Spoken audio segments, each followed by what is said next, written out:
left off in Project Zomboid. We did take a death yesterday.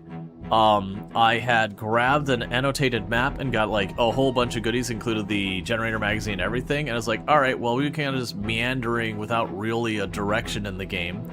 Let's just follow this map. And I ended up cutting into the country club south of Riverside. For those who don't know, that country club in Riverside is genuinely one of the more dangerous places on the map. It can be very deceptive. It's especially that front entryway. And so I came into it, and the correct strategy would have been just walk right back out the west where I went in from the horse track and just leave. But I was just like, eh. It's one of the things I found with Project Zomboid. Since Build 42, I know I have burnt myself out in the game historically, so I know I'm probably never going to do another 100,000 kill run or whatever, just I don't have the patience for it anymore. So in practice what ends up happening is I find I tend to be willing to be way more reckless than I normally would. And that makes those long runs not happen. I thought, yeah, I was gonna say, I had the maintenance book one, because, yeah, normally I wait to the end of the day. But it was just this case. I was getting kind of tired and was like, you know what? It's a good time to stop. Yeah, no, and again, another shout out for Bassett playing some Golden Sun recently. If you're looking for that, you can find that over there. We did the shout out just a couple minutes ago. I know you weren't here, so. Yep, no, you're good. That's the reason why I didn't do like the whole thing again. Alright. So we're still very early game. We're only a couple days in, I think. 3 days. Because like I said, I did take a death yesterday. Which says back, we are west of Muldrow, I believe? I don't actually remember.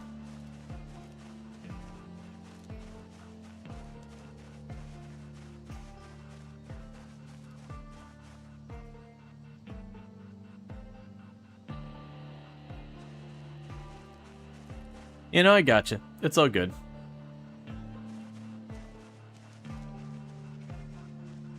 You got the crab dancing. I'm still very happy about that. That crab dancing. It was just a thing I made in a moment. I don't think it's gonna like dethrone like tomb taps or Rual taps.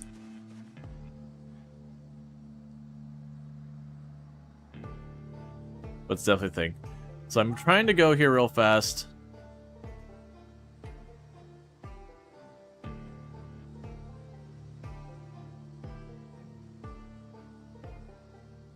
And just grab some materials for potentially making weapons.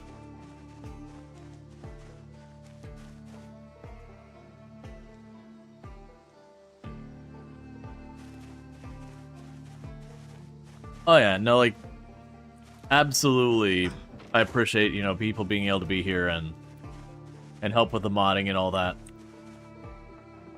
A lot of stuff would end up getting left undone otherwise. I'm still not sure where in this house I want to put crafting things. Right, we did locate a generator yesterday.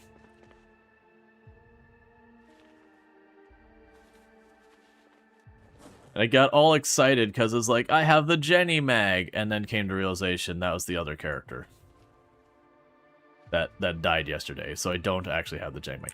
Oh, right, I accidentally pulled this one out too early.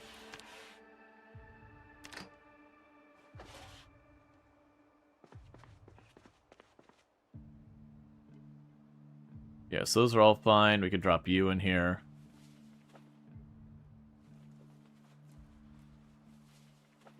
And thank you, Canna Hawk, for the 65 stream streak. Catch the last 65 streams, not missing one, so thank you so much for that.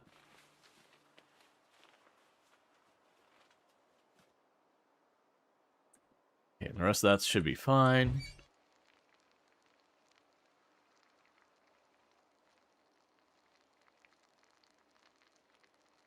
Just waiting for you to finish cooking. And so you can actually turn it off early and it'll be fine. Like if I turn this off now, it'll still finish cooking. It takes, like, the idea is it has, like, an ambient heat, so it holds its heat a little bit longer than necessarily the minimum there. Okay, one thing we can help to do with our mood is I can sit here and make a fancy salad. And fun fact, salads are magic. They'll take your stale ingredients and make them fresh.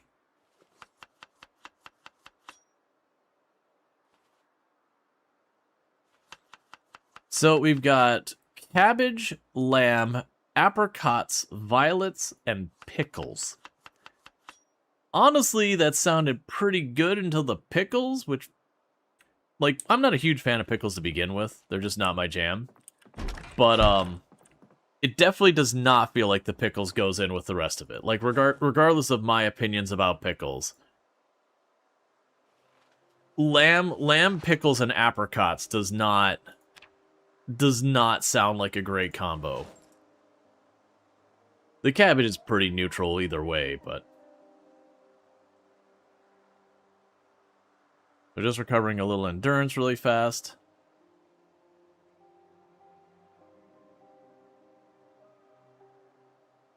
Okay.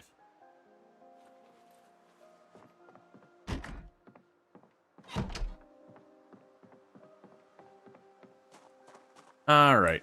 So yeah, so that salad is going to be a tremendous amount of happiness. How much? That's actually a pretty beefy salad. 30 hunger is a pretty significant salad.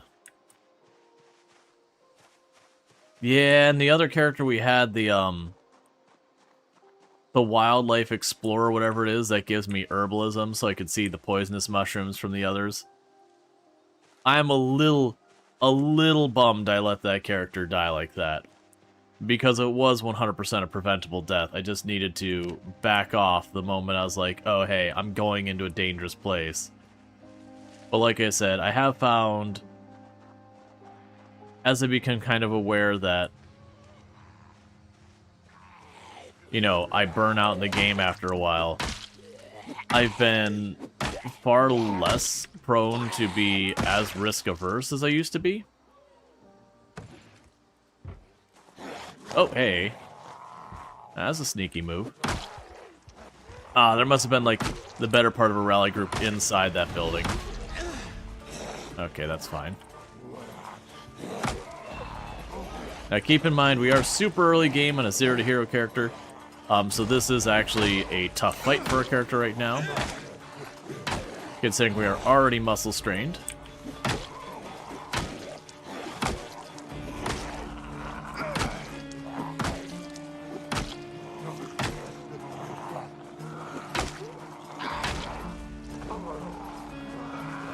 And there's fatigue.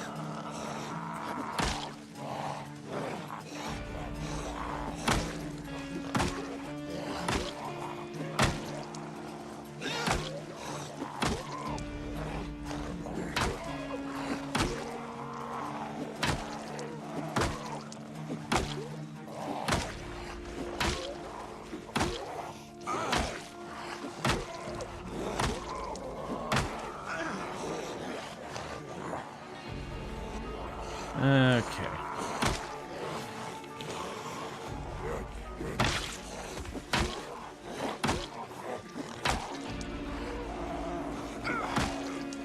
Alright, we're in enough pain, we're taking a animation speed penalty.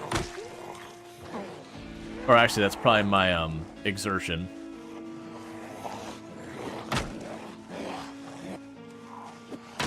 They should be right about dead.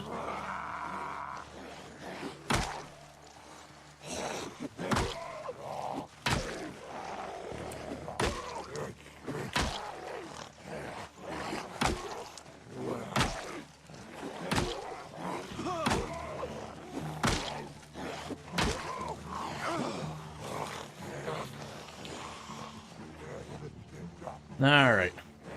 So yeah, keep in mind we were mostly fully rested, and it's only 4 zombies. No other real penalties against us. And yeah, we're not using a good weapon.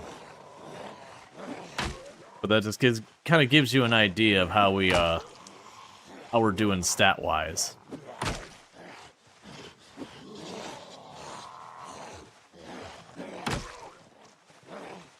You gotta have, like, no life, man. Just die already.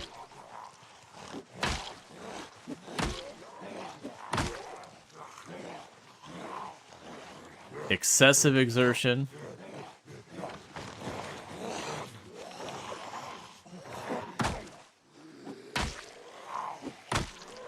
So the problem is those are stacking penalties that just get worse and worse. So we're probably doing like 5% of the damage we could otherwise be doing. Oh, okay, alright, hang on.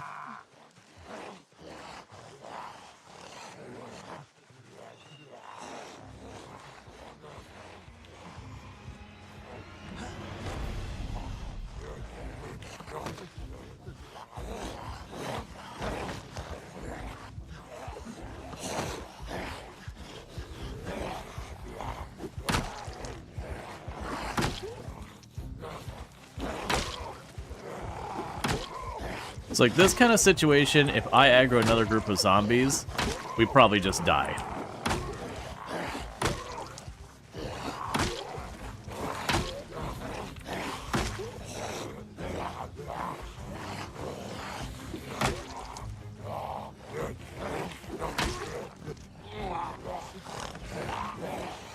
We're exhausted, so we've hit maximum penalty there.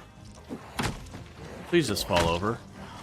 If you fall over, I could probably finish off your crawling friend, because at this speed, you can catch up to me. Why is YouTube always weird?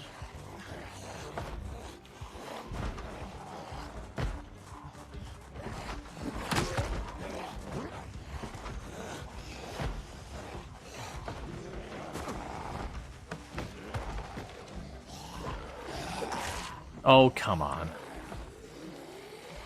Why no retreat? One, we're on 16 times pop, but I don't have a clear area around me, and if I run into another horde, we die. That's bad. And we are down to just 2 zombies that are basically dead.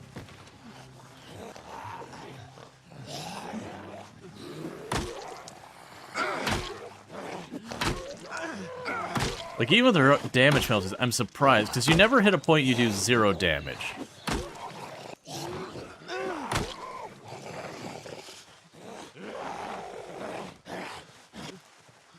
You know, this crawler will have to attack the fence. Finally! Now I get to stand here and hit you till you're dead.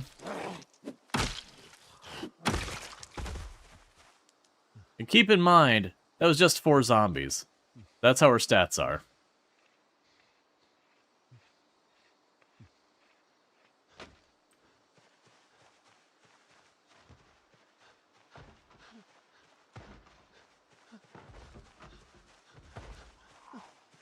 But yeah, so a 16 times pop, basically once I stayed past my welcome, where I was pushing the higher levels of exertion, I kind of gave up my ability to really retreat safely.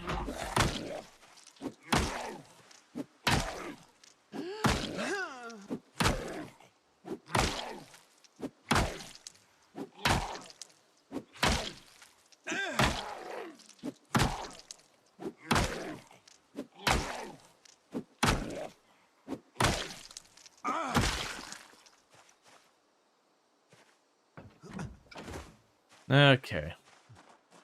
So, we're pretty much done for this in-game day.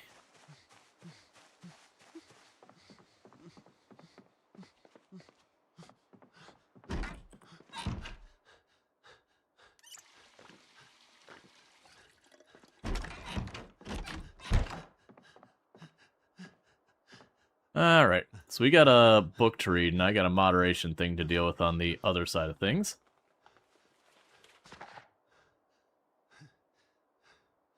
Alright.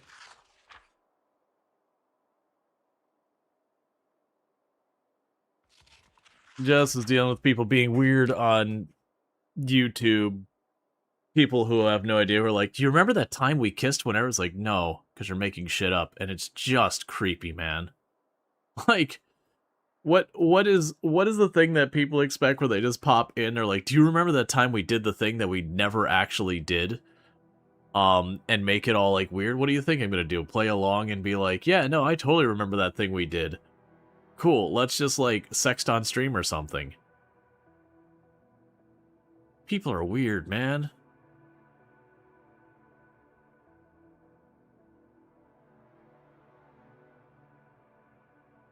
It's not as bad as TikTok. TikTok just gets wild, but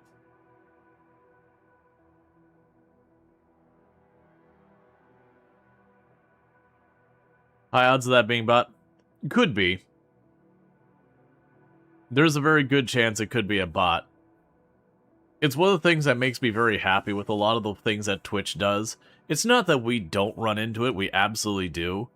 But like, the percentage we run into it is just not the same.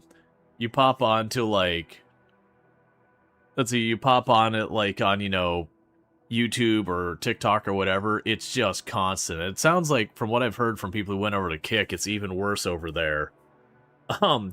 So for like as much as I'll whine about different stuff that Twitch does or doesn't do and all that, I do really appreciate that we've got things like auto mod and we've got these kind of, practices going around, because it really does take the edge off of that stuff. You still have like the weird creeper popping every once in a while, and you're just like, come on. Any weird bot or whatever. But like these days, the bots on Twitch are so much more tame compared to what they used to be. Let's see. And if it is an ex that you actually kissed before, and they're probably still better off banned, I mean, it would still be a weird thing, because, like, someone like unknown name, hey, remember that time we kissed in a tent? That was hot. It's like, well, one, I don't think I've ever done that. But also, two, even if that was like a true story and you were that person, why wouldn't you be like, hey, it's, and if you don't want to reveal your name, you can be like, hey, it's, that person you were dating during this time. You'd be like, oh, okay. Because generally speaking, I actually have mostly a positive relationship with most of my exes. There's definitely one exception. But, it wouldn't, like, we probably wouldn't hang, because I don't think I would necessarily want to. But none of them that'd be like, oh, this person needs to get out of here.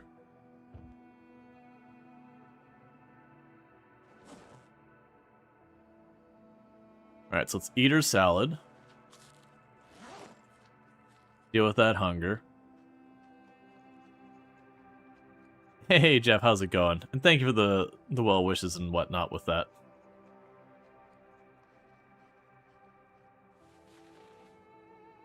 Doesn't help that you're basically attracted to red flags.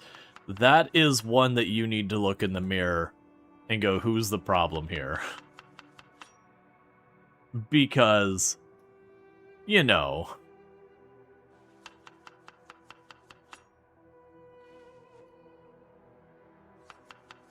Hey, Page Cakes, thank you for the 10 stream streak. I do appreciate that. What's up? Are you by Riverside? No, that character ended up dying yesterday. Honestly, like, almost immediately after that, too. That I ended up over by the horse track and then by the community, or the country club. And the country club is just one of those places that's really, really, like, it doesn't come up very often when people talk about, like, the scary places on the map, like, the Crossroads Mall, the prison, the Redacted, and those kind of stuff. Hey, remember when we had the stream watch streak? Yeah.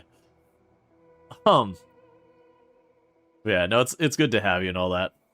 But, it is one of those things that, like, that country club is real dangerous. It's, when you look at the country club at large, it's not too bad. Like, the bulk of it's not bad, which is, I think, part of why it doesn't get a reputation. But there's the south entrance, which is the way most people find the country club, is just like this little pocket of deceptively really high pop that you can't really drive through it because you just get bogged down by the zombies. And so I could have easily backed out, and I just kind of was being reckless and just went, you know what, I'm just get out of here. Because there's a pretty good chance I can. Oh, I forgot to set my watch alarm. That's fine. We don't have a radio to tune in anyways. But before I forget, I do like to have my watch alarm set to wake the character in the morning. So that way later on I can check for the helicopter.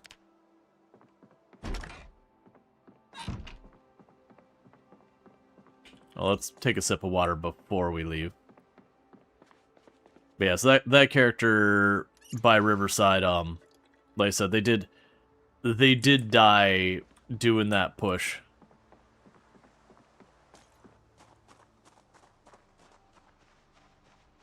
And they're doing the once around the building. Making sure no zombies wandered into the area. Moving on. And I know I should probably tear these closed now while I have the water available. Because I believe we were just west of Muldrow, right? Oh, I mean, yes, that's Muldrow. So yeah, we're just west of Muldrow, but more than just a little. We actually might... We're probably not quite far enough to be south of Riverside, but we are getting there. And basically, I just was looking for farmhouses or whatever I can make my move on to get set up, and as you can see, we've kind of got that going now. The next thing I'd want to do now is I still want to go... I still feel like what I want to do with this run is that I want to go out of my way to try and locate annotated maps, and then use those as kind of the thing that goes, okay, that's where we're going now. I feel like that'd be kind of a fun way of approaching it. Is that we're just like treasure seekers or whatever. So, you know, we get our treasure map, we follow our treasure map.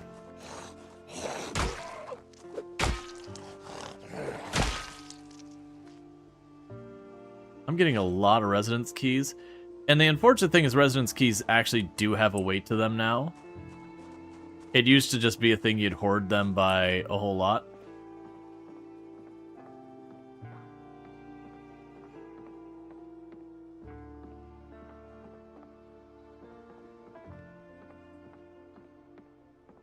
I can't remember if they generate the loot into the world. I think they do. That they turn a house into a thing. But I can't remember if that's how it worked or below the... like, under the hood, if it was actually, just kind of pointing you at an existing house. I don't remember which way it worked. Oh, a basement. Okay. I'll go into your nightmare den.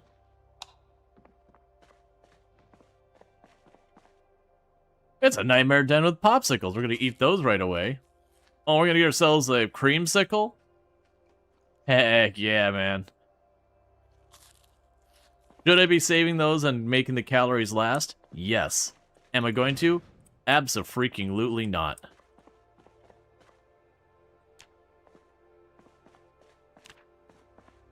Okay, I mean, I would say I'm disappointed because there's next to nothing, but we got a creamsicle. Is it a useful item in the game? No. But, you know.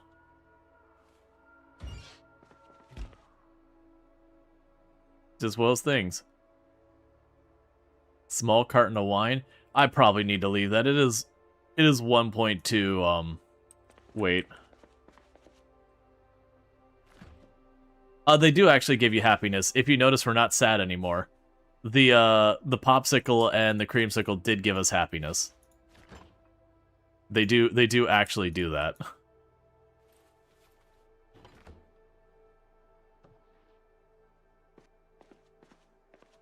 I heard you.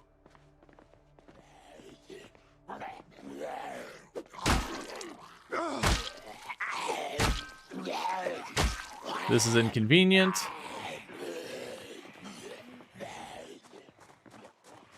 He's now going to move stuff into my inventory that is planning to cook and all that. Because we don't want to fight while we're that overburdened. So drop the bag. Okay, so it is just the two? I was worried when I saw a second one pop through. I was like, okay, there might actually be a handful of zombies. That's the reason I backed off real quick before I really saw them all. Just in the off chance to get, you know, a group of like 6 or 7 of them.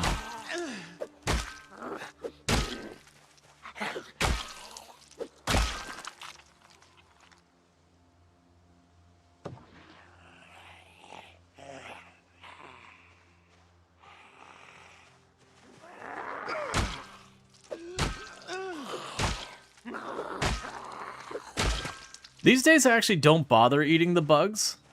I used to do that for like the memes or whatever.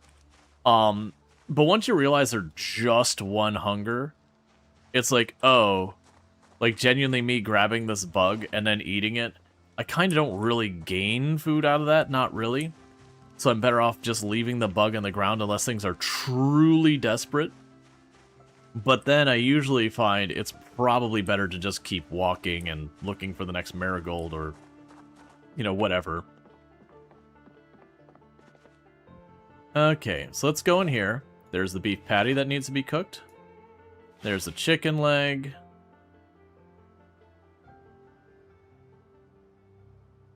There's the pork chop. There's the sausage. There's the steak.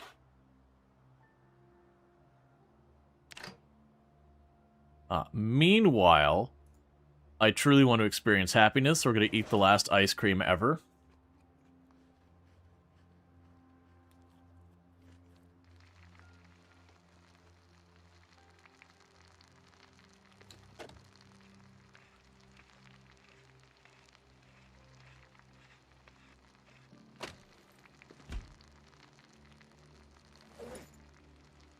Now, I'm not leaving the canned goods because of, like, any kind of, like, deliberate avoidance or anything. It's just, I'm dealing with such limited carry space. It doesn't seem particularly beneficial for me to take the time to grab that.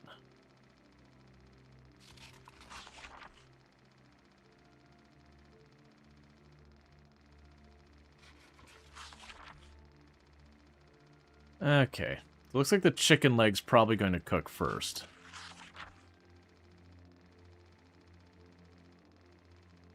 But the good news, we are getting plenty of food.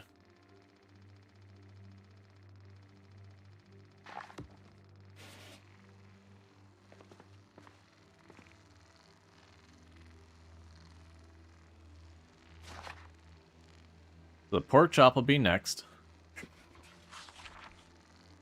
And the reason I'm going out of my way to cook is we don't have the radio to watch for when the electricity is going to go out. So it's better off I just cook this immediately. So that way if I end up needing it, I can have it.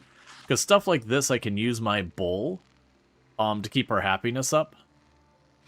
Versus when I start foraging for berries and herbs and all that. Unless I find like a main item I can put in there. You should have been in the bag. You should be in the bag.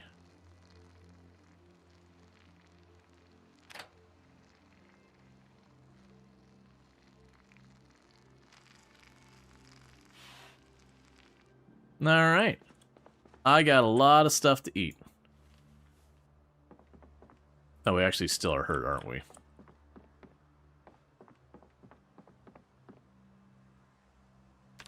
I guess even though I don't care.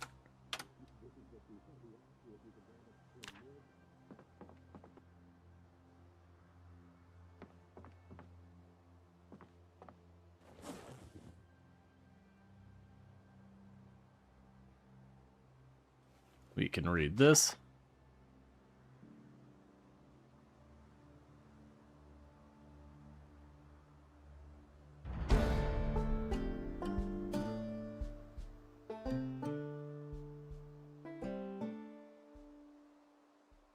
Cool. So I did notice I still had muscle strain, which is I was going to sit down and read, and I was like, oh, well, I'm sitting down and reading right next to the TV while there's still the thing to, like, get your, get more levels in stuff. It's like, sure, I'll go ahead and do that. Alright, but I want to get into this house to loot this house. And the plan is just kind of leapfrog from building to building. More than likely, eventually we'll have the helicopter or a meta event or just zombie migration or something. We'll draw the zombies over here.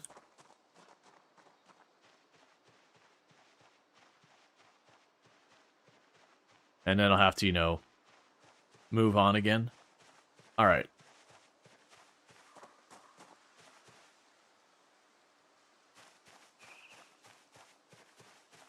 Found a teddy bear.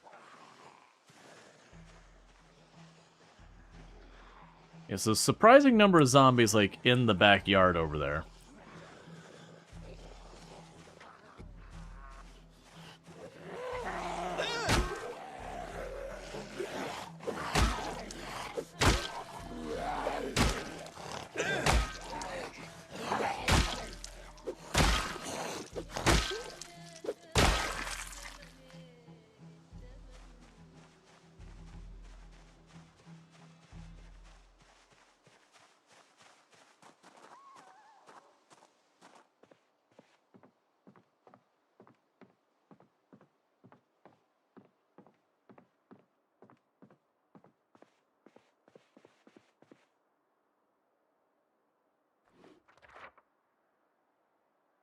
Okay. Muscle strain from 2 kills. You gotta keep in mind I'm using a really bad weapon.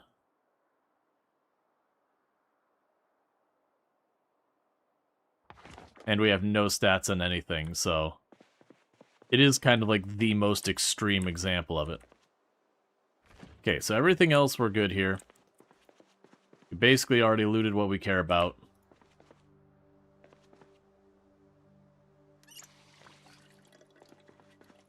Yep, and we'd already checked their rooms.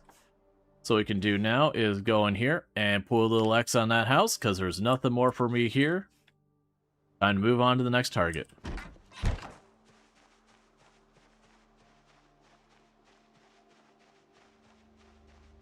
And that means starting to fight more zombies.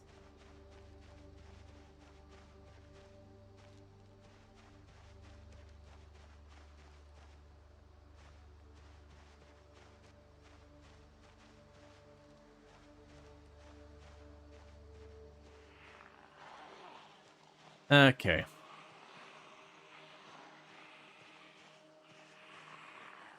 But yeah, so we're using these frying pans and Skittles. They suck because they don't give me maintenance XP. They still will give me short blunt XP. But that's fine. We're just using what we've got. Like, that's the big reason I'm kind of salty about that our run, is we had pretty much everything going for us. We had the generator magazine. We had gotten a crowbar in the beginning. I only found out yesterday that the crowbar doesn't give maintenance anymore. Like, I made a couple of comments during stream because I was using the crowbar. I was like, hey man, like, this is weird. We've been using this crowbar for a long time and I'm still only sitting at like 17 maintenance XP. And I thought I was just getting really slow XP. And I'm like, did they like massively overdo like the nerf there or whatever when they were adjusting the bonuses? And no, it's because the crowbar is considered a tool in that manner, kind of like the frying pan is. There's just no XP for it at all. Which, I'm very mixed on that. Because on one hand, it was just kind of the cheesy strat, cheesy strat, you had to get a hold of a crowbar, which is its own thing. But you got a hold of a crowbar, and then maintenance was kind of solved. By the time you broke your first crowbar, you're at like 2 maintenance. So I get that there was like a scaling thing there that was a problem. But at the same time, to completely take away the maintenance from it was like, okay, this definitely feels like it could have used a nerf, but like, you went a bit heavy-handed on that nerf. Like, not getting maintenance for the frying pans and all that kind of stuff, I can get behind that, because it's like, yeah, a handful of these things that, they're not really weapons. I mean, even the fact that you got maintenance by slapping things with it was always a little weird. But we still have that. Now, when you craft stuff, almost everything you craft does give you a tiny bit of maintenance, like 5, 10.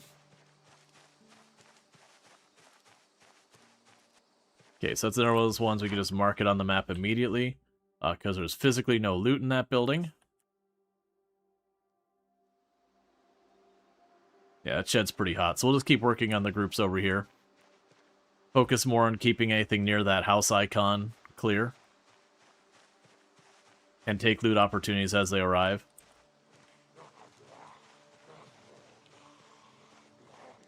Because for the moment, the things we care about doing is getting our skills up. So our short blunt skill, our maintenance skill, fitness, strength. I believe we're at strength 1 now. Yeah, and fitness like a half.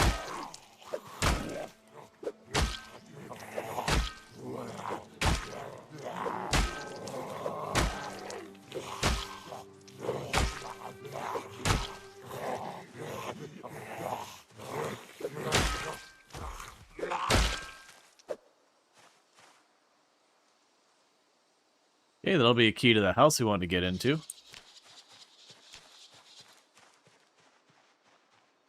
So plop down over here. We will grab our book.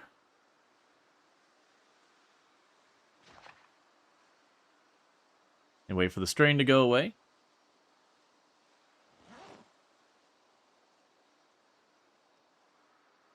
And they'll put her book away.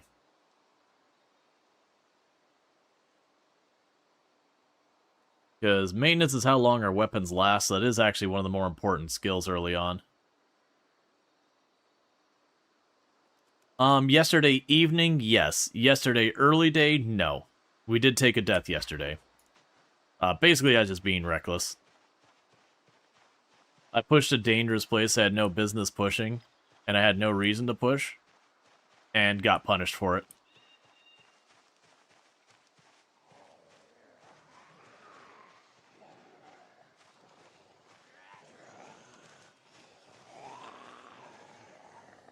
Okay.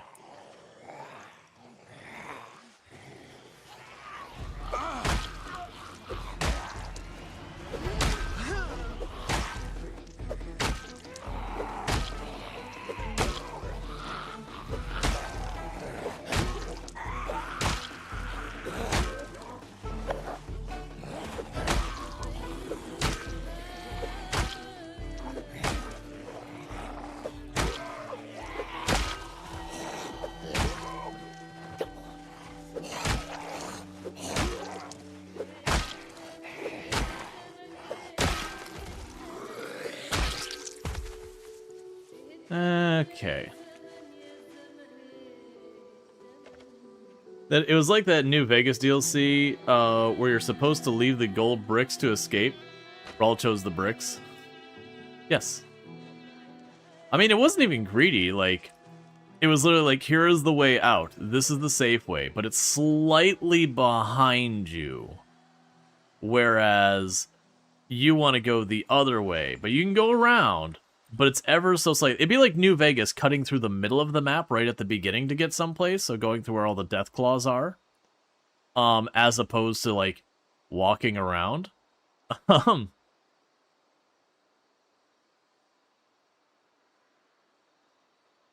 Because you just don't want to walk that far. So it was pretty needless. But, you know, it is what it is.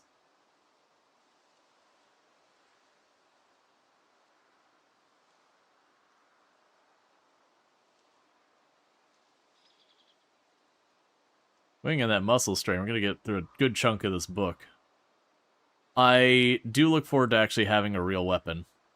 And I know I probably need to just take the time to start crafting stuff, and I'm putting it off, and I know I'm putting it off, and that's going to make it worse.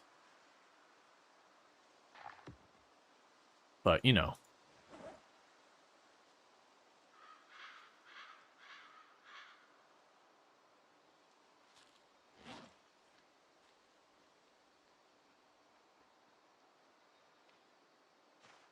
Cool. So we got all that. Yeah, we go to wrap this in-game day. I'm probably going to take some time to rip some clothes, and hopefully the water's still on to rinse the rags. So I have the materials for crafting weapons.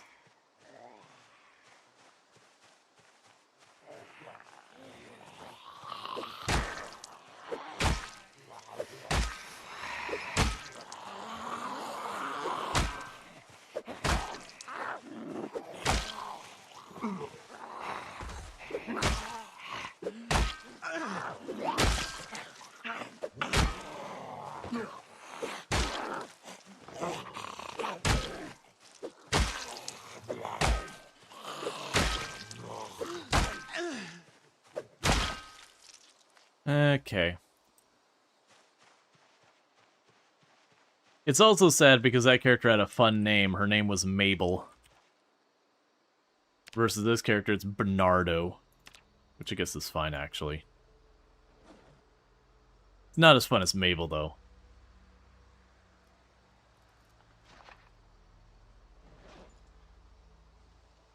Okay.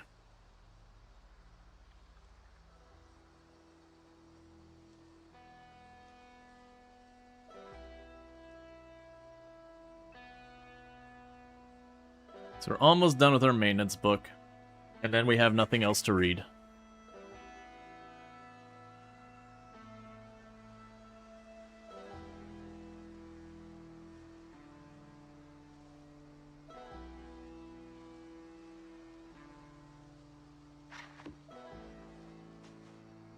Okay, we can drop off the book on a body. I finished it.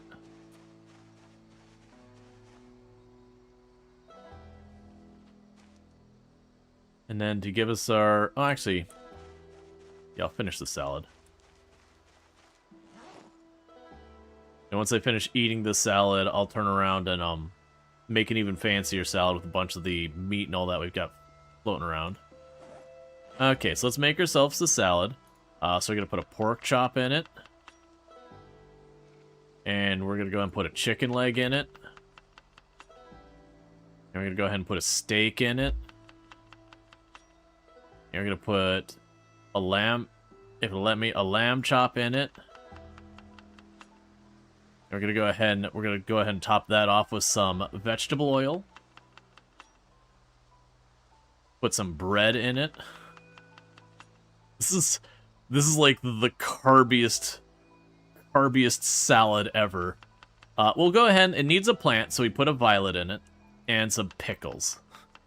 So, just to clarify, it is a bowl of, like, 4 different types of meat with oil, bread, and then we put, like, a couple of flower petals, and a pickle in it. It's a salad, trust me, man.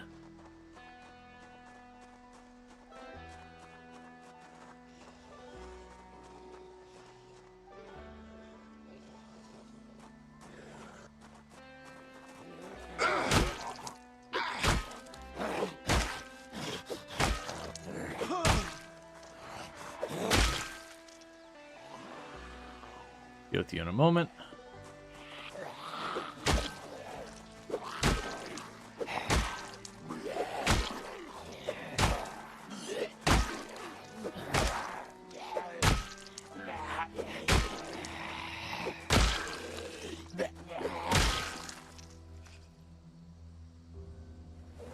Okay.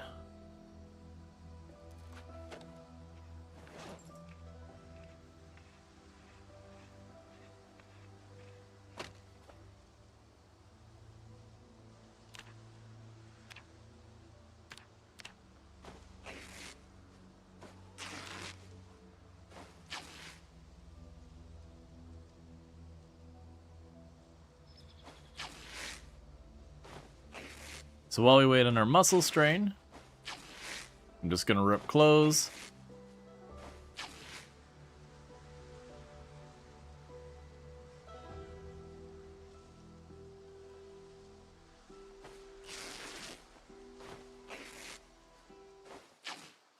Okay.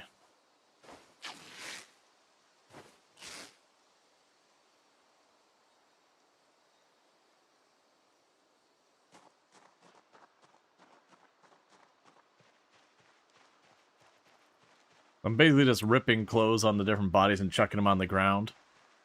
And when it's time for us to turn in, we'll just do a run around and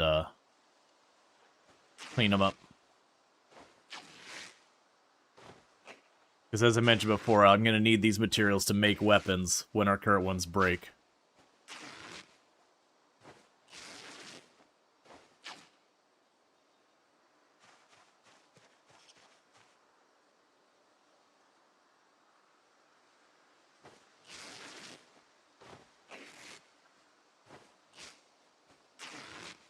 Okay.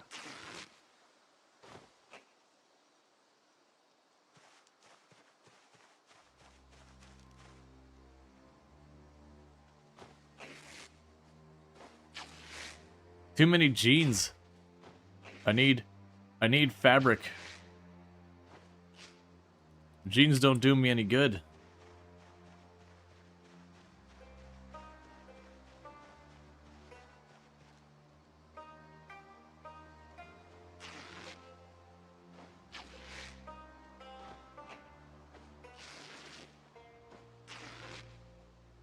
Okay.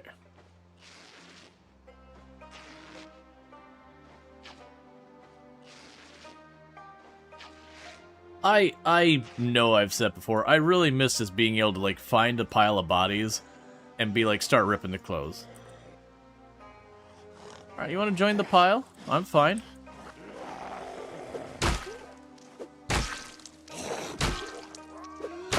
Thank you for donating. It's very thoughtful for you to be donating those clothes to those in need.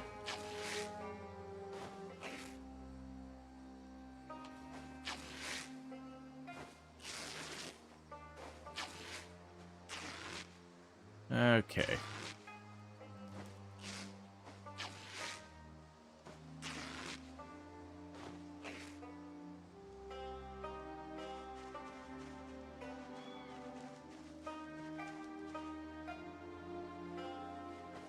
Yeah, I got a whole nother group who's moved over by that house.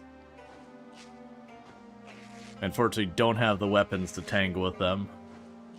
Like, we'll pick at them, but I'm just saying I'm gonna have to craft some more weapons to actually take them all out. Like, it could be a thing if I started fence cheesing and all that, I might be able to stretch our weapons out enough. Even that'd be pushing it.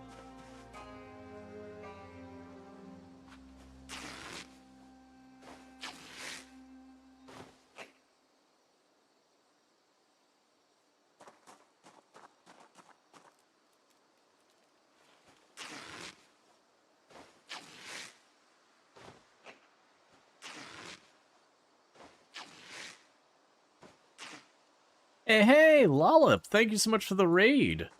I hope you had a good stream. I know you and Queet were having some fun in some Project Zomboid.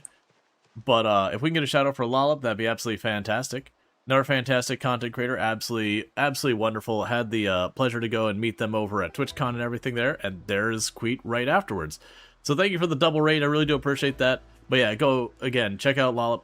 Absolutely fantastic content creator, someone I definitely recommend checking out. Plays a whole range of games, including Project Zomboid. Definitely good times. Absolutely wonderful. Absolutely fantastic. And then when the cooldown comes down, we'll do a shout out for Queet as well. But Queet is also absolutely another fantastic content creator. I highly recommend checking out. And all that good stuff. And hey, Drongo, it's good to see you as well. Yeah, so we got a lot of shout outs to go. But again, thank you so much for that double raid. Welcome in, raiders.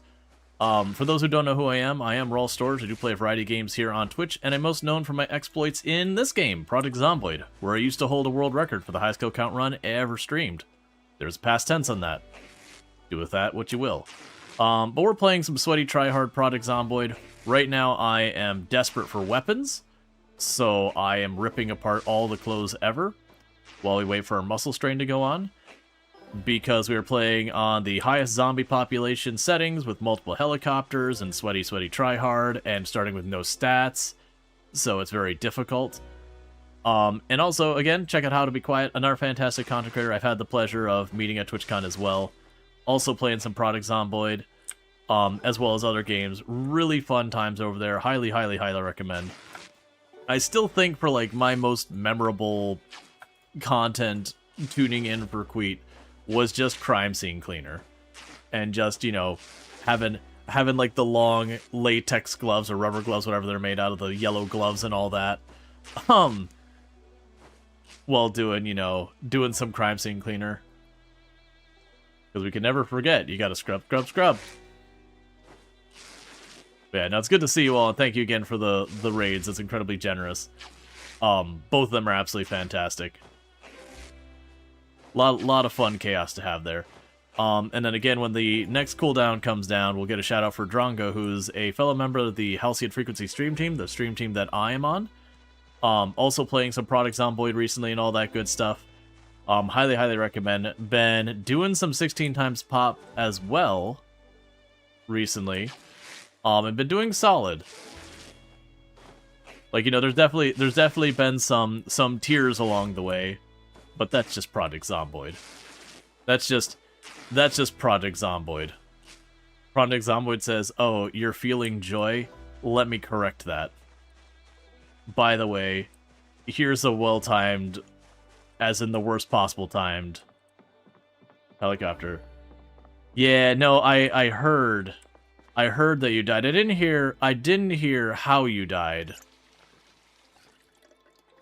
Just that you had died on your run yesterday. It was muchly sad. You're dropping them? Yeah, because right now, since I have 0 strength, I have very little ability to carry stuff, so I've been just going around the body thing. Can you share a clip? Sure. You're VIP. You should be able to, if you drop a clip, I can get it. Yeah, VIP should be able to post clips on the channel. But yeah, no, I wouldn't mind take a peek at that. See how it went and all that.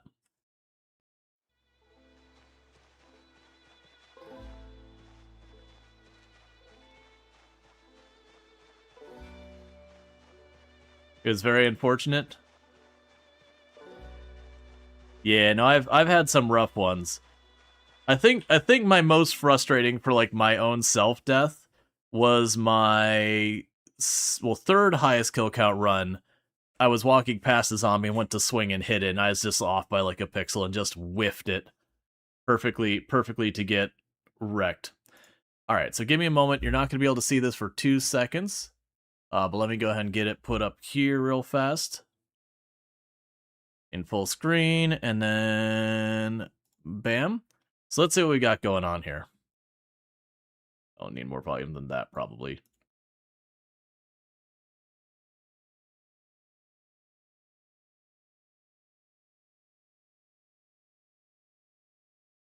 Oh. Do you have instant zombification turned on? Cause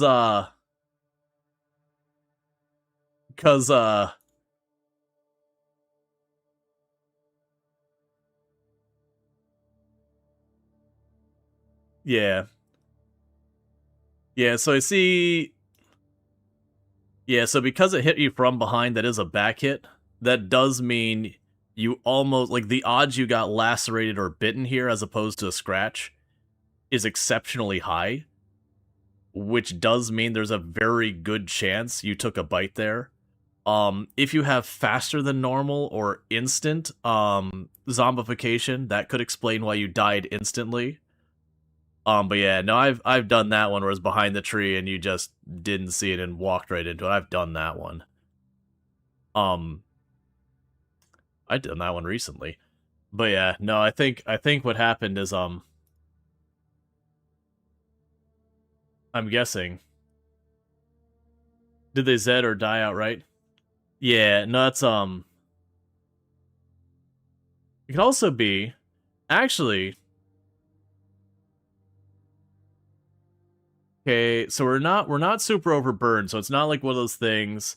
Because the other thing I was thinking is if you were like way overburdened, that you may have been at very low health. But nah, none of this looks like low health stuff.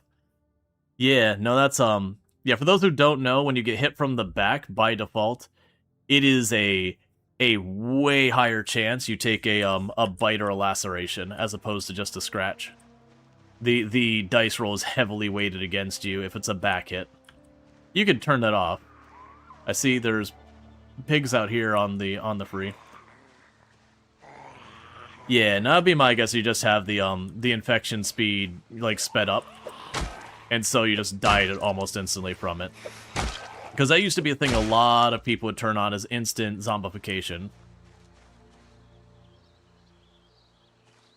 Yeah, no, and it's one of those ones that could be on defense, but I think it was probably a back hit. Because you had just walked far enough behind, like, far enough past it. when the, because it matters when the grab hits, not when it starts. Because you can actually do some real cheeky stuff when you get some high nimble, where by all right you should have gotten grabbed, but you're so zippy you're able to get away with it. Can I get in there? Let's check before we go in. Yeah, that's the reason we check. Is there's a group right there. There's still probably a good chance. Oh, that's the pig running inside. Yeah, so it's good to check before you go into a building to see where zombies are. I think I can actually still get away with getting in there without aggroing, I think. Yeah, so that's the thing. Like, what's my nimble at before I do this? My nimble's not high enough, so I can't get away with it. If you get like 2-3 nimble, you can literally just nimble backwards and have them keep grabbing for you, and you move fast enough, the animation will start, but you step out of range before it completes, and you just keep backing out, not having a problem. If I can grab one, I can kind of show you some stuff real quick. One of you wants to cooperate? I need a volunteer. Well, don't... Okay, I mean, that's just rude. Turn your back on me. Okay. We need some zombified animals. That's not going to be a thing in Project Zomboid. Canonically, the devs have said the Nox virus only impacts people, not animals.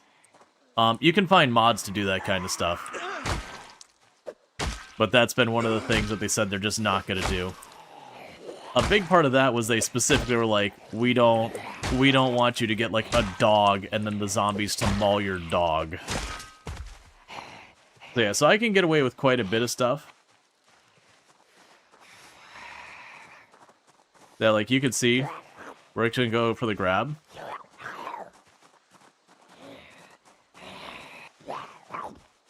And as long as you're out of that grab animation before it completes, you're fine. I'm not going to play that game too much, because that is a very dangerous game. Come on, give me the execution. Give me the execution. Come on. I'm at short blade 0, but I still want it. That's fine. Okay, we'll get our next piece of junk weapon that I don't care about, because that is the life we live. I should have a skillet here, right? There we go. Oh, griddle.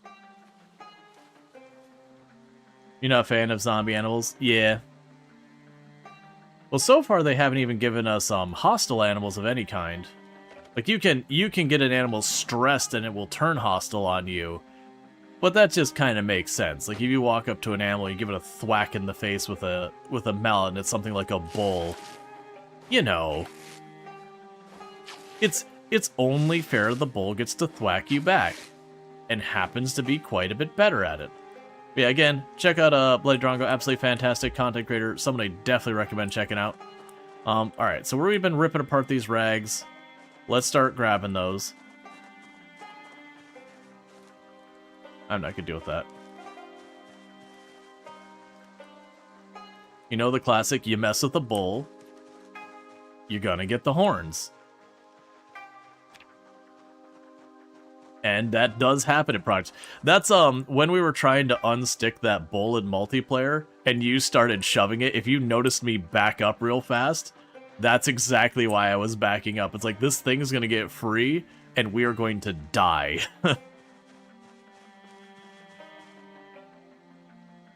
yeah, now it's just bugged out.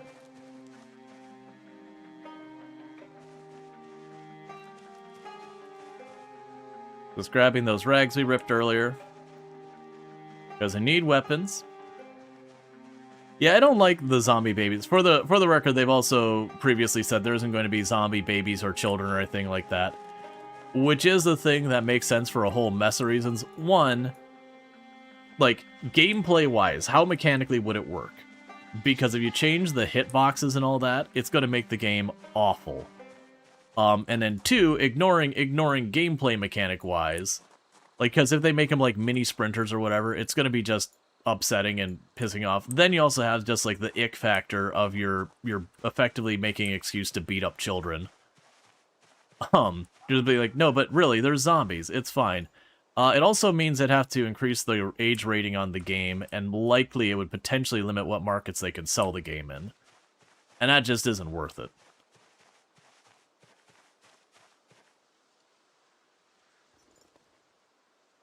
The little weird zombie baby things that forest freak you out? Yeah, no, I'm not a fan of those.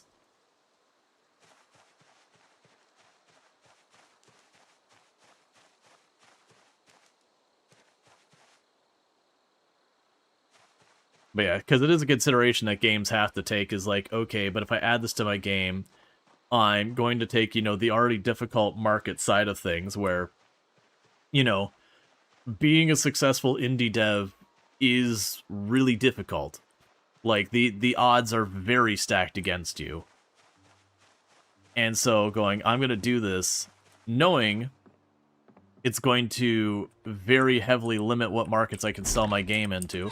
And it's not that it's not worth doing that kind of stuff sometimes. Sometimes it is worth, you know, taking those decisions and being like, hey, you know what? I know this is going to mean I can't sell my game in insert name of country, but I feel like this is an important enough thing for my game that the uniqueness, interestingness, whatever it creates for the game will outweigh the loss of that potential market.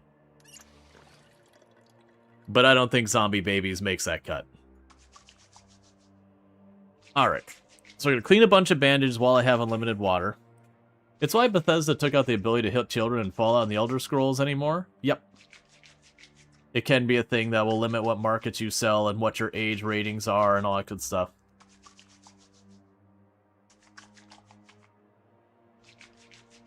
You're going to be a successful indie dev. Step 1 of your plan is making a video about your game go viral. That side of marketing is not nothing. You love that VLDL comedy video about creepy children?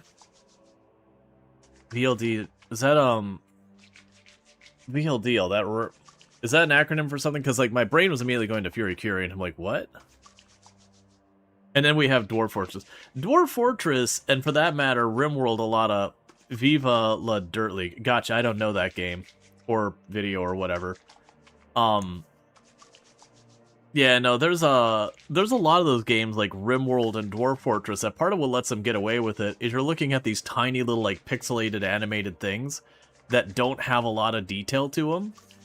So it's mostly all in text versus, you know, a game like Project Zomboid, if you see an 8-year-old or a toddler walk up and you thwack him with a claw hammer, it'd be very visible. There would be very clear what happened there. Versus, you can get away with a lot more when it's way less graphic. Penn was very against kids in RimWorld for a long time. Yeah, I was shocked when Biotech came out. They're like, by the way, we're adding children. I was like, oh no. Oh no. What are you doing? It worked out well, but there was definitely a very long, hang on, did you think this through? I'm really hoping you thought this through. Because while you definitely let us be morally gray about a lot of stuff, when you get children involved, the lines that people are unwilling to cross or tolerate get way different. And I know when it came out, I had so many people pop into stream. It's like, well, you do it to an adult, what's the difference with kids? It just is, man. We don't have to, like, have the moral argument about should it be different, whether it's a kid or adult or whatever. It just is. Is it a sensibility thing? Sure. But, like, every game doesn't need to be a moral crisis. It's the same thing, like, you stream in the category of Project Zomboid. It hasn't happened to me since I've been streaming it this time around, but almost every 5th or 6th stream, there'll be someone's like, that zombie had a family. But what if you found out later you could cure the zombies, and every one of these zombies you killed was someone you murdered? And you're like, dude, one, it's a video game. Calm down. Calm down. But also, two, you can only work with the information you have at the time you acted. Yeah, in real life, is that something that could really F with you emotionally? Sure. Sure. you would be devastated to find that out like in real life. But the reality is, you know, at the time you took the actions based on the information you had, that wasn't a consideration to be considered. That wasn't in the cards. Where is my pencil? There it is. I'm going to put those in the fanny pack so I don't accidentally drop them. It is weird how sometimes people try and make everything into a big moral whatever. And it's not to say, like, where people are, like, saying, hey, you know, this thing I am against. Like, that's fine. That's a different thing.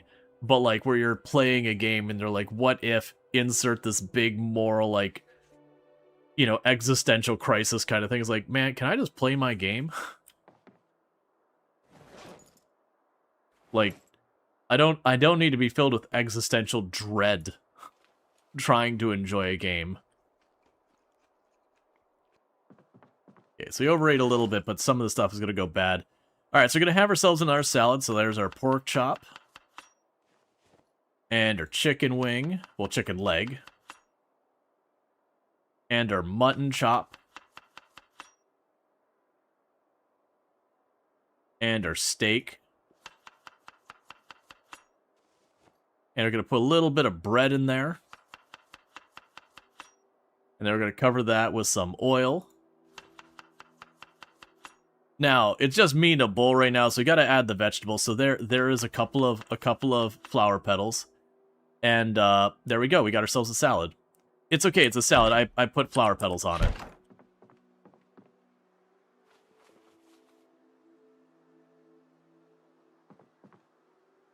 Most American salad ever. Don't worry, it's a salad. It's missing the mayonnaise. You know, there's still something redeemable about it. We just need like mayonnaise or some other thing that when you turn over the thing, go, that's it's just a bowl of meat, a little bit of mayo and bread. People exist without existential crisis. I can't relate. You leave the bad-mouthing mayo out of that. It is what it is, man. You gotta embrace the reality that you live with.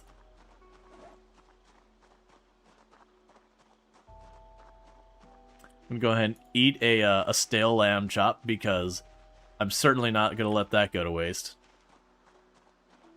We'll go ahead and toss these stale berries because I've got more food than I know what to do with, so I don't need to be eating stale berries. Eggs, vinegar, and oil is mayonnaise. Yep. Well, usually there's some, like, they'll either add some kind of seasoning or spice or, you know, something to give it a little bit of something to it. Where did the horde of zombies that was right here go? I'm a little concerned about that.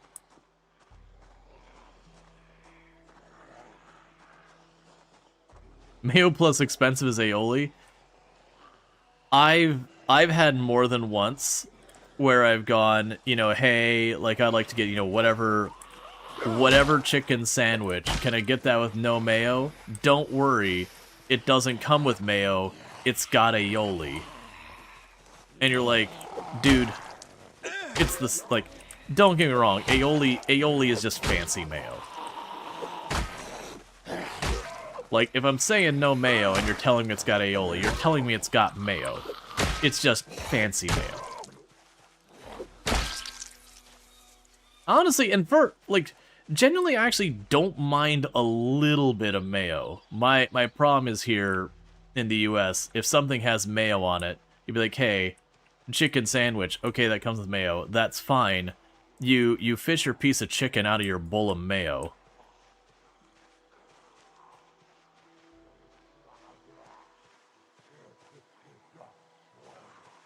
They love decor like a, you know, a quarter and say, oh yeah, no, it is like biblical amounts of mayo. It's like they've just, you know, they had investment in stock in mayonnaise. And it's not even good mayo. It's like cheapy mayo.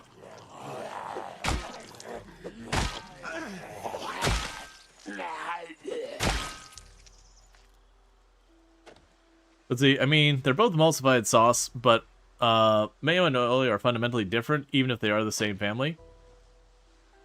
Sure. Maybe. I mean, you're looking at, like, the ingredients are kind of the same. My understanding, at least.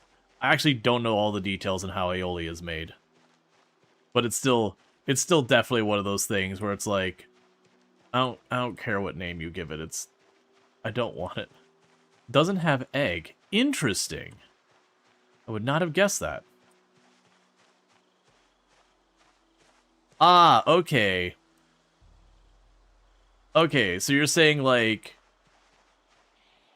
here in the US, it's one of those things that we use them more interchangeably than other places? Is that what I'm reading there? Because I've definitely been told more than once that, you know, mayo is made with aioli, and again, I haven't sat down there and, like, dug into it, but, you know, you turn around the jar and you see, like, you see a lot of the same ingredients. You're like, okay, yeah, so it's the same thing. Because I could totally see that being a US thing to be like, yeah, no, this is totes aioli, and it's just mayonnaise that someone put garlic into it. You know, maybe some chives or whatever. Some of it does have eggs in it, which basically makes it the same thing. Yeah, that's what I'm guessing, is we're just, the aioli we're getting here might be...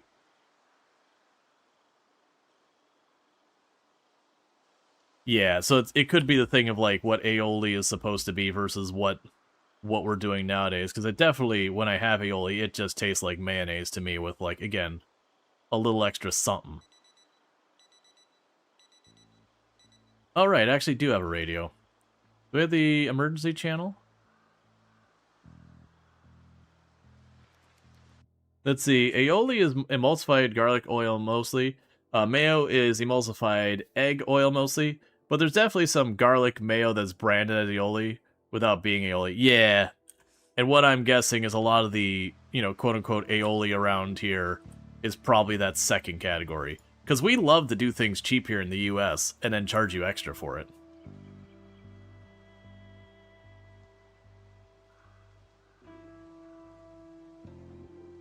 Severe thunderstorm warning in 2 days. Is that a dog? No, there's no dogs in the game. It's a pig.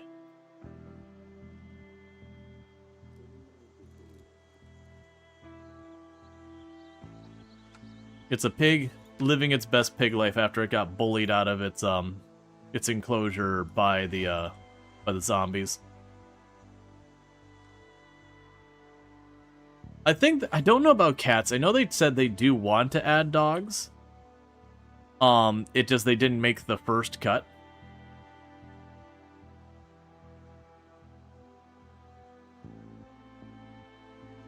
But because that was the thing when they announced that they're gonna add dogs, people were like, the zombies aren't gonna attack the dog, right? They can't become zombies, which, you know, as like 100% being like, because I made the comment of like, okay, ignoring like any morals, ethics, whatever, gameplay wise, strictly talking from a gameplay wise, how would the dogs work? Because if you allow the dogs to attack the zombies in any way, it's only fair that the zombies be able to defend themselves. At which point you get to, you know, run into the Fallout 4 situation of you're doing your thing while you're listening to your poor dog whimper as it's getting beaten the crap out of the whole time, and it feels terrible. There's a reason I will pretty much almost ever never bring dog meat with me in Fallout 4, is I cannot listen to that poor dog whimper. I'm going to leave that dog at home where it can live its happiest dog life running around in, you know, the dumpster fire that is the world. But I cannot sit there, have this dog get caught in an explosion and listen to it whine and whimper as I'm desperately trying to fight to stay alive. And unlike the other companions who it's like, oh yeah, I'm not stim packing this companion, they can pick themselves up when it's their time. Dog meat I will absolutely stim pack because I cannot listen to that dog whine. So it's like, no, I'm so sorry. Bro, your legend always bummed me out purely because of the dog? Yeah.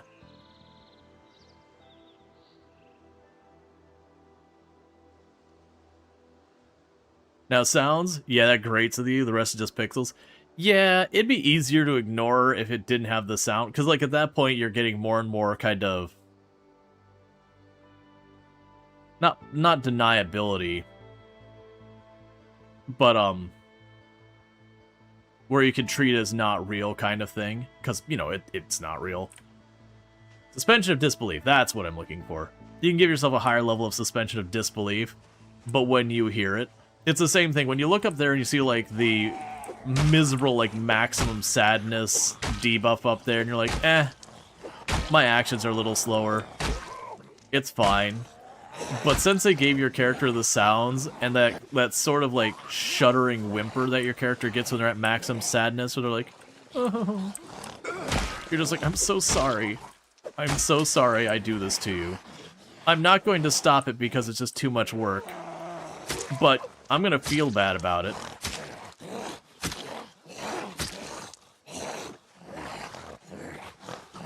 I actually do find I put more effort into taking care of my character because of that sound effect.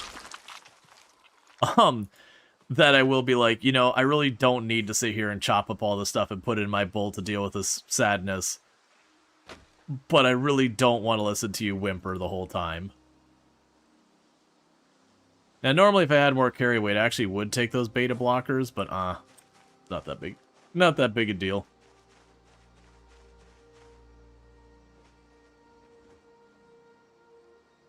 That is a chonkin' salad.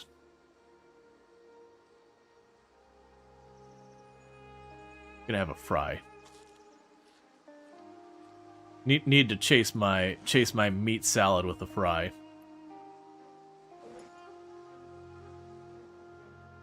Okay, so one thing we're gonna need to be on the watch out is for grabbing. Well, actually, you know what we should do before I break this knife. Let's unequip the knife, because it's pretty close to broken. If I go over here and I pick up some stones and some sticks, I can make myself some hammers. So I can remove this tree branch. Remove that tree branch.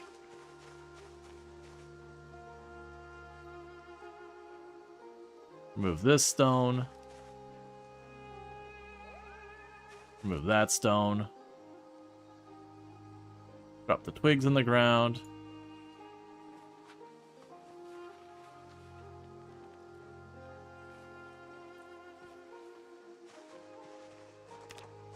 Okay, so we go back into our, That's fine, I will take it. If we go into our house down here, I dropped all the ripped cloth we gathered the other day in the bathroom.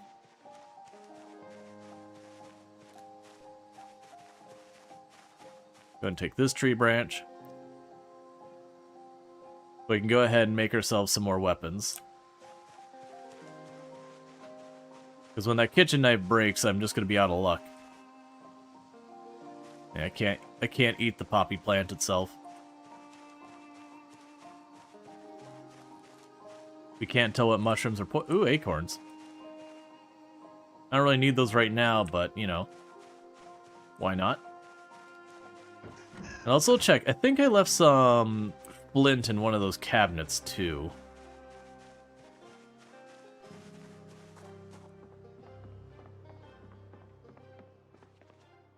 It's not this one.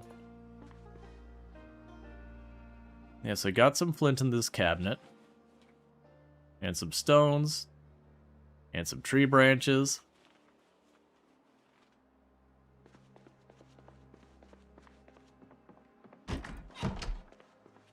Okay, so let's start crafting. I'm assuming I need a crafting surface. Ooh, or I might not have maintenance 1. That might actually be a big bummer. Because for the hammers I need maintenance 1.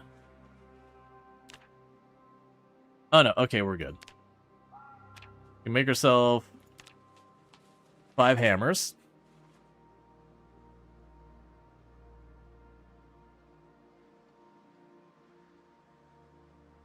Now give me a little bit of maintenance XP. And it'll give me some weapons so I'm not breaking my knife any more than necessary. So we are going to be getting maintenance XP for that, so that's a good news. It's about 5 XP per round, which is not much. Okay, so let's drop those off in there for a moment.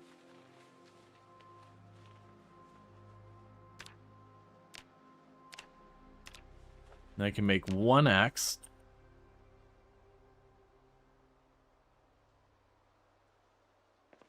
Okay, so put the axe in her back. And for the moment here, where's that knife? The knife's basically done. That knife's almost done. That's fine. And we were missing tree branches from our axes. So let's go grab some tree branches. I should be able to find a couple of tree branches pretty easy. They've been out here quite a bit. So I'll grab here like 2 or 3 more. That should be enough to get ourselves a set of axes. Here's one here. And thank you for the follow. Welcome to the stream.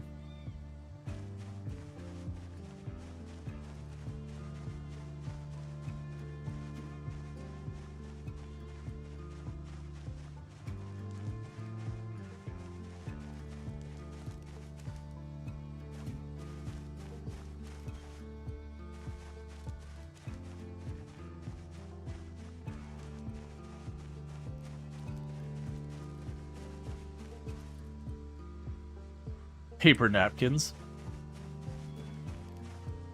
Those would be great after being out in the rain. There's another tree branch.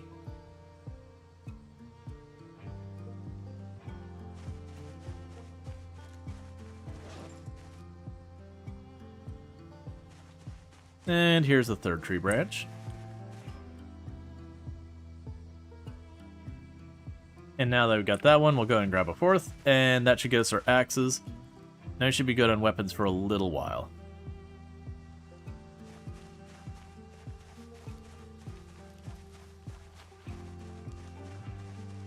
Wait, what the heck was that? Oh, aluminum scrap. I'll grab that. I'm probably not going to use it for much, but, you know.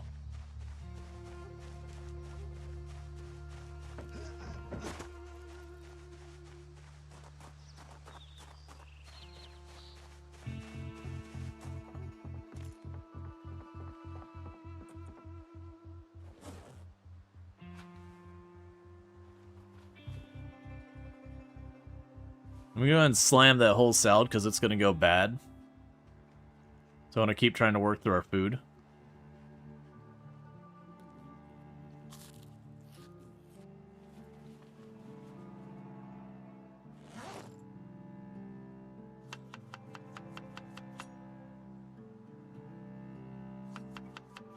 Okay.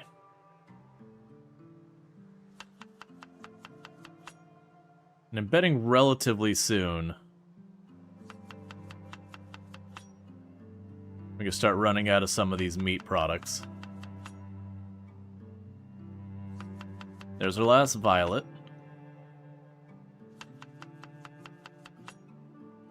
Okay.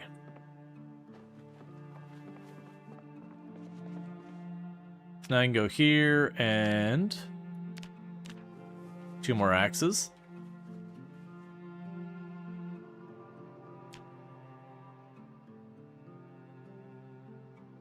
And also, I just remember we can slice our bread. We can actually have sandwiches. So put that in our bag. So we'll start with the 3 axes as the weapons I'm carrying. We can go ahead and pop down here and let's slice our bread.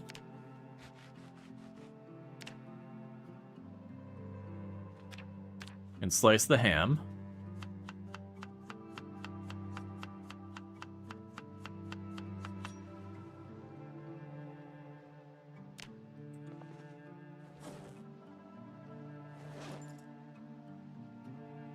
So we can create a sandwich.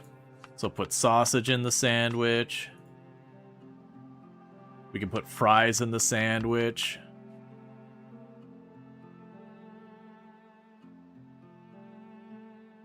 Apparently these are all separate sandwiches.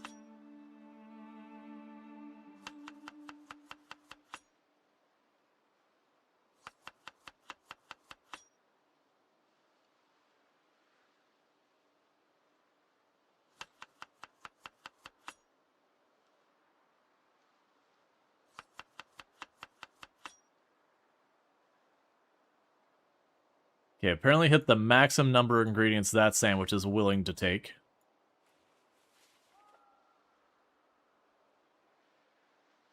Okay, so that's pork, so we can add the sausage to that one as well. Because I figure we'll prep these sandwich. When you cook stuff in this game, it has the weird thing where it actually kind of makes the ingredient fresh again. So I'm kind of counting on that as a way of like... Oh, it changed from having a fancy name to just sandwich. The game just gave up. It's like, man, you got too many ingredients here. I don't know what to do with this.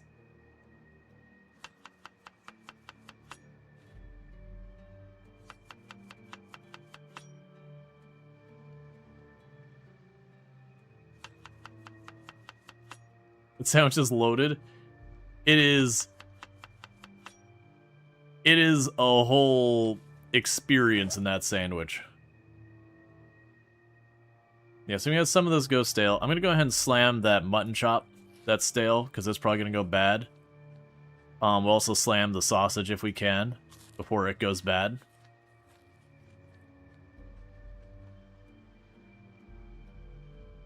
We can drink our water. Okay, so we're a bit overburdened, which isn't great. But that is what it is.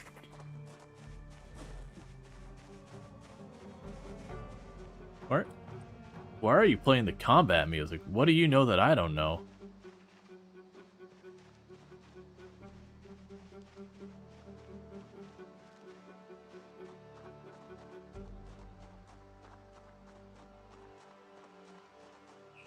Okay, so we get back to work over here, killing more zombies. Quick sandwich of the filling sandwich. I mean, to be fair, those sandwiches are 30 hunger. To give you a comparison, I'm willing to bet a full-size steak, like a big proper steak in this game, hits about 30 hunger as well. So if you're talking like a big slab of a steak and your sandwich has the same fillingness, that is not a minor sandwich. That is a hefty sandwich.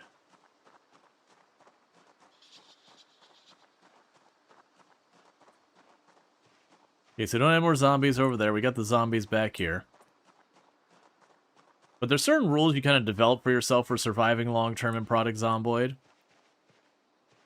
One of those rules is you check around buildings before you go in them.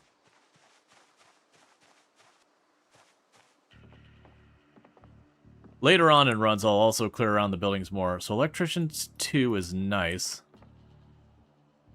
Got nails. I believe I already have a saw. I do not. We'll take the saw.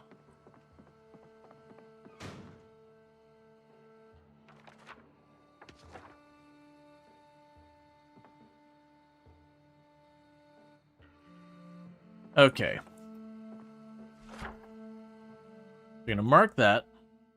So loot, boom, here, add, electrician 2, bellows, tools. And the reason I didn't say what tools is because I'm just gonna use them as a weapon anyways.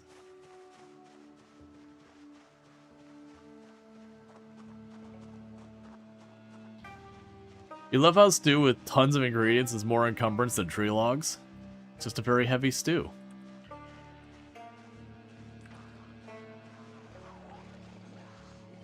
And a very light tree log. You didn't realize, but you've been cutting down balsa. What I'm going to do is I'm going to immediately drop my bag going into this fight. And that's because I'm carrying way too much in that bag. It'll slow down my movement speed. So the danger with dropping the bag is just the off chance that if, say, like, the helicopter showed up, or we had a really bad meta event and I got bullied away where I couldn't really make the run by to get my bag, which is pretty unlucky or unlikely that I wouldn't be able to at least run over and snag my bag on the way out. But that's the negative, being separated with all your stuff potentially.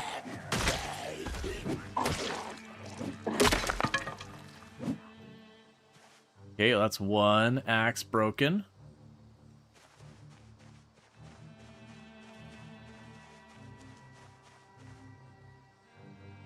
There's also the inconvenience of having to deal with like a lot of that stuff. So we'll grab another axe to put on our back. Take apart the watch.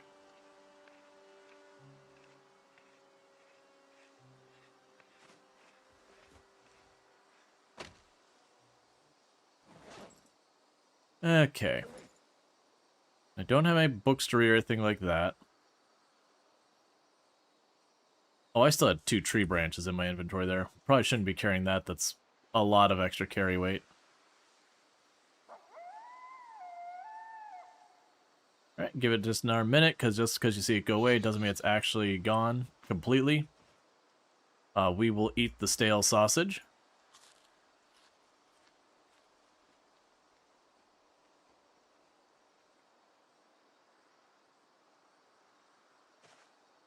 Let's grab that axe into our hands.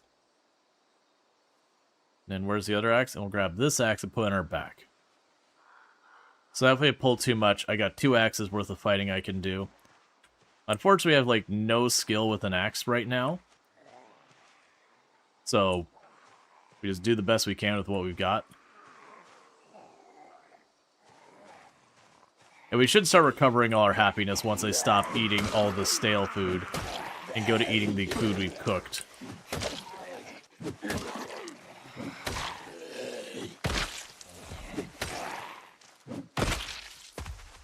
I'm probably going to overeat a bit with that. Just out of concern of it going bad before we get through it all. Oh, there goes the steak. It's starting to go stale, so we're just going to scarf that down real quick. Because food is actually very easy to come by if you're foraging and all that. So I don't really see a reason to try and drag out that. Did they make craft weapons more durable? You remember you stopped playing because of that? No, not really. It's more of a long-term gameplay thing, but only on higher pops, like we're having now. But yeah, no, it's still a problem where... that's more than I wanted.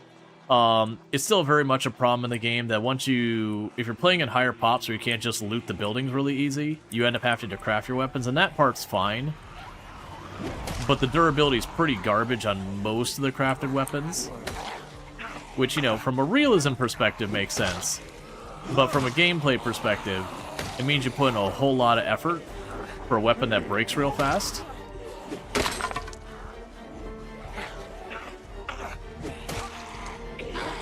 And so it just doesn't really feel good from a, you know, effort to reward perspective. You put in a lot of effort to craft your weapons.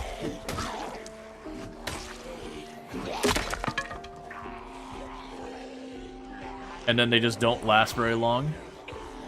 Yeah, to be fair, at this point, I've got, like, no maintenance, no axe skills. And we're using, like, literally the worst weapons in the game. Those breaking fast, that's fine. That's just whatever.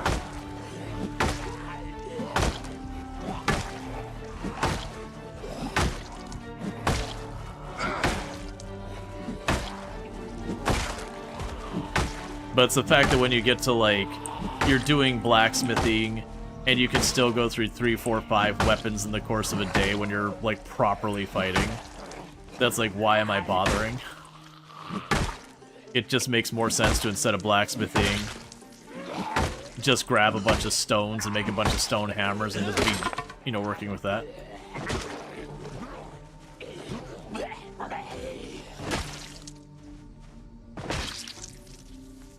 Alright, you get my broken tree branches.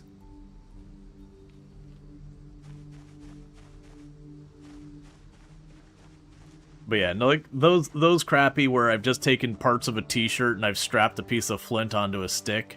Sure, whatever. They're literally the worst axe in the game you can make. It breaking, that's fine. That's whatever. But like I said, it's when you get to, like, you're making your scrap swords and all that kind of stuff, and you still go through several of them a day. It's just like, man, I'm putting so much effort into making these, and I do not feel like I'm getting my effort's worth.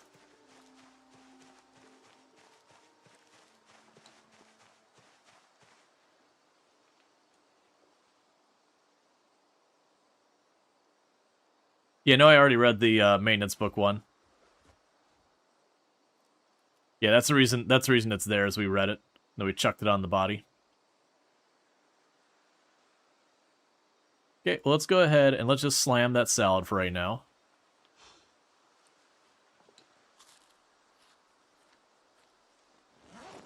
Yeah, no, there's a couple standout ones that they're a little bit better now. But it's still kind of the thing of like going, okay, because like there's the wooden bats is the one that usually comes up because they're very low effort. And like, so they're very popular because you can do them with like not having a lot of effort involved. So they're very popular as a result of that. But yeah, it annoys me that most weapons still breaking and not being repaired. So it is a deliberate decision that your weapons do break much faster, and that's not even just Project Zomboid, just in games like this in general, that broadly speaking, your weapons breaking way faster than they would in real life is a actual game design decision. Because you imagine, say, like the crowbar is usually the example that comes up where people like it breaks too fast. If you look at it and you were making like real life, where that crowbar would hold up for a very long time, letting you just hit things with it. The reality is you get your crowbar and it'd be like, okay, I guess I've won the game. Like, I've hit the top, there's not another weapon for me to get. And, you know, that'd just kind of be the end of it. So then, other than just, I'm going to go hoard a bunch of stuff and chuck it in boxes, but never use it because I've got my crowbar, it's a thing. So they deliberately make it so that the weapons do have less than normal real-life durability.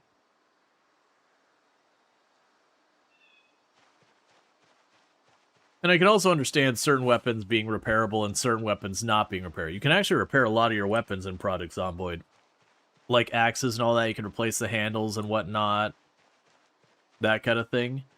But stuff like the crowbar, which is usually a hardened steel and all that, you know, you're not just going to go up to a crowbar and like tack weld and be like... Probably far enough away we could pop into this house.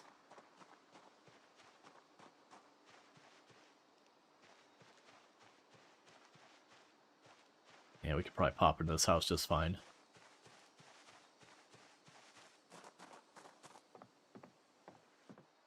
It's waiting for a house alarm so much there. It's just been a while since I've had a house alarm, so I'm just like, is this the one? Is that the one? Why are you hanging?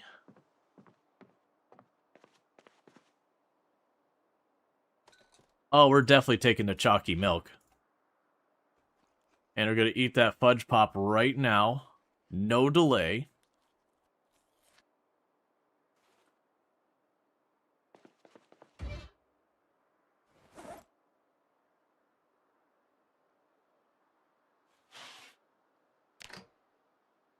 Chalky milk? Absolutely. No hesitation there. Oh, geez, that's a lot of oats.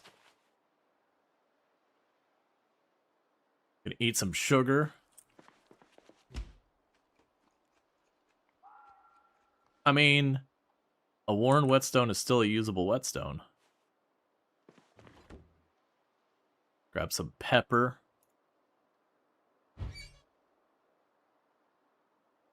I know, right? Chalky milk. Can we get a shout out for Lurk Queen as well? Another fantastic content creator on the platform. Ben Poppin. You were, oh, what I see? Was it Coral Island? I know you're playing RimWorld. There was another game other than RimWorld I saw. I'm trying to remember what the other one was. But yeah, so playing some RimWorld. There was something I saw you playing the other day that wasn't RimWorld. Because I remember... Flotsam! Thank you, Flotsam! I was thinking someone else who I saw was playing Coral Island. Right. Yeah, no, Flotsam, I caught you playing that the other day. And it was cool to watch you play that, because you made the comments like, I just want kind of a relaxing day, because Lurk Queen's been like on their partner push and all that. And it was just like, you know what? We're gonna let numbers go and just have fun with that, which I hope your numbers were good on Flotsam. Flotsam was very well received here. And I know a lot of people have streamed it. It's been pretty solidly received. So I hope it worked out well for you as well. Because I know I got to hang out for a little while, and I think I had to go to bed after that. But I do hope it worked out for you. Because Flotsam's a very excellent game for those who haven't seen it. It's thematically it's Raft. but it's a city builder. And so you float around and you're building your city and all that kind of stuff. You broke Lurky when she found out you were a mod and not just an unhinged cookie. Yeah, no, I really enjoyed Flotsam. Honestly, numbers are good all around. Doing great. Just need a couple more days of it.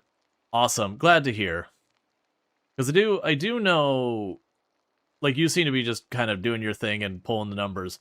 I do know there's a lot of people when they get into their partner push that they decide to do that, like they do like a big formal thing. That it can be rough because they kind of go all in on whatever's performing the best for them in that moment. And it's something for people who are content creators, it's something that actually just... Do you have a detached lawn? That's so weird.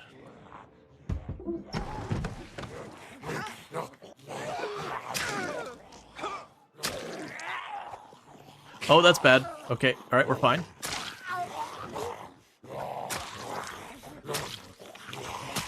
You bought Flotsam because you saw you playing it, and you really enjoy it. Nice. Yeah, no, it's really good. Like, I don't think it's a game you're gonna get hundreds of hours out of, but that's fine.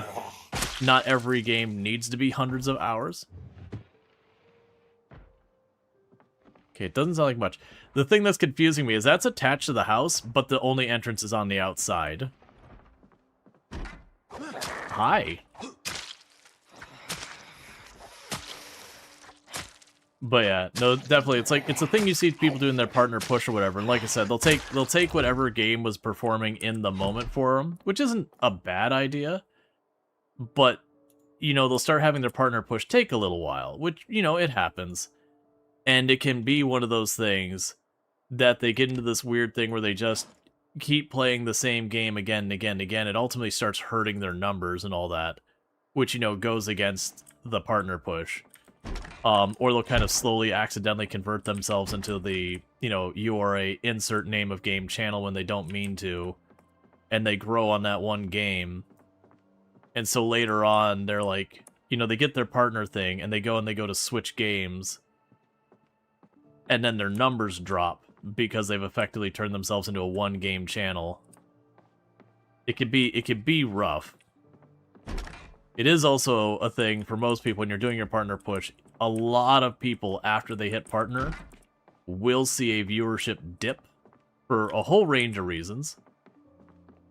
And it is just to kind of be like, yeah, that's probably coming. It's normal. Don't sweat it. Like, you'll get those numbers back most likely. But it is a very normal thing to have like a little dip right after you hit partner. And it's for some people you've gotten, you know, like quote unquote too big, or you know, they were watching a whole bunch of extra hours to help you with the push, whatever the reasons were. There's like lots of completely understandable, legitimate reasons that like they're nothing against you or whatever. But it can be a thing that you know, you're pulling the 75 whatever regularly, and then, you know, you get your check mark, and then you drop to like 60 or 50 or whatever, and, you know, panic ensues because that's just what brains do. So I do actually try and take a point to like gently warn people. And it's not everyone does that happen.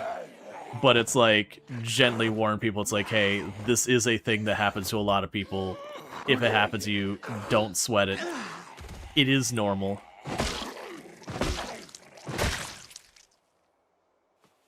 Like, it definitely happened to me where it was like, not a big dip, but like, drop from like, pulling regularly over 70 to dipping down to like 65, and then had to like build back up, which is fine. That's, again, people see you're getting right there, and they want to help you over there. They watch a whole lot extra of you to help with the push. Well, I do want that pipe wrench, but we were way overburned. All right, so if you missed what I found here, I found a mistake, is what I found. I found a bad idea. is what I found.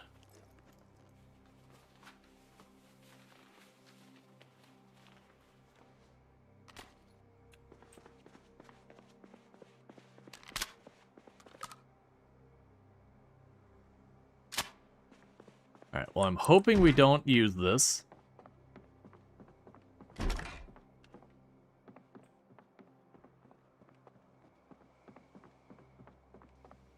So what I want to do now, it's getting late. Not what I wanted to hear. Okay, so drop the gun.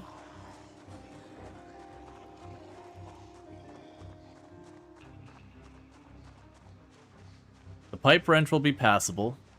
We'll go back for the gun, don't worry. We'll drop the bag. Oh, okay, it gave up.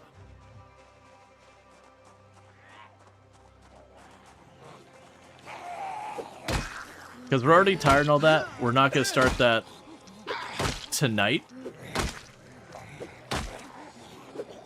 That is not what I wanted to see. The problem is we're already at high exertion and drowsy, so I could sit here and fight and all I'm going to do is just wreck myself. So, what I'm going to do is I'm going to walk over this fence, make sure they follow me over the fence. I'm going to turn around and walk down here, cut across that way. And then we're going to retrieve the gun and the bag.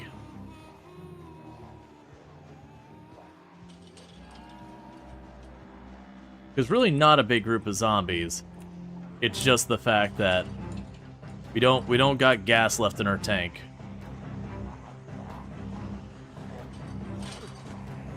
So they'll follow me over the fence.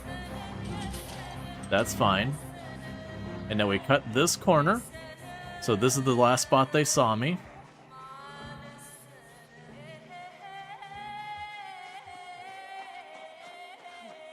We take a little bit of risk jogging here. The idea is I want it to be that by the time they get to that corner, I'm already gone.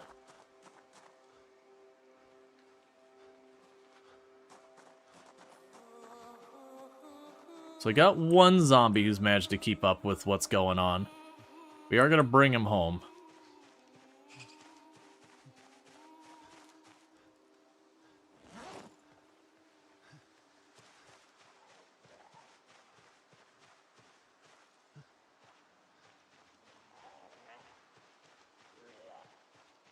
So we are taking a little bit of risk with how much we're carrying.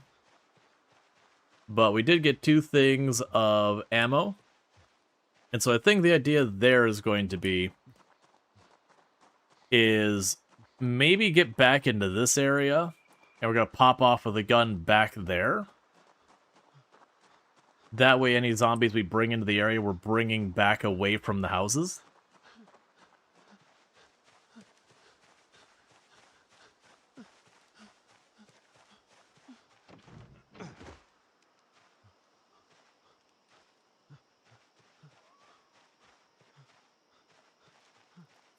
I'm going to go out, around, and then in. That way the zombie over there loses line of sight on me over here. So if it does keep following, I don't have to deal with it. So I broke line of sight, so last saw me over here. Now if I break line of sight here, when it goes here, it won't see me. So it'll just chill over there. And then meanwhile, we happily just walk in here. Pop into the bathroom.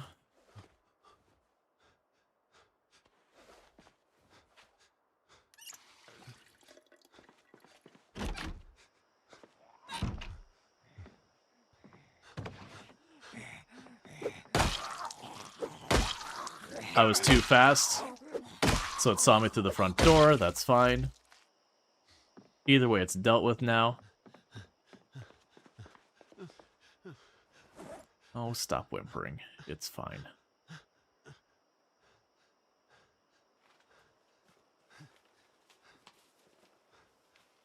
There's the tree branches.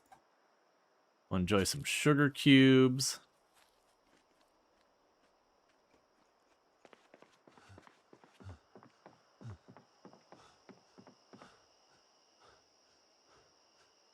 Go ahead and take the stale berries. Go ahead and take all the berries for that matter. I get enough food, I'm not going to eat those berries. Okay, so sit on the bed. Is there anything else that's gone stale? Alright, we're going to go ahead and eat the stale corn.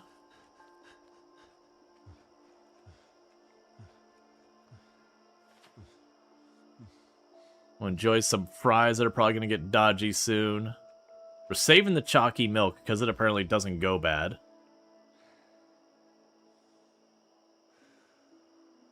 Gonna eat the sausage.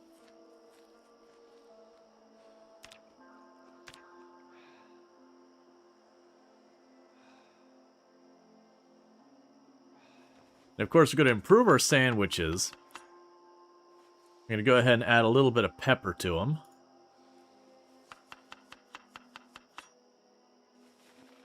Use the shelf-stable powder milk, maybe? Yeah, no, it's a weird thing in Product Zomboid that cow milk does not spoil. I think it's a mistake. Like, I don't think it was an intentional thing. But it is a thing that the milk just doesn't spoil in the game.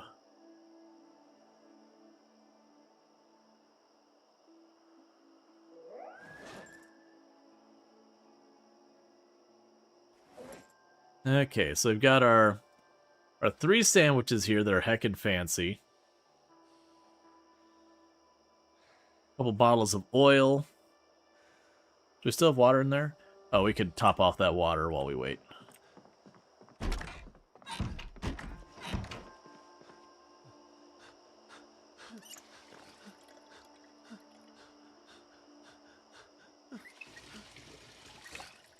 Okay. See, maybe the cows have a virus that does something to the milk? Maybe. There's a choppa. We're getting pretty due to the chopper. That's part of the reason I was like, oh, let's grab that shotgun. I believe tomorrow in game is the earliest the chopper can show up. More likely it'll be like the day after. But, with 2 cases of shotgun ammo and a double barrel shotgun, we could probably do some damage. Is there anything I want to ditch from my inventory for now?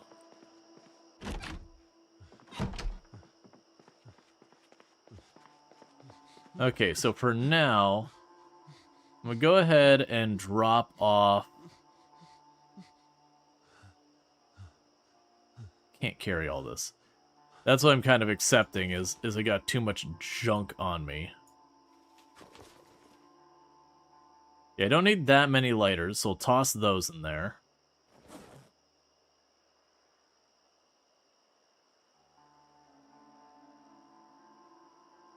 Gonna go ahead and eat the big pile of meat. Get rid of that. We'll probably drop off the painkillers for now.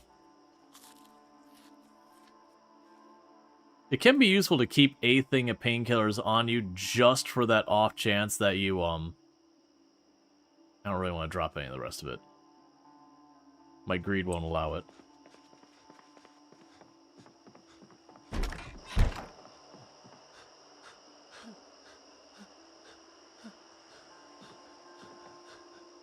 Okay.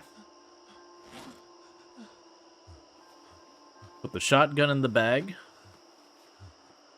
Yeah, that'll be acceptable. Alright, so let's go ahead and we're going to wait a little bit before we go to bed. Because we go to bed too early. You knew Arnold in the chopper meme? Yeah, no, I'm aware of it. The getting the chopper. I've gotten myself in trouble with that in RimWorld. This is Product Zomboid. Pretty solid game. PC, that whole bit. But we did that in RimWorld one time. I was doing a mission where I had to protect a bunch of dogs. And we had this giant mech raid come right at the end. I was, there to come after the dogs. And we had it pretty well handled. And I was memeing. I was like, alright, let's go ahead and chuck these dogs in the helicopter and have, or in the shuttle to get them out of here. So, like, do the get in the chopper meme. But the thing was, it was like 5 or 6 people who were, like, fully decked out in the, I'm blanking on the name, the cataphract armor that the Empire gave me to help protect the dogs.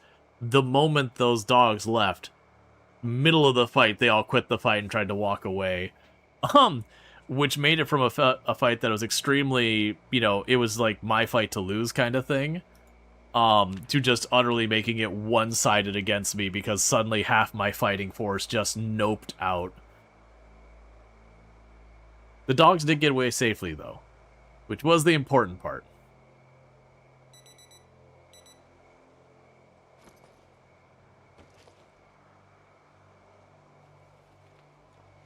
Okay.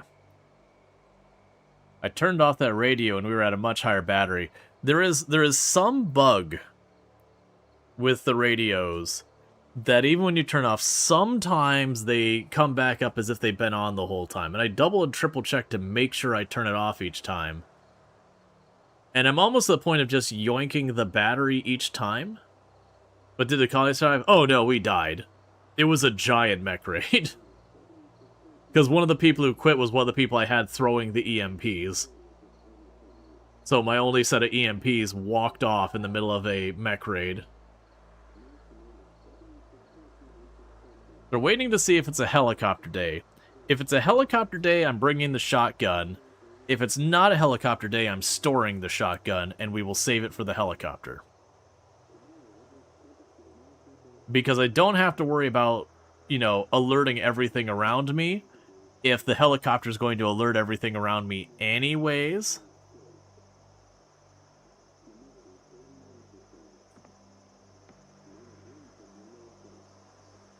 Okay, no helicopter. So I'm taking the battery out now. I'm tired of that radio coming out. And being short on battery. Batteries aren't urgent. But I don't need to just, like, waste them. Especially since later on, if we go to do any of the more dangerous dark areas, that'll be a thing. Okay, so let's go over to this cabinet. So there's your 2 boxes of shotgun ammo. What day in the game is it? We're on our 6th day. You can put the double barrel shotgun in there.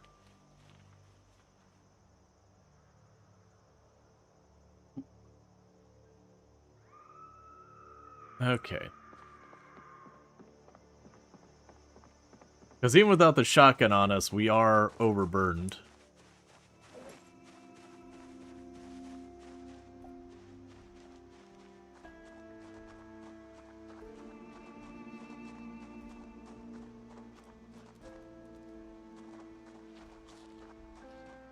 Okay, so let's go starting to kill zombies. Besides hiding, is there anything else you can do about the helicopter? You can walk away. I actually don't recommend hiding during the helicopter.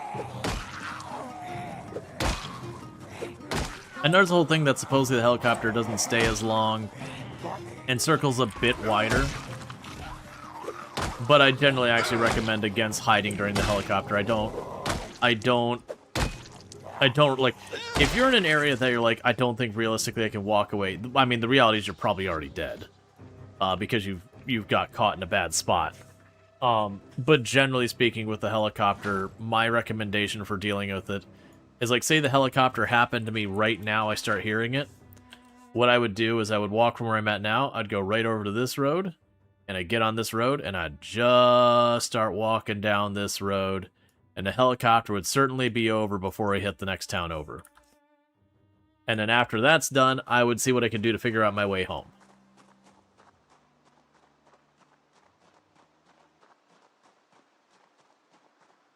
Oh yeah, we already looted the house, so let's go ahead and I don't think I left anything too important here, so we can go there, mark that spot. I noticed people mentioned liking the warehouses nearby. Have you been to this area since Build 41 and Build 42 did their reworks on the loot? Like, Build 41 did the first major rework. Because the warehouses in this area usually just carry rotten food, and that's pretty much it. Like, the number of houses or the number of warehouses with tools in it are very negligible nowadays. Got tons of vegetables from the warehouse? Gotcha. Yeah, I usually don't worry about getting the vegetables from the warehouses. If you're like really on top and you can get them in the ice cream freezers, you can make them last a good while. But usually just grabbing like a sack or two of like the potatoes or whatever the longest lasting thing you can get your hands on is usually enough to carry over to the point that everything starts rotting. Even if you have a freezer. It's still worth doing. Like, it used to be back in the day when Build 41 was still unstable before multiplayer. You know, whereas just beginning to do my large kill count runs, my go-to strategy for Lake Fallis was to go to the south side. There was an ice cream parlor there with two really big freezers in there, and it was right next to a vegetable stand. So it used to just be my strategy to go to the vegetable stand, grab everything out of it, walk right next door, and dump it all in the freezer. But usually, like I said, it's one of those things that you don't need that much before the food starts going bad before you can get to it, kind of thing. Because just that little vegetable stand usually has pretty close to, 2, 3, 4 weeks worth of food. If you freeze it.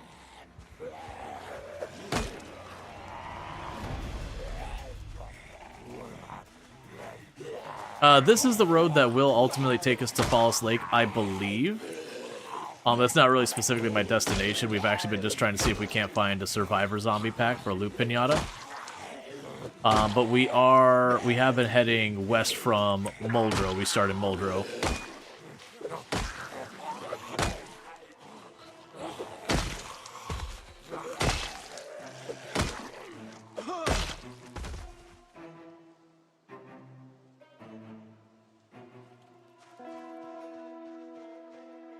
Okay. And we once again sit down for muscle strain. That's going to be something you're going to see a whole lot of early game. Yeah, so we're at foraging 4, strength is getting close to 2, fitness is about to be at 1. Short blunt is about to be at 2, and we're at maintenance 2.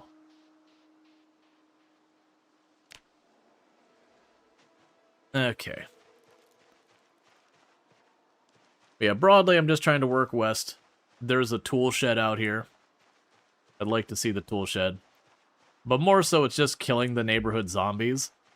That we're trying to give ourselves a buffer of safe. Yeah, no, generally Lake Fallis is good. We're on 16 times pop, so it does mean, unfortunately, even going to Lake Fallis is a pretty significant battle.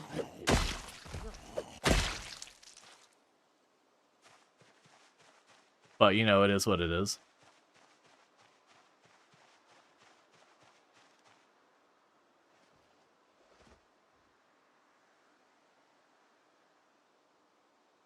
But it's just one of those things that early game, it's a lot of fight, sit down, fight, sit down. Oh, did the Flint survive? Yeah, I made the Flint survive. We'll grab that.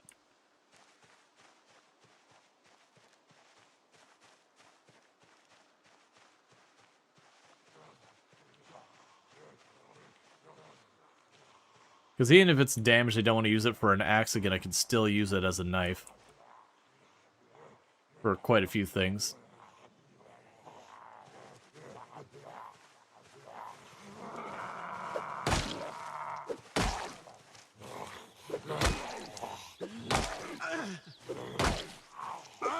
That one has a hand fork we want to grab because they're pretty okay weapons.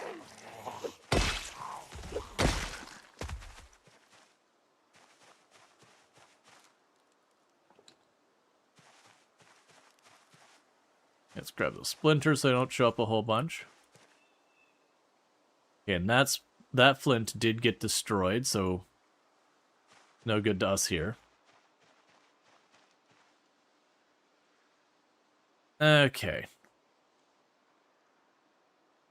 But yeah, so pretty much the idea with 16 times pop early game is you're going to go to places and it's going to effectively be a tug-of-war between you and the zombies, where you'll show up, you'll have a good day, you'll kill like 50, 60 of them and push back like a building or two, and then there'll be like a meta event or a migration and they'll come out in like big numbers and they'll kind of shove you back where you have to retreat, and then the next day you'll go and you'll fight back in, and so there's just like this kind of tug-of-war that goes back and forth, and that usually continues until wherever the zombies are coming from, you've exhausted enough of their numbers that they just don't really have more zombies to, like, kind of throw to push you back.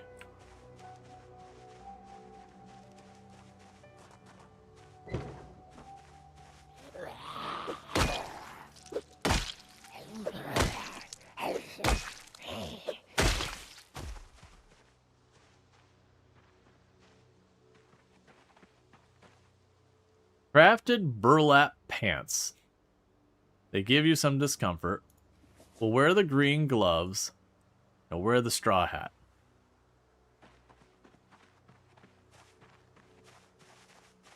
I forgot you can make like burlap shirt and burlap pants and all that in Build 42.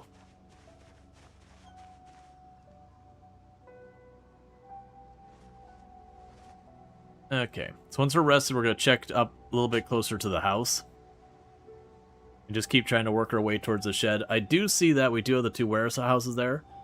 With the time we're in game, stuff like the potatoes and all that will be fine. Strawberries will probably have already gone dodgy. Bananas will probably already have gone dodgy. Cabbage will be like properly wrecked.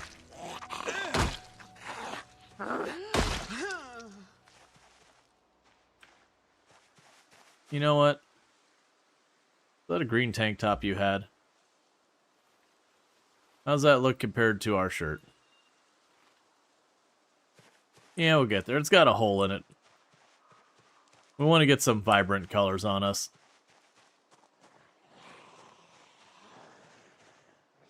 There's no point in surviving the zombie apocalypse if you can't thrive. We got our bright green gloves. I could see leaning into that and getting ourselves some green socks. Some type of like green pants or shirt or whatever.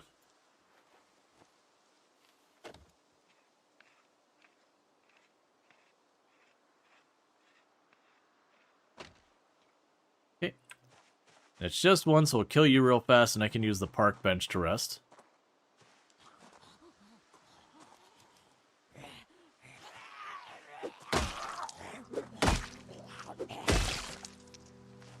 Alright.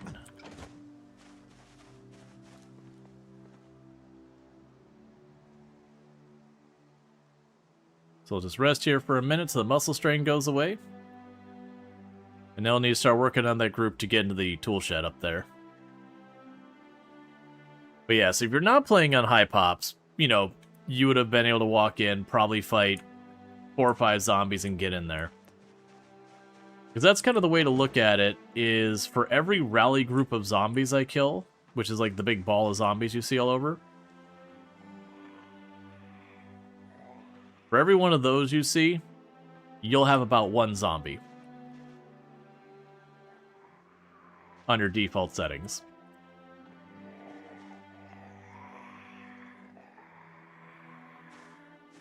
So to say it's scaled up a little bit is understating it quite a bit.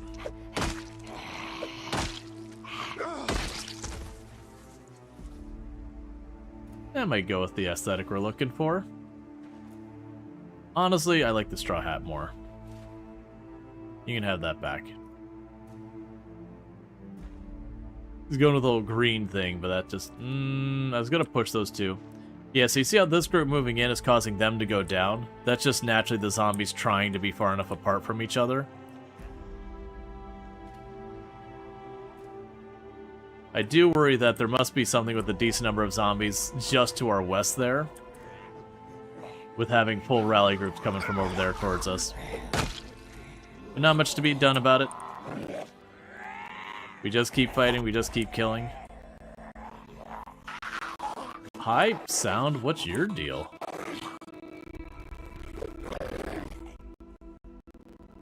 Did all the sound get super pixely and awful for all of you as well? I'm gonna try some real fast, see if we can't fix that. Because that is rough. Alright, so we're gonna pause the game.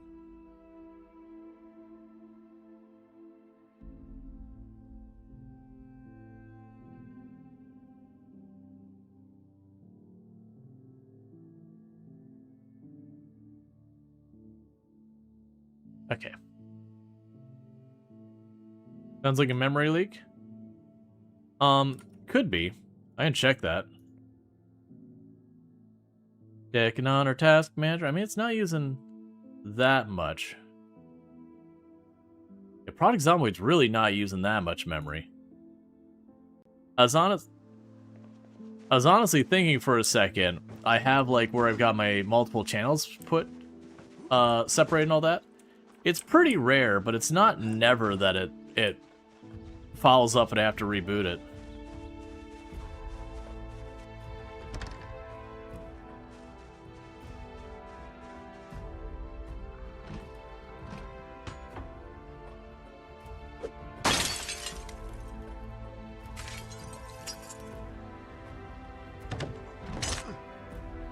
Mechanics 1.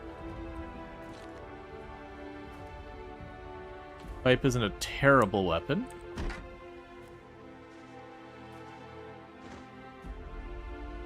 Okay, so let's take 2 seconds. There you go, loot. There we go, so you. And metal sheets, comma, welding rods. Put that over here. All right. So we don't want to be carrying all that on our person. We are getting a little bit of the munchies. So that's still fresh. And that beef patty's going stale, so we're going to eat that.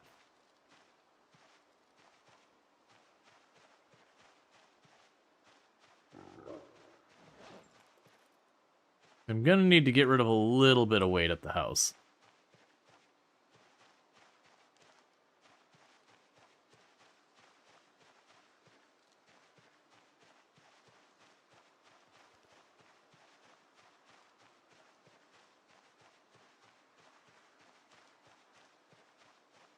Get the Sharpie. Oh, I got some shotgun shells on us as well. A big part of it is I am just carrying too much. The good news is I'm right about to gain another point in strength, if I'm not mistaken. I mean, we're close. We're more than 2/3 the way there. Once I do that, I'll be able to carry more.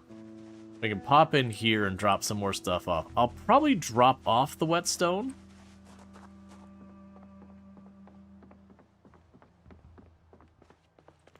So let's drop off the whetstone, so I can make those in a pinch.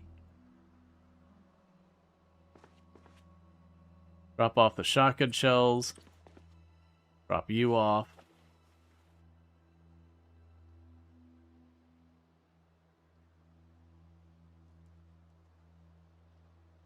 I'm honestly getting to the point I shouldn't be carrying all the weapons I've got on me, but I'm also stubborn and I don't feel like stopping.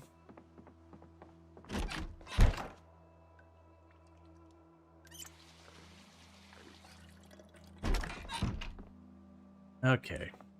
Because I'm also imagining it's going to be just a matter of time before we eat one of these sandwiches or whatever. And then, you know, our carry weight's sorted. Because these sandwiches are almost a full unit of encumbrance each. They are some beefy, literally and figuratively, sandwiches.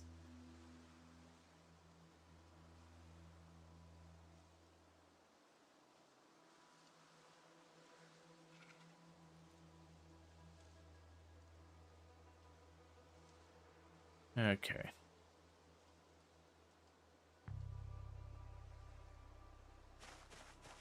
Let me go ahead and slam the whole sandwich. They're not going to stay fresh much longer anyways. Let's get that happiness out of them.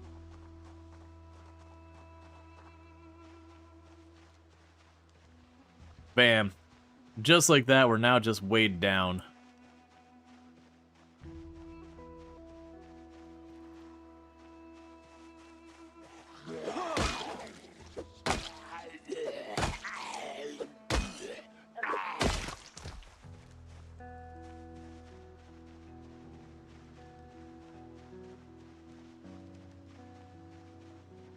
Alright. So rather than continuing to push west, let's push north. There is another road back to the west. But I can see to the north that there's more buildings. So we can push towards those. I expect those to just be those warehouses that got mentioned earlier. They'll be probably full of mostly rotten produce. We might get lucky and get, you know, snag a bunch of potatoes out of it or whatever. There's a couple pieces of produce that last a long time. Otherwise, we're just going to keep clearing zombies out of our area, just broadly moving in that general direction.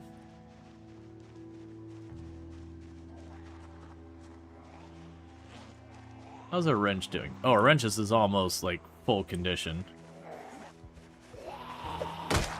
I was expecting to be a bit more damage than that.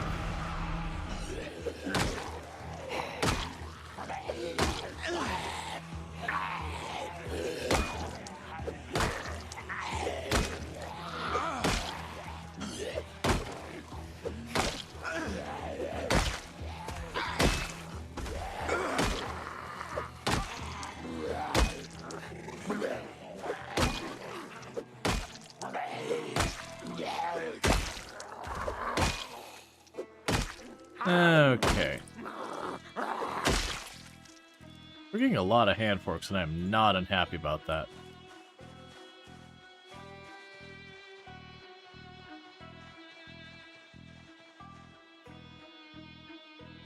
Okay, and again, we're probably going to be just wasteful about the sandwich and just slam that whole thing.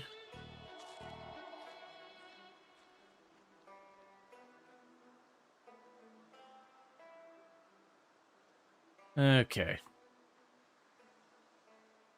When we're thirsty, we can do stuff like eat our little juice carton and all that.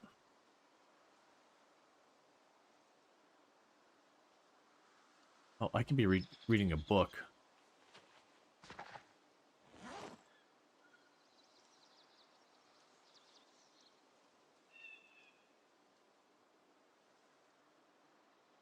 Put our resting time to use.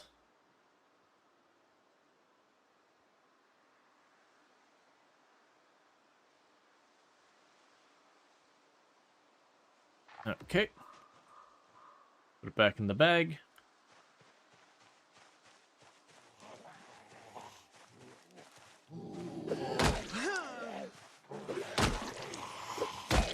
Just some of the sound your character makes.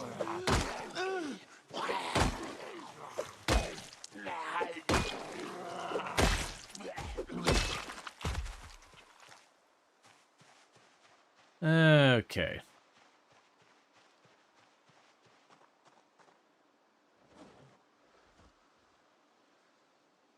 And go back over here and read more of our book.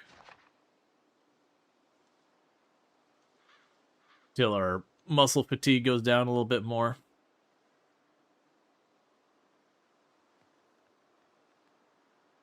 And then, like I said, I'm imagining with these warehouses, the small warehouse to the south, that's probably like a tool shed. We'll probably get some good luck on tools there.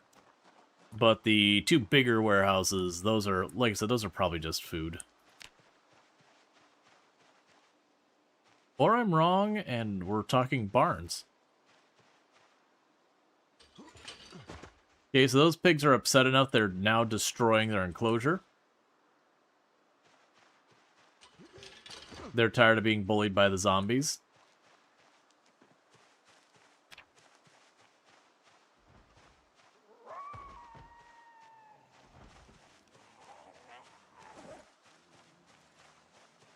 You can go ahead and have a drink of her chalky milk.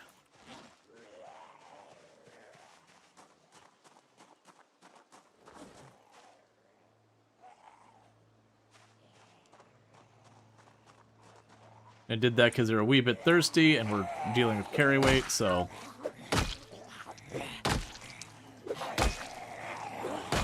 Just using the resources as we got them. Easy enough to get more if I need them.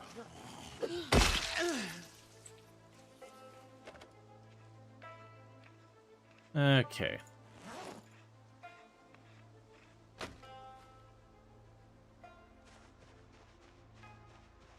And the reason our muscle strain is so bad right now is, one, it's the combat skills being low, but also on top of it, the pipe wrench is a particularly awful weapon when it comes to consideration of muscle strain.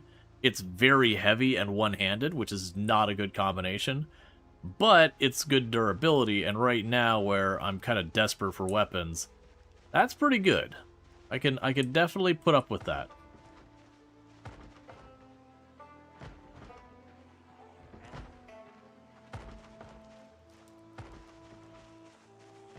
Okay.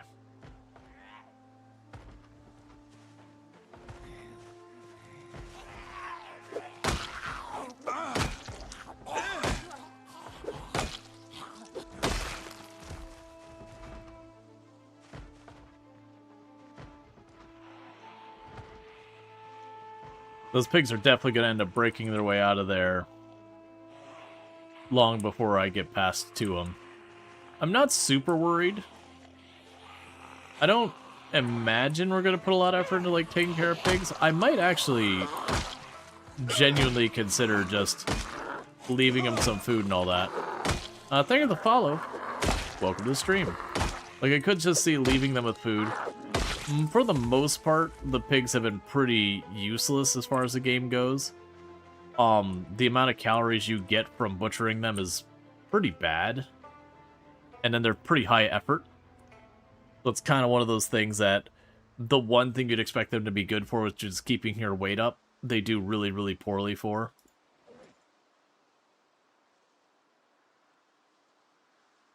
Alright, let's stand up. And we're going to enjoy our juice box.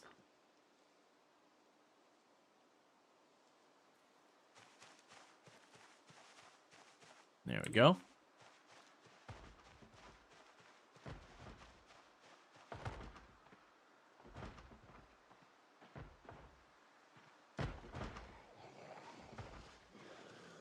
Yep, this is early game. Grab a couple, kill them. Grab a couple, kill them. Grab a couple, kill them. Do that till there's no more in the area, or you start getting strong enough you can grab more than a couple. And then eventually you'll get to the point where you can just grab a group and knock the whole group down.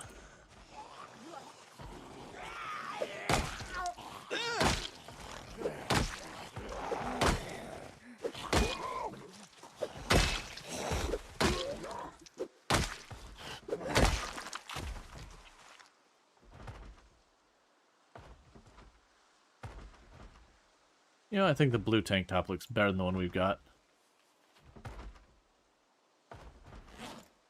Yeah, that's looking better.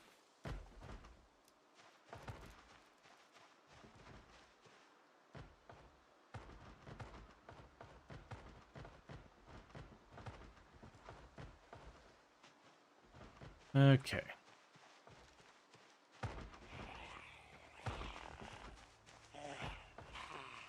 And I'm not too worried about reading the book as aggressively as possible. Because very genuinely what's going to happen is when we get home in the evenings, when it's, you know, getting too dark for us to stay out fighting, or we're just tired or whatever, but it's too early for us to go to bed, I can just sit there and just read the book while we wait. Because I don't particularly expect to need to have my mechanics skill up anytime soon.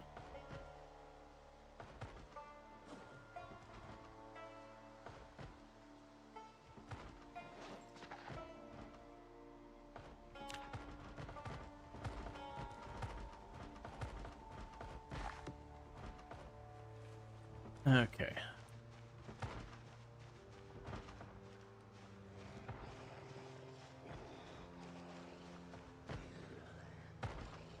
Yeah, no, it's, my other character, Venus Orozco, is a character who's got nearly perfect combat skills, started to 0 to hero as well. Very genuinely, when I go out fighting, it's... I pull the rally group, and I kill the whole rally group in a matter of seconds. And then, so it's like, run up, back up a little bit, run up, back up a little bit, that kind of thing. Okay, so we're gonna need to get properly back. We are getting drowsy, so we'll kill these last two. But then we'll fall back and, you know, top off our water.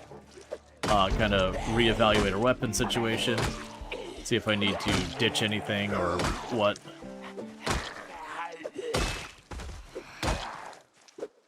We can read our book for a while.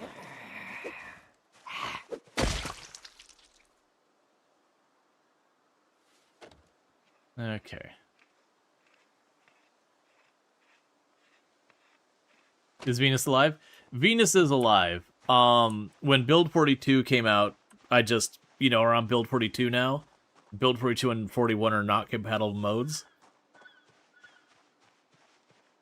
So Venus has retired. She's living in peace. No one bothering her. And I do see we had some zombies wandering over here. We'll want to kill those the next in-game day. Right now we're drowsy, so we want to avoid getting into any fights unless we absolutely don't have a choice or whatever. We can eat some ham.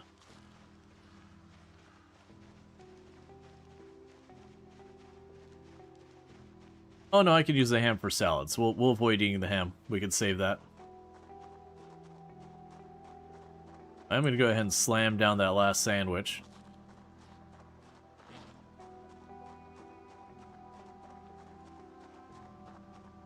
So that'll decrease our carry weight a lot.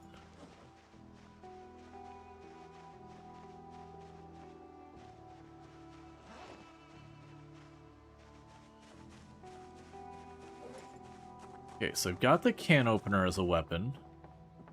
So I think we'll do... we can pop over here for right now. Drop the can opener as a weapon in there. Got the pipe. We got a bunch of hand forks in that. Yeah, that's probably fine. We got tons of food we can use in general.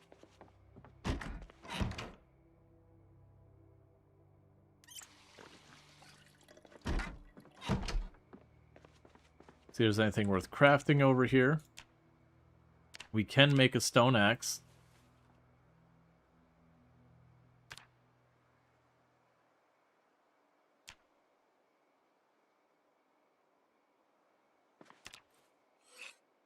We can sharpen a knife. Let's see, does thirst have similar debuffs that hunger? Or can you just ignore it until you start dying? It has similar debuffs. You'll overheat a lot faster as your thirst goes down, is the big one I remember.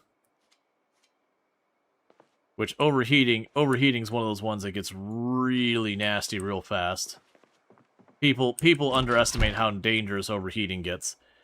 It's one reason, generally speaking, you want to wear as little as you can where you don't get cold.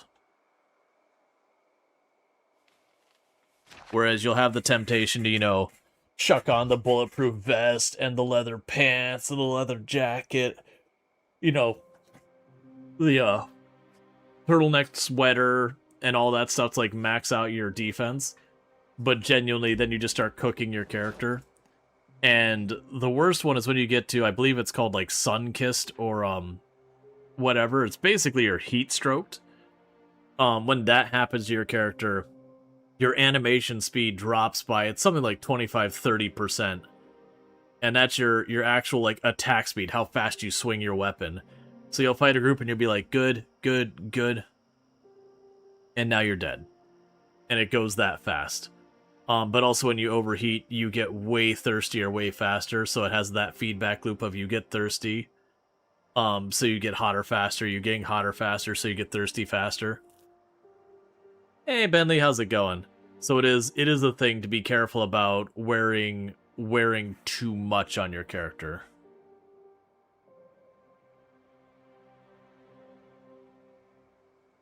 I'm doing good. I probably shouldn't be pushing this book, but I'm gonna get this book slammed out so I can just chuck it in the bin.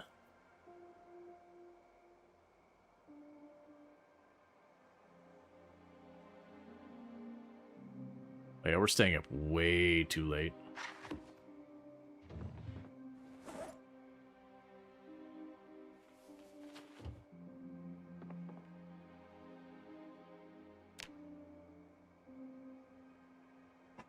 All right.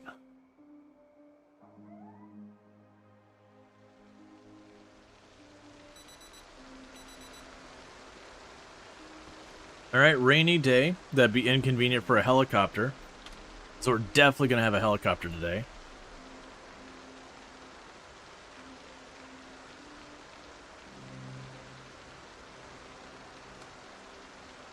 Multiplayer, single player? Single player. We'll probably be doing some multiplayer stuff in Project Zomboid on Monday. Talking about doing that with Curly and everyone. Should be a lot of fun.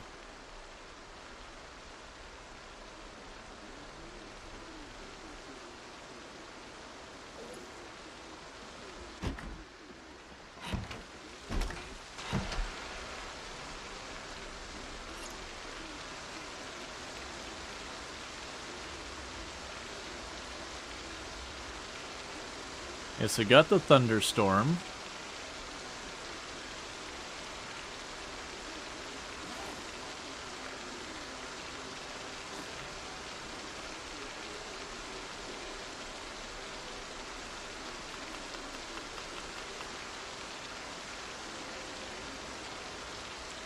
Looks like potentially no helicopter today. Can you burn books for heat? I mean, you can put them in a fireplace and do that. Generally speaking, that's not necessary. Broadly speaking, if you're getting to the point of, like, needing to burn things just to not freeze to death, you've done a lot of things wrong.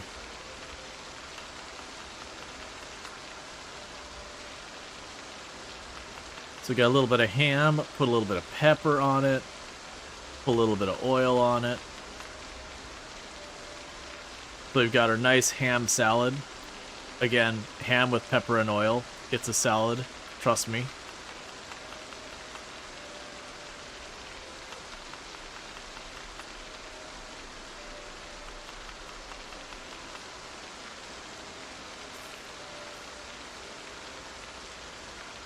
Yeah, just oily peppered ham. And I'm just going ahead and using it because it's stale. It's gonna go bad anyways. Did I have in here salt? I feel like I had salt in here, right? Or did I have the salt earlier? I might have had the salt earlier and dumped it, or it could have been the other character. It's fine.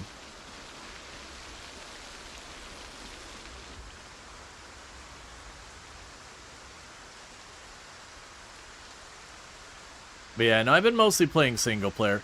Generally speaking, just like broadly speaking, I tend to prefer playing single player games. That said, I do enjoy doing multiplayer as a way of just kind of, you know, mixing it up, keeping things fresh, doing that kind of stuff. It's also fun to hang out with friends and whatnot. But generally speaking, most of the time you're going to see me doing solo stuff. It's also a thing that can be a little bit tricky sometimes to stream when you've got a bunch of people there, like managing where you are communicating with the other people you're playing with, but also making sure that you're still, you know, active with your community and all that. It can be a tricky thing to navigate at times. It really depends on the game, though. Like, some games, especially, you know, kind of like the party game style games, they leave you lots of opportunity for that.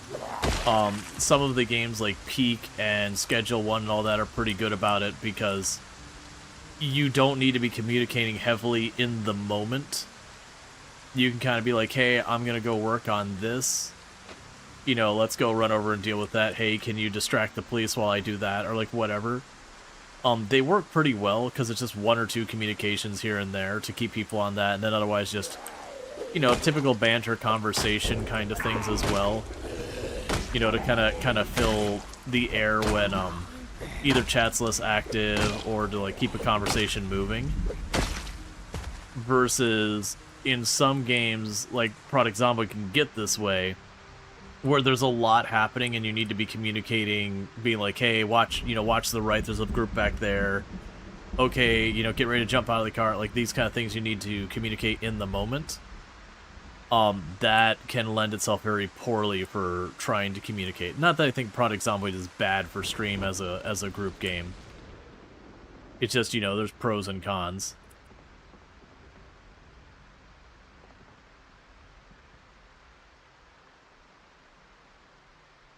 Okay, so we can sit in here for a moment.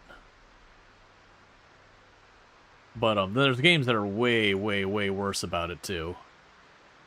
Like, I couldn't imagine trying to, like, stream and have any bit of, like, meaningful chat engagement while doing, you know, like a mythic raid or something, or you're playing, you know, you're playing a particularly competitive MOBA or a team-based first-person shooter or whatever, something that you're going to be communicating pretty much constantly if you're wanting to be successful.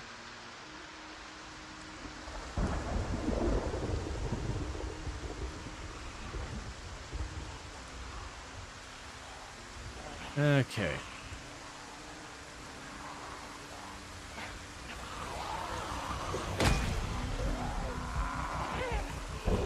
CS2 is not Twitch Interactive, yeah. Yeah, no, there's a number of games like that. And like games like Path of Exile go back and forth. Where there's definitely times in Path of Exile where you're like, alright, I'm doing this, you know, really difficult boss. Like, it's focus time, I'm not gonna be talking to chat. And then there's other times where you're just like, you're just running maps, not particularly dangerous maps. You're just kinda grinding levels, that kind of thing. That on the other end of the spectrum, that could be like really solid where you're just kind of sitting there doing banter, that kind of thing. Also different if you're doing like hardcore or not, because hardcore, again, even those maps, so you'll have like a map that really doesn't have anything that should be making it particularly dangerous, but the right combination of things on an enemy can make that one enemy incredibly dangerous. So you got to kind of keep an eye, keep a focus on it. You can't just kind of go full autopilot. Whereas like when you're doing softcore and you're doing that, yeah, you can run through the maps and the odds that you run to that one dangerous enemy are not particularly high. Pretty soon I'm going to have to actually forage and put some effort into food. It's been a while.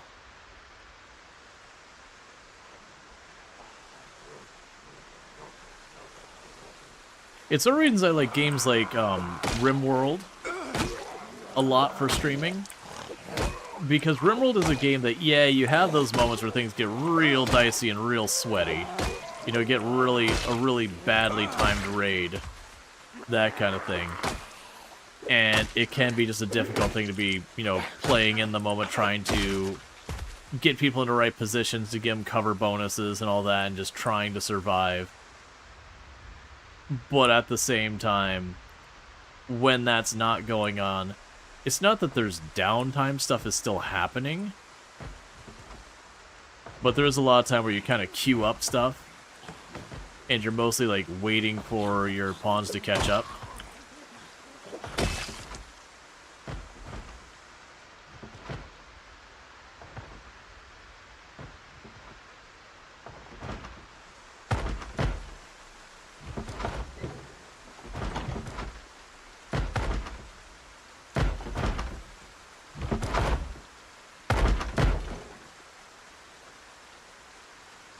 There you go, little piggies.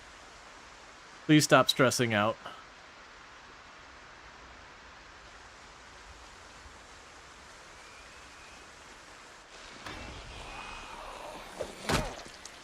It's not a great place for a zombie. If there's a group of zombies behind, they could easily hear me through this.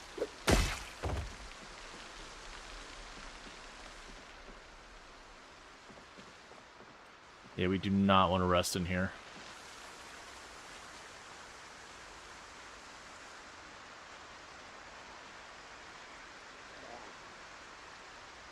There you are.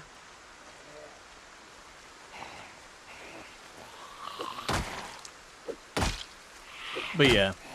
So my whole point with that, though, is like, I like to do collaborative, where I play with other people and all that stuff, because obviously, like, I've got 2 planned up here in the near future. But it's also one of those things that very genuinely, I tend to try and not do it, because I like being able to sit here and communicate with people and have conversations and all that. And it can be difficult during collabs, especially if there's like lots of people involved. Like when it's collabing with just like one other person, it's not too bad.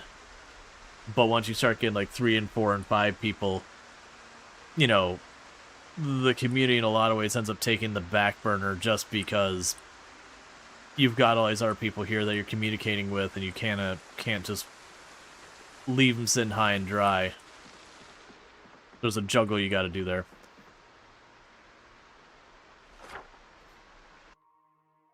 Alright, so we did check this building. There's nothing left for us in there. I'm not expecting to find anything in the pig, like the little pig's room. I'm imagining it's just the pigs and maybe some food.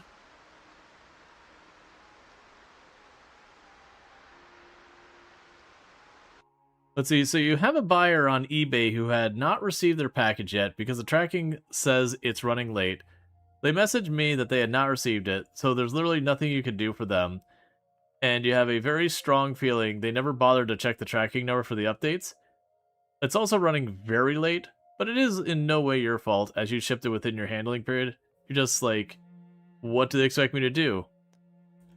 I mean, they may not have checked, because yeah, no, I imagine people are stressing out because there's a lot of people are doing like their Christmas shopping and everything, so it could be like a Christmas gift kind of thing. And it can be a feels bad when, you know, you ordered something for Christmas, it should have arrived for Christmas on time and everything, and just didn't. That kind of thing. Cause that I've had that one. The worst one I had is like during the pandemic. It was one of the things, and it was like, I can't remember, something like a car part or something very specific, so I couldn't like really just go someplace else and get it. But I had ordered it for like my dad or whatever. Oh no, it was a car cover for his car. That's right. I had ordered it for my dad. And it was one of those things that, you know, it should have arrived on time, and then it got delayed, and then it got back ordered, and it ended up showing like 3 months later. I was like, I got the receipt, it is on its way. What? Who's banging on what over? Oh, it's gonna be one zombie banging there.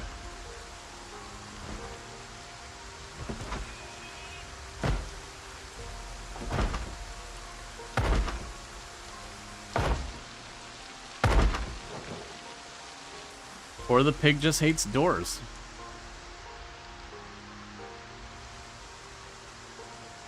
The pig is like, a door is just a border. Say no to borders.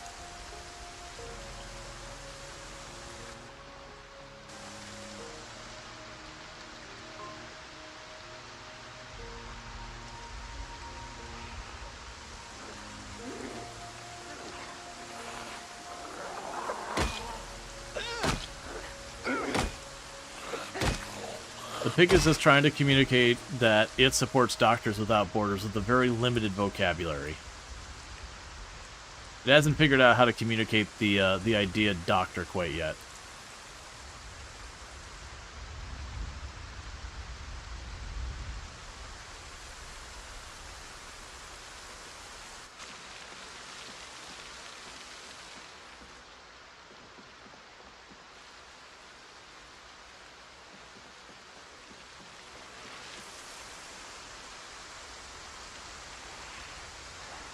I figure he's going to aggro at least one, either on the way in or out.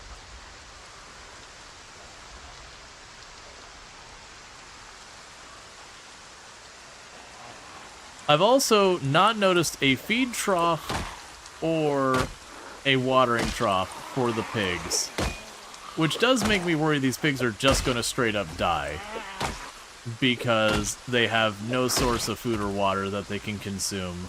Because the animals, most of them, require the feed trough to eat. They won't eat otherwise.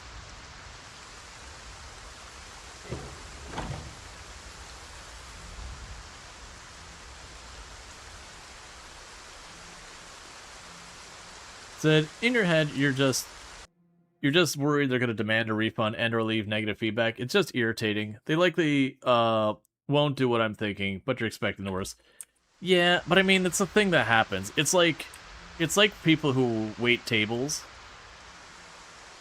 Didn't they fix that in Build 42? The troughs are a requirement, I was pretty sure. Like that wasn't a mistake. The idea is you are required to feed them as part of the maintenance that you have to do.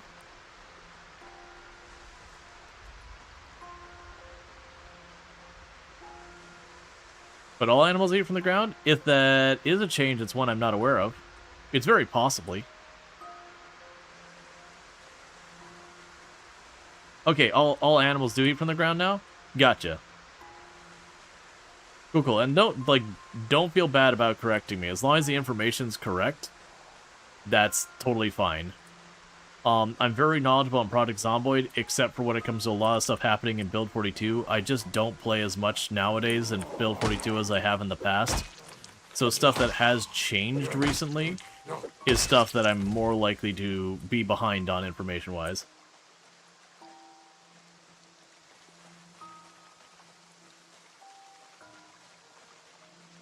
Yeah, no, they definitely don't have a lake or a river or anything there.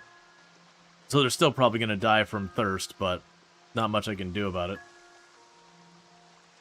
There's no troughs that I saw. And it could be there's just troughs somewhere else in the property I haven't noticed.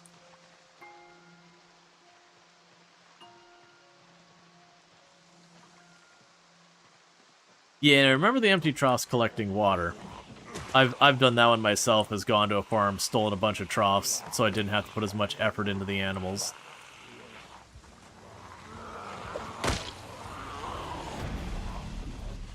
That said, I'm not too worried about the pigs one way or the other. Because unfortunately, even after the buff, they're not really a reasonable way to keep your weight up.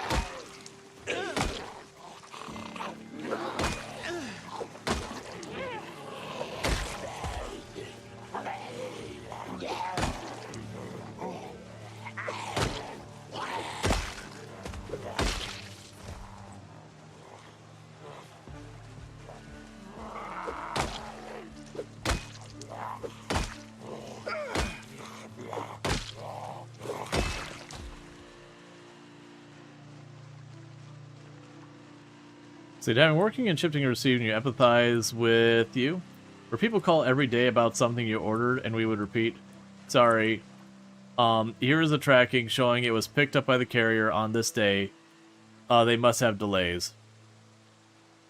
Yeah, no, I was gonna say, like, the one that reminds me is, again, you'll have, like, the poor waiter, waitress, and, you know, you'll go up, and you'll be like, hey, you know, something gets ordered, and either the people in the kitchen mess it up, or it's slow, or they ordered something and they didn't just, like, it's not anything wrong with the order, they just didn't like it. You know, it was just not, you know, they ordered something and it was just not what they, you know, it was something they were trying new, and it just didn't end up being something they enjoyed, which, you know, fair enough, but then they don't tip because of it, and you're like, look, man, that's not the waiter or waitress's fault. None of those things are something a waiter or waitress could do literally anything about. The waiter or waitress doesn't know your eating preferences. Like, that's something you gotta sort out. Hey, Alistair! Thank you so much for the raid. I hope you had fun. I believe I saw you were playing Project Zomboid with Woe Jess earlier. I hope you had a good time with that, playing some multiplayer and all that good stuff. But welcome in, Raiders. Again, check out Alistair, playing some Project Zomboid recently, so good times over there. Definitely check him out.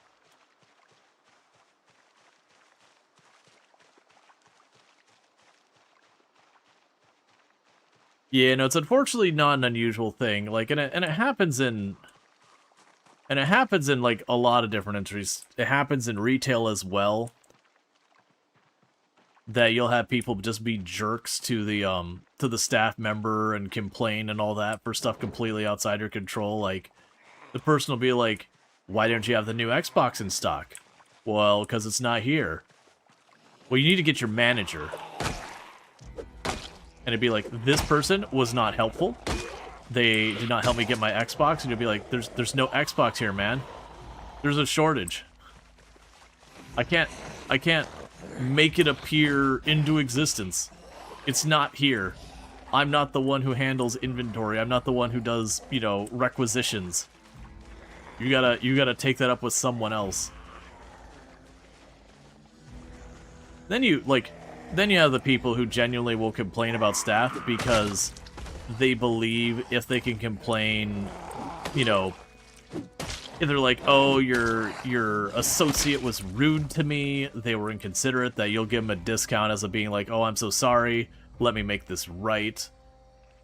And then, you know, you get yelled at for it, and you're like, I didn't do crap.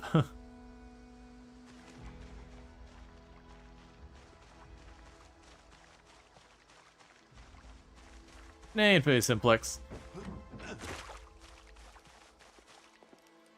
You just write an X on a cardboard box. Yep. I didn't run into too many. For what I'm talking about here, I didn't run into too many people like that, but there was definitely a couple of people that come to mind when I worked retail that you ran into people and you're like, this person is just an a-hole. Like, there's really not another way to look around it. This person showed up with the intent of just being a jerk and causing trouble. Because they know you're at work, and you can't really push back in a big way because you're putting your job on the line then. So they kind of hold all the power in the situation. I am happy that some companies have started getting a lot better about that, where if you just show up and you just start being a jerk to the staff, that instead of being like, oh, I'm so sorry, let me make this right, they'll be like, no. Like, no. Like, what you're saying is clearly BS or whatever. I don't believe you. You know, like, you're acting inappropriate, you know, please leave the store. You know, you're banned, just don't come back. Like, obviously it depends. If it's something plausible, they don't do that. But there's times where people just make crap up that's so obviously made up. But again, no one wants to have the person make a big stink, so they just cave. Just to make the problem go away. And I'm happy that more people are pushing back and that being like, no, that's not acceptable behavior. You know, I'm gonna need you to leave. You won't be shopping here today. And thank you, Ince, for the 110 stream streak. Catch the last 110 streams without missing a single one. So, I thank you so much for that. I do appreciate it. Let's see, you worked in the dress barn for years. And it was like, you know, older customers, and it was horrendous. Literal tantrums. Yeah, no, my comment was when I was in retail, it was the 40 to 60 somethings. So I'm not even making it a generation thing. It was just like there was an age range, and it was only the men that I had to deal with because I was dealing with tools. I don't think the entire time I had a single, like, and I had women customers. I don't think I had a single one of the women customers create a problem. But the number of times I got told by some dude I had no idea what I'm talking about, and I'd be like, alright, bet. And I'd go grab the, like, owner's manual for whatever it is and prove that, you know, they were just entirely wrong. I went through that crap probably, like, once every second or third week.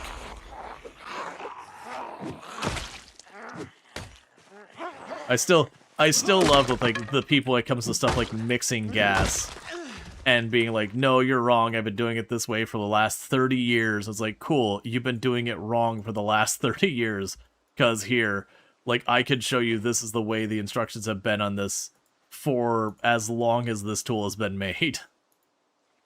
Like, we didn't randomly change how you mix your gas on this. Maybe another brand might have had a different ratio or whatever, but this brand, this has been the ratio since literally forever.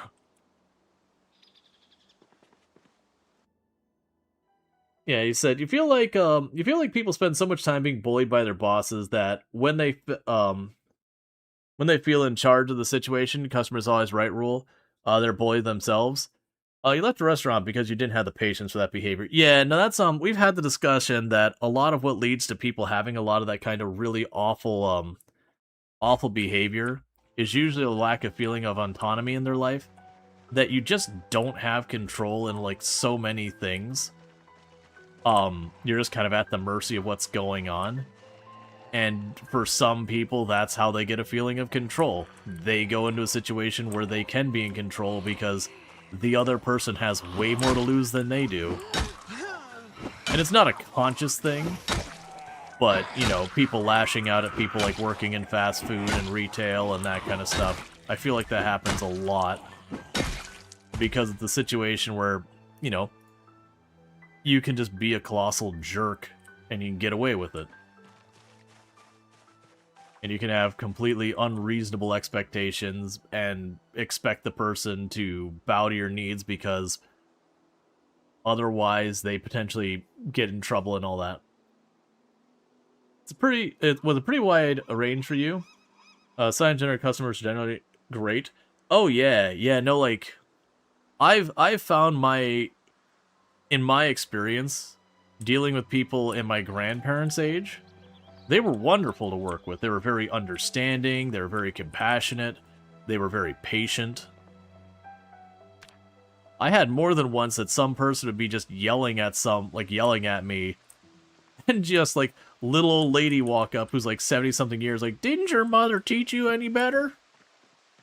I know. I'm gonna go call Susan right now, and I'm gonna tell her what a naughty boy you've been. To some dude, like, not literally like that.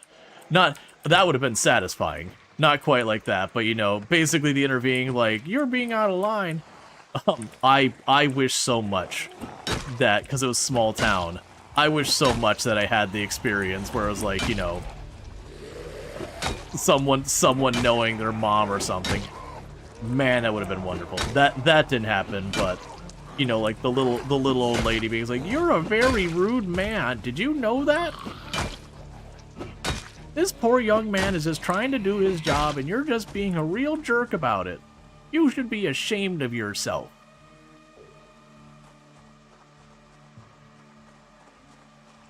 I do appreciate when that happens. It takes a lot of pressure off me. When someone starts public shaming, it is a really fast way to diffuse those things. Because now it's no longer, you know, you're being like, what do I do? If I start talking back at this person, I could lose my job. But they really are being, you know, completely unreasonable. You know, versus when another customer is like, you know, giving them an earful. It's like, hey, I can just stand back and let this happen.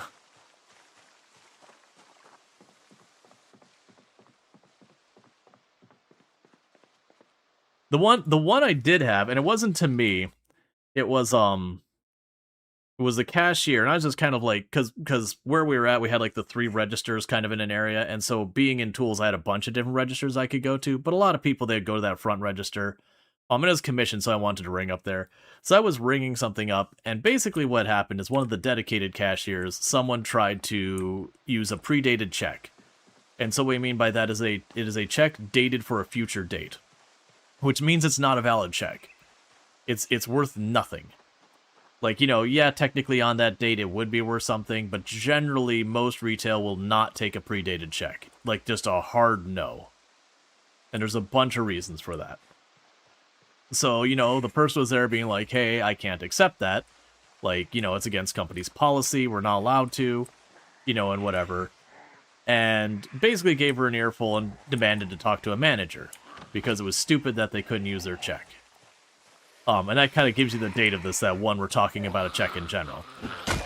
So, you know, the manager comes back, and, you know, because she called back and explained the thing, the manager actually just happened to have, like, the printed policy, and just, like, brought the printed policy with her, and she was like, yeah, no, the cashier's doing the right thing, you know, we don't accept predated checks, like, it's against company policy and all that. And the guy just literally grabbed the paper out of her hand and, like, chucked it over his shoulder. You know, basically started, like, cussing at her or whatever. And there was, like, a line of customers at this point because nothing's getting through because this guy's holding up the line. And just this lady after was like, I teach children in kindergarten who are better behaved than you. And eventually he stormed off. Like, it didn't become, like, a whole big thing after that. But, you know, it's always fun to have that kind of support. And again, for me, it's like I'm mostly like uninvolved. There's nothing I can do. Like, if I just start butting in, it's not going to improve everything. Manager's already involved, and, you know, it's one of our better managers, so it's like, yeah, this is taken care of. Me butting in is just going to be an escalation. Let's see. The customer's always right in matters of taste. Correct. Yeah, no one. I've gone to doing and correcting all that stuff. Let's see. Spirit of Halloween has a whole breed, though. You don't know about how many costumes that make people squirrely. Oh, I have no idea about that one. Most importantly, it has no value. The account could be closed before the date, so that piece of paper you say is totally definitely paid out. Trust me, bro. Yeah, no, there was a whole range. Like, the policy we had, it's like, here's all the reasons why. And there's like a whole bunch of stuff that goes. It used to, I remember there's part of like with stuff like check fraud and all that, you would sometimes have people predate the checks, because then you'd be like, oh, I could just cash into a couple of days. So, like, I'm not going to make a big stink out of it, like, whatever. I'm still getting paid. But, you know, it'll be a fraudulent check. And the idea is, because of that delay of trying to cash it, you don't catch it in the moment, you don't catch it, you know, as soon as you can. So it ends up being a thing that it makes it much harder to deal with a fraudulent check. And I was like, they had a whole list. It was like 10, 12 different reasons why they don't take it. And pretty much all of them is like, hey, there's a lot of things that can go wrong. Like, it's just not worth it. But yeah, you're not supposed to predate checks. The check date is supposed to be the date you wrote the check. Can you still actually pay with checks in the US? In some places. Places like grocery stores will still generally accept it. Granted, you're going to make some cashier pretty upset with you because you're going to grind their entire line to a halt for a minute. But it's only recently that checks started to really kind of go away here in the US. Like, for regular retail purchase and that, they've been mostly effectively gone for a long time. But, it was a thing that, like, for your, like, power bill and your water bill and your rent and that kind of stuff, it was pretty typical that you'd use checks. Or paying your mortgage, was very heavily checks for the longest time. I think your mortgage is still generally checks as the primary way you pay it.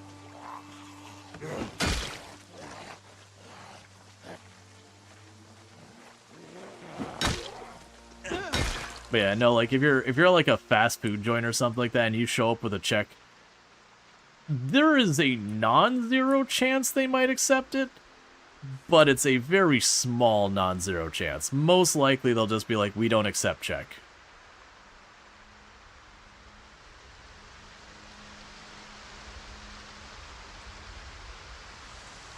Alright, it's getting a bit darker than I want to be out here fighting. Let's go back down to the house. Yeah, we've got some that have looped in behind me anyways.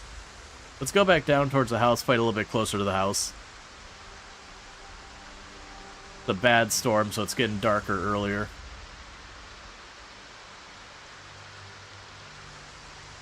Big purchases are almost all entirely paid exclusively by check still. Like if you're buying a car or if you're buying a house, you'll either have like a check or a bank check or whatever, that kind of thing. Which all, I'm probably using the wrong term. All bank check is, it is basically you're getting a check from the bank itself to pay for something, so that like it is just one that is a much higher confidence of being legit. You don't have to worry about someone just privately writing a check themselves that may or may not be an issue. If it's a bank check, you're like, no, the bank is basically be like, the money is there. Let's see, you're told paying in check has some protections in the US, or it doesn't cost the check writer any fee, as opposed to transfer. I believe there are guarantees to a certain extent. What those are, I don't personally know.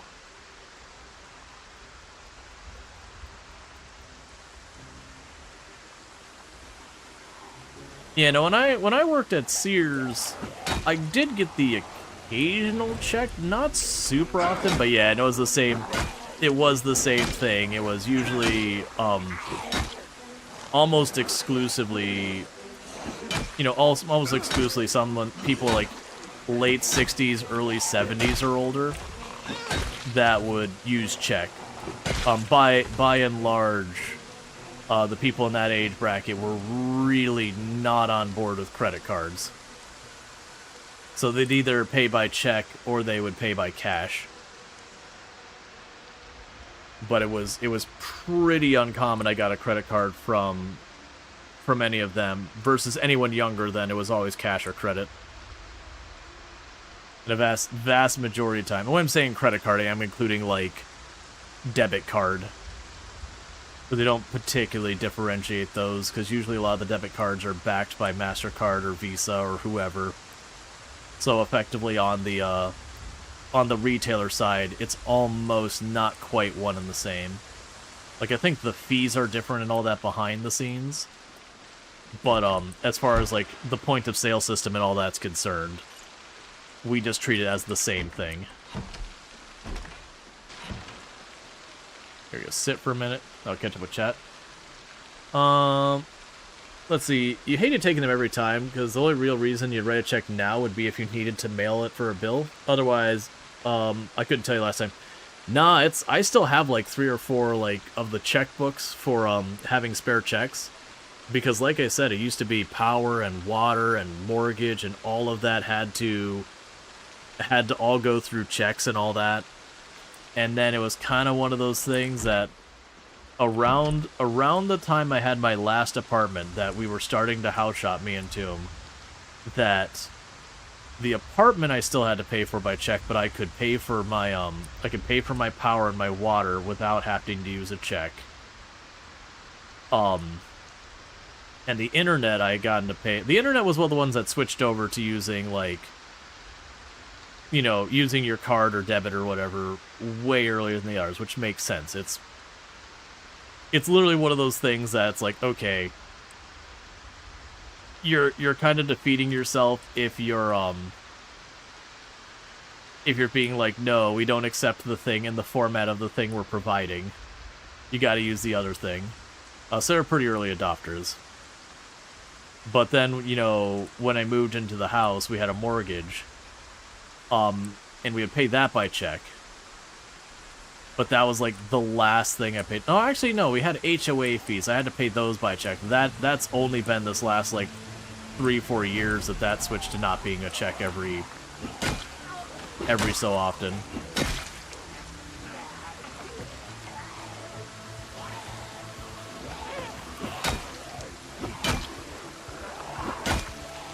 But it was kind of all at once. I went from having to write, you know, 3, 4, 5 checks a month or so, to suddenly I had, like, literally nothing that was a check anymore.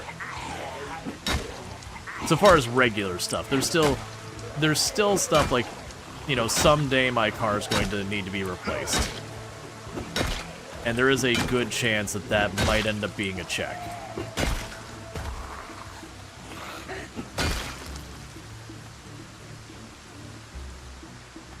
Do I have a friendship bracelet? There we go. Wouldn't want to be in the apocalypse without a friend. Let's see, it's no longer legal to pay with checks there. And to be fair, there is no need. You have a nationally created and still privately run debit system. And the state created digital ID. That means the banking is the most common thing for buying a house like that. Yeah. Like, I definitely wouldn't mind the complete removal of checks, because for all intents and purposes, having your debit card or credit card effectively serves the same purpose. Both of them are a way of taking a money from your bank or credit account to pay for a good that, you know, ultimately you're going to, you know, get right whatever. So the check just means you have to, like, go in and, like, balance your checkbook, keep up with all that in case someone sits on your check for, like, a week and a half. So you're at the month and you're forgetting that there's $800 just still floating out there that's not hit the bank account yet. So yeah, it's a whole thing that I'm glad checks are going away. It made sense at the time they were existing. We didn't have, like, electronic systems for a lot of these things. But yeah. The only thing you never understood about America's credit score and how you can't have a credit score without going into debt, it's mind-boggling. Yeah, I mean, the credit score is effectively your ability to pay debt or your reliability to pay debt. I don't like it as well because it is, as you're saying, it kind of... I remember how big a deal it was. Like, everyone's like, oh no, you gotta do this. Otherwise, I'll look bad in your credit score. And it's like, well, what if I'm not planning on taking debt? Well, no, but what if you need to take debt? Right.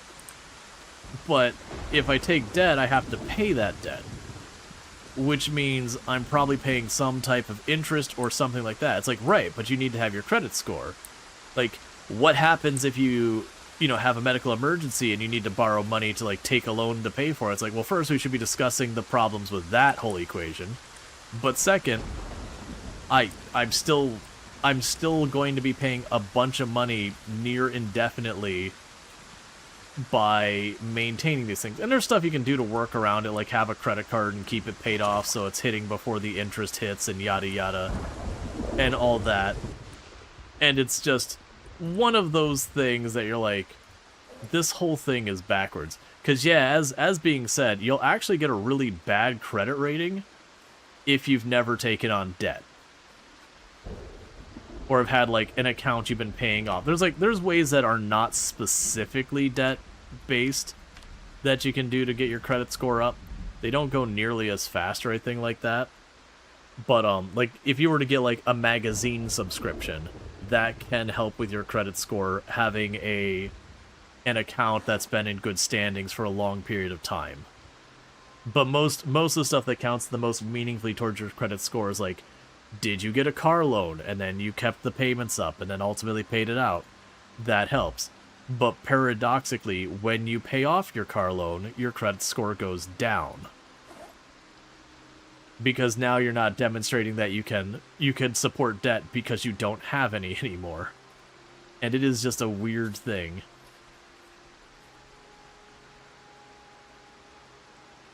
You believe there's a provision in the U.S. Constitution that provision in the U.S. Constitution that prohibits the federal government requiring its citizens to be in a register? I'm not familiar with such a provision. I'm not saying that's not a thing. You sometimes get paid with checks and you take a picture with your phone now. Oh yeah, no, my in-laws and all that will once in a while send a check over to whom as like a Christmas gift or whatever. Like that'll be just the whole thing there. And she could just like take a picture. Or like, for example, when I go to get to the dentist, just because the way it works, I have to pay out of pocket and then we get reimbursed by insurance and that comes in as check. So, you know, we take a picture and do it electronically to the bank and everything, which is way nice than having to run over the bank. Let's see. In the UK, the credit scoring system as well. Kind of crazy, the more money you owe, but keep payments on, the more you can borrow. Yeah, that's kind of the catch. Your credit score, basically, the more money you borrow, in general, as long as you're keeping up with it, it's generally higher. There's definitely a point, like, they also take in consideration your income, and if your debt is just way out of proportion, that can actually hurt your credit score. But that doesn't hurt your credit score nearly as badly as not having debt. Like I said, you won't get a bad credit score for not having debt, but you'll get, like, just an okay one. And it's really annoying. I am happy that it used to be that companies would be allowed to consider your credit score on whether or not to hire you. And luckily that's been, like, you're not allowed to do that. That's not permitted. Because it's such BS. Let's see, get into debt when you don't need it so that you can get into debt when you do. Right, and then the counter-argument's like, okay, but let's imagine for a moment we take all that interest I end up paying over all those years from, you know, getting all those debts so I can go into debt at some point. That money's probably more than the debt I'd take later. It's so weird. It's not a thing that I practice myself. Stat skill check, if you haven't done it recently. Yeah, so stats-wise, we're at 2 strength, about 4.25 foraging, about halfway to our first point in nimble. We're just about to get our first point in fitness. Cooking doesn't matter. We have 2 short blunt, 2 maintenance, so not a lot of stats there, but that's just the way it goes. You never considered mailing a check? You've mailed cash once, but wouldn't want to. Large payments have been with transfers for as long as your first exposure. In the early to mid-90s, banks had a safe box to throw it into transfer form outside of working hours, and they'd do it the next workday, until transfers at the ATM and online was a thing. And those boxes have essentially gone away. Oh, the name? Oh, Bernardo Lamar? I was actually commenting that I actually really liked the character we had named Mabel, and it's kind of sad that they didn't end up surviving. I'm going to drop this. We haven't done any exercise for a while, but I don't have something else we can really work on right now. Let's hear. Here, the bank will evaluate your assets and income and decide whether to lend you money or not. And if you default on the debts, a lot of, let's see, a lot you'll be registered as a bad payer, and the bank can look up the register. And if you're in fact that, have then the loan. Hey, Integer Smirk, it's good to see you. But yeah, no, it's that's kind of the idea of what the credit score was supposed to do. Is that it was one of those things that, it was supposed to be an idea. Well, there's Fitness 1. Because we were right on that fence, which is part of why I wanted to do that. But it was intended to be a thing that, like, if you had a history of not paying your debts and all that, that it would be reflected there. Because that's how it used to work before the credit score, is the bank would take a look at what assets. You'd probably put something up for, not escrow, for, collateral. You'd put up something for collateral that, if you defaulted, the bank gets it. So it'd be something like your car, your house, something of value. Unless it's a very small loan, then you usually wouldn't need collateral.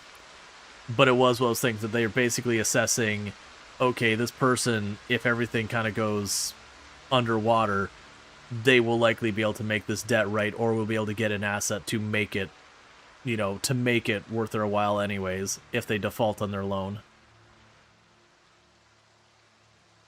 And that was the whole idea with the credit score. It was supposed to show, like, were you taking on debt and then failing to pay it, like, on time or in completion and everything.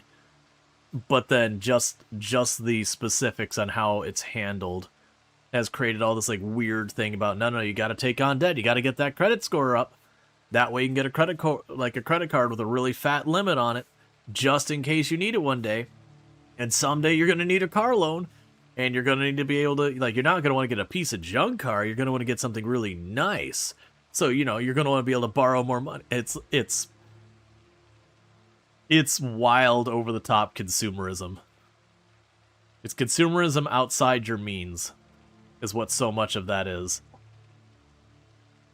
Because the three main things that come up as to why you need to have a good credit score is 1, getting a mortgage on your house with good rates, 2, getting a car loan with good rates, or 3, in case you end up with some medical emergency.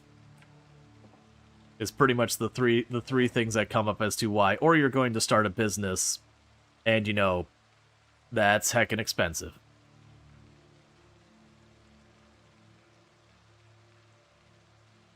Alright.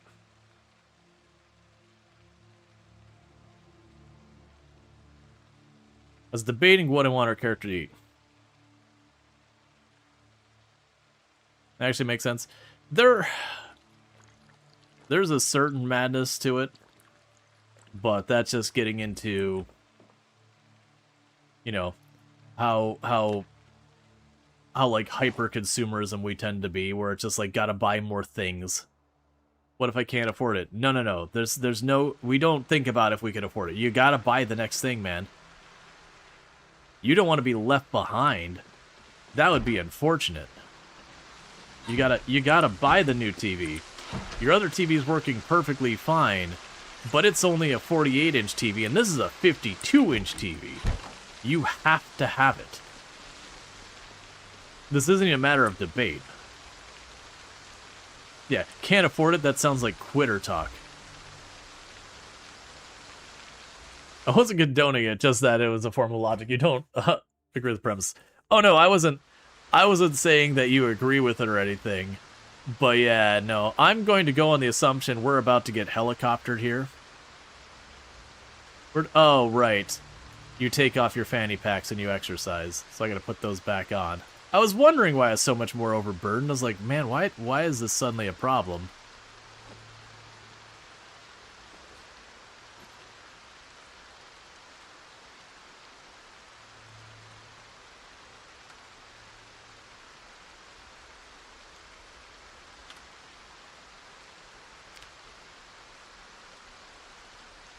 Yeah, let's see, you have to have it. It's on sale. You have to have the... Oh, that is, there's been an entire marketing thing about how to sell stuff to the younger generation.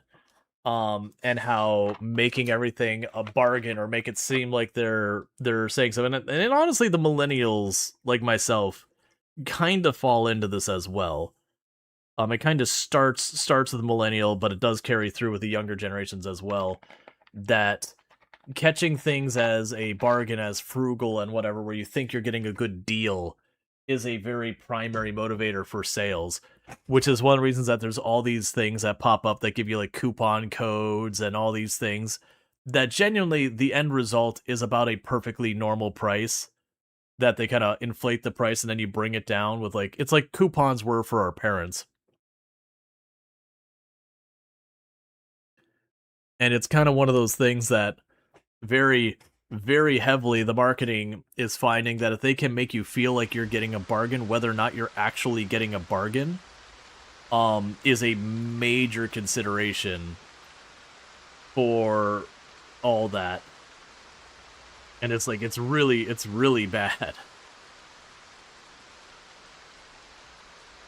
And I'm playing catch up. Let's see, you're looking at getting a used car right now, and it seems to be the industry you've had to deal with where more expensive to pay in cash than financing because a bunch of dealers do their own. Yep, that is entirely a thing here, that you can get a car for less overall if you put yourself into debt getting it, and that's like the final price, than paying cash in a lot of cases.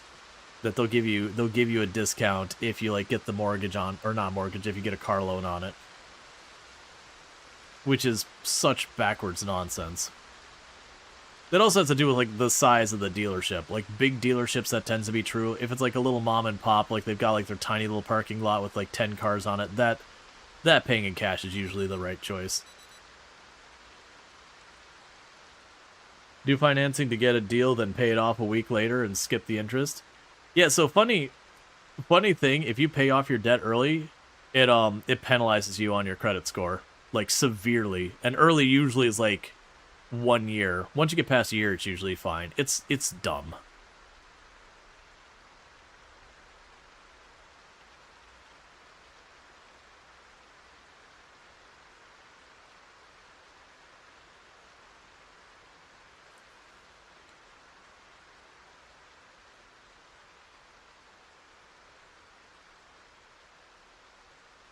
Wait, I can research how to craft a pipe? Alright.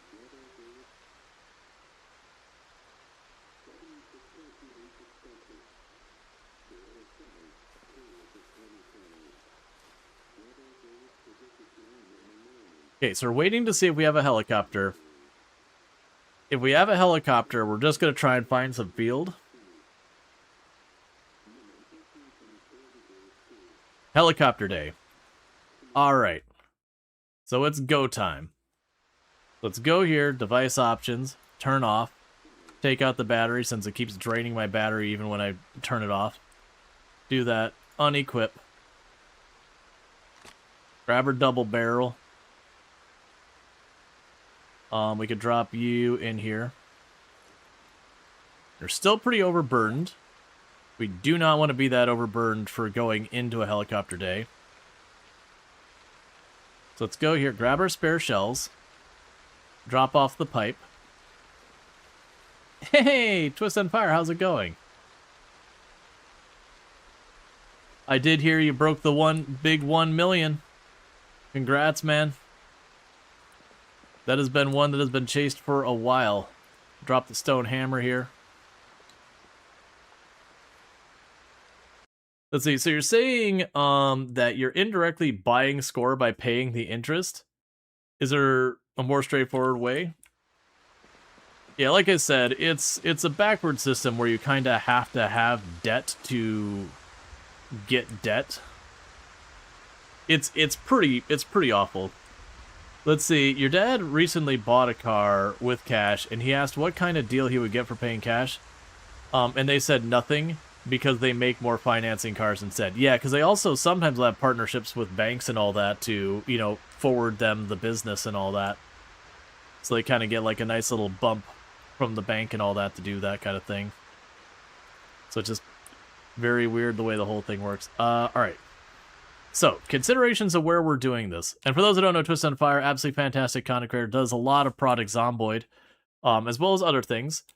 But yeah, nice to see you back in Product Zomboid. Time to enjoy more weapon crafting. Yep. Yeah, no, I've been doing a bit of it here and there. I do imagine I'll probably move on to other games not too long. So what I might do is go over here into, I believe that's a field over there to our right. Once the helicopter actually arrives properly. But we got our double barrel shotgun and more ammo than I need. And we're about to alert a whole lot of zombies thanks to a helicopter anyways. There's not really a reason to not go blasting.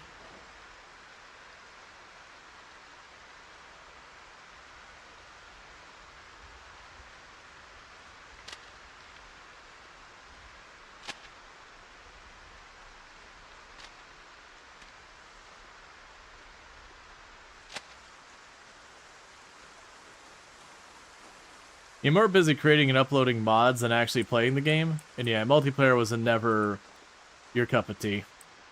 Yeah, it's the same here. I'm playing solo at the moment.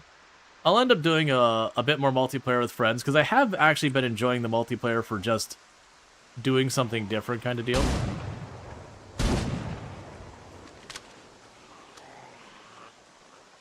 Old MacDonald had a farm. Wait for it. E-I-E-I-O. And on this farm he had a 12 gauge. E-I-E-I-O.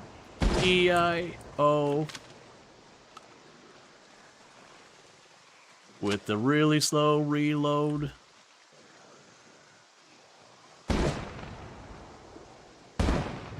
You're pretending to be dead.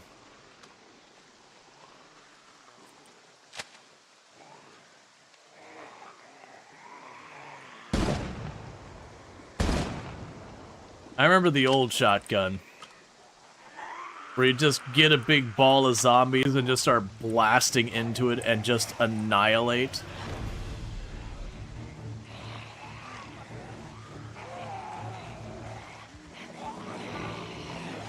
It still works alright. At least they improved it, because it was pretty bad there for a hot minute.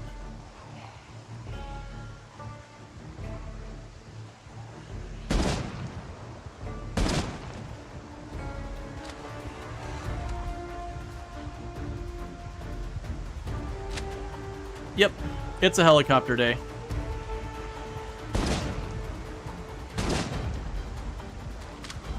Plus, I can't tell you the last time I've had a double barrel in the game. You always find the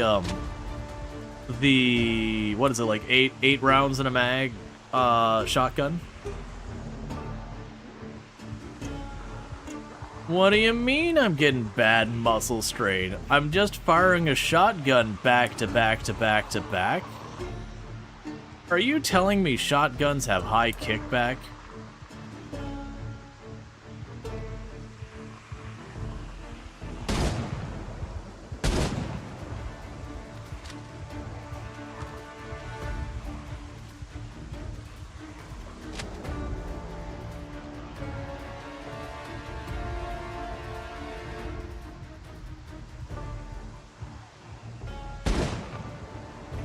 And I know I could be waiting for big group shots. I'm just not bothering.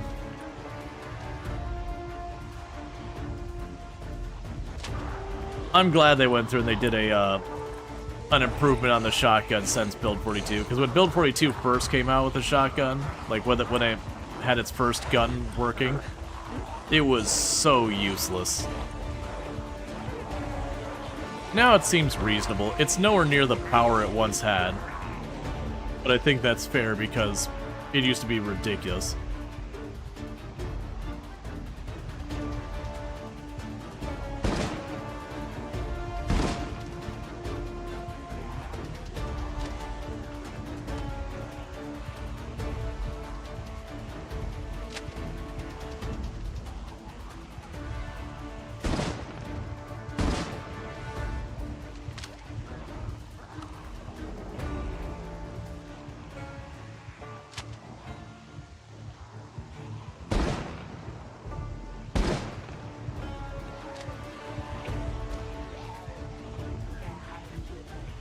It's even causing me some torso strain.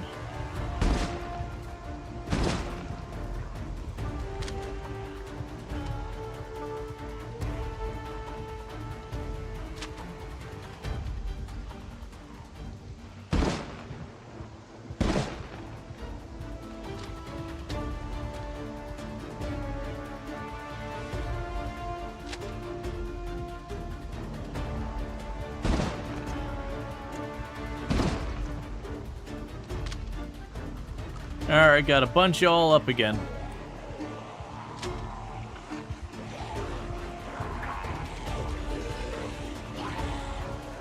Oh yeah, no, the torso strain might be from our sit-ups the other night. That's fair.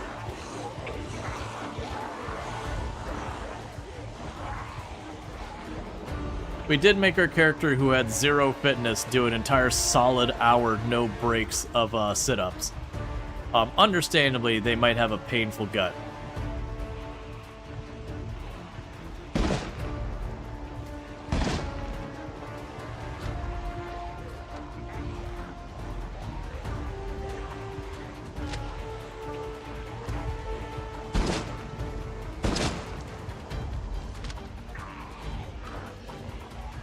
I mean, I'm honestly consistently killing pretty close to 1 zombie every shot, every once in a while getting an extra. It's honestly not that terrible for having, like, literally no aim skill. Like, every once in a while I have a shot that doesn't kill him, but then every once in a while I get a shot that gets 2 of them.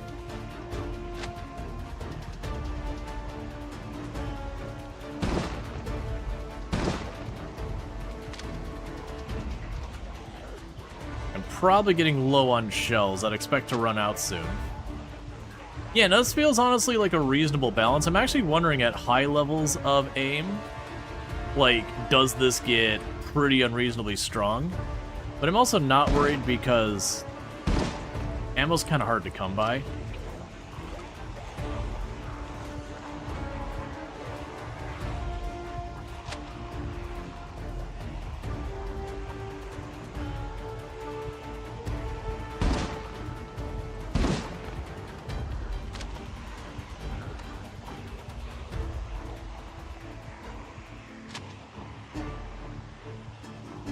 I mean, you could always catch someone in the arm or something like that, and it would be non-fatal.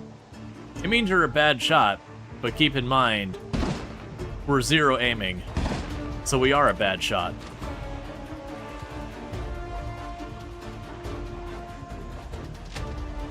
Yeah, no, absolutely.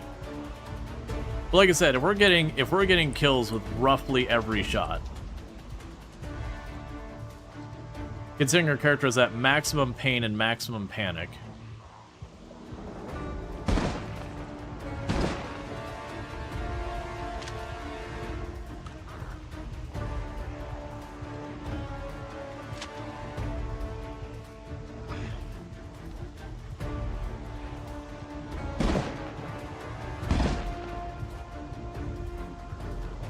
Yeah, I can shoot high.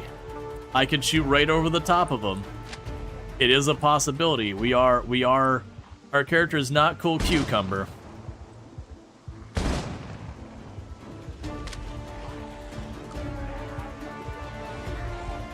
Yeah, you could also flinch, shoot the ground or something like that.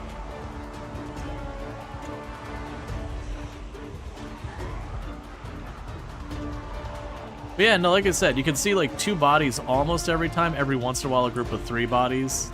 Oh, that's not a group of 3 over there. So, I'm not unhappy. That's just a regular backpack. This seems reasonable. I am coming to the realization, though, that I'm pulling all these zombies from past where we were sleeping. That's not good. But that's after the helicopter me's problem. Nah, I think I whipped that one. That panic is getting the better of me. And that used to be one of the things you would do is when you're going to go out shooting is you'd pop a beta blocker since you were likely to get extremely high panic. And the beta blocker just made the damage you dealt way more reliable.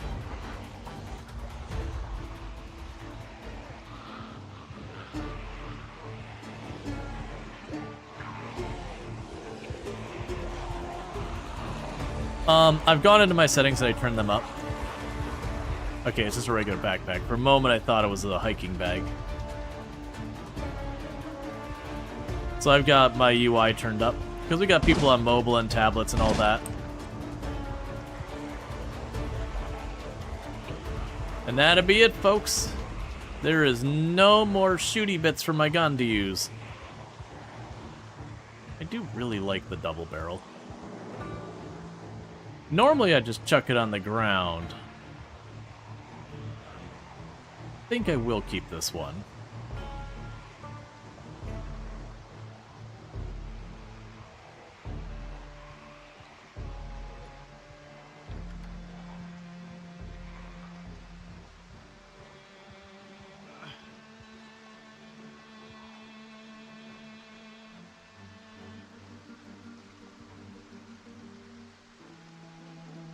Okay.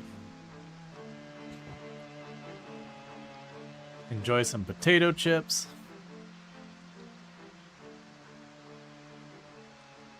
We're already pretty sad, so we'll go ahead and eat the eat some of the acorns. All right. Well, the helicopter's still not here.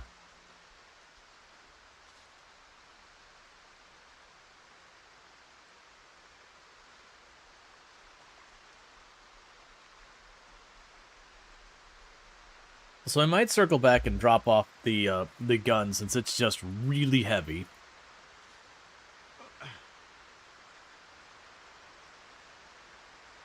My plan is to still take the helicopter into that field, though.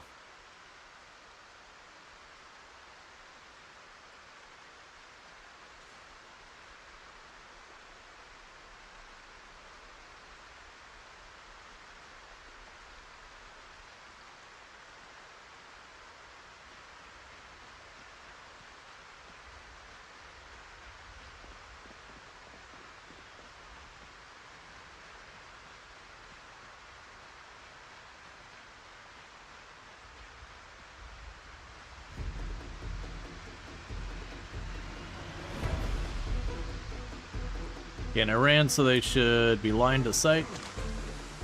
I'm gonna poke in here.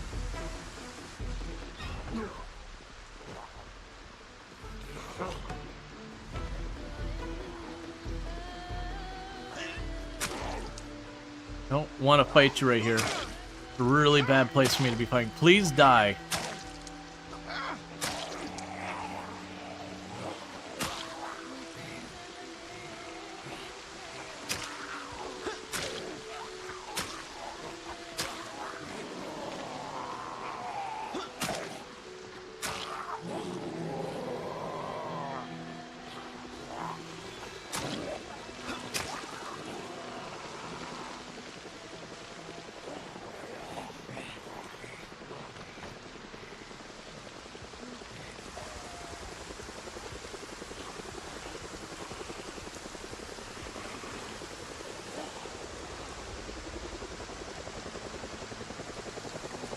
Come on.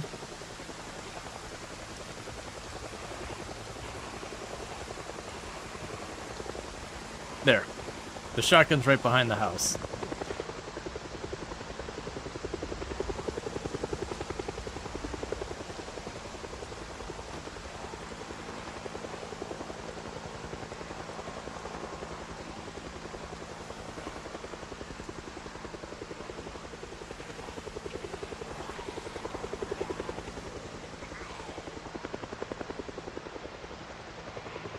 Okay, and I'm hoping for... You don't think we're in a good position? No, not really. I want to just drop off the gun and get back out to the field. How much aiming XP were those 2 boxes? That is an excellent question that I don't know the answer to. About half a level.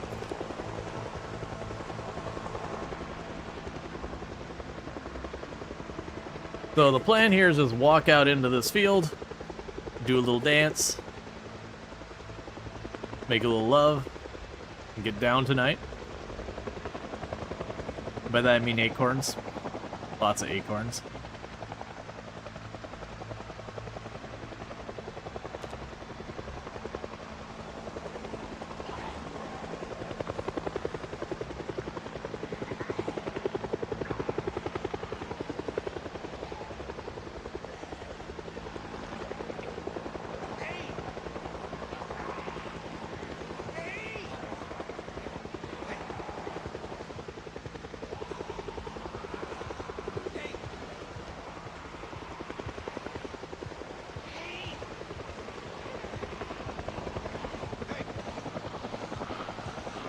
Time to do the zombie murder ball.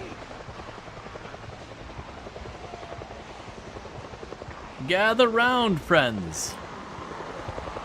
Have you ever wanted to be part of a giant ball of murder?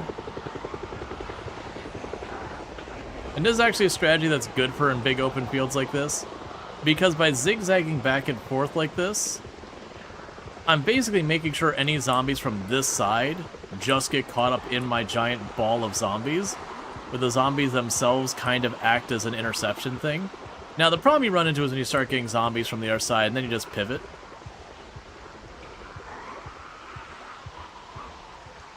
But the idea is the zombies closely following behind you, you know exactly where they are. Very easy to manage.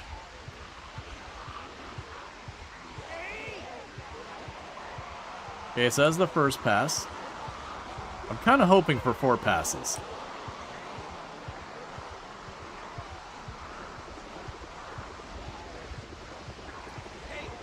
I really want to get the zombies in here.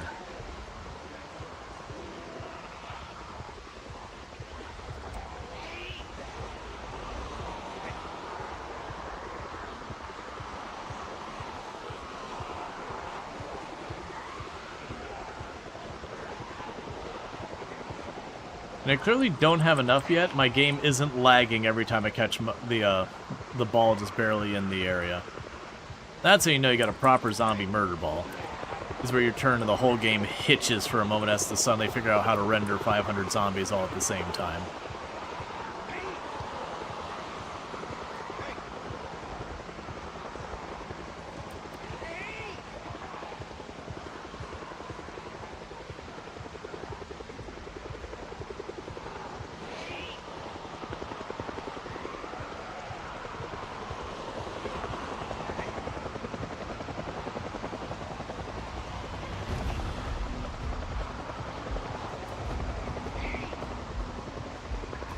I remember running around when you have the whistle and just running around and blowing the whistle to draw them all in, because the whistle carries so much farther.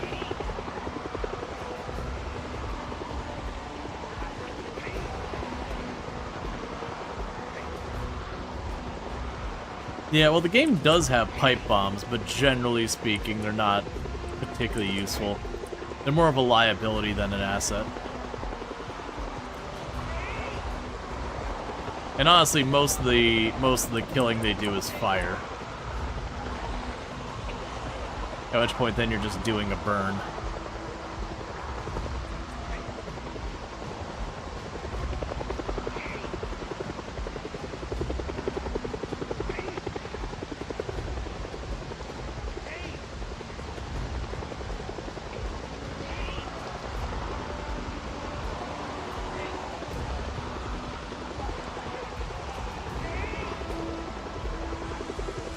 It is getting too dark for me to see during this. I cannot see in this cloud at all.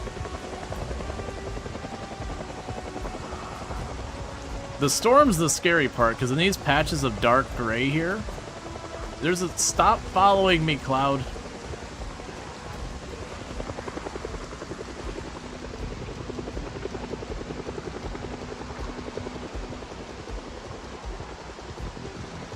In the dark patches, I just cannot see what's happening.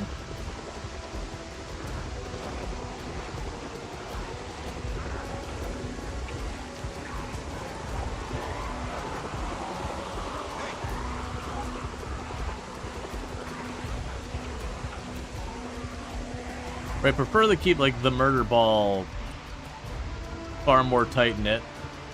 That dark patch of cloud there, I was not feeling confident walking through there with these zombies. Just the chance I walk into a zombie wearing like black or dark gray and just walk directly into it is just too high.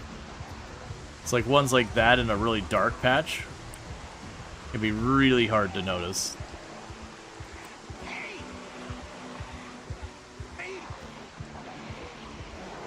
Get in the murder ball.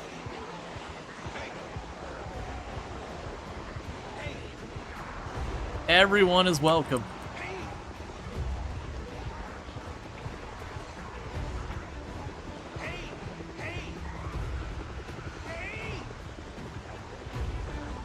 Alright, we're up to 3 passes now. This is the third pass we're going into.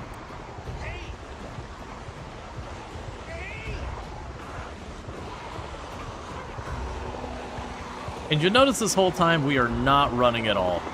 I have run... The only time I ran is when I was in the dark and I couldn't see. I ran just in case I bumped into a zombie, I'd shove my way through. But we're just walking. One of the things to keep in mind when you're playing Project Zomboid is you are faster than the zombies. As long as you're not carrying way too much or you're not super duper duper duper exerted, you will move faster than the zombies will. You can just keep on walking. If there's any lesson to take in Project Zomboid, it's anytime you face a problem, you can just walk away.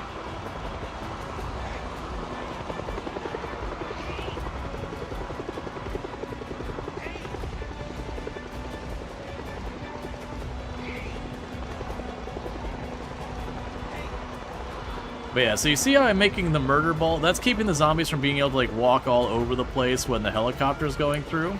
They're all aggroed, so they'll just stay nice and behind me, nice and organized. They're bad at single file lines, but they're really good at big mobs. But it does mean I don't have to worry about loose zombies as much crossing back and forth. Walking away from your problems like in real life? Exactly.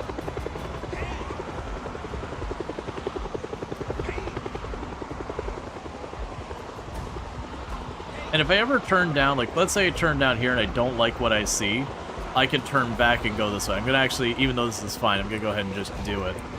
So, like, if that was really bad, it's like, alright, yeah, let's just turn up here. You know, a bunch of them will get pulled into the murder ball. And then we could just keep ping-ponging back and forth until I'm happy with what I'm looking at. And it's not that it never goes bad. You can hit enough zombies where it's just really no managing it. Watching you do this always makes you so anxious. It's genuinely not that hard. Like, as long as I'm not, you know, walking exactly along the side of it, they won't get their grab. So it's kind of always have, like, a slightly outward trajectory from, like, the core mass of the ball. Like, it's... Of the things I do in the game, this is actually one of the easier ones, because I literally am just walking in circles.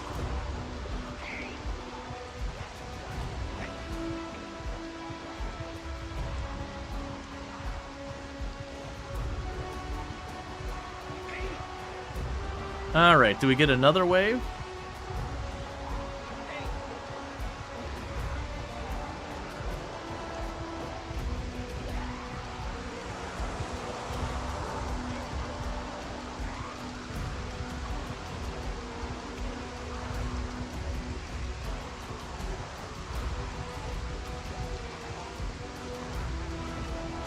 Yeah, like, don't get me wrong, if I turn into that group of zombies, it's over.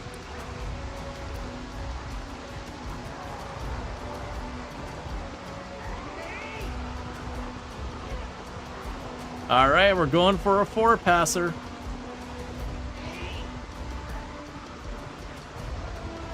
We are on the default 1.5 hour days. I believe with 1.5 hour days you can get up to 6 passes. I've seen 5. Versus it used to be 1 hour days with the default, and when you were doing that, the maximum was 4 passes. You know, barring funky weirdness.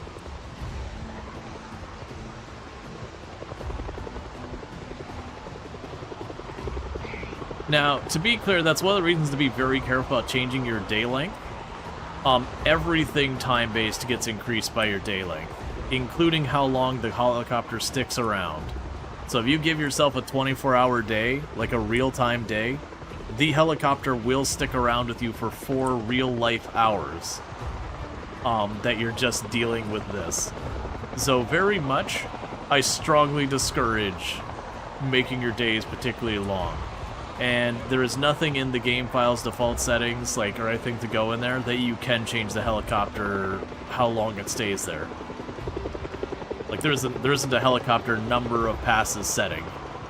There's probably mods to deal with it, but it is a thing that very much I would discourage choosing days that are particularly long. Even Molotovs, just like for a personal just endurance kind of thing, 4 hours of this would be utterly exhausting.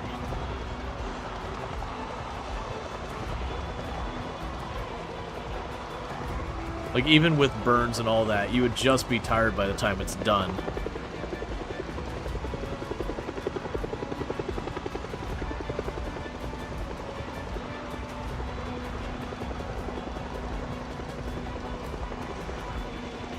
Oh yeah, no, you absolutely have to move them forward. I've once played on, like, it was like a 3-4 hour server, and I had to make a new character at one point, and I was just trying to read a handful of books, and I did it off stream from the moment I woke up until I had to stream, like, 8 or 9 hours later, and I was still reading. And that was kind of the point. I was like, never again am I playing on a server with these settings.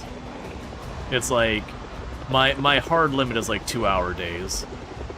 Even that, I feel, is longer than it should be. I was very surprised when they bumped up the default to an hour and a half. Because so much, you know, is based around the time that gets kind of funky.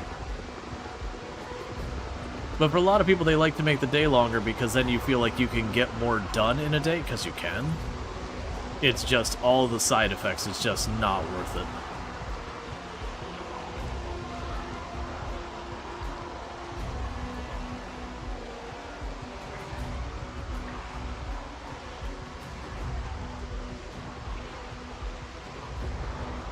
Alright, it's looking like 5 passes.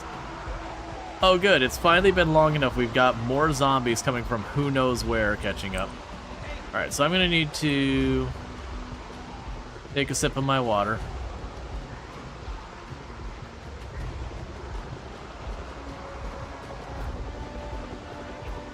Really enjoy 2-hour days in solo, but only 1 in multiplayer.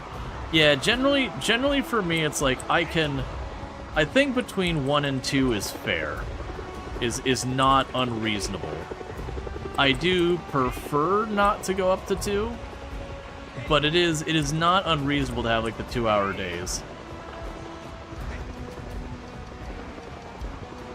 I think I prefer the 1-hour days more. I'm really not sure why they changed it. I don't think the 1.5 are bad. It's not that big of a difference. But yeah, it is one of those things that I kind of head scratch where I'm like, okay, but no, really.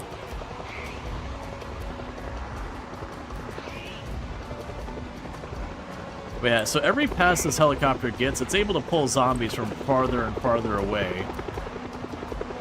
So that's the reason why we're suddenly seeing these big bunches. Whatever's the next closest population center, we're starting to see the zombies from there. Now, the real dangerous thing, what's going to happen, is we're clearly pulling in... Yeah, it's probably Muldrow proper is dumping these zombies on us, or something of that nature. Now, the problem of what we're going to have with this is realistically, when I go to start getting rid of the murder ball, it's going to be a ridiculous number of zombies. Wherever I'm dumping this is not going to be a place I can go back to. Not for a very long time.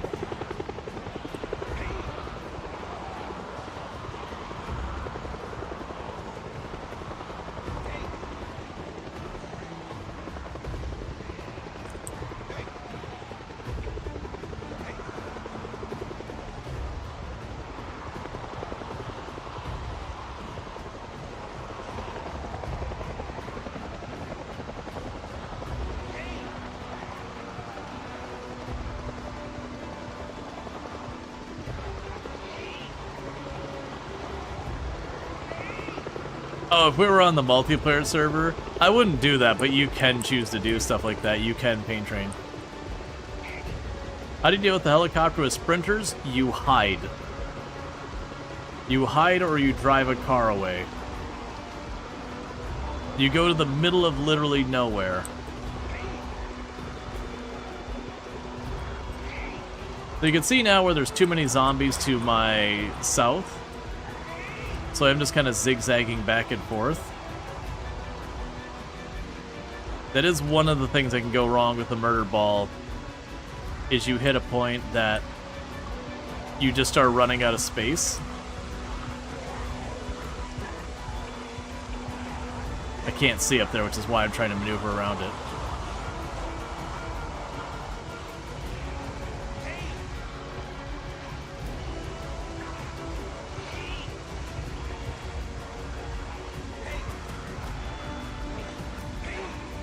That's where you curl up into a ball in the nearest closet and you cry a lot? Basically.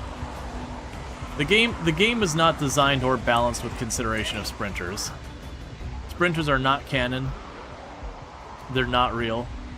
They're like an optional challenge setting that do break a lot of things in the game fundamentally.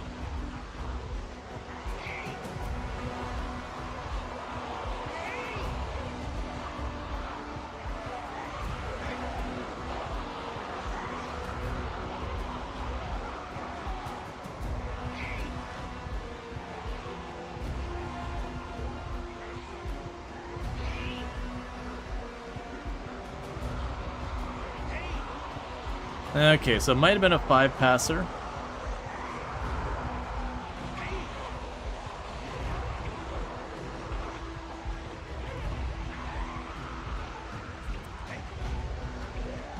And part of the other reason I keep yelling is as the murder ball gets bigger, there's a chance zombies on the back of it will be far enough away they'll lose aggro.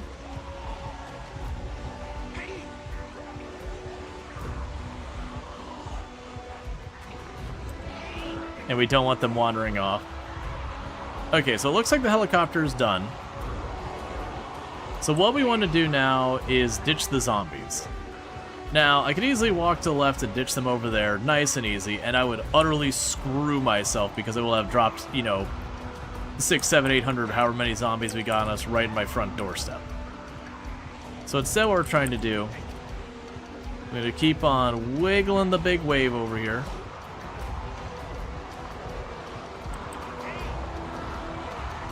And just slowly corral it over to the east. Slowly corral it over to the east over here. So we're just switching from northeast to southeast, just going back and forth. Just pulling the murder ball with me. We will lose a bunch of the ones off the back. This is why I'm spamming yell a lot. I'm just trying my best to keep as many of them with me. But it's not worth trying to go for perfection. I'll spend just literally into the middle of the night trying to do it.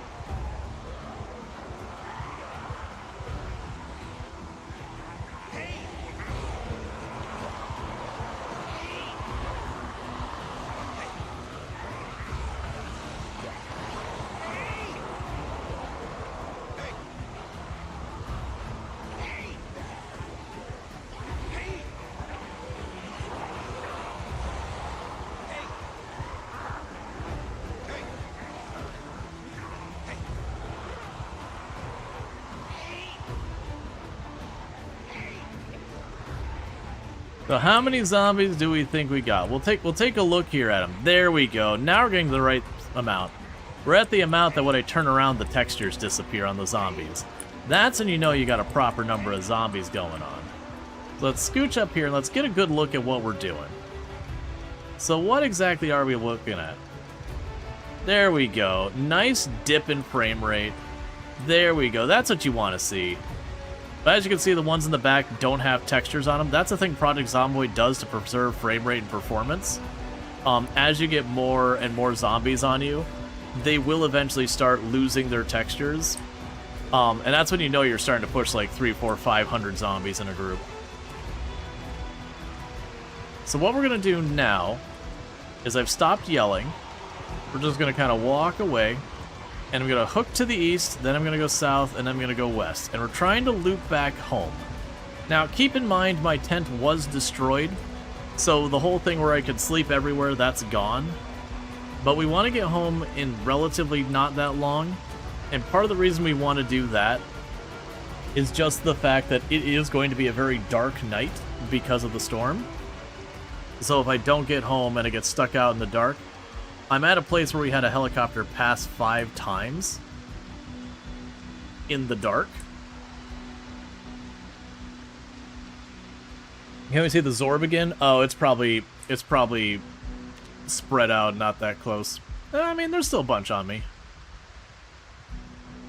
Yeah, no, I did see that they made it so you can sleep on the ground again. It was curious, because it was like a very odd thing for that to be a problem. So, 2 things I want to do. So it is 7:17. One moment, I gotta bring up my map. Okay, so first. We're going to go right here. Well, I mean, it actually happened over here.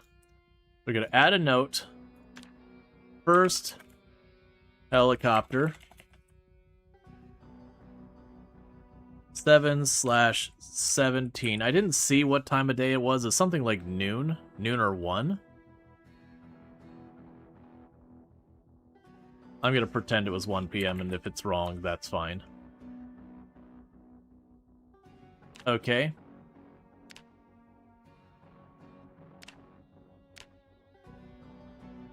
Dumped zombies here.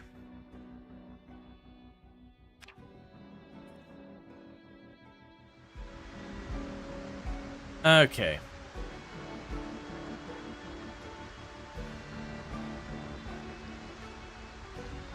And notice, we're still not running. Even as I'm trying to break away. I just don't need to. Because one of the dangers you can get yourself into right now is you can be like, oh yeah, you know, I'm in the clear.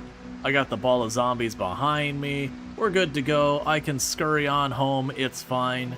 And then you get home, and there's 100 zombies waiting there because you forgot to turn off your TV, and they got pulled up to it. And now you're exhausted because you ran home, and you go crap, crap, crap. And the area is generally just busy with zombies because you just had a helicopter go through the area. You get where this is all going.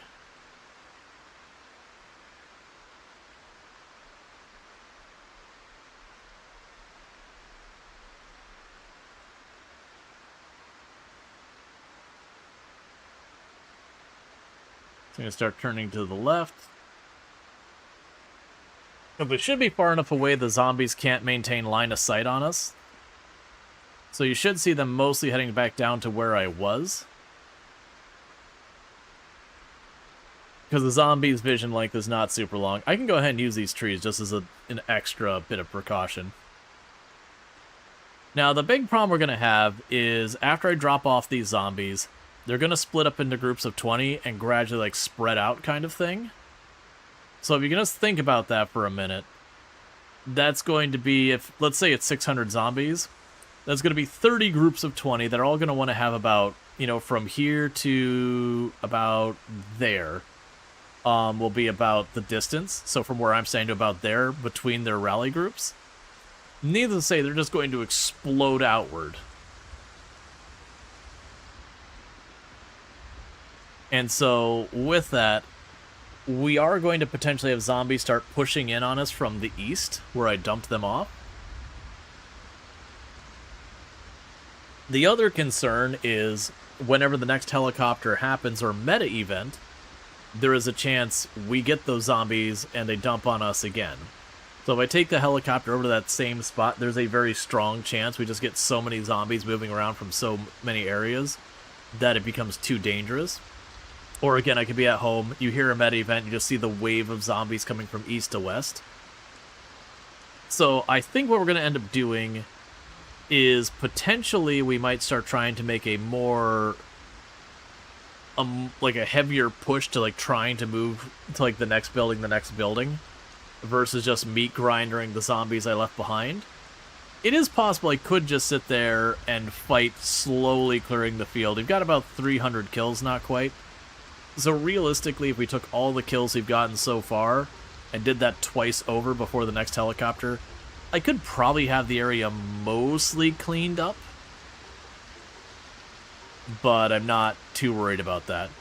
Right now, my immediate concern is that I'm going to get home and there's going to be zombies just chilling by the house.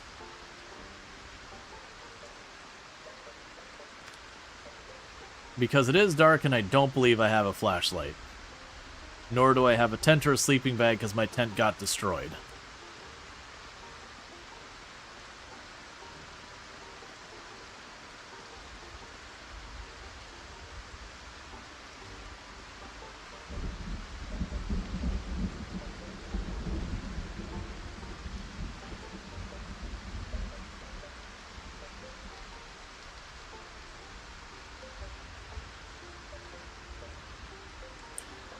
Okay. That's a problem.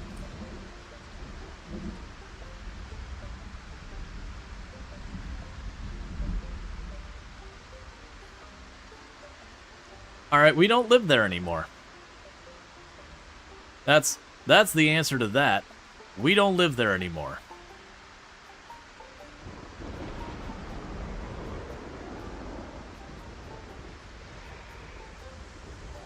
Now, imagine again, like that's literally a perfect example. Now imagine again if I had been running this whole time. I was like, yep, I'm gonna go ahead and run home. I would have gotten there and already been pretty exhausted, and that would have been that.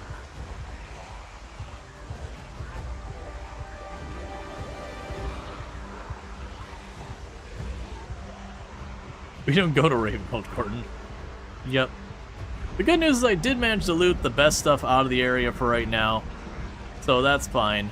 We brought the important stuff with us. We brought the food and all that. I'm only leaving behind a couple of nice things. Nothing good.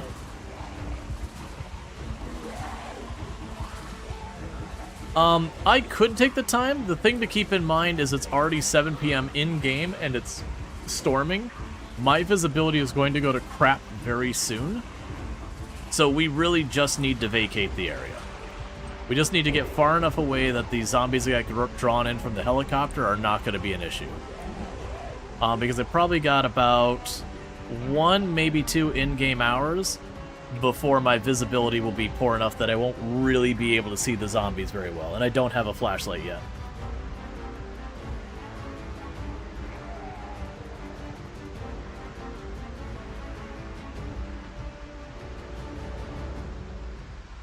But yeah, no, if I decided, like, so let's pretend instead that I didn't, you know, like right now I left stuff I don't really care about, but let's pretend like I had some really important stuff back there.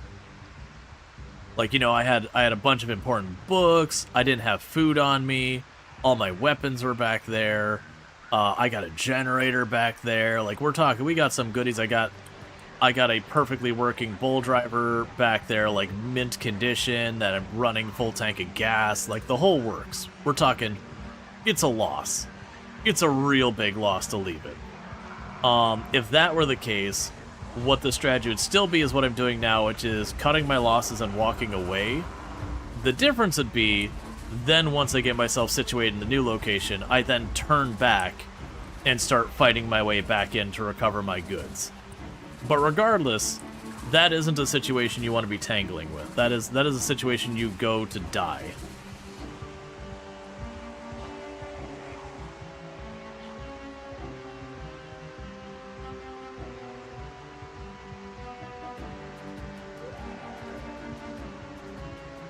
Yeah, so we're just north of where we live.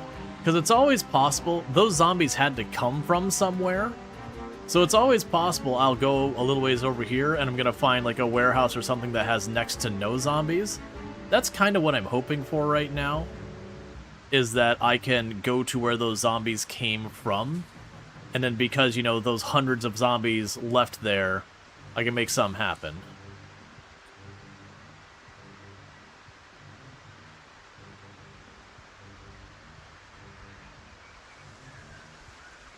Hey, Piggy.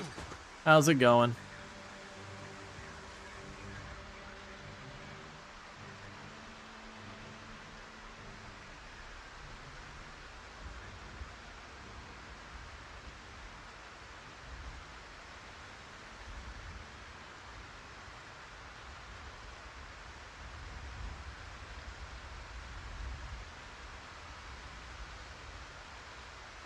Alright, so still a bunch of them by the barn.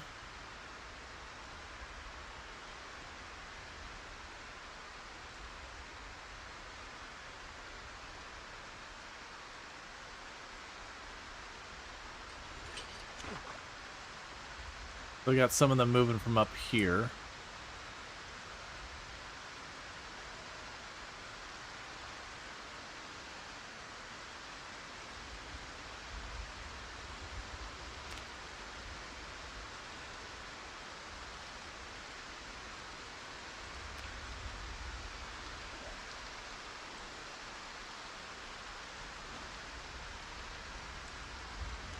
Sip of water. We're starting to get a bit chilly because we're just out in the rain.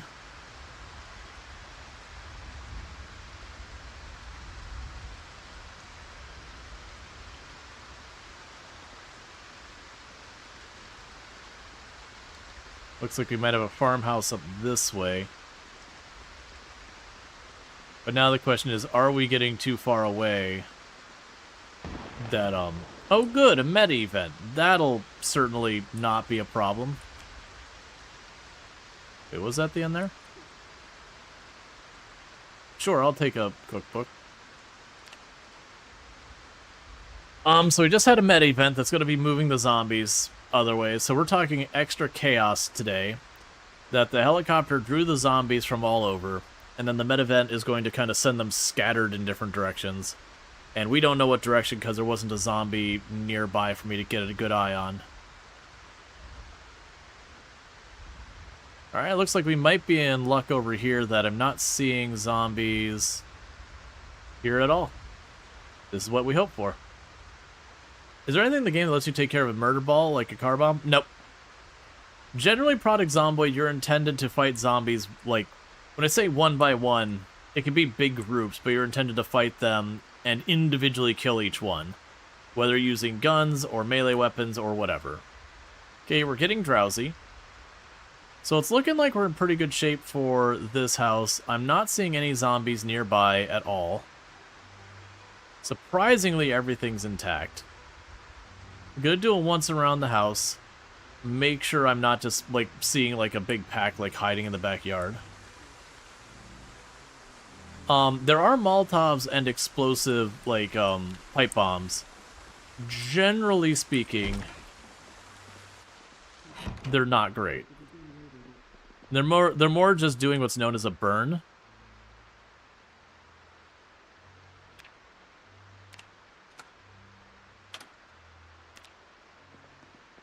And it is a strategy some people love to employ, but I generally don't recommend. So we got a welding book.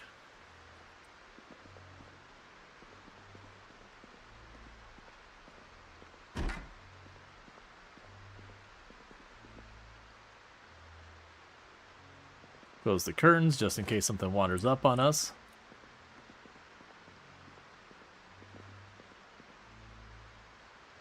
Oh yeah, no, if you try and use the car to fight the zombies, you're just gonna end up dead. Generally, I also discourage people from, using cars as weapons. My usual comment is it takes a perfectly good car and makes it into a perfectly good coffin.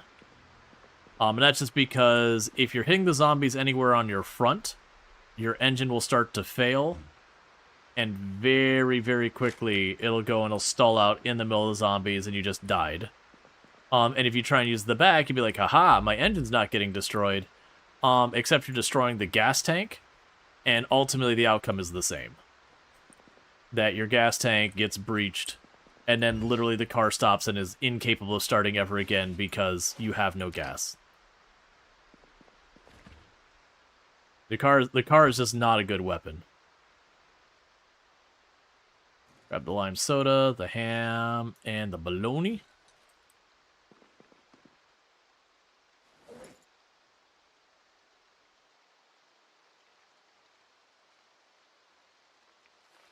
I'm gonna go ahead and just eat a thing of bologna right now, the whole thing. Just because I can.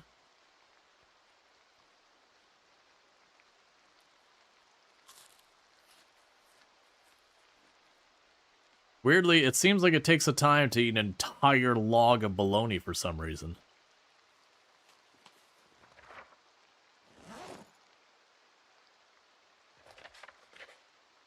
Okay.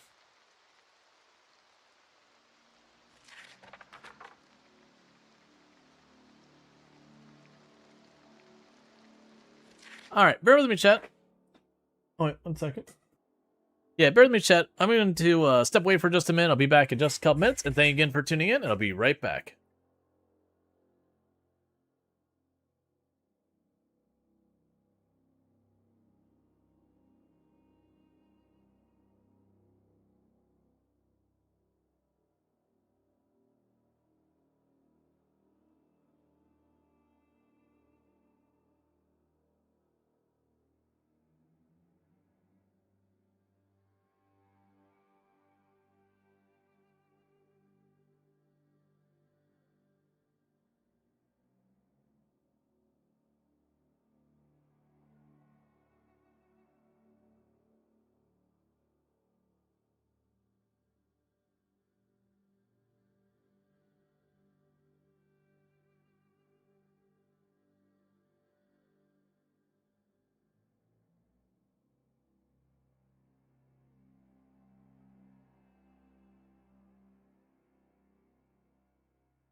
Alright, and I am back. Yeah, no, we have the clip reel and all that. Yep, no, just helping Tomb. She's taking stuff downstairs. Me and my family are doing Christmas tomorrow just because people's schedules and all that. It's gonna finish before I can finish reading that. So, you know, she was, like, starting to take it downstairs, and she was, like, really tired, and she's like, it's too much. So I gave her a hand. Like, she wasn't tired, like, from doing all this work. She was just tired, as in, she woke up very early this morning for work, and was just tired from that kind of thing. But yeah, as a reminder, normally I would have a stream tomorrow. That is not happening this week. This particular week, I will have Saturday off because, you know, I'm visiting family, doing our Christmas, that kind of whole thing. So I just won't be back in time. Okay, so let's take a look around. So we got a bunch of paths that cut everywhere. Yeah, and for the record, we got a lot more stream time left. Like, we're nowhere near the end of stream.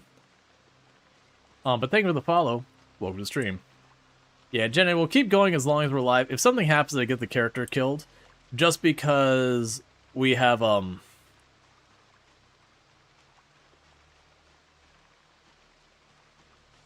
let's see.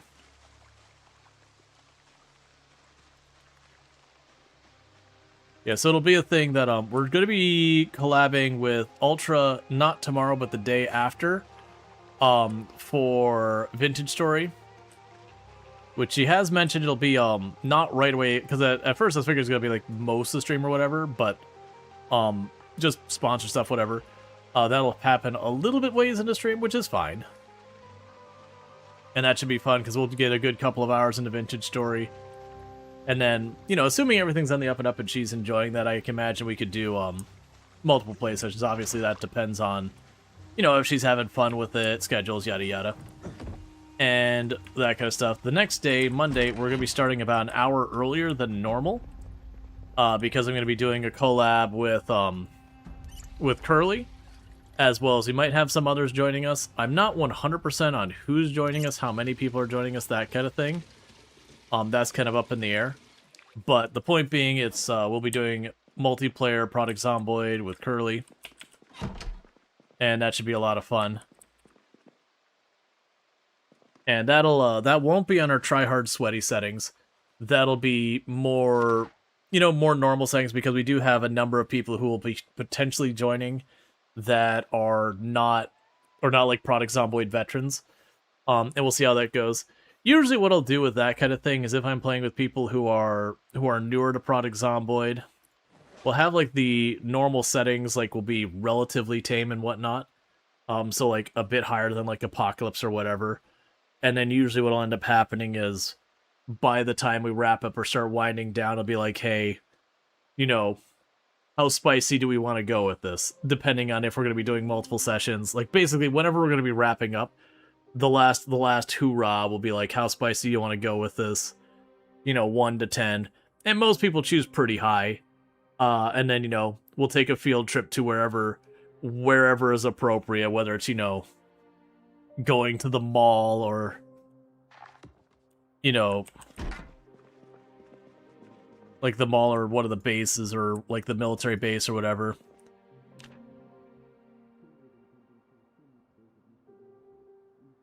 You're on the right channel, right?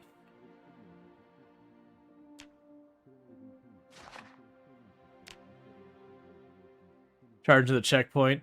Yeah, no, exactly. It's that kind of thing of being like, okay, for what they've kind of said they want to do, like, how spicy do we want to go?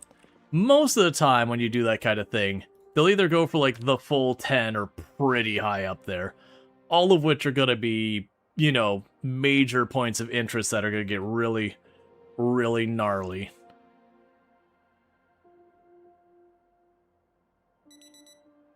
Okay, so we got that fine. I'll top off our water. Okay, so we have survived the helicopter.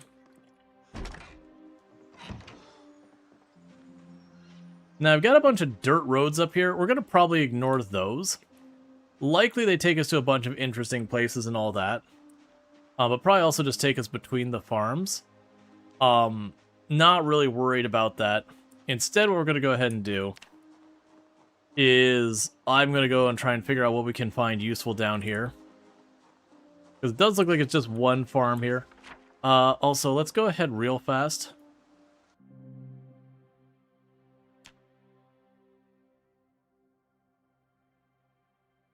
And this is my way of reminding myself that I left this place in not very good shape. Okay. So there's our new base of operations.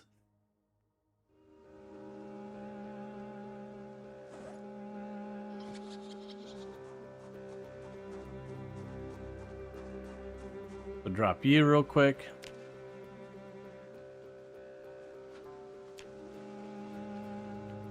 Because no one be overburdened.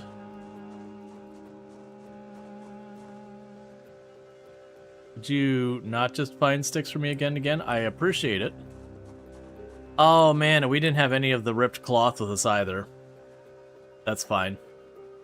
Luckily I do have some weapons on me, but we left behind a decent number of our weapons. I just couldn't carry it all, so it is what it is. On our multi-tool we left behind too. How bad is the gun show around Echo Creek? Oh, it is awful. Honestly, any place like that, you're going to be in for an absolute war to get any progress at all.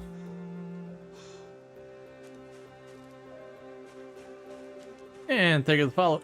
Generally in 16 times pop, just assume any point of interest whatsoever is going to be a protracted battle for probably like in-game weeks to months, depending on how spicy of a target you're talking, like how big of a target you're talking.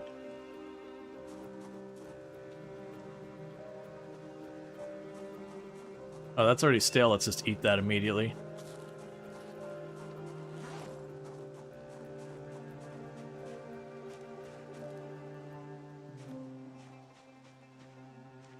All right.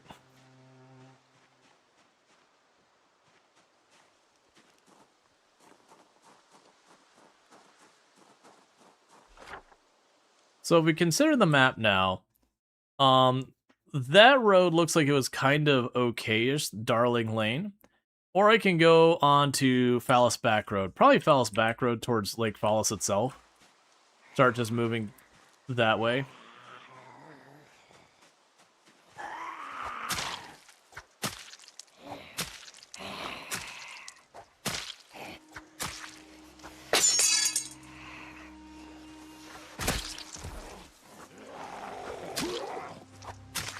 Okay.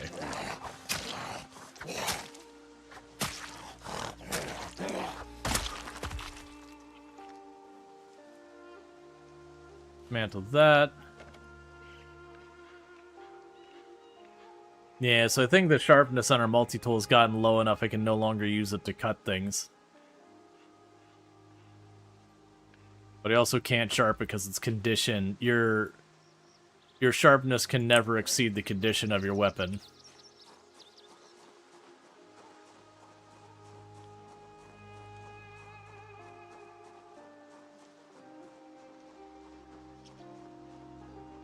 Okay, and we're gonna treat this exactly the same way we would with any place we take as our own. I'm gonna fight any zombies I see between me and where I'm going, so that I never have zombies behind me back towards this destination.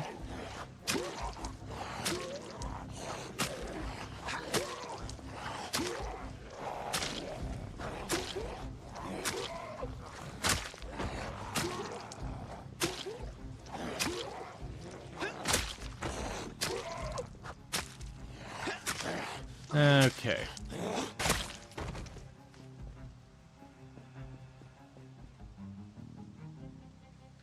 And we still would love to find ourselves a we'd love to find ourselves a zombie that is like a loot pinata.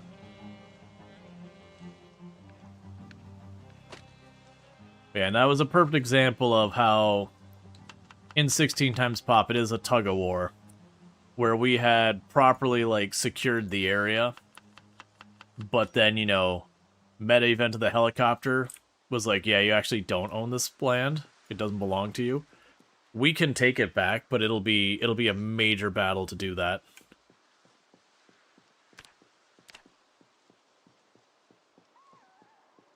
Instead, though, not really. The number of zombies we left on our house there is probably... We probably had like 500 or 600 we abandoned in the field. And then when we approached the house, there's easily at least 200 more there. Just like literally waiting at the house, so we just kind of ditched the house. And like, if I had a bunch of really good stuff there, I would certainly go back for it. But honestly, we really don't. Because the only tools I cared about, I kept on me. So we only lost a handful of weapons. I would go through way more weapons trying to retake it than it has weapons at it.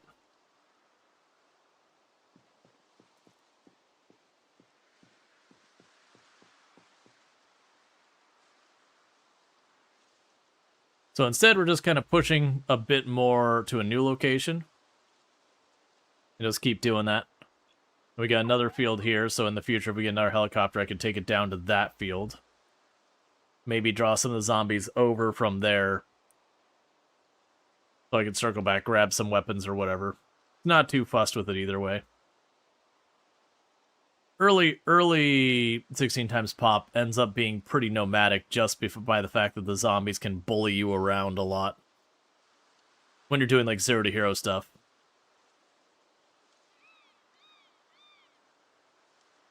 Come on, muscle strain. I should have been reading that whole time.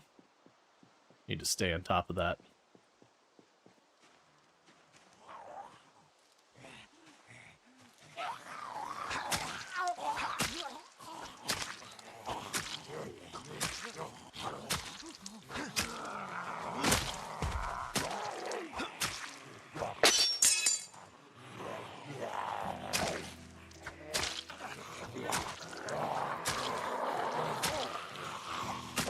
Okay.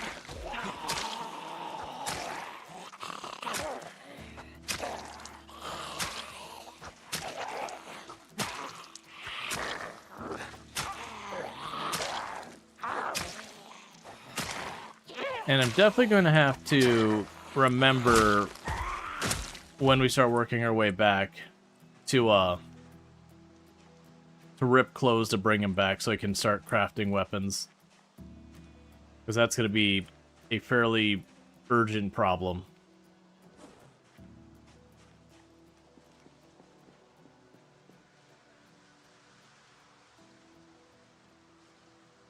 Very urgent problem, actually, because I'm down to some of my last weapons. Where's my book?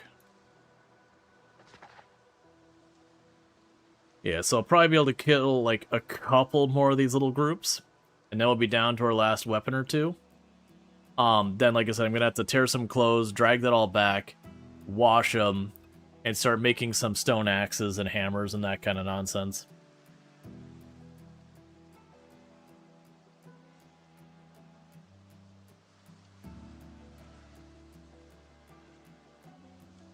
And being starved on weapon is another very normal 16 times pop thing. That most of the time, early run, you're just struggling so hard to have weapons.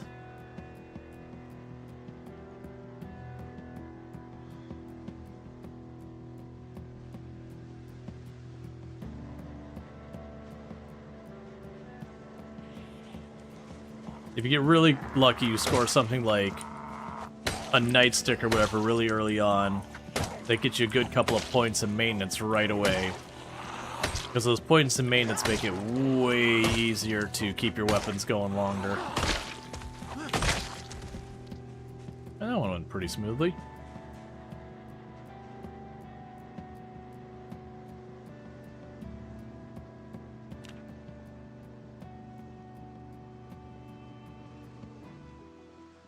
Now, another thing we can get lucky is if we find most survivor zombies, a lot of time they'll have a weapon or two on them, and usually they'll be pretty decent weapons. But that's a certain amount of luck there.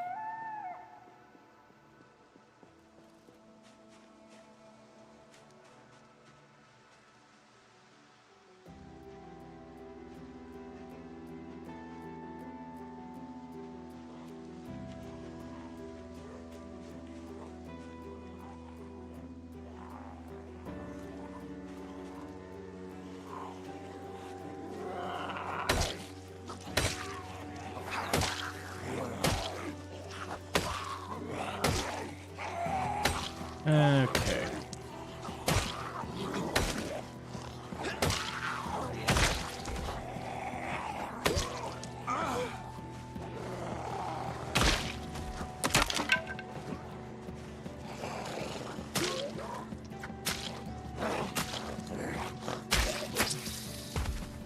Cool. We got 2 more.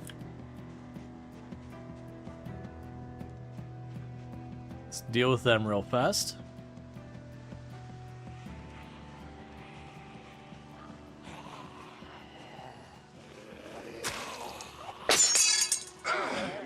That is not what I wanted.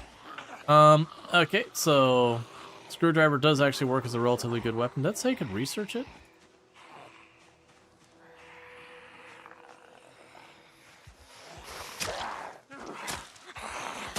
I'm assuming we can make like a makeshift screwdriver or something like that.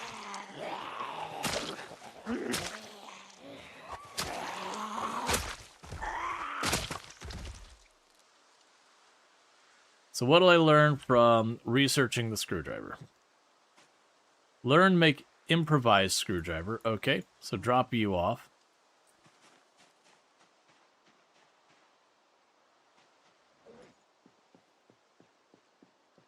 That's fine. Okay.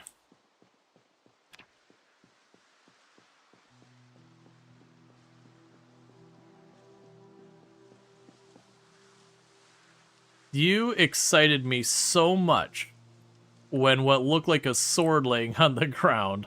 I was like, what is that? It's just a bread knife. And unfortunately, the bread knife is pretty awful.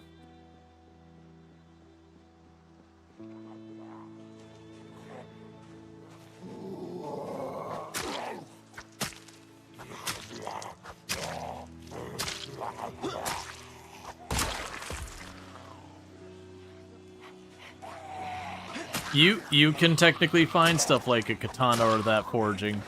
The odds are ridiculously low, but you can find just about everything in the loot table forging.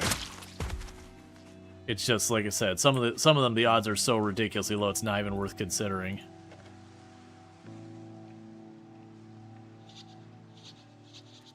Okay.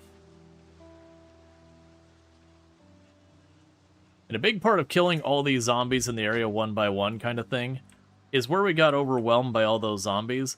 It is just a thing that we just kind of go through little by little by little, killing everything nearby. And that's places the zombies now can't come from. Because you killed them. Like, when you're pushing into the towns, it's not really about, like, making your headway so much as diminishing in numbers. It's a war of attrition.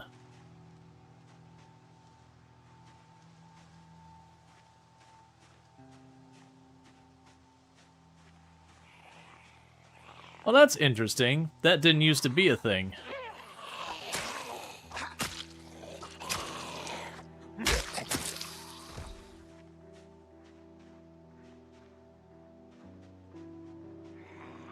That is more than I wanted. Your durability's not great. This will probably be the last group I'm going to be able to actually pull before I break my last weapon, and then we have to tear clothes back off, clean rags, start making some hammers and axes. I don't want you to say Warren yet. I need you to last a little longer. Give me some good rolls.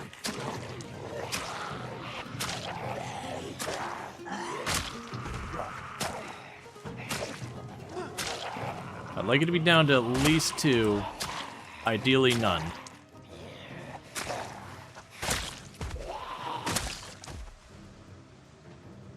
Okay, so at this point, our last weapon is down to its last limb. I can't stay in the fight. I gotta go get more weapons.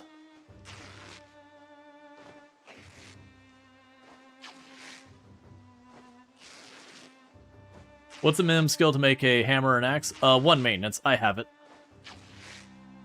I just need supplies. Mostly the rags.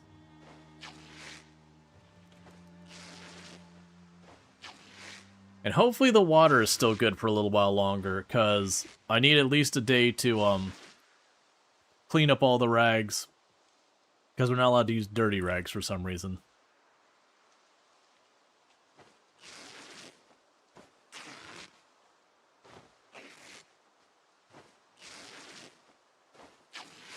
Yeah, no, the idea you can convert into a shiv, I gotcha. It's not something I thought about because it didn't used to be a thing.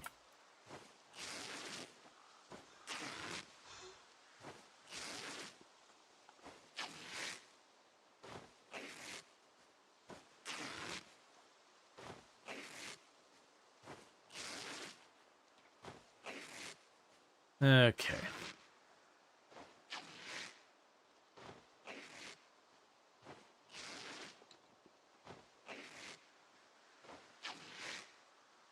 But yeah, we'll want to find stones, flint, stuff like that.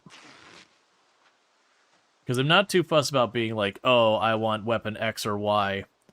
I just want weapon. We don't get to be picky about our weapons.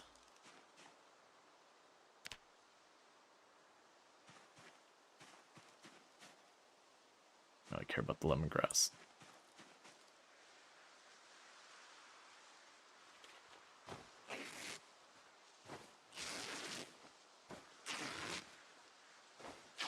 Okay. It's good to know that that cancels the searching and all that. And we didn't kill that many zombies along the way, so unfortunately I can't really get away with, Maybe we're just gonna have to get away with, like, bringing what we can.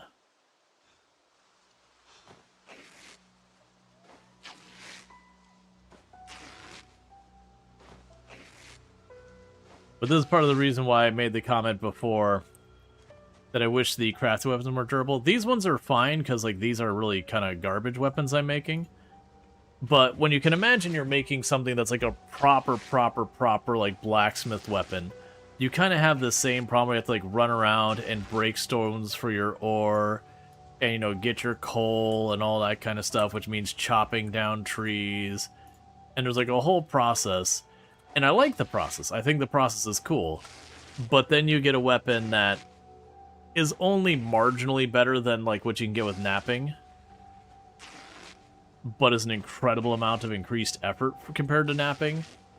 And it is one of those things I do feel like for how involved stuff like blacksmithy is, that those weapons durability-wise should be genuinely on the pretty high side. Like, I would honestly be okay with you put all that time in to make a weapon, and it's got durability roughly in line with what you might get on, like, the crowbar or something. Which seems, like, high, but the amount of grinding of skills and all that you have to get there, it feels like you should earn it.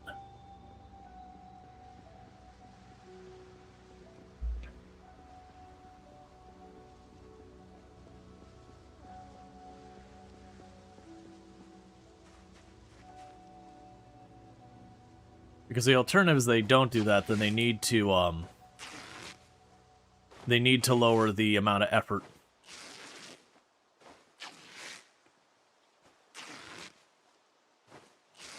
Especially now that you can maintain it to keep it sharp.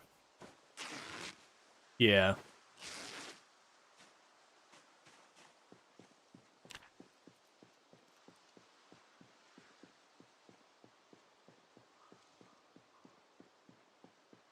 Can't you grab machete and hunting knives or such that have okay durability? I don't think you can craft, like, literally machetes and all that, so if we look at our crafting stuff... So, like, we can make a knife from a machete blade and all that. Oh, I think it has its own crafting menu underneath, if I remember. But, we think that a broadsword, we've had this conversation, should have higher durability.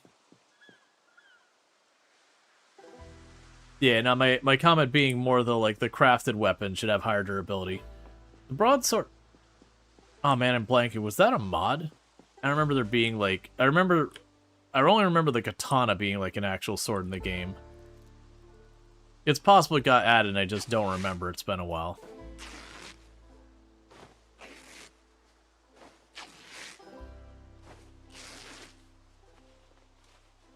But yeah, no, my comment's more like, you get a lot of those. They added more swords with blacksmithing. You remember being a crafted sword in Build 42? Yeah, that's more than likely it. Yeah, and that's kind of my comment, though, is like the amount of effort it takes to make the swords and blacksmithing and that kind of thing, like getting through all that, and just how much of a grind there is to get there. It really feels underwhelming when you get there and you put all that effort in and go, you know what? Never mind, I'm just gonna go back to stone weapons because it's just easier to do the stone weapons. And this big, ridiculous sword is only a tiny bit better. It's kind of like building your metal walls as opposed to building wood walls. You can actually make metal walls and like cover up your windows with metal sheets and all that to make them stronger. But they're only okay stronger. And then those resources are just better used for other things. They can get a lot more mileage out of them. So generally you almost never want to use a metal sheet for like boarding up a window because... One, you can just use something else, you know, that's more readily available, and it's just not even worth the effort. It's not even worth wasting the resources that go along with it, even outside the metal sheet itself. Because both cases, the zombies will destroy it, and not, you know, particularly long.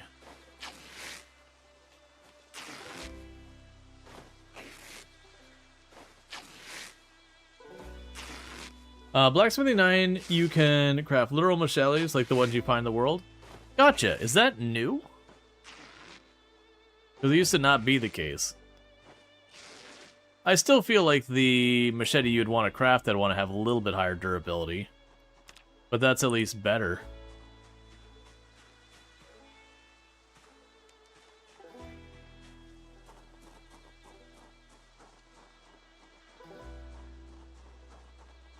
Let's see, a thick steel sheet on a concrete wall should be indestructible. You know, that's not the spirit of the game.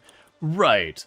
Now, my thought is, like, not make it indestructible or anything, but for the effort, I would want, you know, I'd want the metal sheet to have, like, a factor of 10 stronger, because they're still the zombies going to ultimately break it. So it doesn't change the fact that you as the player would need to go up there and deal with the zombie. But, like, where it's only, you know, like, 10-20% better or whatever it was. They may have buffed it by now. It was just kind of one of those things that was kind of a joke in the community, be like, oh yeah, no, don't make that. Okay, grab the stone.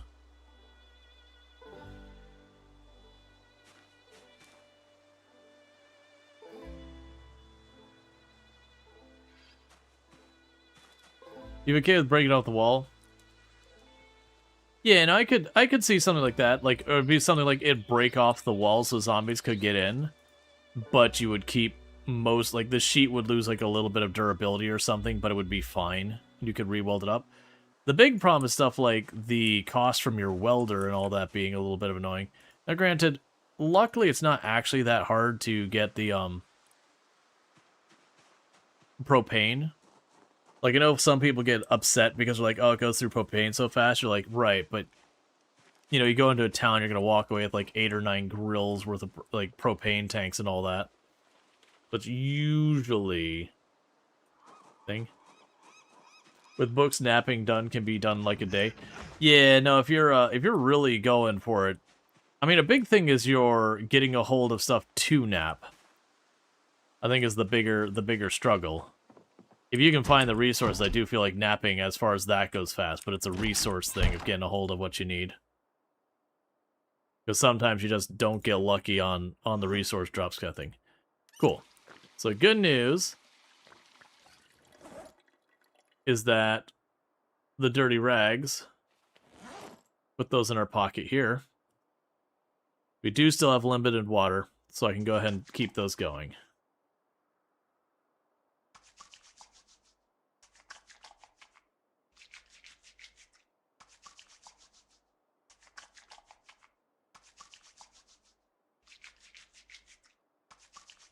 But yeah, it's also not necessarily good to consider the books as a thing, because those are RNG whether or not you're even going to find the books.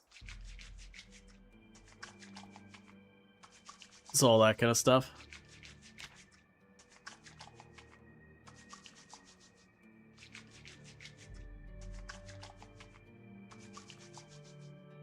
But yeah, so this is an example now, is we spent a little time in the morning fighting, and now we're making our weapons. And how much time I'm going to have to spend doing this is watching a bar fill up above my character. Which, granted, what we're doing now is about 60 rags. That is about 30 weapons, which is a pretty considerable amount of weapons. But, fighting the zombies like we have been, it's very realistic. I'll go through 5, 6, 7 weapons a day. You know, and once we get stats where I can stay in the fight, it'll be even more. Because while my maintenance will go up and the weapons will last longer, I'll be able to keep fighting longer.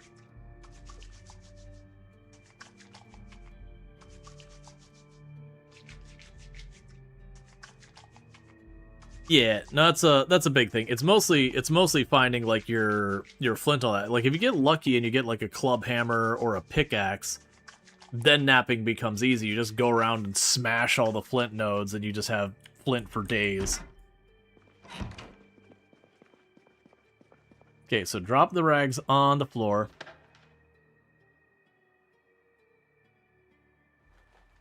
Put the stone in here. Flint in here. Put those in there.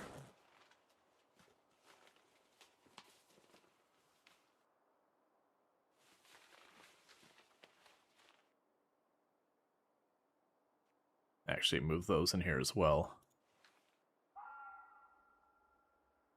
Okay, so crafting.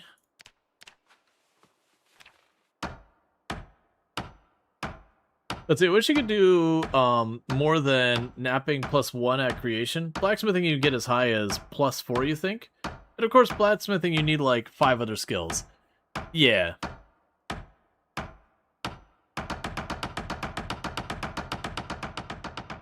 But then another big part of it is just this. Just watching a bar fill. And you can go into your settings and make it faster. But then we're just getting back to my previous comment of when it comes to crafting weapons also. How bad is napping without a pickaxe? It's pretty rough. It's not terrible, but it is something you're going to put a lot of time into. So Maker sells 4 hammers.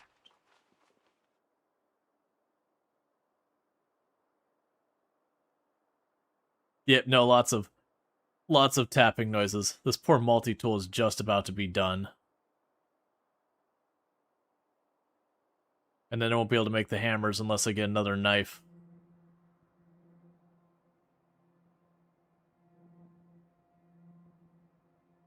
Yeah, no, that's the thing. On normal pop settings, a lot of those problems go away. Which is why I don't think they worry about it too much, which is, you know, it's reasonable and fair. But at the same time, it's kind of a bummer that you have to really change a lot of your settings to make it work on the higher stuff. You're gonna slice the ham.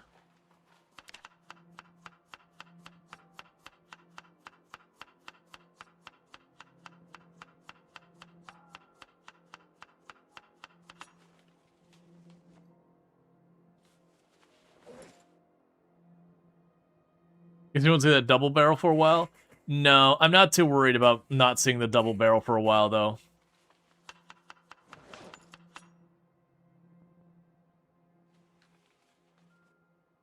And then go here and add some thistle.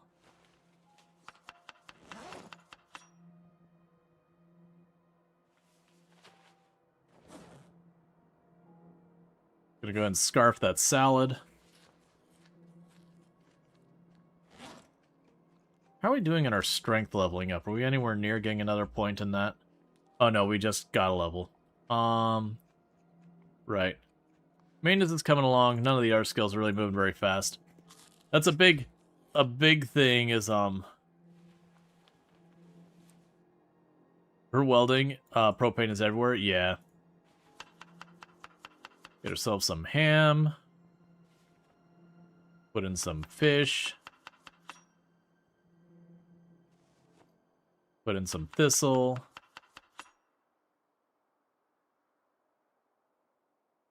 And some pepper.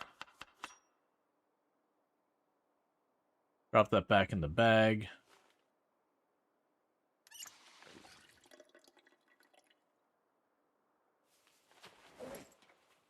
Something else here we can ditch that's got some weight. Not that I really want to. Well, it's already 8 something, unfortunately. So if we go out and start running around, we're gonna get caught out while it's late. Oh yeah, we're at the point that Life of Living is probably not gonna show any more shows for us. It'll just be like the commercials and all that. Okay, so what we can do is knock out this book. That'll get 1 carry weight out of her bag. And then we can start our outing, because unfortunately it's going to be a thing I'm just going to have to hike like an hour or 2 in-game out to get to the next group of enemies. And that's not going to help us if we then have to turn immediately back because it's too dark.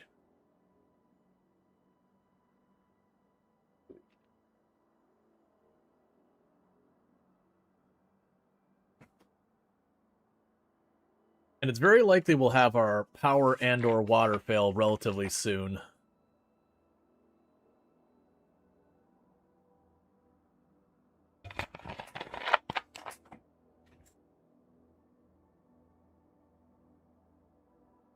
Okay, we're not going to finish the book all in one night. But that's some solid progress.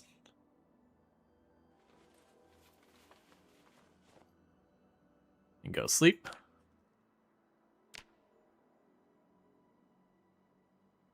Okay, so we're up to 301 zombies killed. Slowly getting that sorted.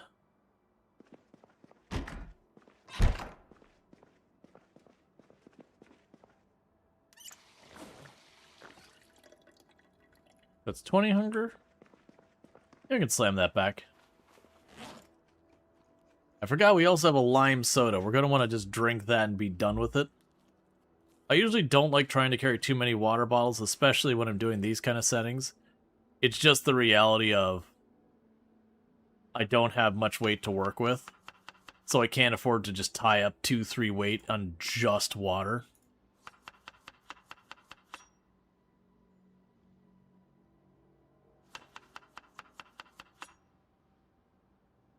And all this. And part of the reason I'm going out of my way to cook is kind of twofold. That food will bring our unhappiness down over time. So that's big. And then on top of that, you get a little bit more hunger and a little bit more calories out of your food when you cook it. And as you level, it just gets better and better. Can you get the nutritionist trait? You can get a nutritionist trait. Do I have it? Oh, I actually have the nutritionist trait. Yeah, I have the nutritionist trait as is. Why can I see you that far away? Oh, those would be twigs that got left in the ground from when I was picking up the branches. Yeah, so if we look at this, this has 2.1 calories left in it. Okay, so we left basically nothing of that. Versus the ham, I can see is 260 calories. My salad is 339 calories. The soda doesn't give me that information.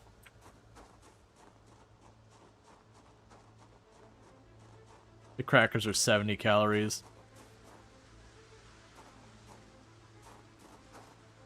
There you go.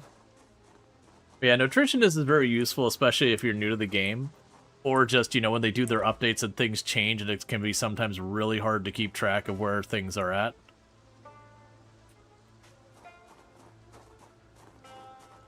Just try to have a little bit of lemongrass in case we turn to eating seeds.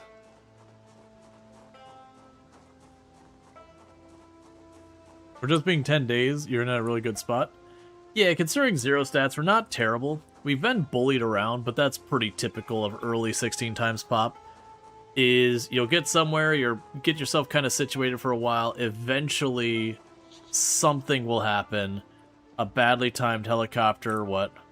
So we are seeing a bunch of zombies moving east. Like I'm still seeing the occasional head in the fog over there.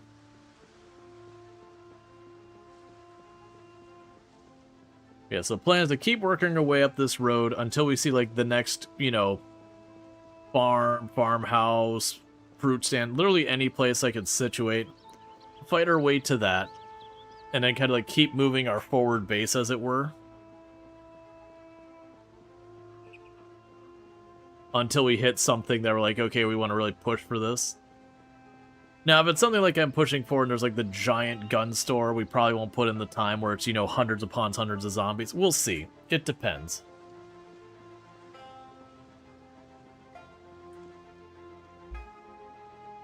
But you get the idea. We're nowhere near any of that, though.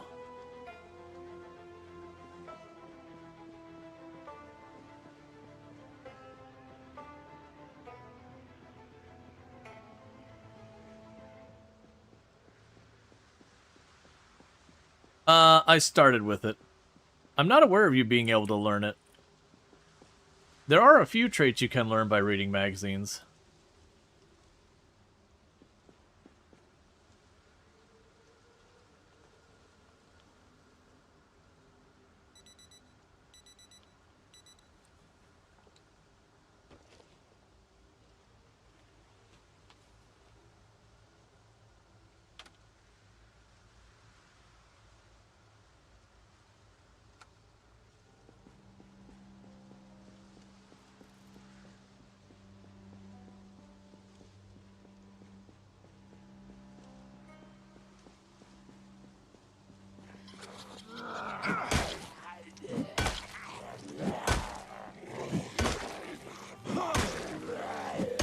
Okay.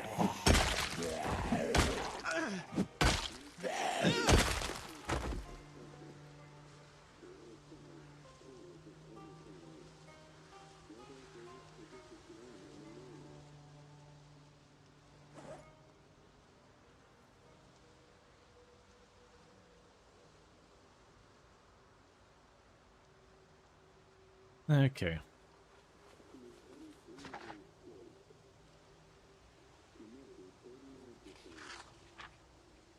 Let's see. Higher levels of cooking giving you calories value for food.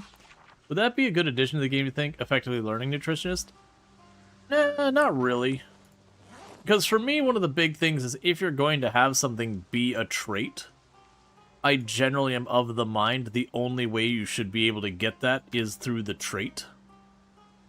I actually don't think you should be able to have that many traits you can acquire after the fact.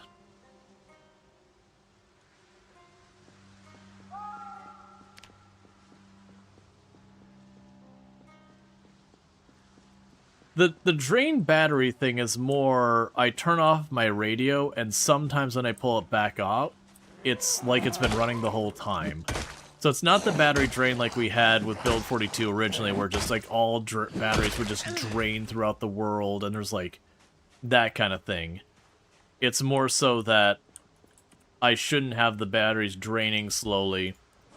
From like, basically my radio, I'm turning it off and it's acting like it's not turned off sometimes. I've not been able to have it be consistent.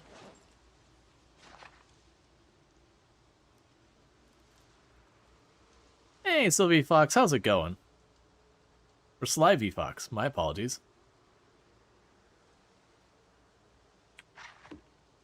But it's been a thing even since before Build 42. That you would sometimes have radios or whatever that didn't seem to turn off. and you'd be like 20% battery lower. That kind of thing. I've always run into it, and it was like, there's been times that it's been more frequently happening, there's been times it's been less frequently happening.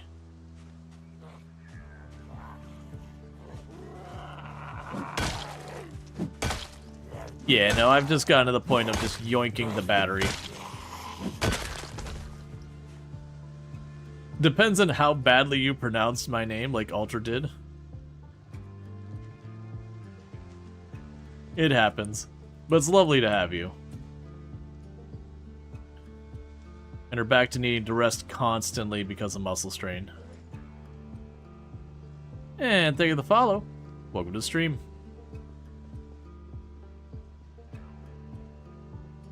Just gonna eat an entire pack of gum. Like it's food.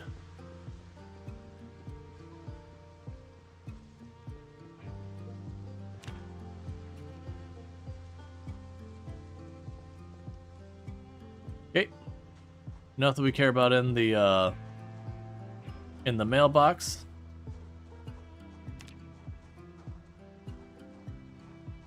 So no obvious signs of zombies here this time.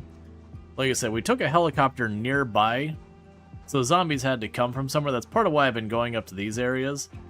With as many zombies as we pull, it felt like it was a relatively good chance they came from here.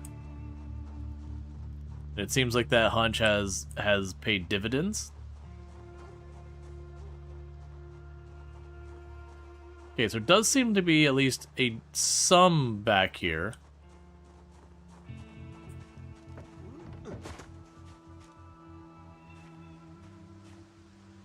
Wake up doing fine, haven't even had coffee yet? Gotcha.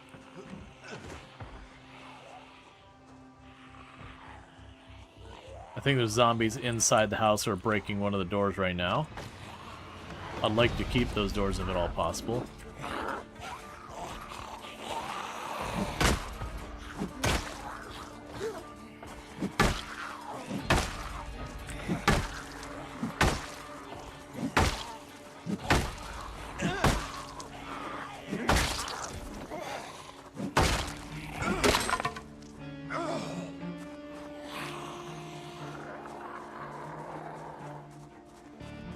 Okay.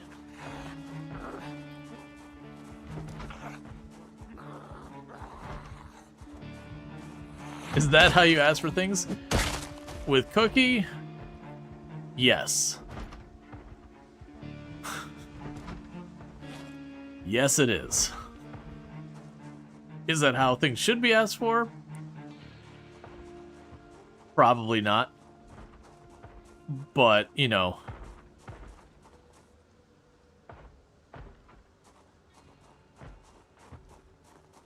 Just Cookie things.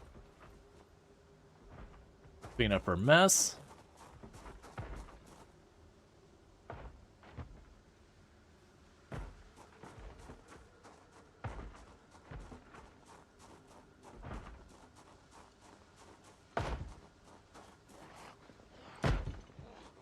Alright, so there's at least like 4 in there.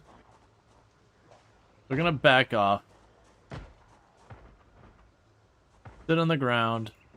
Enjoy our book while they rip down that door. So we can hopefully get our muscle strain up a bit higher. Alright, door's gone.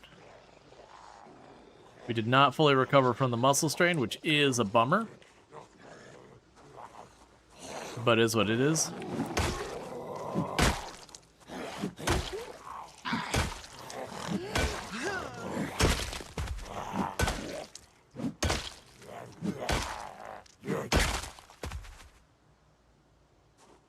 It's nice that they basically gave literally everyone in that house just about a key.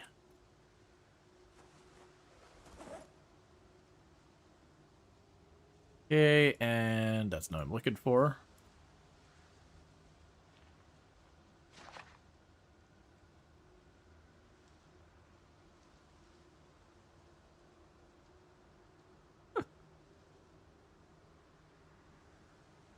Okay, we're just waiting on the muscle strain. There's still like 4 or so zombies left. There's at least 2 more inside the house, and then a couple more behind the house.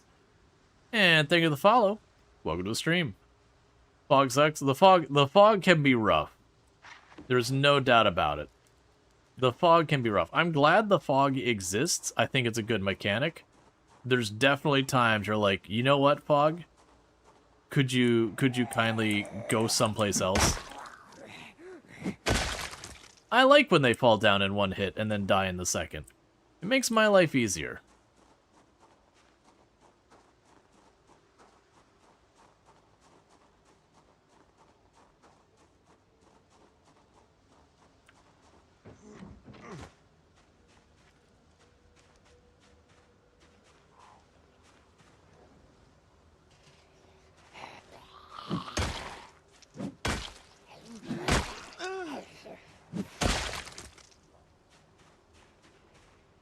Okay, there's two more there.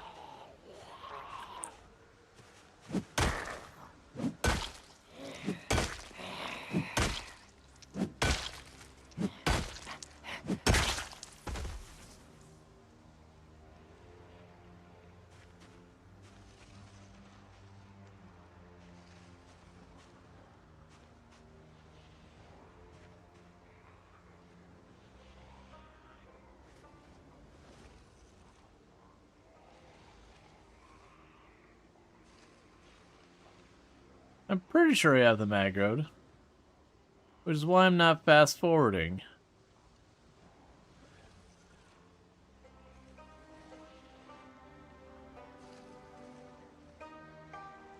But I'm also not seeing them get here, so I'm not really sure what to make of that.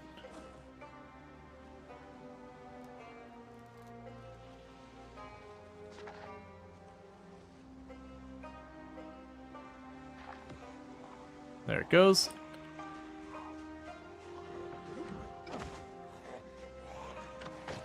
Use that to buy myself an extra second to chuck the book in my bag, so you know, go overburdened as easy. Probably the two that were inside.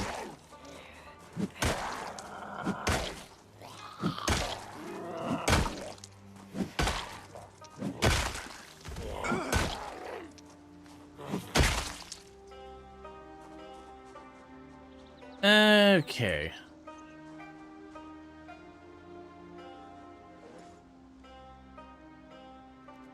Gonna read more of our book while we wait. You know, the thing we only have 2 more zombies that I'm aware of. There's possibilities of like a zombie being upstairs or stuff like that. That's fine. There's 2 more zombies I'm aware of in the backyard, I believe, because I think those are the 2 that were inside the house, broke down the door. I could be wrong. Regardless, if it's the one that were in the backyard, then we kill zombies on the door, whatever.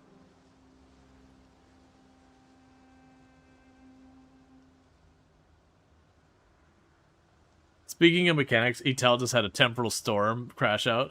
He's still crashing out. That doesn't surprise me. The temporal storms are kind of BS in Vintage Story. It's one of the things that like I really like Vintage Story.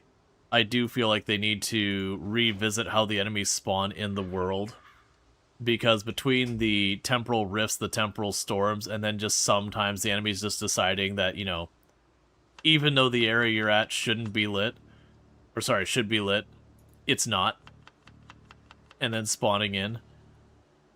Because it's annoying that your counterplay for half of that is to just leave, or wait, or like wait in a tiny little box. Which means your counterplay is to not play the game. The enemy spawned his tile into the house and he died. Yep.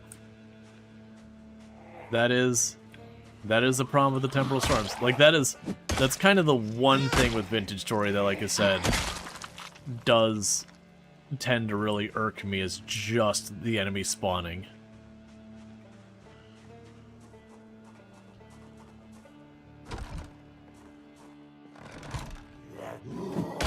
Oh, I almost missed that swing.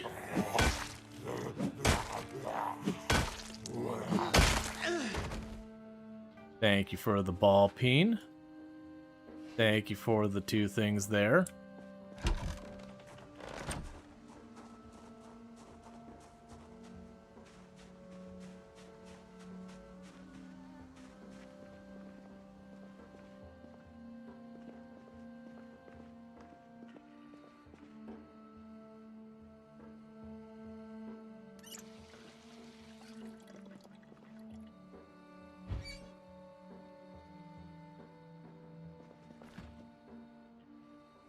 Eating the cheese immediately.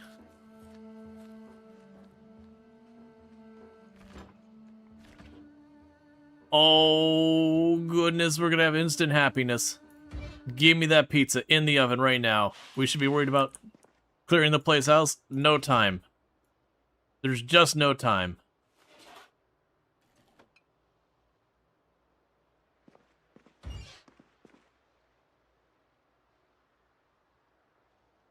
Getting ourselves one frozen pizza.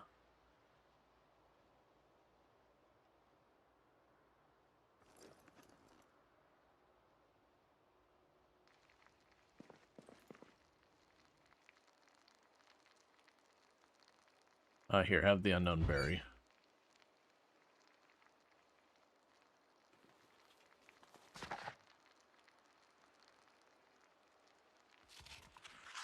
You want pizza? I mean, like, usually, if you don't find a pizza right away, you're not gonna find one for a while. They did make it so you can eventually make pizzas. It's kind of like the big one in the past was cake. That you could make cake. I saw a zombie. It's fine.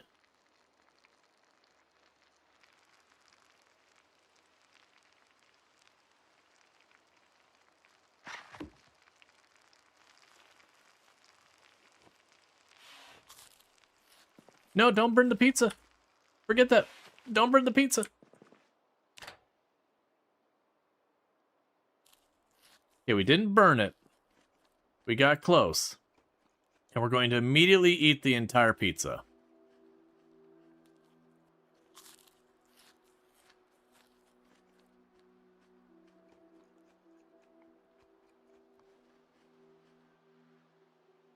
Oh, yeah. Was that what I should have done? Absolutely not. But, pizza. Hey, singular lone zombie trying to get away.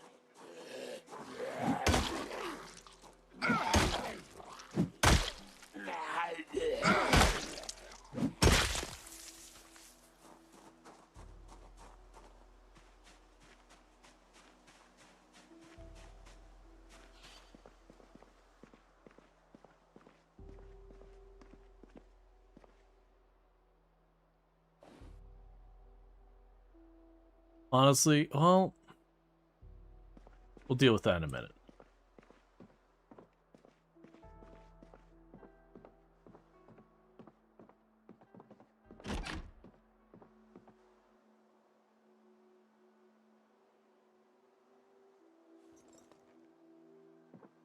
Okay, so we got more decent weapons here.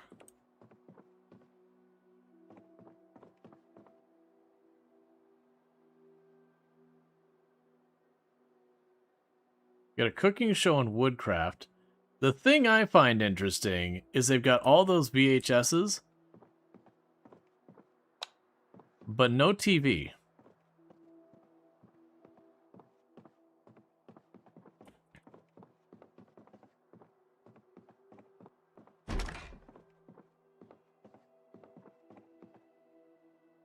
Got a pencil case, a picture book,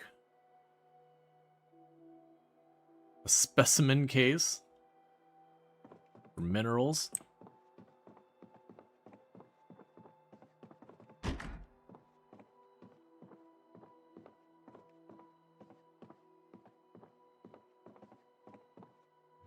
We got another duffel bag with a bottle of water in it.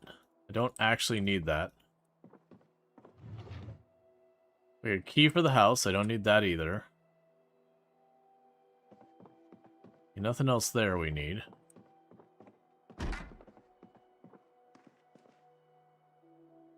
We've already got sewing needles in multiple places and all that, so I don't really need to go with any of that stuff.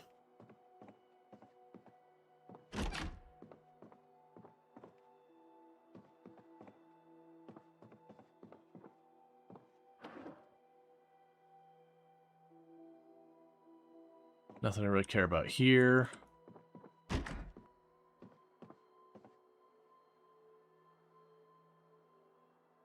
Alright, so we got blacksmithing 1.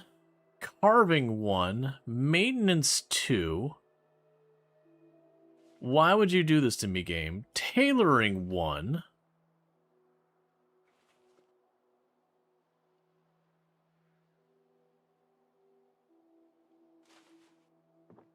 Deal with that in a minute. Got some caffeine tablets for an emergency. Sleeping tablets for an emergency. Okay, right. You don't have a TV for your books. Which again, it's real, or VHSs. Which is real weird to me that you got a whole stack of VHS tapes and no television.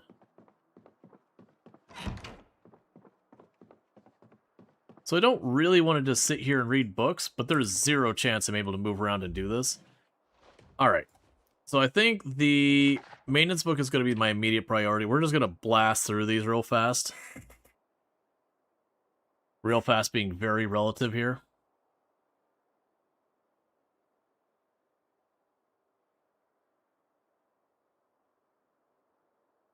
And so that'll be a whole thing where we're going to just get sad because characters going to get bored and all that.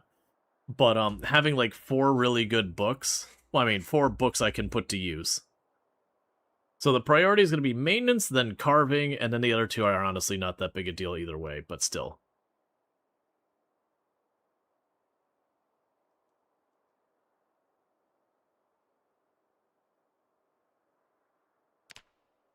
Because the reason why you want those books is right now we're already at 1.5 times multiplier for reading the book. Now it's at 2, which means I have to do half as many kills or maintenance giving things to get a level. So this ends up being huge. Now it's at 2.5. When it gets to 3, it means I literally have to do 1/3 as much. Books are tremendously powerful.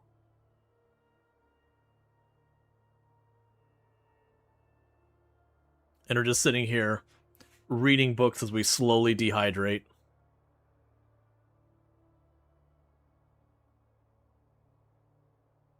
Yep, so we're at 3.5.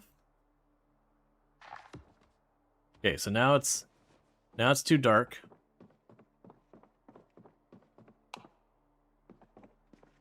Go ahead and have a drink.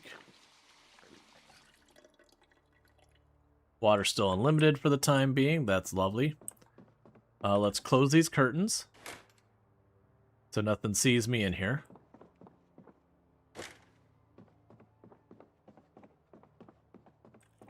I will eat my pile of stale ground beef.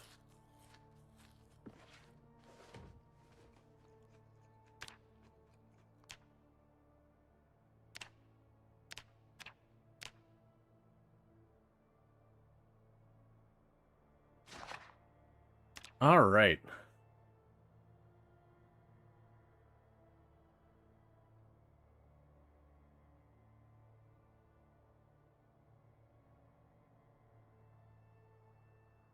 Just binge reading everything. I can knock out this book real fast. I'm actually curious if I should really just... So we'll slam out the maintenance book. I'll carry the carving book with me, but we will toss the other books on the shelf here. Because I wanted to get the maintenance book before we do any more fighting, because fighting is my primary source of maintenance.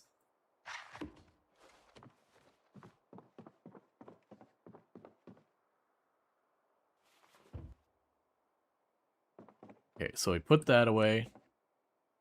Tailoring goes here. Blacksmithing goes there. Carving doesn't fit.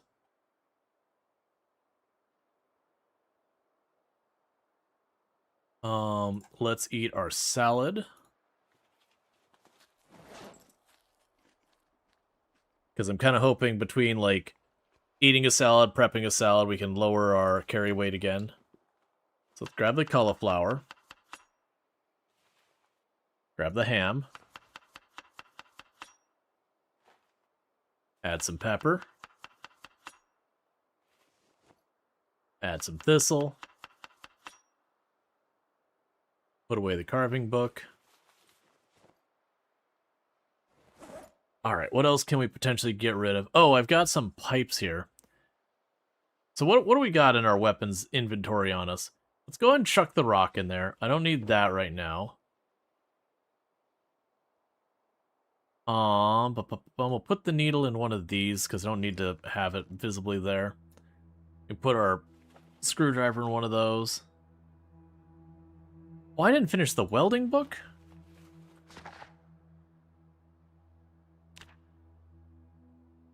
We're just going to get away without sleeping tonight.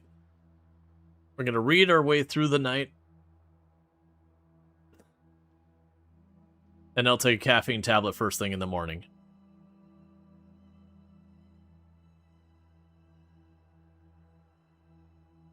If you had a group of zombies, you hear another one approaching behind you. Do you wait until you see them, assuming no keen hearing, or you dash away and move immediately?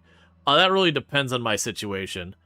I'll sometimes try and like work my way around the group I'm fighting so that I can get visible on them. But a lot of that just kind of depends, like, am I at a position where I can maneuver around like that, or not really? Oh, so we got our ham is going stale, so we're going to go ahead and eat that.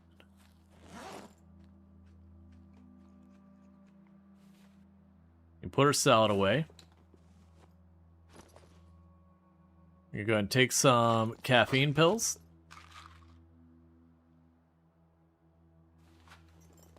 And it's instantly all better. Drink our water.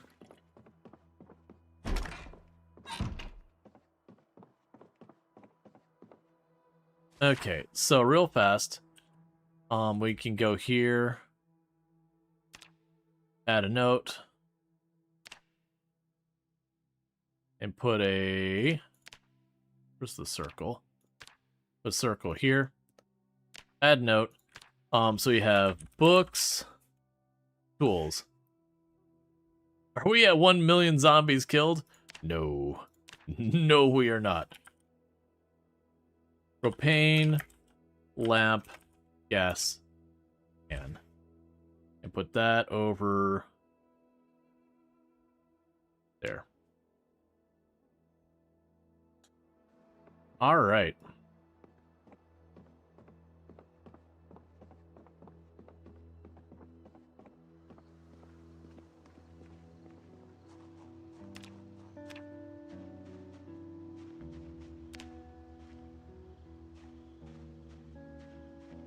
Okay, we have sheep. In a pinch, you can get milk from sheep in the game.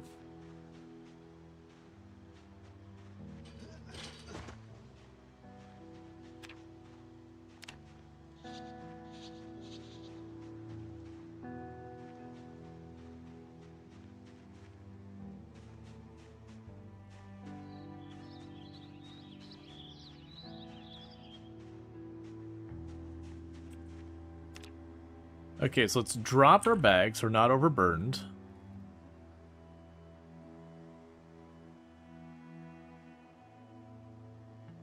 And I'll grab another one of these stone hammers, because these are really heavy.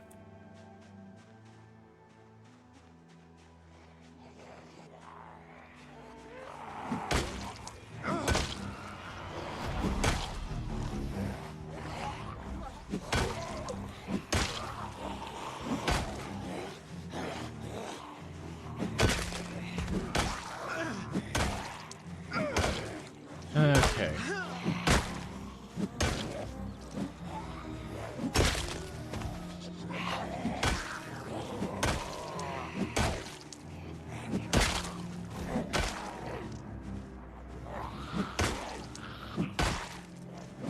And get through a bunch more.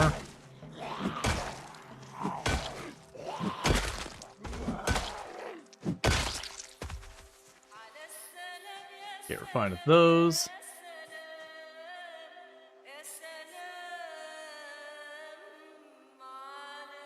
Toss that in the body. Okay, we can get rid of the bloody branch.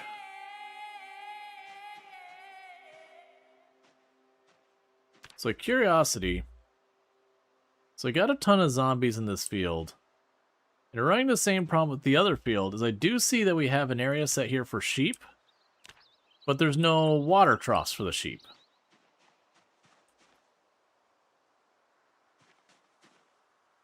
So the sheep are eventually just going to die of thirst if I don't intervene.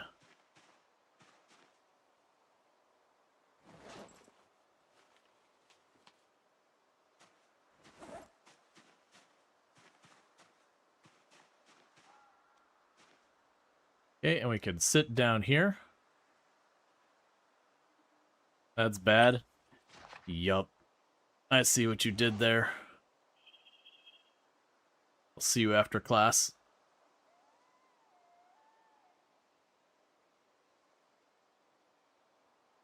Okay. We're gonna go ahead and just let ourselves recover from our muscle strain. This thing. Pipe was a ride. They accidentally damaged another pipe right above the one they were supposed to fix when clearing the concrete around it. Then they cut away 2 pieces of pipe and replaced them with a new one. They did a really good job overall. Yeah, and especially with some of that stuff where you're like digging into existing stuff, you do just run into those cases where while you're in there, things get damaged because of just moving around.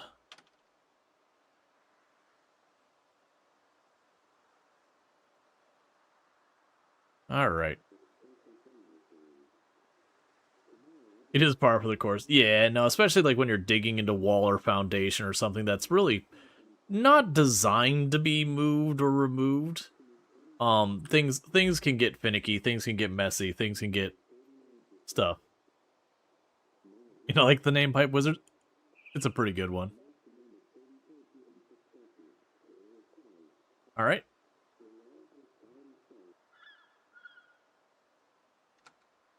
Nothing exciting going on with the weather. We yoinked the battery. Shove that in there. Unequip you. Shove that in there. Get back to our reading.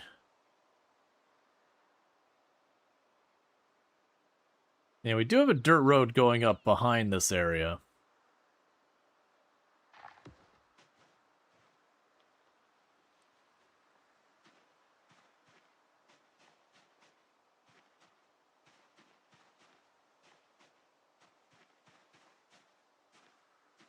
It kind of sucks that happened right before the holidays and a week after you quit your job. But you have water now, so that's nice. Yeah, and things always tend to have that kind of timing, being like, when is the least convenient time for this to go wrong? Cool. The old Murphy's Law.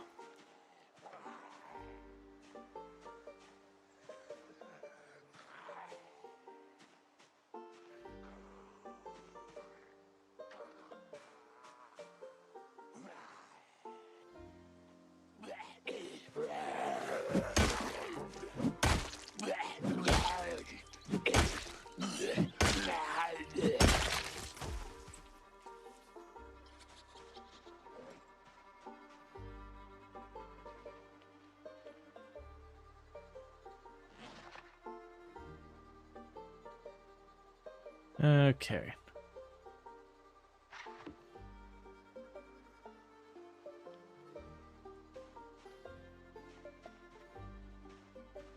Man, so I'm trying to clear around this house. It's the exact same thing we've been doing. Just each place we go, we keep clearing around as best we can. This one could be interesting because there is both a, I thought I saw that there was a lamb as well. Which, like I said, you can in this game milk the sheep for making butter as well. It is a viable option. You don't get nearly as much as you do from the cows, but that's not that big a deal. Because one of those things that I could sit there and start making a point to regularly milk the ewe, and then when I'm starting to properly need the nutrition, I'll have a backlog of it that we could potentially give myself way more time.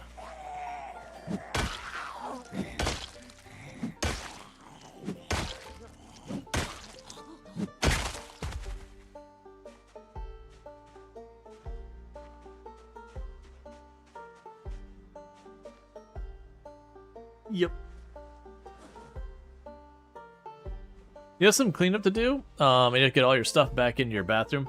Not happy about setting up the washing machine again. Yeah, I have that reminds me, I gotta order a new belt for my dryer. I gotta pull my dryer out and fix it. The belt just, as you use them, the belt will gradually, very slowly get stretched out. Until it stops fitting right. And eventually you have to replace it or it snaps. And we're getting to that point where it needs to be replaced. It's not a big deal. You just kind of have to, like, the worst part of it's actually getting the machine away from the wall, and then you usually have to tip it over to get underneath it. And that's, like, the worst part is just dealing with, like, this, you know, big, heavy washing machine, sorry, dryer. Just cumbersome.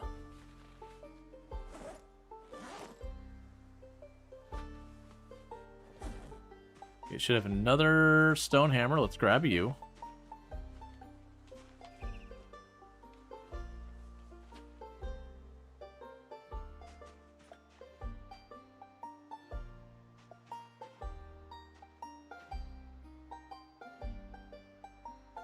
Okay, so there's a U and a ram.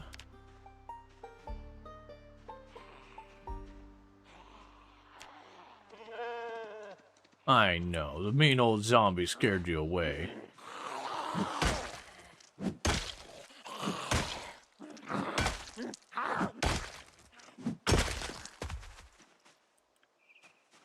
So you need 4 tiles. You visit the store and they told you the tiles of this size have not been manufactured for 15 years.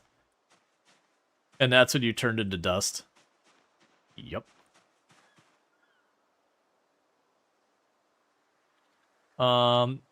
Okay, so this sheep is not ready for...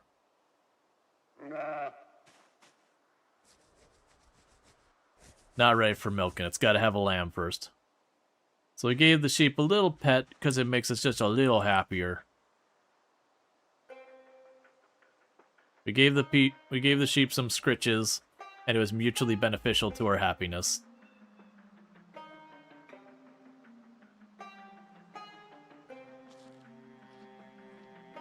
I might actually have to put effort into food soon. That's been a long time.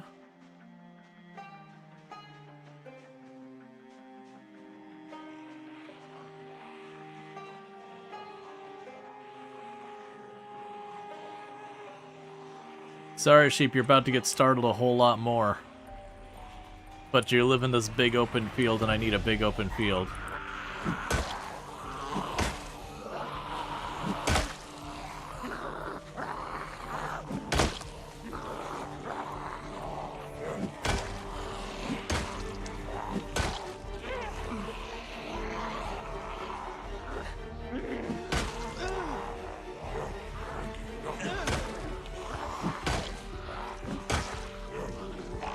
That was a bit closer than I'm comfortable with. Just had a bad turn. Luckily we didn't get in too much trouble.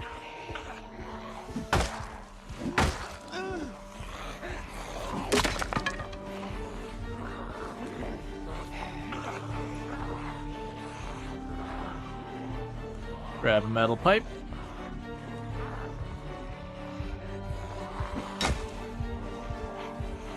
Ah, you do not give me maintenance XP. Yeah, it seems like they just generally took anything that you could very easily get a hold of. Like, you get the pipes for taking apart cars and all that. They took all of that stuff and they went, hey, no maintenance XP. No easy tools for leveling your maintenance.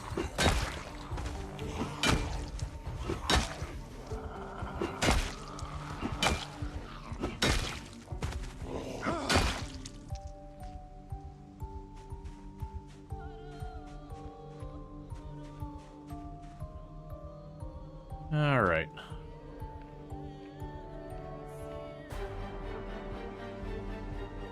But it's still short blunt skill and it's still a weapon, so I'm not too worried about it. Are you in your zone still, sheep? You are. Good. I didn't want to find out you were leaving your home. The big challenge is I'll either need to bring a trough for water here, or just move the sheep, or leave it to its fate, because not a whole lot I can do otherwise.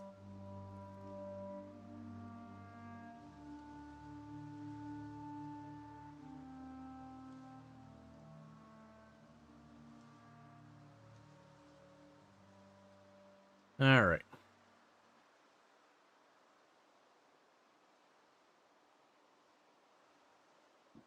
Alright, still the salami. That's good.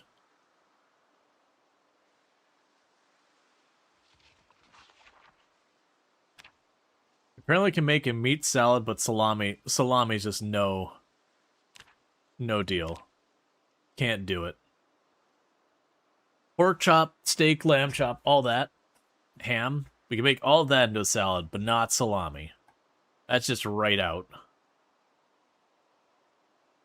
It might be that I have to get it, like, get it sliced up. I should have been able to slice it up.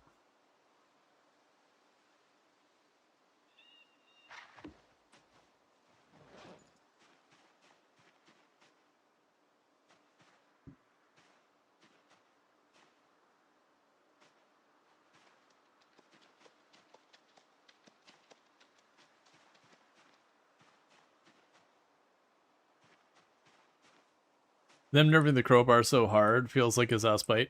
People didn't use it. It was strong. Well, I mean, the big thing with the crowbar, like, is actually for the longest time people would be like, what's better, the fireman's axe or the crowbar? Like those came up a lot, that people were like, what's the best weapon? A whole bunch of people would say the crowbar. But it still has its durability very high. It's the fact you get no maintenance from it anymore is kind of the real kick in the pants, because the crowbar outside of that was still just a decent, like a relatively good but not amazing weapon, because its whole magic is it's just really durable. Like, damage, it's good. Not great, it's good. Stamina usage, it's actually pretty bad. It's actually a pretty hungry weapon from that, but not terrible. Reach was fine, and its durability was legendary. And it still is, for that matter. The crowbar still lasts a very long time. But yeah, the fact that you can no longer get any maintenance skill from it at all feels like a pretty rough penalty. Oh, that's not great. When is it, and who was it that started the 16? I actually don't know the very first person. I think it's one of those things that just kind of naturally happens. Because, like, for me, I hadn't heard about other people doing it, but I was like, I want more zombies, and I turned it up to its max. Because, like, I actually didn't used to call it 16 times pop, I used to call it 444s. And the reason I called it 444s was it was 4 times multiplier population, 4 times peak, 4 times that. But I came to find out that it confused a lot of people into thinking I was actually playing like 64 times pop, which is just not a thing. So then, you know, I realized people were calling it 16 times pop was kind of meta event, back off. But, you know, started learning that people called it 16 times pop.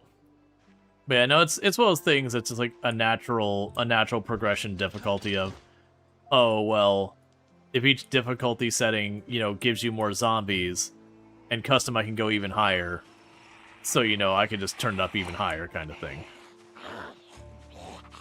For you?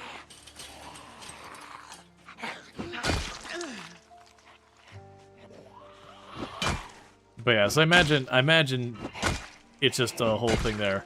But yeah, like, I look people, like, and I won't even say, like, take credit being like, oh yeah, out of my circle, I'm the one who started or anything like that. Because very genuinely, with Project Zomboid, you know, independently, tons and tons of people were doing it.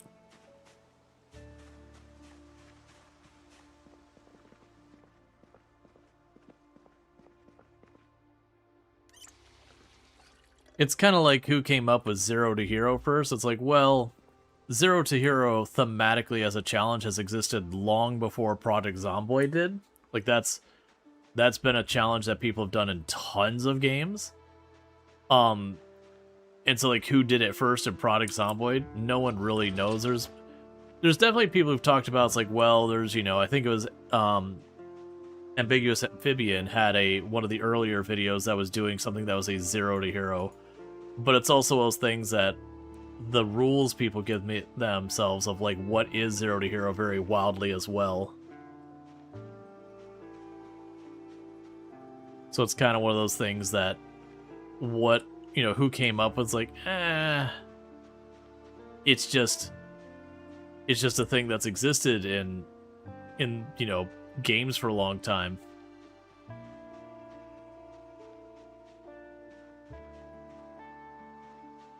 Man, of the 16 times pop, like, look, before I stream, like I said, I wasn't familiar with others doing it. I know people predate me doing it by a lot. But I couldn't honestly tell you who was some of the earlier ones. Is there a stable build 42? No. And I wouldn't expect one for a very long time. Like, maybe next year, this time, we might be possibly in the running for starting to talk about stable build 42. Generally speaking, the way the devs tend to do is they introduce, like, here's the next, like, sweeping set of changes, build whatever. And they'll take years to flesh it out to get it to a stable version.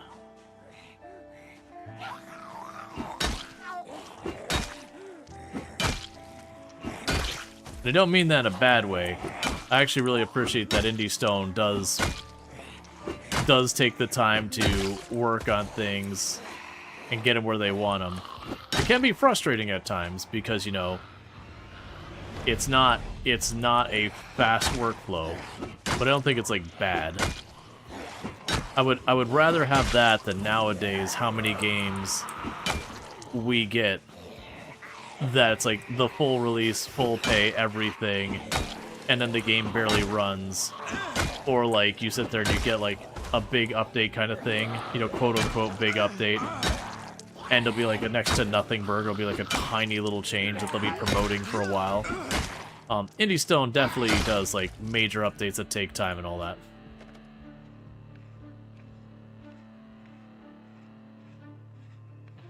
Let's see, to be honest, Tell is the first person you saw who did it about a year ago. Yeah, no, and I've been doing it for over 4 years. The 16 times pop. And I'm pretty sure Royal with Cheese TV and Mr. Lamprey were doing it before I did. I'm pretty sure. But, and I'm willing to bet there's probably people who predate that as well. I don't think Ambiguous Amphibian did it, though. So I don't really know where the credit goes for who did it first kind of thing. How far away from us is our zombie ball from earlier? Oh, here, I can show you. So we're over here. The zombie ball was right there, where it says, like, dumped zombies here. Yeah, so that's the reason why I put all the skulls there. Is that area is kind of infested now. Like, eventually we would go back and start... I mean, honestly, what'll eventually happen is as we're doing other stuff and other events happen and yada yada, it'll kind of clear itself up. And I won't have to think about it. But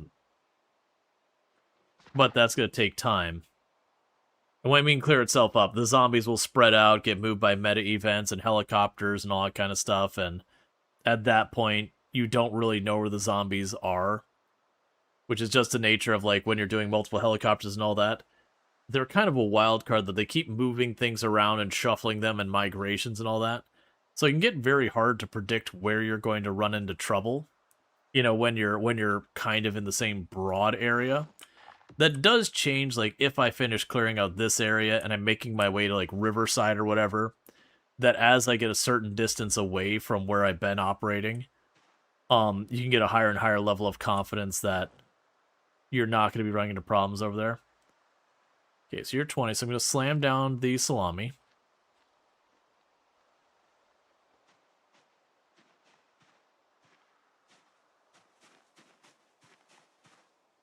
But yeah, no, like, I know, yeah, Vitel's been doing it a year. I think Ultra's been doing it like 2 years? Somewhere in that range? Because I know she did in Build 41 for a while. At least long enough to get good at it. And then Build 42, she played a bunch more. So I feel like she's been doing it for about 2 years.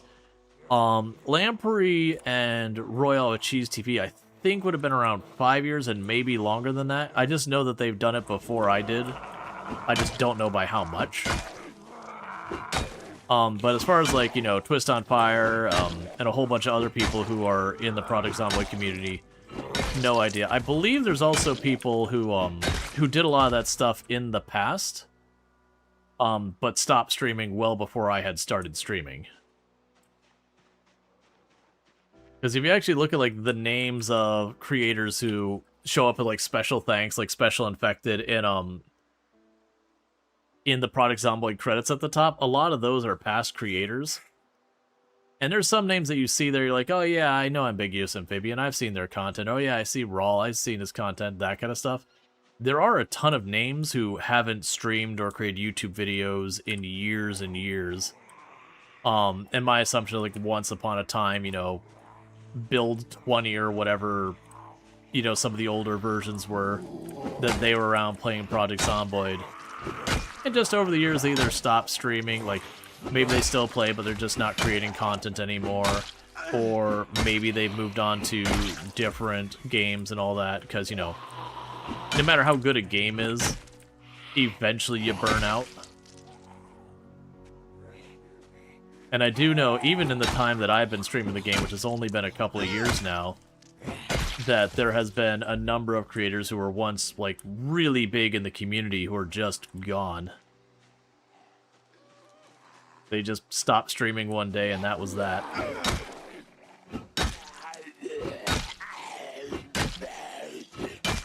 No, that character did ultimately end up dying. Just was a little bit reckless trying to cut through the Riverside Country Club. Kind of came in from the back where the horse track is. And that's, like, a very dangerous place, and got punished. So, this character we started yesterday, and only got about two or so hours in yesterday before, you know, end of stream or whatever. But unfortunately, we did lose a bunch of good stuff. Is the minimap a mod? Nope. If you go into custom game settings, you just turn it on. Generally, I'd recommend the very first time you play Project Zomboid, just hit Apocalypse and go. Do that a good, like, handful of times or whatever. You know, kind of get a feel. And then once you've done that, go to Custom Sandbox. That's really definitely where they intend you to kind of spend your time. But go to Custom Sandbox and go, you know what? I could use more zombies. You know what?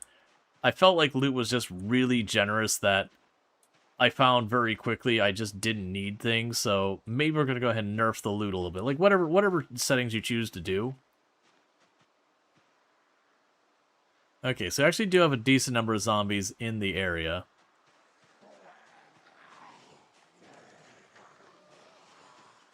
So just keep clearing to the next house that whole bit.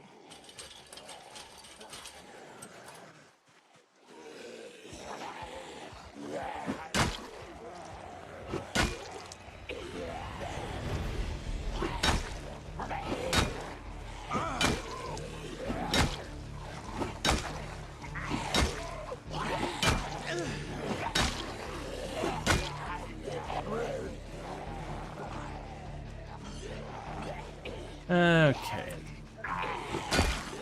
I do kind of want to do that same thing, though.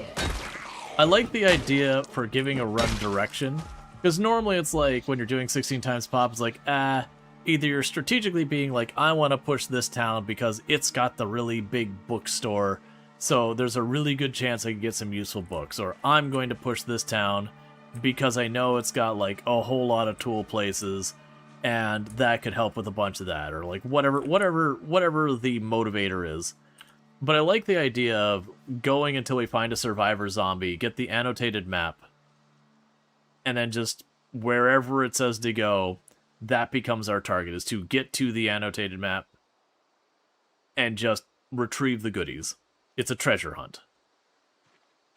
Now, granted, part of me feels like, honestly, if I'm going to really do that, it's probably not 16 times pop. I could certainly do it at like 8 or 10 times pop, but it is definitely one of those things that, with 16 times pop and how much of a battle it can be to get into certain places like Louisville, that you're talking literal in-game years to reach a location because of how much you gotta fight.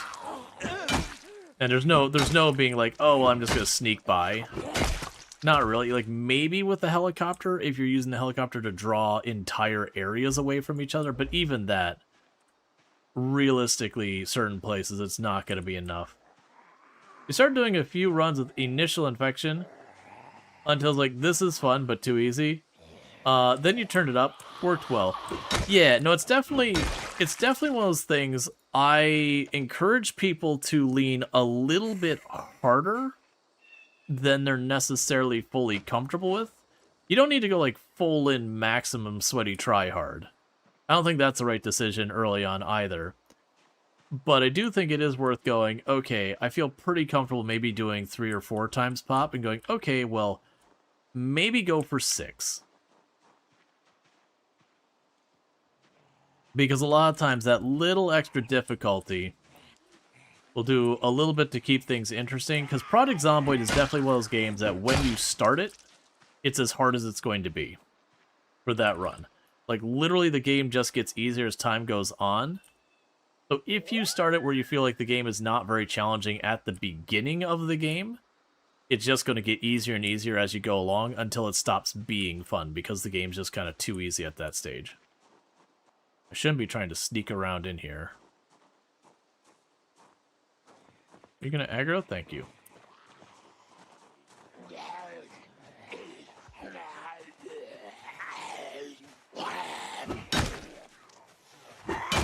Yeah, some of the stuff like sprinters can be fun as like a one-off. I actually don't like sprinters long form.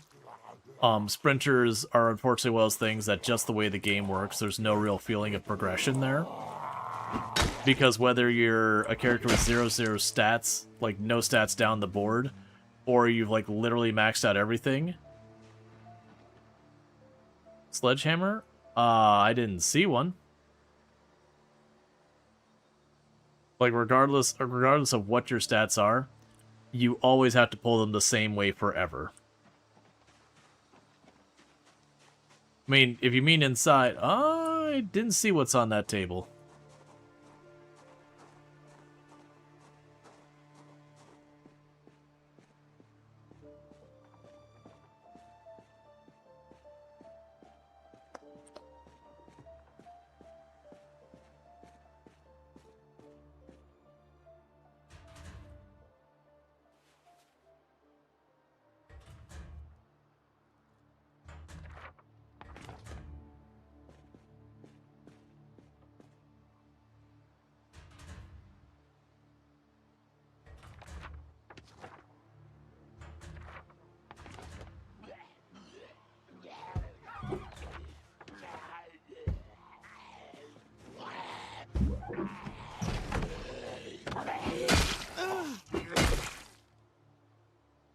That went smoothly.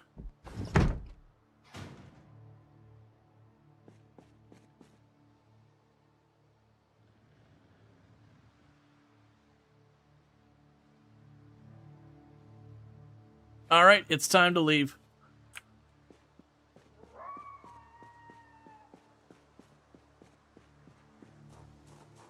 We got ourselves a toy and it's real heavy.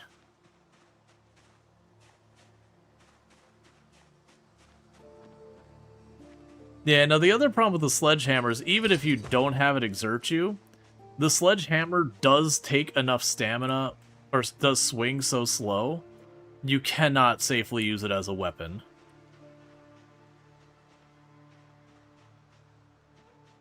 Like you'll sit there and you'll like smash one zombie and you'll start to lift it up and the next zombie will grab you. It's the same thing with the wood axe.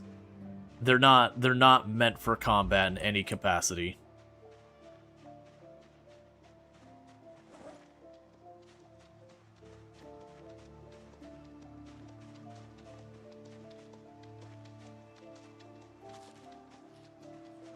Anti-min-maxing? It's a tag I have on here because you'll have people be like, hey streamer, you need to be using this. It's better than that one. And it's like, I don't care. So it's kind of just a channel meme.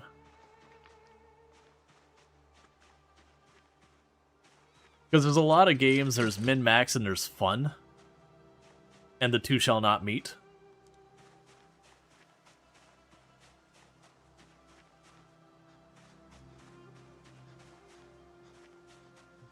Yeah, so for those who missed, we did get a sledgehammer out of that shed.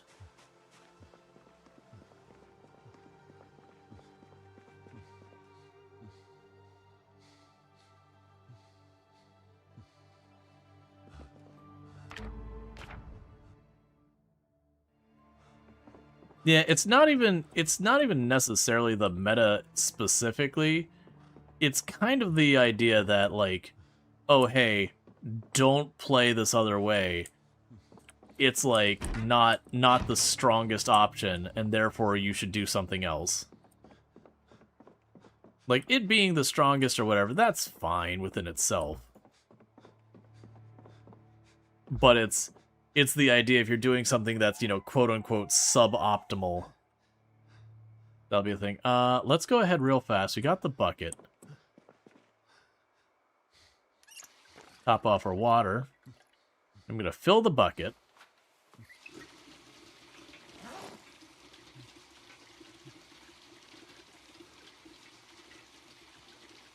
But yeah, now as far as like the can't be avoided, I know what you mean there, because there's a lot of games that you play that very genuinely the entire game is balanced around whatever the strongest thing is.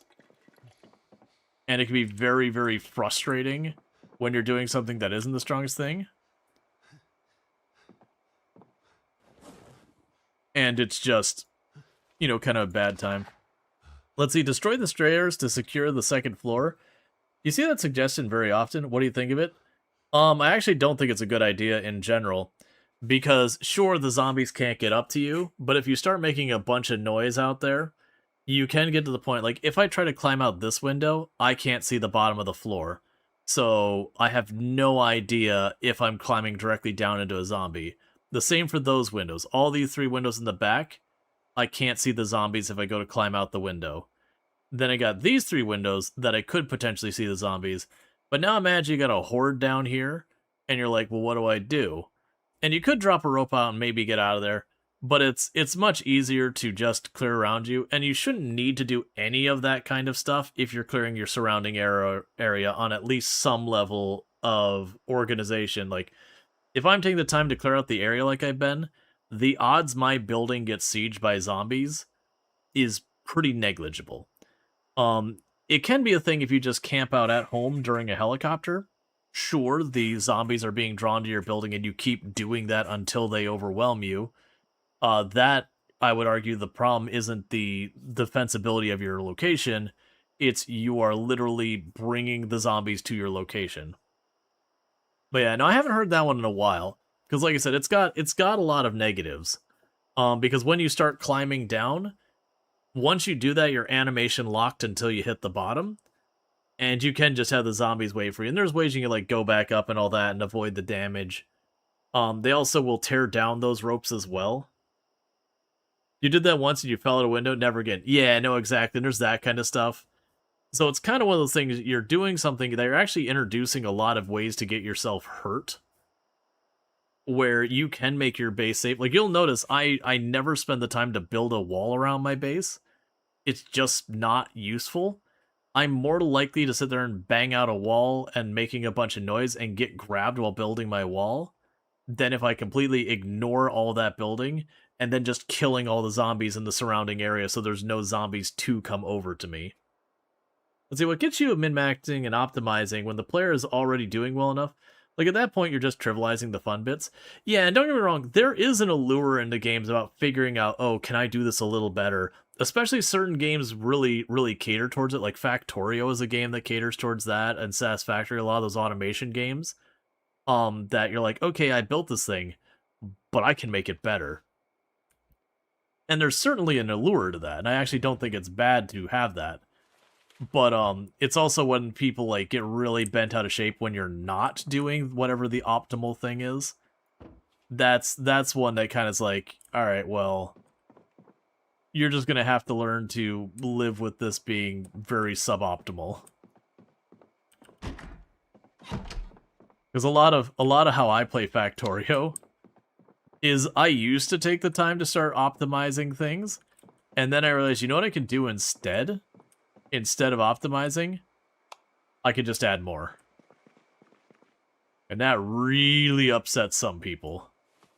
Some people get really, really salty when they're looking at your really disaster setup. And they're like, oh, you know, if you take that over there and rotate it this way and then put a booster, it'll work like 20% faster. And instead what I do is I'll just go, okay, and I'll just stamp down a blueprint of like 50 more of the building and let the bots put it down. Ah, there we go. We got some poison in us. We'll follow that up with some lemongrass. I remember we had someone who kept backseating me in Factorio. And I did end up doing that where they kept telling me how to play and I kept just doing like the least efficient thing that technically got the job done. Like deliberately being obtuse about it. Because I'd kind of told him to be like, hey, could you stop? And, you know, ultimately we did ban him when he just didn't take a hint. But,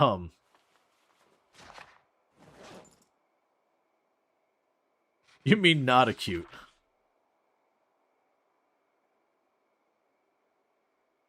But yeah, it was definitely a lot of fun.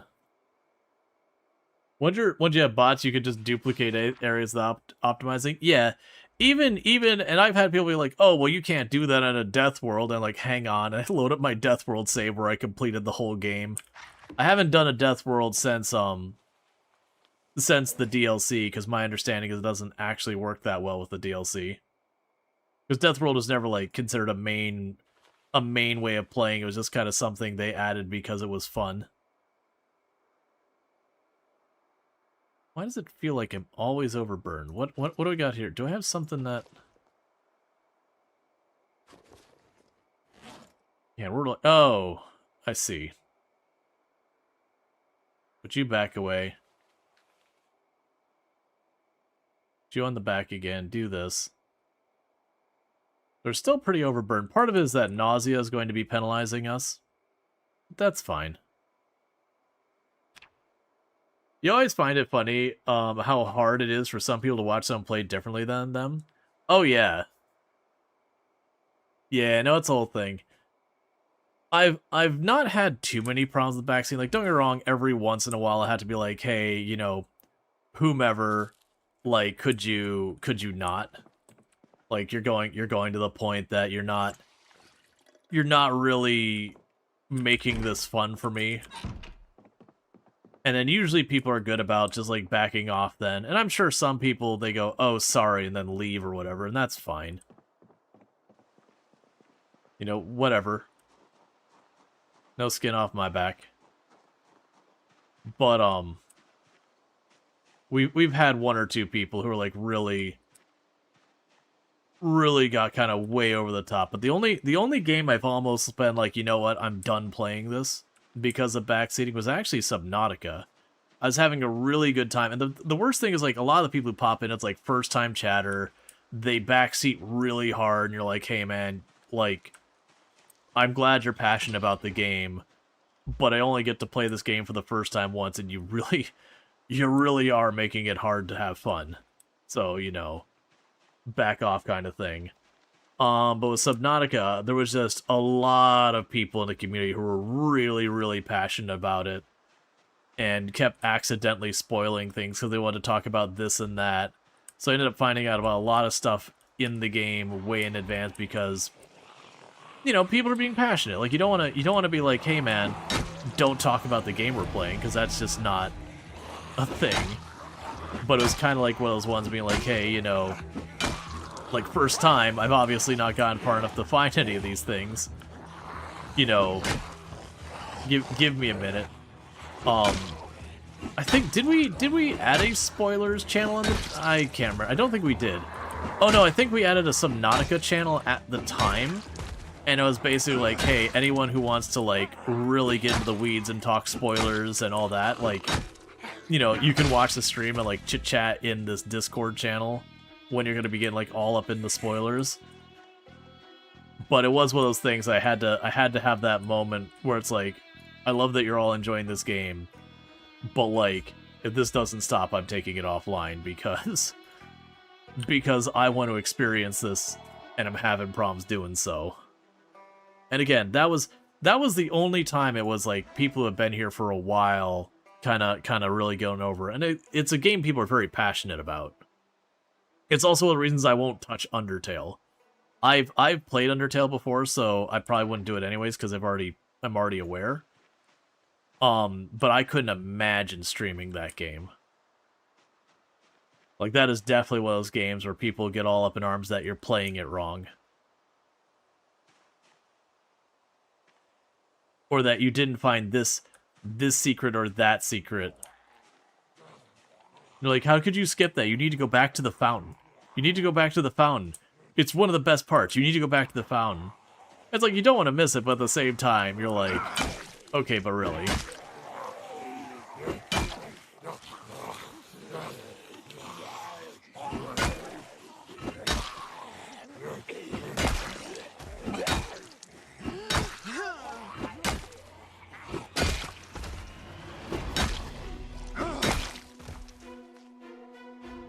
You don't like when people keep posting spoilers right before something happens, stuff like, oh, now you're gonna find this. Get ready for the boss fight. There's a secret behind you. This character is evil. I just keep doing that over and over. Oh, no, if someone spoils that hard, they're gonna get, like, one warning with a real long timeout, and then that'll be kind of a thing. Because, like, it's one thing where it's like, it can be even bad enough where it's like, oh, you know, this is, like, when you're getting to it, it's like, oh, this is my favorite part. And that's not too bad, but it can really spoil things that are like, oh, you're about to have, like, this big moment in the game or whatever. And that's not the end of the world. But yeah, it's like, oh, you best get ready for a boss fight. When, like, it's one thing if it's very clear, like, you're doing the Dark Souls thing, and there's, like, the fog wall where you're like, oh, okay, obviously it's a boss fight. You know, the game is telegraphing it pretty hard. But there's another thing where you just walk into a room and then suddenly the wall gets smashed in and unexpected boss time. But yeah, no, I'd be pretty upset if, like, that was the kind of backseating I was getting. Where someone was like, oh yeah, like, there's a legendary item back there. Oh, don't forget, you can get this, like, super secret power-up over there. Oh, there's a booster heart in that wall. And you're just like, dude. Or it's like, oh, this character's so fun until they betray you. Like, if I'm playing Knights of the Old Republic, I won't say the spoiler, but, like, Knights of the Old Republic, and you're getting to the big reveal at the end, and someone drops that, they're banned. They're gone. They're gone. That is, if you don't have that awareness, you can't read the room. There's a certain point where you're like, this is a you problem.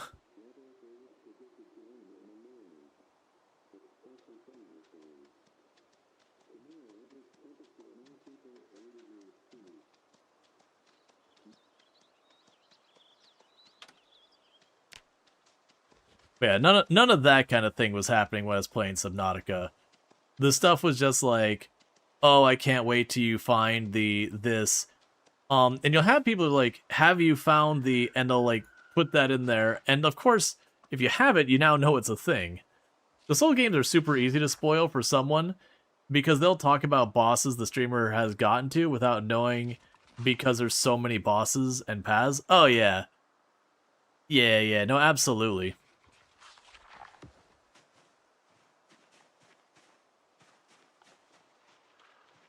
I know we did Dark Souls 3 at one time.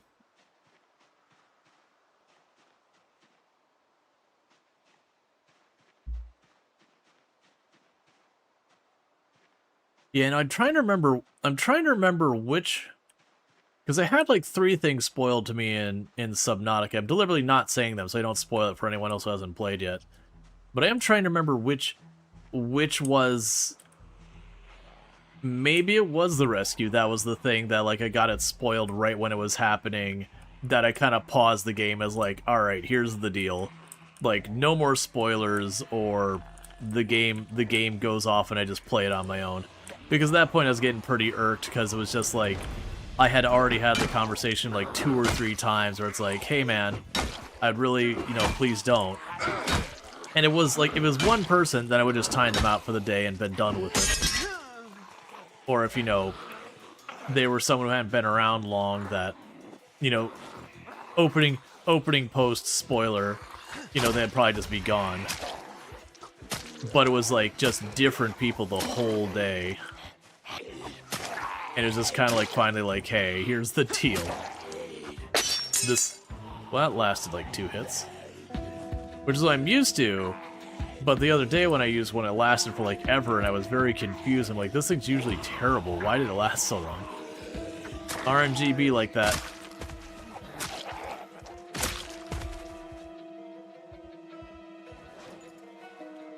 Like I said, and I get it. People are very passionate. They're having a good time. There are people that play the game, and after finishing the chapter or finishing the game, immediately go around and spoil it on streams. Yeah, and like, and you can get the whole thing where people, they're like so excited they just faced this new boss and they didn't realize it had a second phase. Oh my god, the second phase is so cool, and they start hopping into a bunch of channels, to, you know, be like, hey, I want to talk about this second phase, because again, they're excited. And I can appreciate that. I'm glad they're excited. I think it's good that they're excited. But it is one of those things about, again, like having the situational awareness of being like, oh, this person hasn't seen that boss, and if you tell them it has this like super secret second phase that's gonna just catch them by surprise, you take that away. Like now it just doesn't hit the same.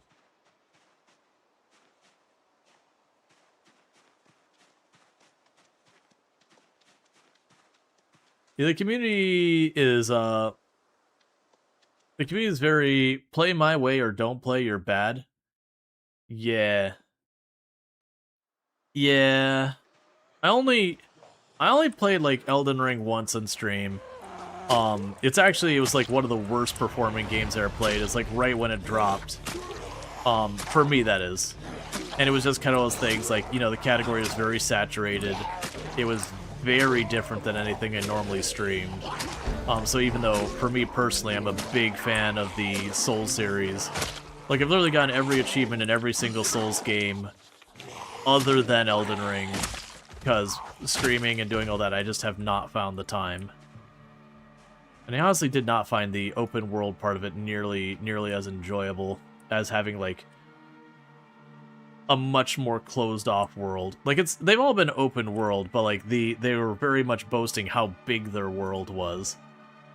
And it kind of felt like it went from having a world that most of it was extremely well crafted with all sorts of cool things to find.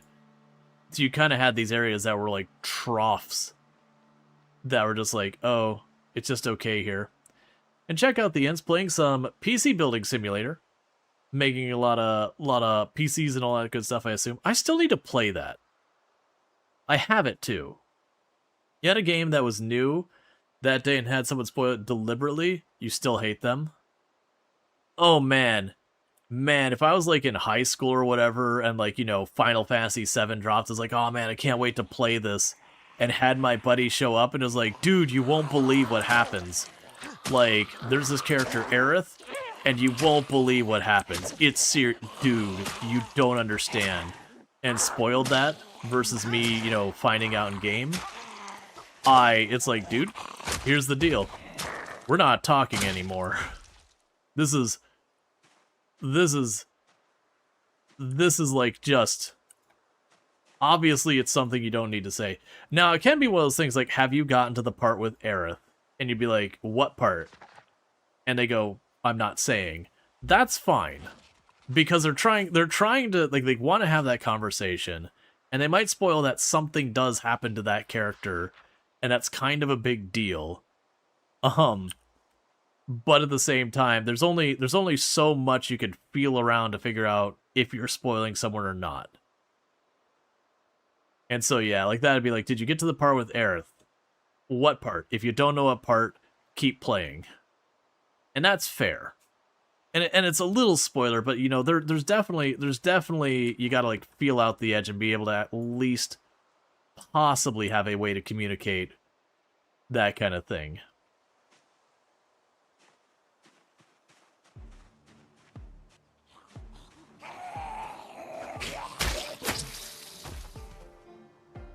There we go. You usually don't care, but you didn't go online until you finished Cyberpunk. Where are we right now? I believe we are north and east of Lake Fallis, west of Muldrow, kind of in the middle of nowhere of the map. But we're playing in 16 times pop, but we're just kind of clearing area where we got some warehouses to our north and all that. Just slow burning, gaining stats, that kind of thing, because we are playing with no stats whatsoever at the beginning. So we start 0 strength, 0 fitness, 0 everything, working our way up. And then we are set at 16 times population, which does mean we have the maximum number of zombies possible. And going from there. There's 2 zombies I executed with a spade. Well, hand trowel. Spoilers always piss you off, especially if paid money. Oh yeah. See, different people react to spoilers differently too. Someone might be fine and someone might really be upset with it.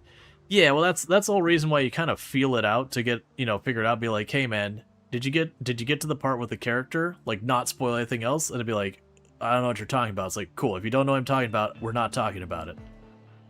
And a person can be like, oh no, I don't mind. And then, you know, you've opted in to have it spoiled. Now, it's really like, how do you feel about the part that thing you only find out in the last 30 minutes? And man, may their socks always be wet. Yeah, you really want to play it. You're glad you avoided all the spoilers, because the story was really good. Same with Expedition 33. Yeah, there's so many of those, like, really big, grand... like scale kind of games. I just don't get the chance to play anymore, like to get to see them through. Unfortunately, like I'd love to, but with stream, it's real hard to stream some of those games. Thank you for the follow. Welcome to the stream. Like, they're good games, and short term you can stream them, but like a game like Expedition 33, streaming an entire playthrough, unless that's kind of just the type of content you do, is like those really big RPGs and all that. Unless like your main stuff, being able to sit there and just get through the whole thing is real tough. That usually what'll happen is the first couple of streams where it's the new thing for your channel, people want to see how you react to that kind of stuff. It'll usually do relatively well during that point. But then later on, it just tends to be one of those things that, you know, there's people who don't want to be spoiled, so they don't tune into it, which, you know, fair enough, makes absolute perfect sense. I would be no different. Is this that Zomboid? This is Zomboid. But with, like, all that, you know, you'll also have people who they miss a stream or enough of a stream that they really don't know what's going on anymore because they're missing a gap in the story, so they stop tuning in because, you know, what's happening doesn't make sense anymore. It's all those kind of problems. It's really tough to stream story-driven games that are not short.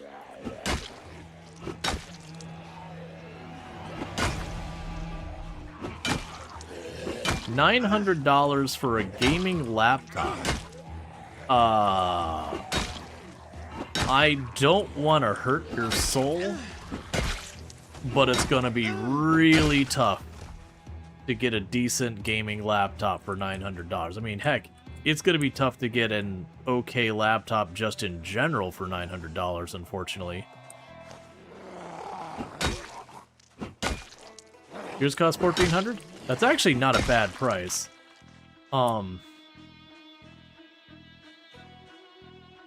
Yeah, no, like prices on computers are very up right now. Like video cards and RAM are both very expensive at the moment. It's a real bad time to be buying a computer, unfortunately.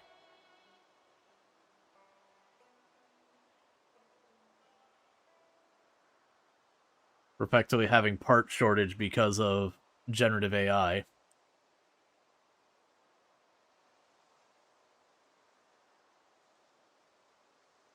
Not said, it's not that you can't do nothing with that. Like, one is you go for not a laptop, but an actual computer. You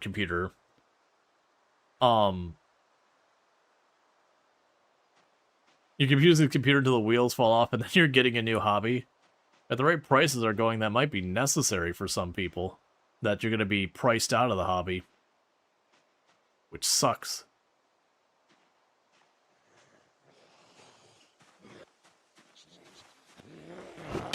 But yeah, no, I mean, you could probably make a budget-friendly gaming computer happen for $900 as long as you're willing to take some compromises. Like, again, it depends also on like what type of games you're looking to play. Like, if you're looking to play games like any AAA game whatsoever, $900 is not going to be enough, unfortunately. If you're looking to get Project Zomboid, you might be able to get a computer that's on the fence of being able to handle it for like 900. But if you're playing stuff like Stardew Valley and that, yeah, absolutely, you could do that. Like, that's no problem. You can make that happen for 900. You know, Graveyard Keeper, Dave the Diver. Absolutely. Some of the 900's enough for a monitor. Well, I mean, at that point, you're getting a fancy monitor. Monitors don't run that much. On a cheaper end? No, you can get a monitor well under 900. Project Zomboid is a relatively demanding game for your CPU, not your GPU. You can get away with a pretty meh graphics card with Project Zomboid, but you need a decent processor. Because it is simulation that... Yeah, that's the thing, it's like $900 for a monitor. I'm like, maybe if we're talking a different currency, we're not talking US dollars? Or you're someplace, like, there are places in the world that, electronics are highly expensive. Like, it's very... Like, for Germany, for example, generally speaking, electronics tend to run a pretty penny in Germany. Just broadly speaking. Like, it used to be a thing, I got a bunch of German friends that they actually used to travel to the US by plane, buy electronics, load them in their luggage, and fly back, because it was cheaper than buying them locally in Germany. Granted, I don't know about how that'd be nowadays with the changes in prices of, like, flying and all that kind of stuff. This is going back to, like, 2000 to 2008 kind of range.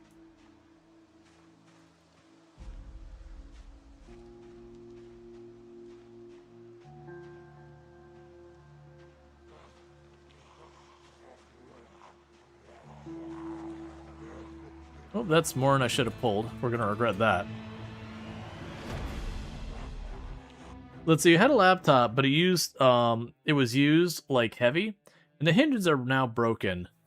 And numbers don't work, and the fan is broken, so you're looking for a new laptop, but I appreciate the help. Yeah, you might be able to get lucky, and if you find someone who's got a bunch of money and so they rotate through computers fast, you know, like they do like every year or two, they swap out their computer, you might be able to snag something like refurbished or whatever on a bargain. Maybe. I personally am very leery about refurbished electronics. I actually don't mind used for a lot of other things, but electronics, just from working in IT, I am super cagey about getting, you know, refurb used or whatever. There's a lot of stuff that can be pretty broken, and you can't tell very quickly. And a lot of those are, you know, all sales are final kind of thing. No guarantees you're buying used. But like I said, it's unfortunately, like, I don't know how old your laptop was. Like if you went back like 10 or so years, $900 could get you a passable gaming laptop. You know, and if you got it on like a deal or used or something, that the used thing really brings down the price, because a lot of people are pretty much not willing to do that.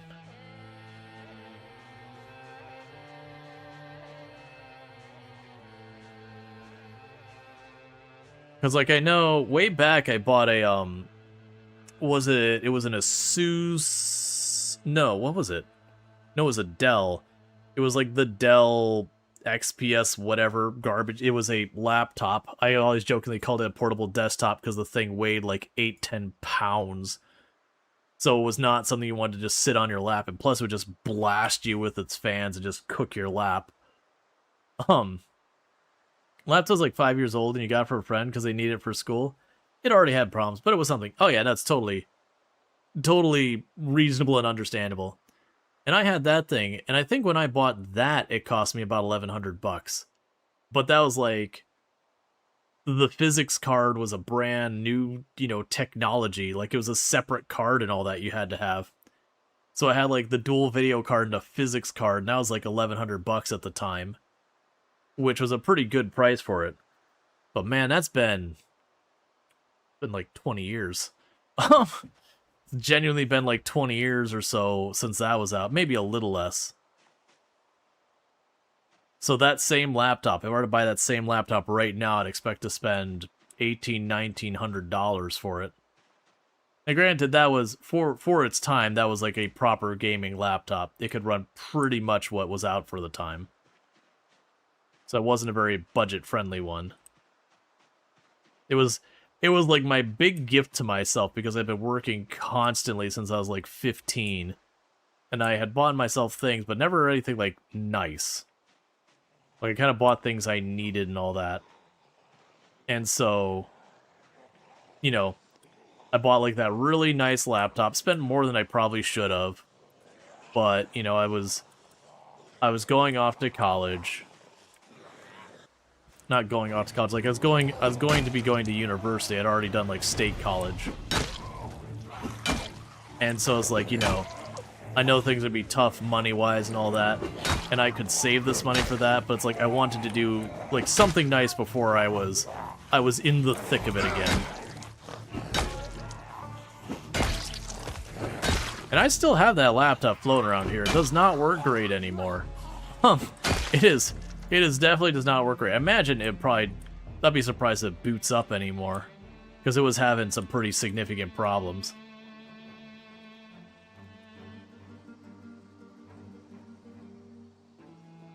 Yeah. So you got a decent HP Victus at the beginning of the year, and that you like the cable, very low level gaming. Use it as your daily driver and personal use, and it does what I need. I'm certain you could get one for under $900 if you can find the right place. Yeah, if you can find like yesteryear's model, maybe, like where they're trying to close out like the last, like, you know, the older models. You definitely have to be like bargain searching though. Like looking, like not just popping online, like going to like your local Best Buy and seeing if they got, you know, the clearance sticker laptop over there that was like last year's big gaming laptop or whatever. Let's see, Lufthansa has a nonstop from Portland to Frankfurt for Siemens and Infineon to buy Intel chips and carry them back. Always wondered why when you asked. Yep. Save the RAM as an investment. Yeah, hopefully a lot of these really.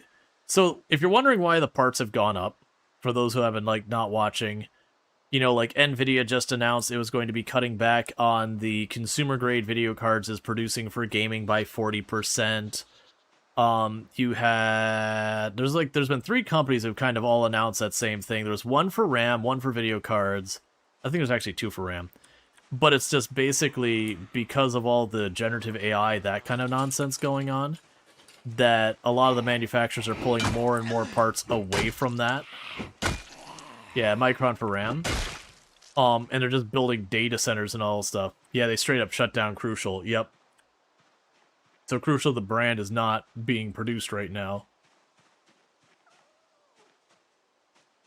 Yeah, no, you can definitely, like, retro gaming you could definitely do. Like, that's the thing. If you're talking old school games, yeah, you can, I mean, you could run those in a lot, like, almost nothing. But,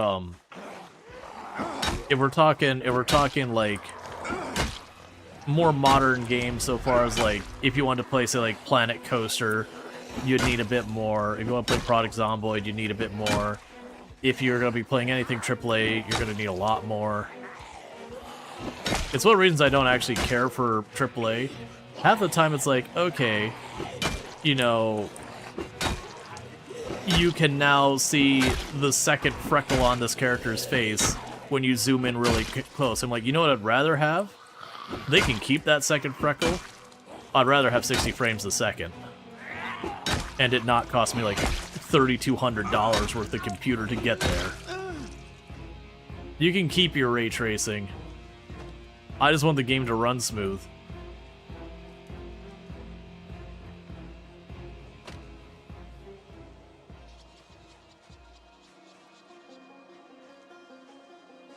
You heard about Crucial shutting down? Yeah. Yeah, and AMD is also making 30% fewer consumer GPUs as well. Yeah. Well, it feels like such a short-sighted thing. Like, I know right now we're having all the rage that is AI, but even some of the big companies have been investing in, like Microsoft has talked about, like, they're not seeing remotely as good of numbers as they had hoped. And they'll kind of find clever marketing ways, being like, oh yeah, we saw this many commands run, okay, we're doing so good, like that kind of thing. But then when you're looking at, it's like, oh yeah, so far as the users' adoption, you know, we've only had like 2.9% users adopting it, which is well below what we need to sustain this and yada yada. There's been a lot of that going on. That's because people don't want it. And even more so, they should have learned the lesson of oh, what was it Google Plus was the social network? That Google Plus, people at first were like, oh, this is kind of cool, kind of neat. I'm not sure why it exists, but, you know, people found it as something different than Facebook or whatever, and it was actually kind of a positive at that point. And then they turned around and said, by the way, you now need this to interact with YouTube. And people collectively lost their minds about it, and pretty much being forced into using Google Plus absolutely angered everybody about it. That even people that have been early adopters for it were getting pretty upset about having it shoved on them against their will. And it killed all perception of that brand. Versus before, it was kind of like, oh, I don't really understand why they need this, but, you know, it's neat. It's another social network. It's fine.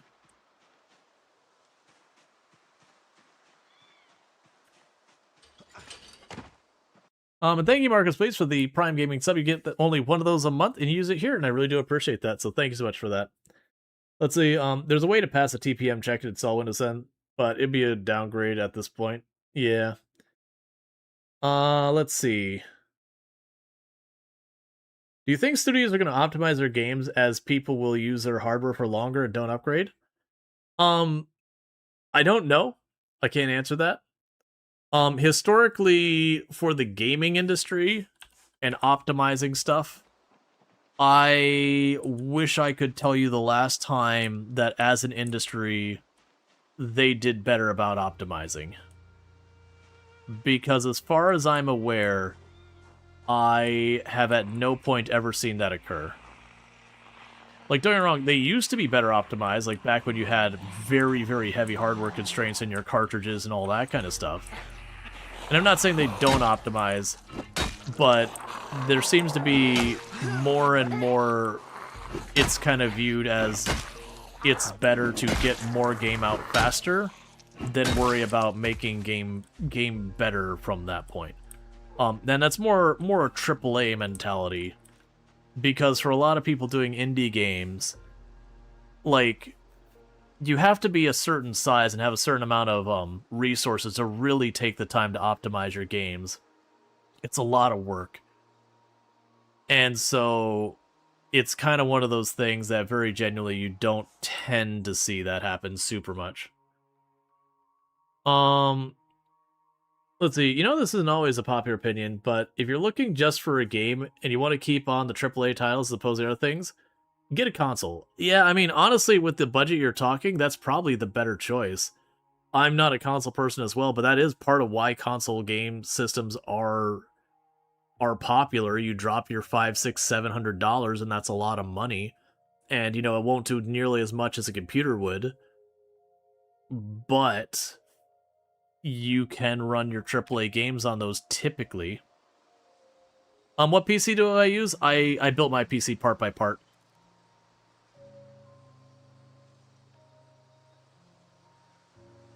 Isn't that the goal? Nobody owns the hardware. We all pay for cloud subscription.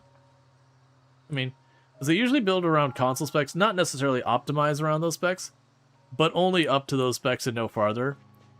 Yeah. And it also gets, though, into, like, AAA versus indie, because there's a lot of indie games that they just don't worry about consoles, because supporting multiple platforms isn't really in the scope of what they can really accommodate.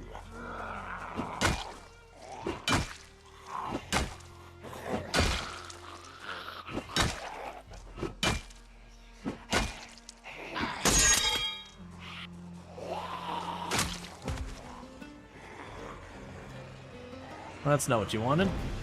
I got closer than I should have, and that's fine.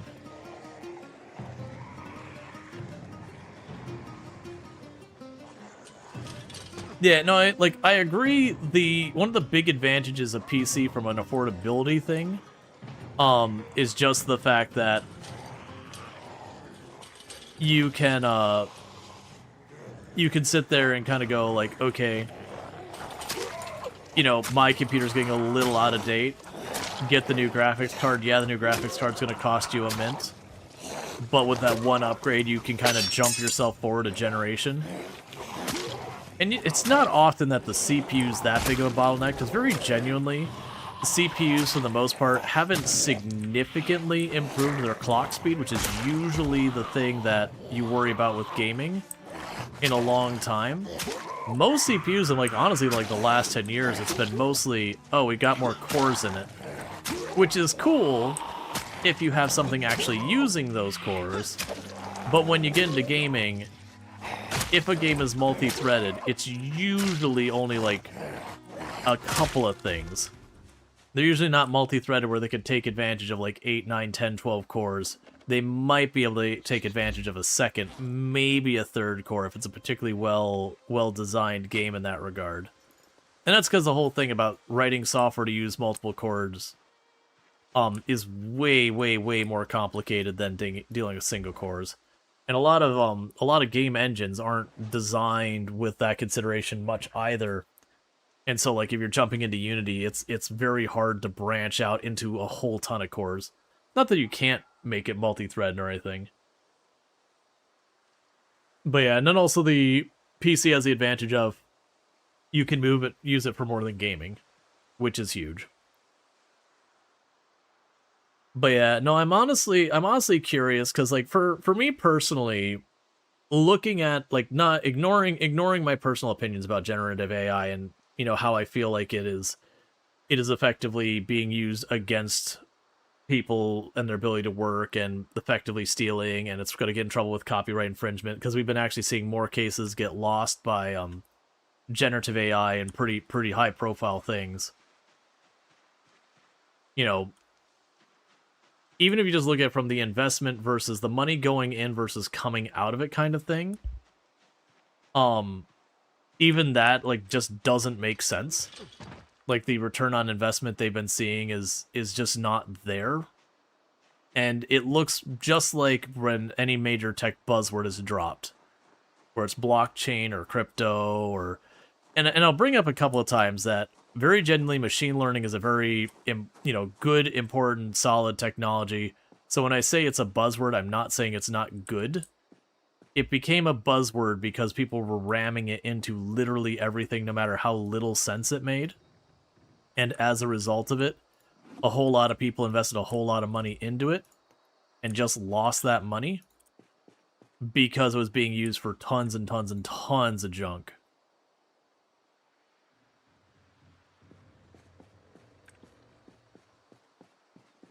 This just has boxes. It's not even having the produce. They didn't change it where... No? So it's one of those things that, like, very genuinely, machine learning is a good technology that does amazing things. Like, very valid. There was just...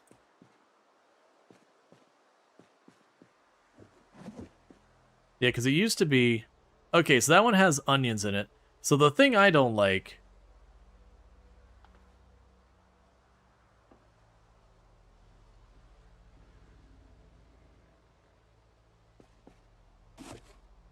Okay, so those are fresh onions. I'm not loving the way they've changed this, because it's making it way more of a process if I want to get the things out of there.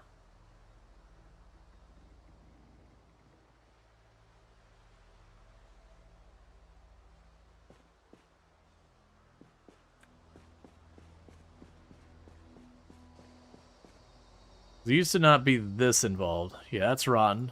That means nothing to me. And it wasn't really bent to getting it, because it's going to be mostly just like a handful of things that are still good.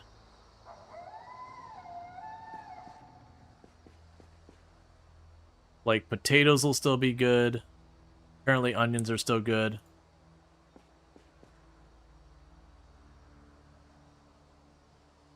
Yeah, and the bulk of these boxes are empty.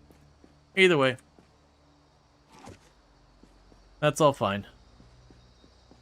But yeah, so like the reason I will say like machine learning was a tech buzzword was just, again, it was you'd have like your mom and pop like, hey, I've got this photo app thing. How can I use machine learning to boost my sales? And you look and be like, what are you talking about? Like, the machine learning special thing runs when you've got lots of data. You're a mom and pop shop. You got 120 customers a year. You do not have enough data to really make this worthwhile. But, you know, people were shoving it into that stuff anyways. It's kind of like the dot-com boom. It's like, you know, we had websites coming out for everything. Some stuff that really made sense and ultimately became huge things. You can make your own cheese. And then you had some stuff like, we're going to do an online hair salon. And you go, okay, well, how does that work? Well, it's online. Right. But how are you cutting their hair on the internet? Oh, we'll figure it out. I don't think you will, actually. Is that an orange sweater?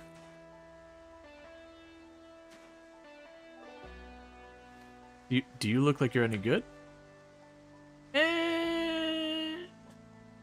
Be good for the winter. I don't think I want to drag it around that long. You can have that back. You mean, luckily, if useful machine learning stuff collapsed, then it would be bad. Oh yeah, like I said, there is very, very valid uses for machine learning. That's the only reason I was like, the only thing making it a buzzword was it got used well outside the scope of what it was good at. Because machine learning is an amazing thing for when I have a copious amount of data and I need to work my way through that data to get an understanding of what's going on here. It can be really good at finding patterns that you'd otherwise not necessarily locate as a human being, and then it can present them to you. But it's still one of those technologies that when it gives you those patterns, you have to stop, you know, take your human brain and go, okay, so we see that when X is happening, Y and Z are happening. And, you know, the machine learning has given me all of this weighting around it and giving me information as to what I'm seeing. But why is that? Because there's a lot of times that you see that there's the pattern there, and the machine learning doesn't know the why. Like, it doesn't intrinsically understand what's going there. It's just figuring out, you know, hey, based on sensors X, Y, Z, when I see these sensors within these parameter ranges, you know, there's usually a failure within this period of time. Because, like, one of the big things that was really cool that got done with machine learning is they took a bunch of these CNC machines that cost an absolute outrageous amount of money to run, And they just covered they just covered the thing with like thermometers and vibration sensors and all sorts of stuff. Just really, really covered them. And then what they did with that is they would turn around and just run the machines, just collecting all that data. And then they would wait until they had like enough machines fail in the same way and go, okay, I am looking for this failure. When this failure happens, show me the data that led up to that and see if we can't get a prediction model as to when this machine is going to fail. And they would figure out the one pattern we find is when these 3 sensors behave in this way, that is a sign of an imminent failure, that all these machines had that, or at least enough of them. And so they would change their process to then go through and go, okay, once we see these failures, the machine, kind of goes up to like a yellow alert or whatever. And it's like, okay, finish your process and then shut the machine down. It's going to fail soon. And there's really cool stuff they can do that. And they're also doing stuff with medical where they're finding really obscure combinations of symptoms that can be things that you would just not otherwise think. Because again, it's really good at finding patterns in data that is just too copious for human beings to reasonably parse. Or at least not in a timely manner. Not in a manner that it would be practical. And so it was super duper fantastic. But yeah, like people were shoving it in literally everything. They'd be like, how can I add machine learning to a skateboard? I don't know. Why did your skateboard have a computer in it? I don't understand the question.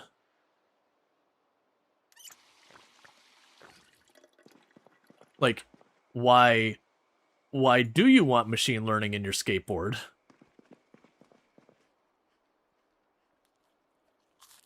Oh yeah, medical expert stuff found difficult to find.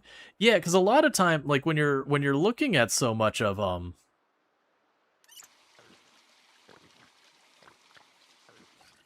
when you're looking at like so much of that medical stuff, there's definitely all sorts of places you can get like out in the weeds that, there's so much there. It's like you'll have people be pediatricians, endocology, radiologists, all these types of things, and you just can't learn them all. There's too many. So you might not be an expert in the relevant thing or even know that you should be looking into that thing. Like, it's like, if you don't know the symptoms of the condition, that could be like really out there. It's like maybe the person's having having seizures or whatever, but you're getting very atypical symptoms from what you are aware from like your own non-specialized thing. And they're like, well, actually, it doesn't mean that the person, twitches, spasms, these kind of things. It could also be this other thing, like their temperature regulation could get all screwed up. Like, this is a different set of symptoms for a different type of seizure, that if you went to an expert that was in seizures, you'd be like, yeah, that checks out. But the person's a family doctor, and there's nothing there that implies seizure. And so you can have these machines and all that be like, hey, here's a spit out of potential things that this could be. Here is like a bunch of these ones that you can very easily test, very non-invasively test. And then here's the ones where it starts to get more invasive and have like a weighing system being like, here's the probability. So like, even if something's like a 90% probability, which would be exceptionally high, if it's like, oh yeah, but you have to like drill into their bones and remove marrow to test it, versus, oh yeah, this one, yeah, you just need a, a blood sample, and you can take it to a lab and have it in 10 minutes. You do the blood sample, even if it's only a 5%, because drawing a little blood's not a big deal.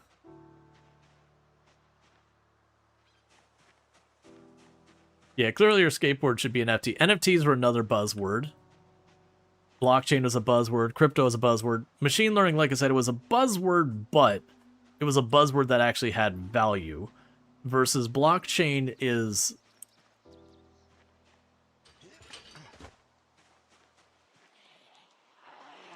Hey, FG. Thank you so much for the tier 1 sub. Yeah, that's 3 years.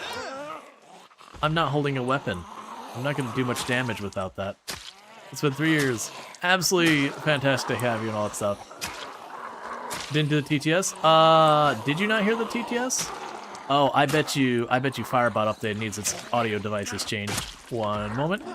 But yeah, so check out FG Squared, absolutely fantastic content creator, fellow member of the Halcyon Frequency stream team, the stream team I am on. Playing a whole range of games. I actually missed what it said you were playing. I know you're playing a lot of Flots. Oh no, what was it? You were playing some game where it was a school you were running, I think it was? Ah, I can't remember what it was. Because I thought it was a different game, and then pulled up your stream, and I was like, oh, this is not what I was thinking it was. Yeah, like, it reminded me of, the Mind Over Magic so far as, like, we were building, not with, like, the weird shape that Mind Over Magic does, but, like, you know, you're kind of building the above-ground Fallout Shelter kind of thing.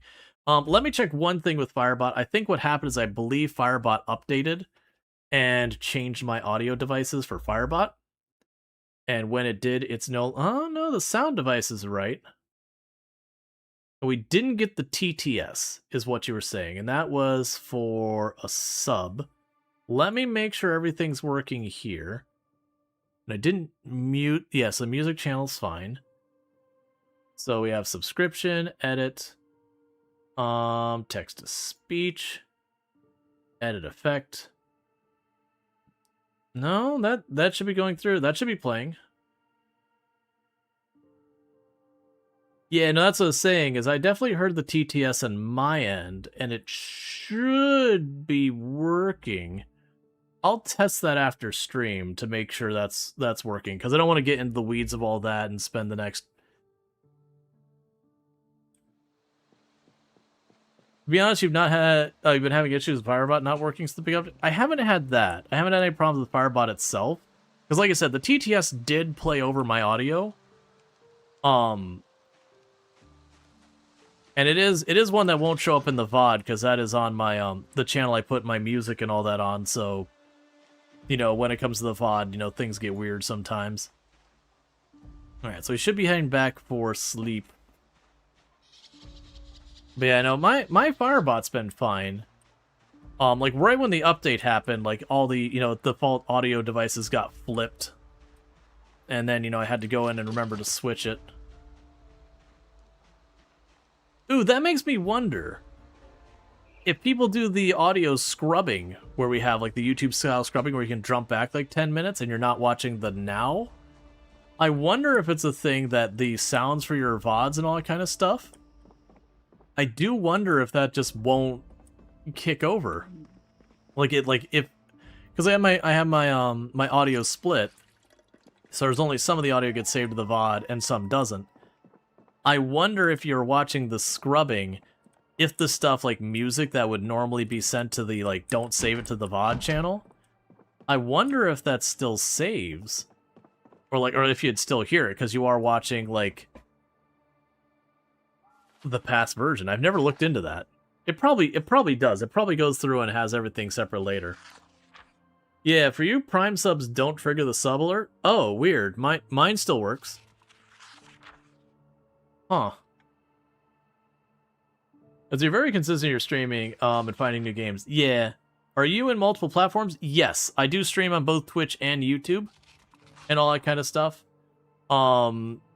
So yeah, it is the thing, like, if I remember, like, really slow on responding on YouTube, it's not deliberate.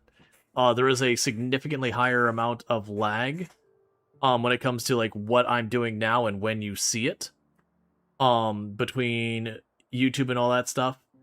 And then generally, like, Twitch, I get a lot more control, a lot more interaction and all that kind of stuff going on. They'll usually have hundreds of people tuning in every night, versus YouTube, I have 13s of people tuning in on YouTube. It's very generally for a live experience, Twitch is the better experience, versus YouTube kind of shines in, like, recorded content. Like, in a lot of ways, the way YouTube is set up actually punishes live streams pretty bad. But it is what it is. It's still worth doing, because then I can just have my VOD go right over there, and I don't have to go and download the VOD, or record it locally, edit it all up, upload it again. Because some of those things, like encoding the video and then uploading it when you're doing an 8-9 hour stream, that crap takes like half an hour to an hour every night to do that. That's what I did before they let us multi-stream. Yeah, and you'll find that's very typical over on the YouTube on how long that takes. So it's not a personal thing. It's the same username over on Twitch side. But yeah, if you're looking for, like, actual interaction with the creator, usually you're going to want to be on you know, Twitch are a different platform. Like I said, it's YouTube specifically tends to be pretty delayed. Like on Twitch, depending on the device you're on your side, it can be within a couple of seconds to like, if you're like on a mobile device, it can go up to like 30 seconds or so. Because mobile just has a slower connection. There's nothing like that's not something Twitch can fix. That's just the nature of mobile devices. But YouTube, man, it'll be 5-10 minutes behind sometimes, like as an outlier. That seems as the longer you stream, the more that gap can build up to. Like early stream, it's usually pretty quick. But it seems like every single time things Gotcha. No, I have the low delay selected over there as well. Like I said, it usually at the beginning of stream it's pretty good. But usually by the end of stream it tends to get a bit sluggish. That I like appreciably notice that there's a delay. I can probably go back in and double check, because it's entirely possible they turned it off on me again. Because I've had a lot of that where YouTube will be like, we've added a new setting. I've reset all of your settings. You want me to post your location, right? No. No, I don't. No, I really don't actually want you to post my location. I've turned that off of my default. Don't turn it on. Please, please do not post my location. Or, hey, like, we see you have your default set to, you know, say that it includes promotion because of Fractal and all that. And, like, most of the time it'll remember, but every once in a while it'll be like, you know what? I'm just going to forget you have that flagged. And luckily, I've always, you know, double-checked and set it. But it's really weird that just sometimes it arbitrarily seems like they're just like, yeah, I'm just going to forget that you had all these things set. We have so much stuff we have to set on the YouTube side. Like, so much you have to set on the YouTube side. Okay, so we got a magazine that'll teach us about forges. That'll be good. Yeah, so I wouldn't be surprised if I go and double check that maybe that setting got turned back off. It would not shock me, because some of those settings are buried in there pretty deep.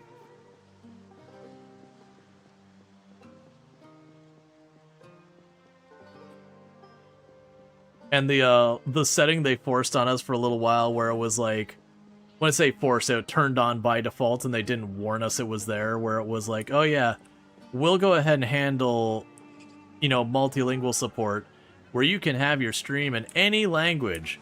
We'll just use generative AI to produce the voice and everything. It's like, no, I don't want that. It sounds terrible. I know a lot of people who left that thing on got lots of complaints because, you know, they're like, why are you using generative AI? Lots of Google services like to forget your settings on a regular basis. Like turning the history off. You have to set them again. I had to explain that to your therapist a while back too. Yeah.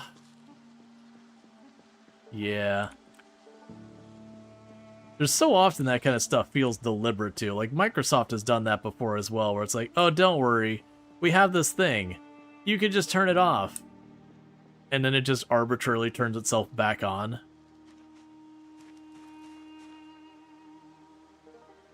Don't worry. We're not going to let you know when we turn it back on either.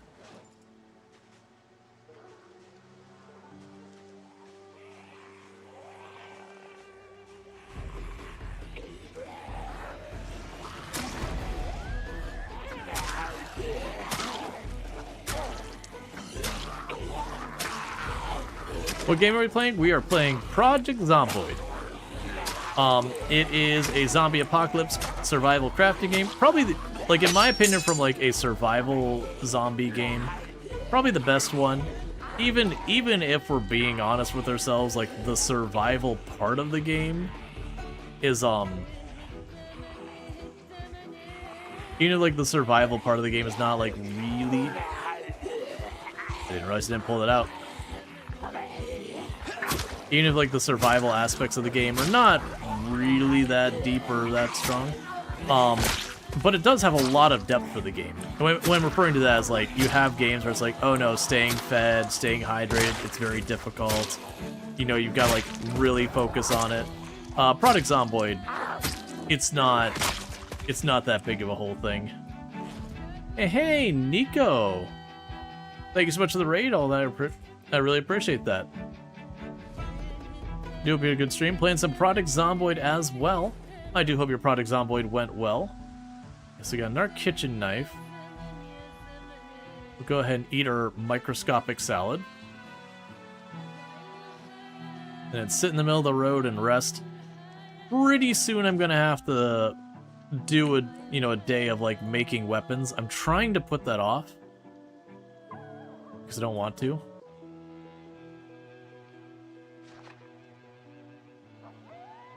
It went well. The boners of Fallis Lake secured the church. Nice. We're actually not far from Lake Fallis, generally broadly working that direction. We are playing at 16 times pop and all that stuff. Claire came up with the gang name. Excellent. Alright, so we got our radio to pull out and see what we got going on here, because we should be due for, we should be about due for the power to go out.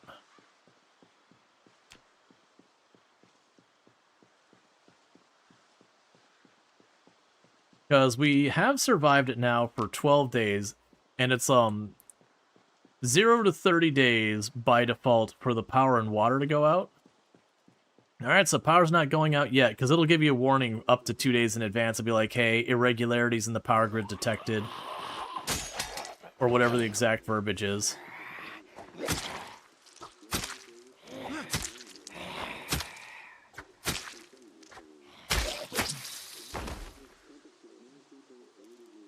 Alright. Nothing of note today. You can have that broken handle.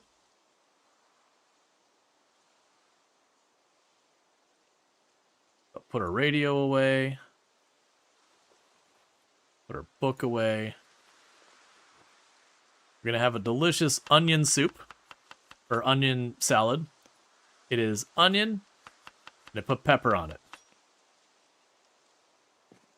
Congratulations. Fancy.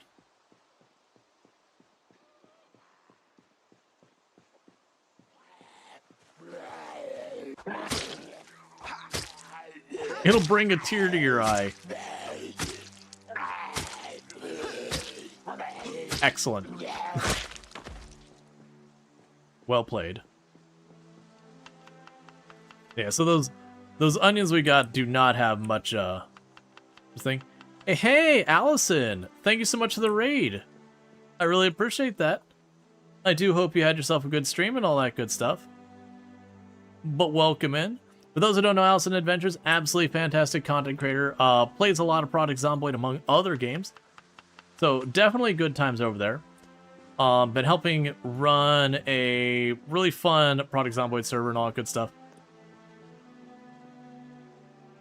Okay, so we've got these roads over here. We are getting pretty low on weapons. When are you coming on the Froggo server? I've debated it. It's just kind of one of those things of like splitting my time too much between different things. Because like, don't get me wrong, you know, the people on the server I would be down for hanging out with and all that kind of stuff.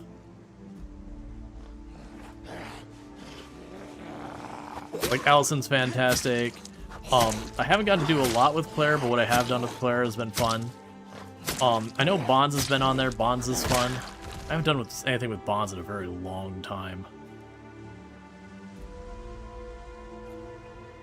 Because I think the last time I did something with Bonds is when, was Lamprey's permadeath server. And then Retinara was fantastic. Like, pretty much everyone's on there is fantastic. I'm sure I'm missing people. Probably people also who are newer to the community that I just don't know. Alright, I think I'll keep the hammer for that. Oh, I got some scissors. Those are pretty terrible of a weapon, but... Oh, you should be in there, actually. Alright, so I'm gonna have to go and pick up stones and all that stuff. Hey, I hope you had a good stream and all that.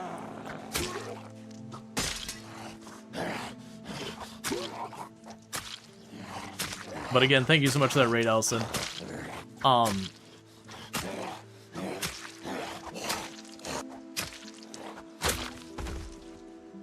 With the thing we talked about earlier, I didn't realize you're gonna be raiding over here, like, I mean, in general, or at this hour. I'm assuming something came up and you had to, like, run or dash or something like that. Which is totally fine.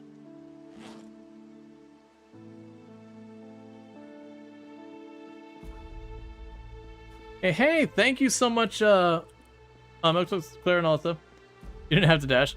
So much, Claire, for the raid. I really do appreciate that. It's incredibly generous.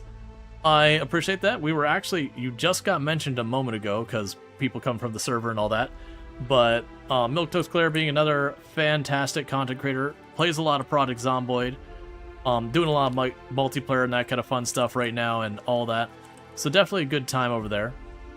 We do need to go and fix our weapon situation, because 16 time pop life be like that. But welcome in raiders. A lot of people raiding here today, so like thank you. But for those who don't know me, I am Rual Storge. I do play a variety of games here on Twitch. I'm most known for my exploits in this game, Project Zomboid, even though I don't play it nearly as much as I used to, because I used to have a world record in the game. Where I had the highest kill count run ever streamed at the time. That record has been beaten. Mr. Lamprey beat my record a little bit after that, and then we just recently had the record beaten again by Twist on Fire, who finally broke the all-elusive 1 million zombies on one character, which has been a long time coming. Yeah, and Shivas is on their way. I have seen that. I usually won't say soon, just because I don't want to jinx it on anyone. Shivas is working on it. Because we've definitely seen more than once people get right up to those records, and things, you know, become unfortunate. You think it'd be funny for Shivas just to get one more kill? Yeah, that kind of stuff has happened in the community before, where someone goes and they deliberately tie up the record, or they just barely beat the record on a past run. You know, kind of set the mark, but give people a pretty good chance of being able to catch back up, kind of thing.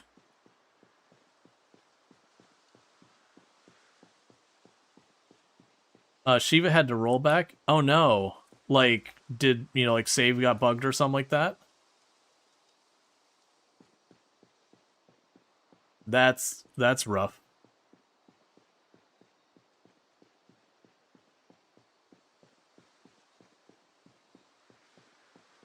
Yeah, no, we've had once or twice that people have had to roll back where the game bugged out or something like that on record runs.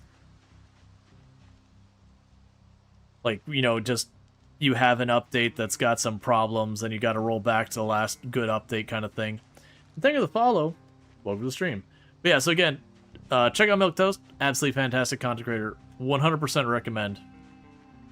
And thank you for those follows. But yeah, so we're playing on 16 times pop. You could be wrong. You know he was at 900,000. Last stream you saw he was at 800,000. Gotcha. And thank you again for all of those follows. So let's see if we can't make some stuff happen. Yeah, here's the fun one. We are doing 16 times pop, sweaty tryhard settings, 0 to hero, all that stuff, and I have a sledgehammer. I can barely walk with it because I have no strength, but I do have a sledgehammer. Drop off the branches. You gave up with your rat race run? Yeah, when sheep kept crashing your game? Yeah, no, I haven't, I haven't been doing the rat race. Just don't have the time like I used to. I do not have enough to do much of anything, do I? Alright, so we gotta go grab some stones. Because I got 2 pairs of scissors, and that's what weapons I have left. And that's not going to cut it. Despite, ironically, being what it's supposed to do.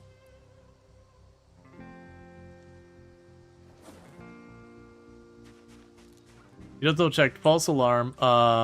She says 969. Gotcha. I was about to be like, that would be such such a difficult thing. That's the kind of thing in the person's who's doing that shoes. Because like if it was like getting set back hundreds of thousands, oof. That's what I was wondering. Like, you know what I'm doing for my next product Zomboid stream? Playing RimWorld. That kind of a setback is like, you know what I'm doing? I'm taking some days off.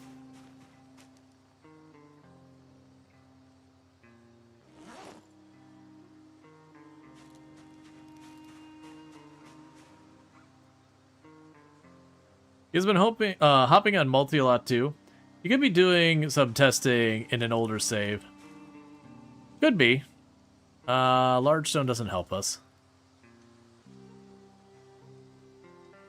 I guess we're making a lot of stone hammers.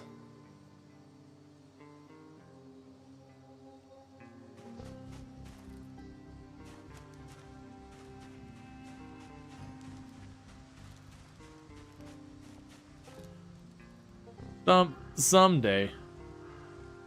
Yeah, no, that would... Like, that when you said that, I was like, oh no. Because, like, my personal best character is still alive, build 41 at, like, 300-ish thousand. And I was playing that character where I was based in the Louisville checkpoint and just starting to push Louisville. Where, if people remember, there was a bug in build 41 that happened way back where we all temporarily got, like, stronger than pinpoint hearing for a hot minute. And, I was in the Louisville checkpoint. That was in-game months of wake up, desperately try and carve a big enough area around me to just get water or whatever, to then have to go back to sleep and do it again the next day. And it was like a tug-of-war that lasted in that place for like 3 or 4 or 5 in-game months, and it was rough. I killed over like 30,000-40,000 zombies just trying to get, you know, progress out of the checkpoint enough I could do anything. And I, like, in hindsight, I'm glad it happened because it's a very fun and interesting experience. But also, I would never do that again. That was a meat grinder. Alright, so let's go ahead and get our one flint chipped. I need to find a good hammer I can break some flint with. Wait, I know the club hammer can. Was the ball peen able to? I might actually have. I didn't use that, right? Yeah, I didn't use that. I don't think...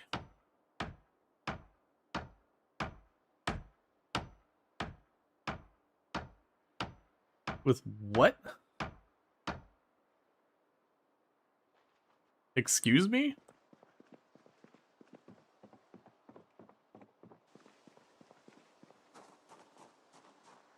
Sound like a Cheeto? What? Begin. Check out Alice in Adventures.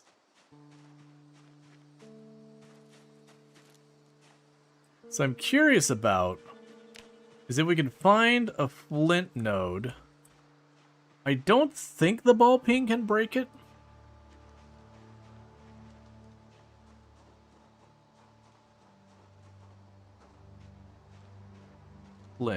Let's see.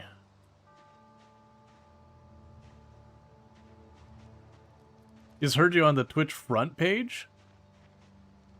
I'm on the front page? This is news to me if I'm on the front page. Because I didn't get scheduled for it, but I'm sure as heck not going to complain if that happened. Yeah, no, it's all good. I mean, there's no problem with giving extra shout out for fantastic creators.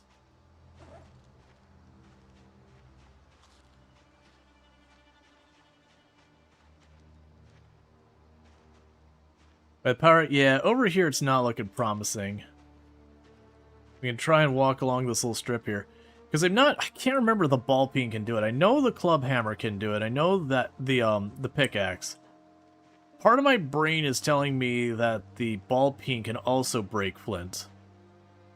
Like the actual flint nodule, like on the ground. But I think I happen to be in a terrible place for testing any of that. Because I'm not expecting to see that.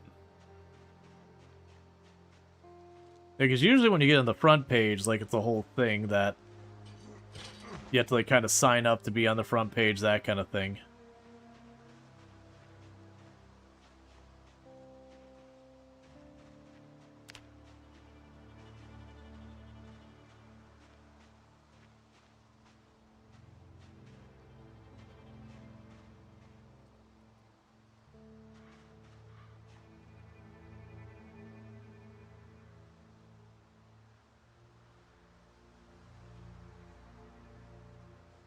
Why would you say any of these things?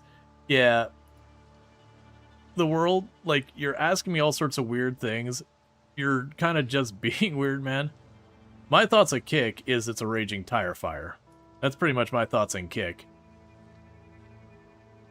Because I'm not a creator on Kick, nor will I ever be.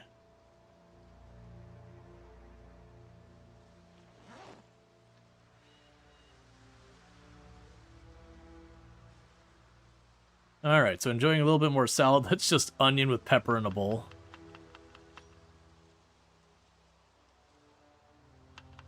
Lunch of champions. Gotcha. Later.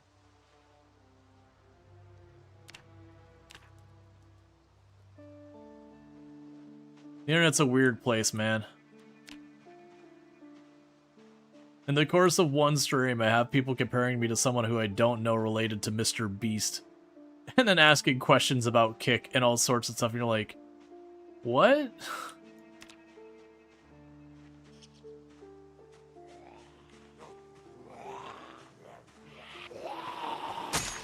Oh, right. And then bots basically saying, remember that time I kissed you in a tent? And they're like, no, I don't, because that didn't happen.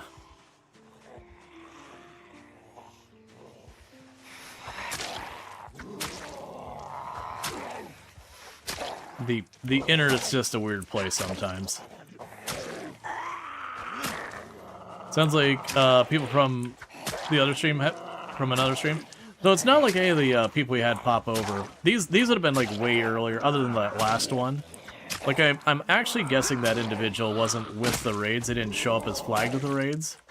Just like first time chatter thing. Like maybe when they said the front page, maybe as a recommended section. So it just sounds like some random person found their way in here, which is fine. Like, I appreciate people popping in.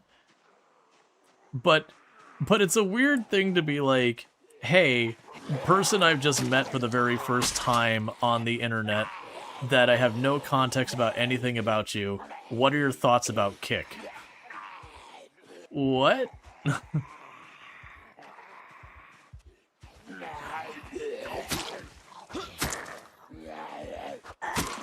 At least a lot of the things where there was for a hot minute a strategy some people were trying to use to grow, where they would hop on other people's channels and record and then say something kind of inflammatory or whatever to like get a reaction, and then they would make that their own content. And luckily, a lot of the different content platforms have since been like, hey, you're not allowed to do that. Like, it's not that you can't use footage from other people's channels or whatever, but, like, you can't just, you know, hop in and do that kind of thing. I'm sure it still happens.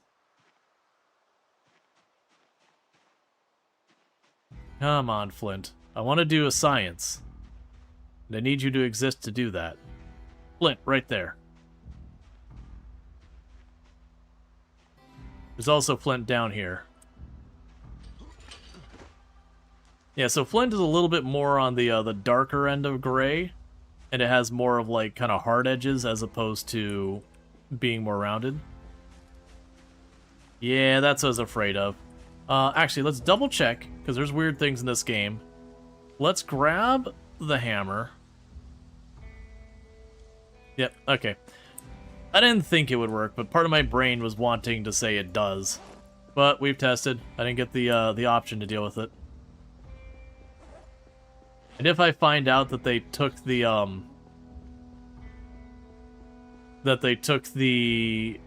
that hammer's, I haven't been using the hammer because it's basically toast, so I just want to use it as like a tool. If I found out it's another thing where they put it on like the radial wheel as opposed to letting me right click on it, I'm gonna be pretty salty actually. It makes sense, but it doesn't. Yeah, and that's fine. As long as it's something like that where it's like that tool just doesn't work, that's a-okay. No problem. If it is one of those things like, instead of like running up to this rock and going right click, gardening, remove, if instead I gotta run up and I got to, I mean, I can't because there's no radial wheel here. But I gotta like radial wheel it. Wait until they put stomping on the radial wheel, I'll quit.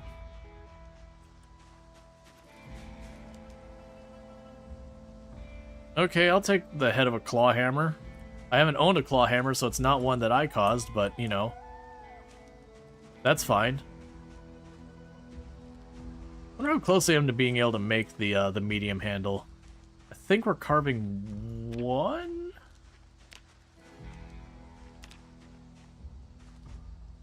No, we're carving nothing. I keep getting mixed up because I had a different character yesterday, and I was very reckless in the country club, and it did not go well for me. We'll chuck you in here. Turn that off. Craft. Okay. So with that, what am I missing to make any of my stuff? So axe.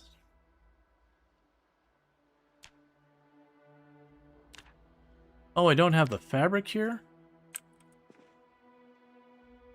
Was the fabric the other house? I think it was. Well, crap. That's fine.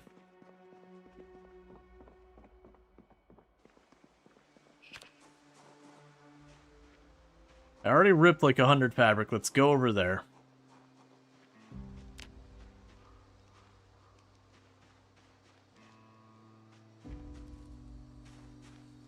Because we're kind of doing the thing where you go, like, one place to the next place to the next place, so you kind of just leapfrog your way over to clear to where we're trying to reach. I don't actually have a specific destination in mind. What I kind of want to do is I kind of want to run around the map until we find a survivor pack of zombies, which is usually just running along the roads until you get lucky. But just keep clearing around until we find one. And then when I get an annotated map from them, I want to just make it the goal that we're just kind of treasure hunting. We're just looking for the annotated map, and we just go to wherever it tells us to go, and we get whatever the things are there. And we repeat that until we die, I get bored, or, you know, whatever. Okay, so I can get some violets.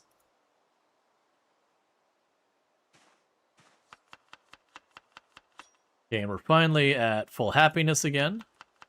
We're going to have onion, violet petals, and some more pepper. We can eat that now because it's still only 2 hunger.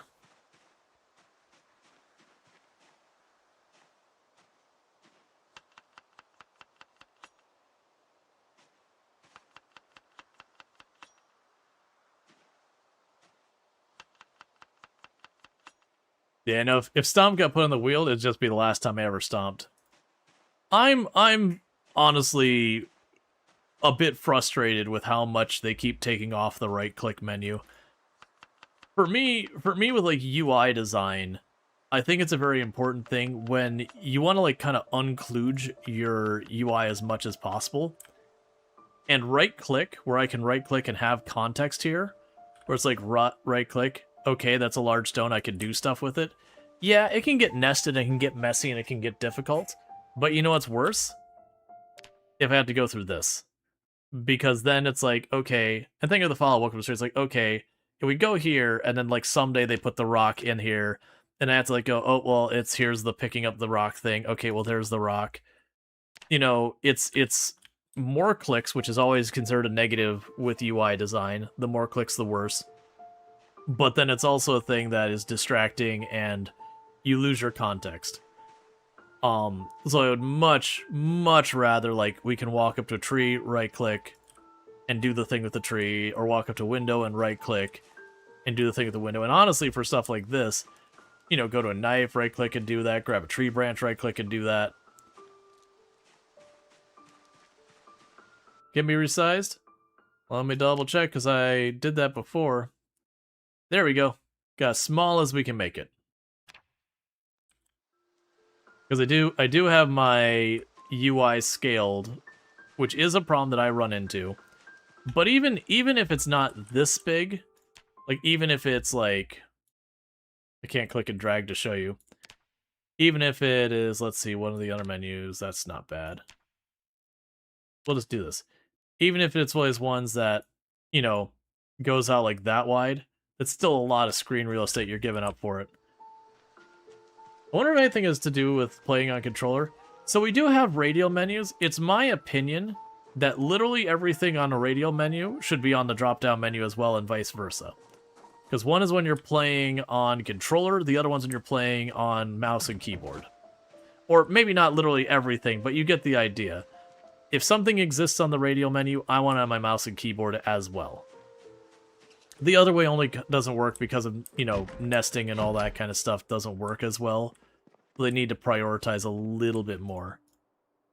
Yeah, so I got the rags, and I got some sharp flint. So I can go... What are you complaining about now? It's fine. Either way, we were going back over there. That's fine. Alright. I normally don't like to run, you know, unless I really need to. Because it's trading energy for impatience. But I also don't want to just walk back and forth the same route. You can't imagine playing this game with a controller. There's actually a surprising number of people who do. But it is one of those things... It is one of those things when it comes to, like, the controller. There are things it does well. One of those things that actually does relatively okay when it comes to the combat and all that. I've heard good things about it. What is this deal? But yeah, Stream Deck is exactly the kind of thing. But I've heard the inventory management is really rough on controller. And that's par per the course for anything that's gotten involved in inventory.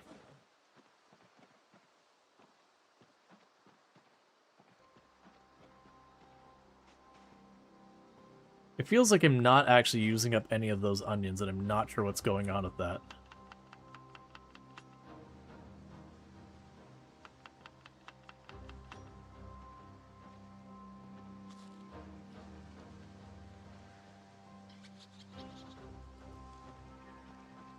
But there's no real bottleneck to the right-click context menu. About the worst you get with like a right-click context menu is when you right-click. If it's like one of those things that, you know, it's just getting really big and then you have lots of nesting in it, it can get pretty rough once you get to a certain thing. You tried playing in the Stream Deck, some mad lad made a really good preset where you can switch between combat and drive modes. But unless you turn up the sensitivity on the sticks a lot, it's like impossible. And even then, precision suffers. Nah, it makes sense. But no, it makes sense that people want to play on the Steam Deck. There's a lot of people, you know, they just want to, like, you're going to be going to some place and be stuck just waiting at, like, the doctor's office or the dentist or whatever. But being able to pull out your Steam Deck, you can do that. You know, there's people who are like, they wind down the evening, they pull out their Steam Deck and they play until they start getting properly sleepy and then they crash. Yeah, there are right-click context menus you can scroll, but it is one of those things that the things below the fold get missed. So there is a point that a context menu can get too big that it can get kind of rough to deal with. Let's see, are you aware when you use the move too, you can use double time with that? Yeah. I generally choose not to, because when you're playing, like, because historically I played like marathon style runs, and when you do your marathon style run kind of thing, anything that adds risk is something not to do. And when you're starting to fast forward with the move too, sometimes your character will take weird pathing where you don't have really good line of sight, and by the time you realize you've got something going wrong, you're walking directly into a zombie, like all those kind of things.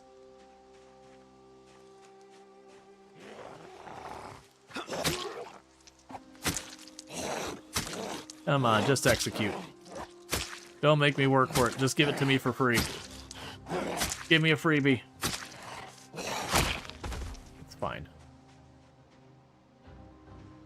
Oh, sorry, I'm going the wrong way. I missed my exit.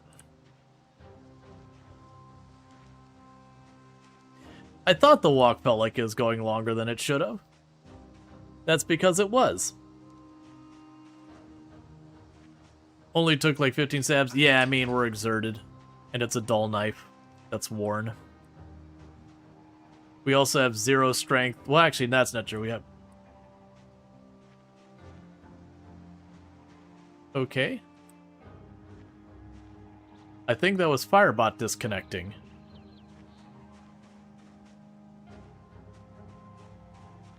I will be checking that here in a minute.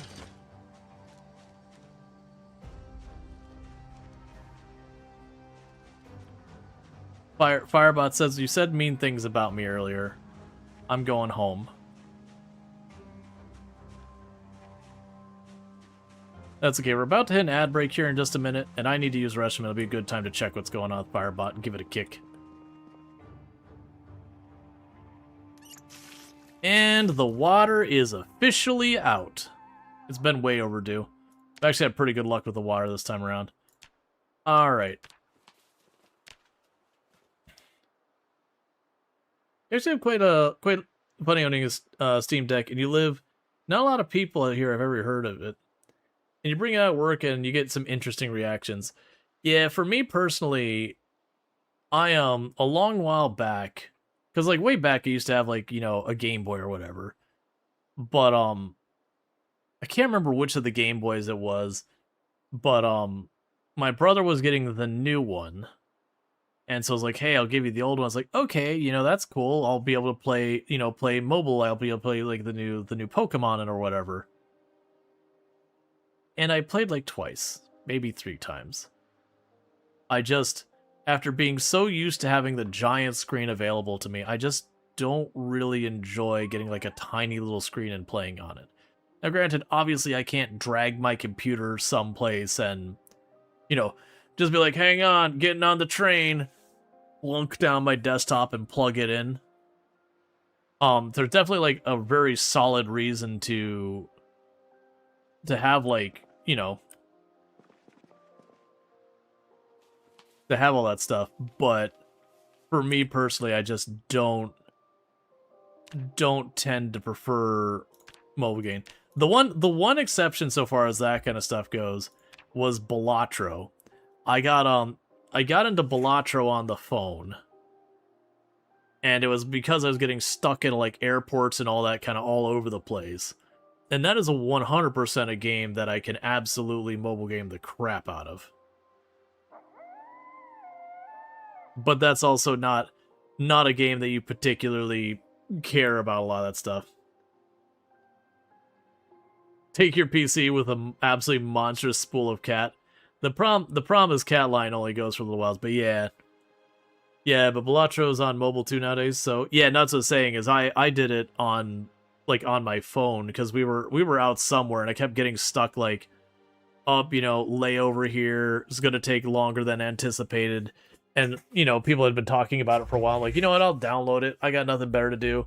That was a mistake. Anyways, I'm going to take just a minute to use the restroom and check to see what the heck's happened with my bot. And I'll be back in just a couple minutes. And thank you again for tuning in. I'll be back here in a few.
Alright. And that was a permadeath No Man's Sky run. We do, that character is alive, but we had 2 real close calls, and that was one of them. Because I got BS spawned on me. The other one there was I got struck by a meteor that came down and almost instant killed me. But that run we got through absolutely all of the story and side missions and everything, and is still alive to just do whatever the next thing that comes up is. Alright. But yeah, no, so with the bot, I need to reconnect it to my bot account. The authentication ran out, and I'm like, you know what? I'm just not going to deal with that right now. So, oh, is that going to be a problem? Ooh, that might actually be a problem. I don't want to deal with it, though.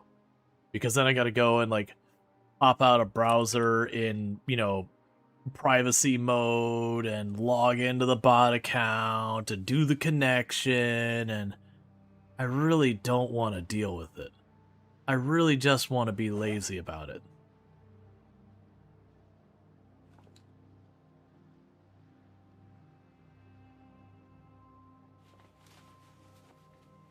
Okay. What I'll probably do is it won't be too much longer till we have to have our character go to bed for the night. And what I'll do is I'll have the character read a book for a little while that's happening. And I can quickly, you know, do the privacy tab thing, log in the bot, yada yada. Get that all sorted and everything. Meanwhile, while we're waiting here, I guess I'm actually doing that right. No, let's wait till we're upstairs for the end of the evening.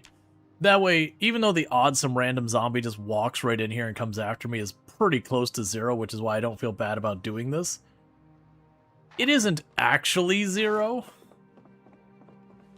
And that's exactly how some of these like really long runs go, is you just get a little overconfident. They're like, you know what? Things are fine. Oh, that's dull, so I won't be able to use it for our stuff anyways. Alright. Let's take a quick assessment of where we're at. So we got the field that's out, so let's probably just push straight west and see what we can figure out over there. Yeah, so we did lose a chunk of today just crafting weapons, but we did make ourselves something like 6 or whatever stone hammers and 3 stone axes. So that's not nothing. It'd be nice if we get ourselves some better materials. Like if I get myself a club hammer or pickaxe, then we could start doing a whole lot of napping. And with that, we should be able to just start churning out a bunch of like flint knives and all that kind of stuff, and that could be really good.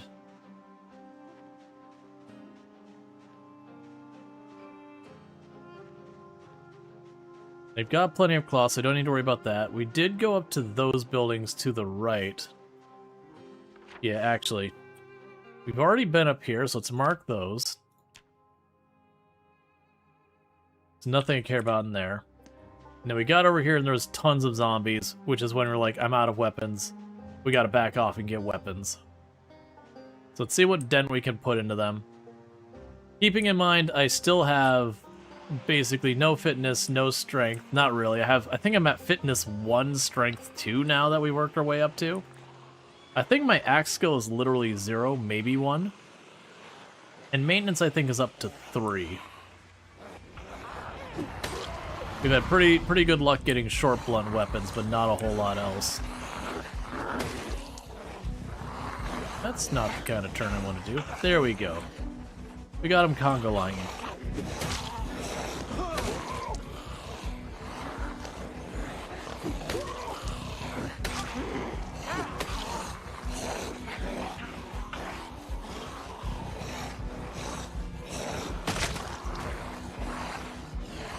Okay.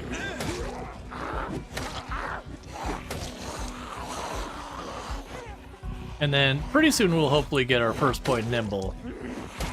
Have a much better... There it is! Alright. I was about to say we're about to get our first point nimble. You can tell I've played this game a much, considering the level of precision of just guesstimating when I was going to get my first point in Nimble. Because that was always in your 16 times pop runs. It was that first point in Nimble and like your second or third point in maintenance. That was like the point where you're like, alright, I got a run going.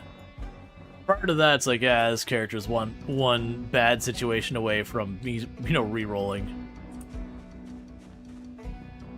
One bad pull of where you're trying to get away exerted and then just things go sideways.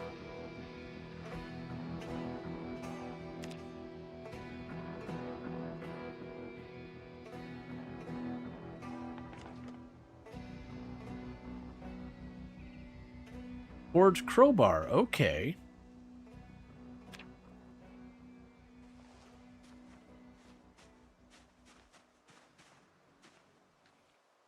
Yeah, no. I'll fix the bot when we get to sleep. I don't think yeah, no, the bot disconnected the Rual bot account. Just you have to re-up it every so often, and it expired while I was streaming. Which is the first time I've had that happen. I've never actually had it run out while I was streaming.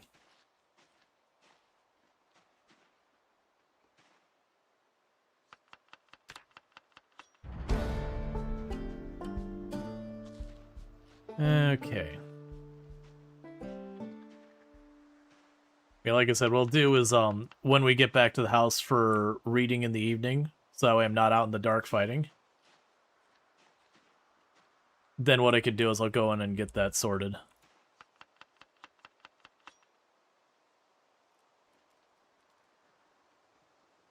And pretty soon I'll have to actually forage for food. Because each of these is 2. It'll take like 6 or 7. Does the new hotfix make it worth trying again? The hotfix makes it a major difference. I would say, and there's other people that played a lot more multiplayer since the hotfix than I have. Like before the hotfix, playing any type of long-term game was really rough. I would say genuinely you're in a pretty good shot where you could probably play a long-term and be totally fine. From what I've seen, at least.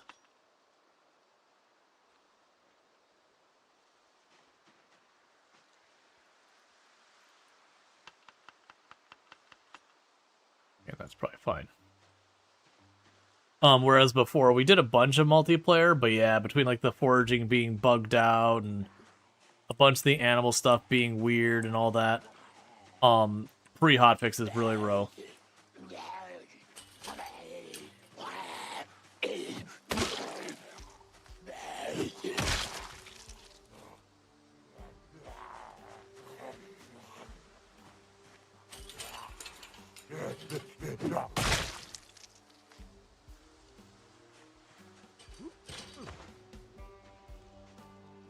Okay, so we got a group over here.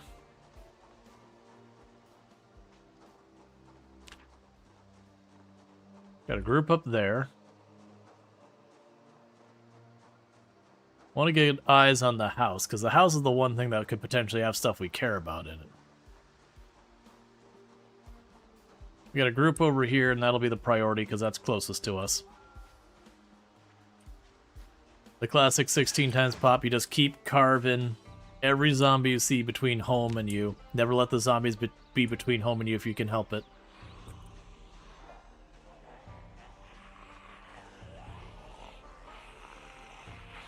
Alright, how many kills are we up to, by the way?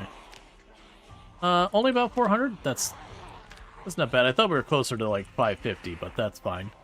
The character's only been like one full stream and a partial, and starting with no stats and having to deal with crafting weapons and all that a lot. I'm not unhappy with 500, roughly.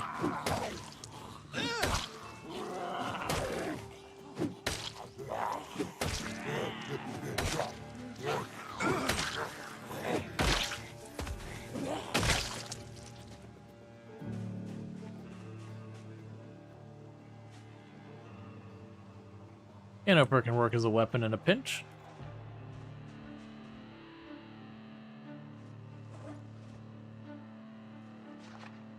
Okay.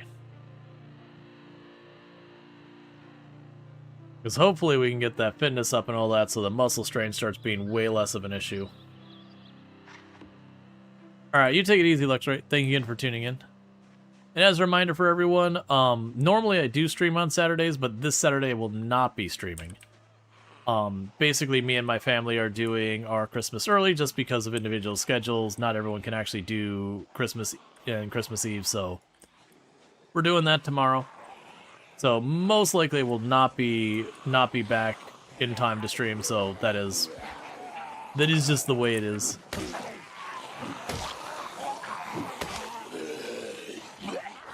But then Sunday we're gonna be doing some vintage story with Ultra Shreds. We'll be doing something a bit before that. I'm gonna have to decide what that's going to be.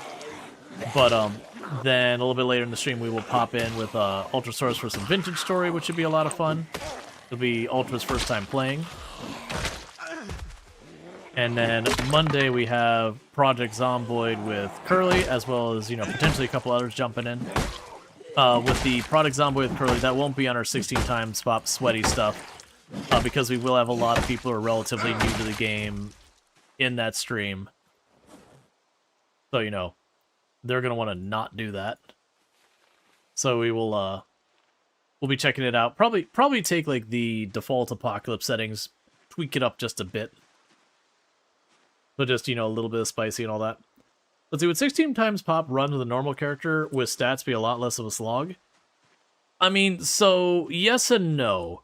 The early game would definitely go faster. So in that regards, yes, it'd be a lot more progress happening if you actually gave yourself stats at the beginning.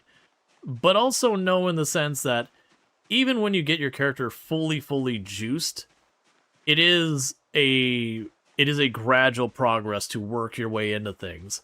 You don't just go, hey, we're gonna go hit Riverside, and you just roll up into town and you're in town the next day. Even when you start maxing out your stats, you know, it's gonna take you a couple of in-game weeks to, like, push your way in and slowly, like, take block to block. Like, in practice, if you are not familiar with how Project Zomboid's map is broken up, it's broken up into what's called cells. So, like, to give you an idea, I don't have the exact size, but it'd be something like, yeah, so this is probably a cell here where that field is. It's about that big. So each time you work your way up to a cell, in 16 times pop when there's a bunch of zombies, you kind of have to keep, like, hitting all the zombies and killing all the zombies from the cell because they'll slowly spread out in 16 times pop because there's too many of them that they'll push each other out.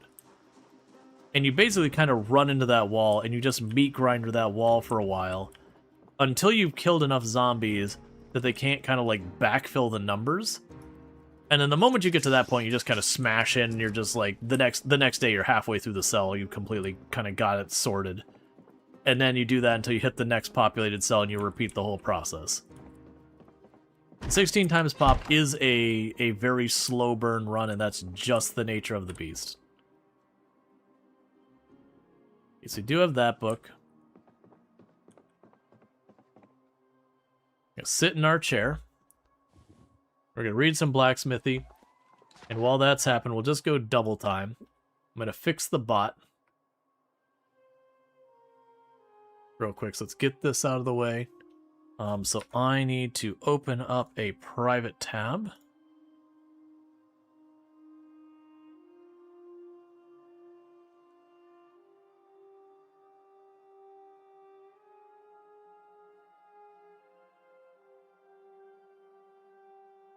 Did you just connect fine? Oh no, there we go. Manage logins. Connect bot account. Grab you. Go here. Activate.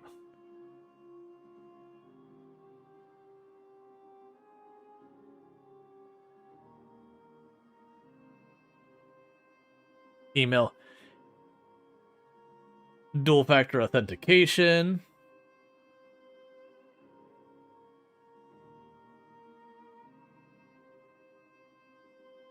So let's see if we can't get the two-factor authentication real fast.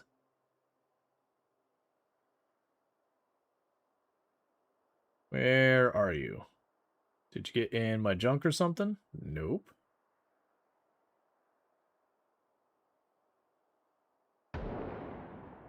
Don't meta event me right now. I'm busy.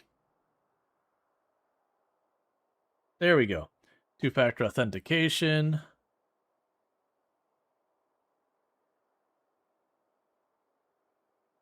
Okay. Authorize Firebot. And don't deal with the rest of that right now. Okay. So that should have Firebot back on. So now I can put chat back over there. And we just finished blacksmithy. Nearly perfect timing.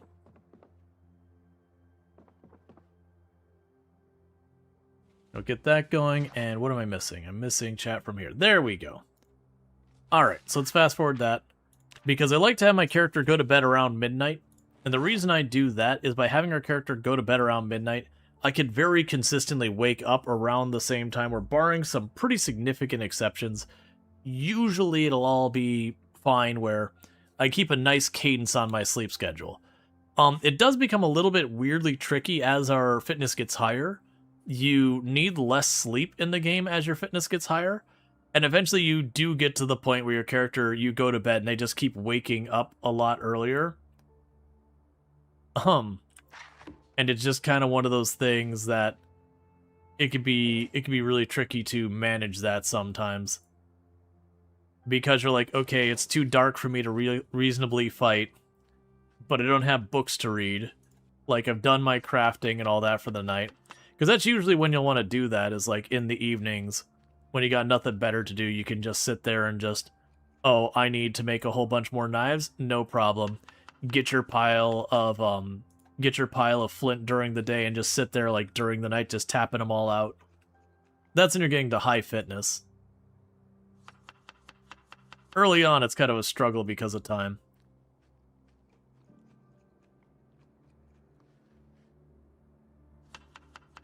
And we're probably going to have to start foraging as we're crossing the field to like find berries and more stuff here. Because we've been lucky that we've actually been getting between the houses relatively quick. Well, I've definitely been supplementing. Oh, actually, I still have 3 containers of oats. What am I talking about? We're solid. Never mind. 3 containers of oats will last us a day or two.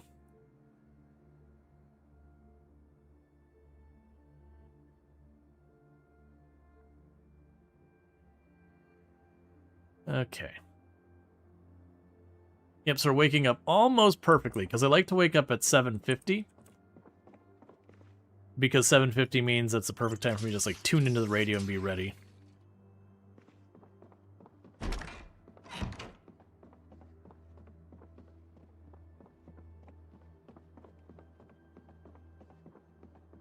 Alright, so I got 1 axe. Oh, wait. We're going to need to grab some of those hammers.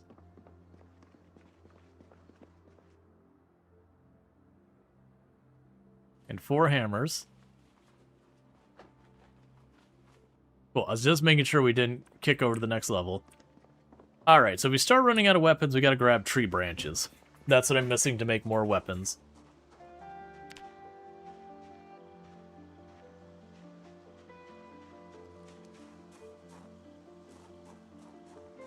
Okay.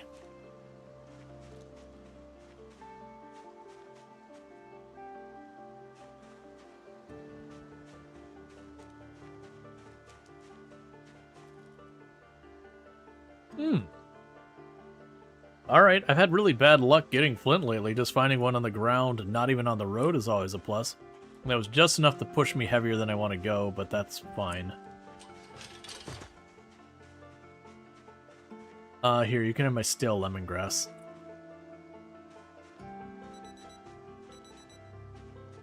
Okay, so real fast, we go over here. Equip secondary. Grab our battery. Chuck it in.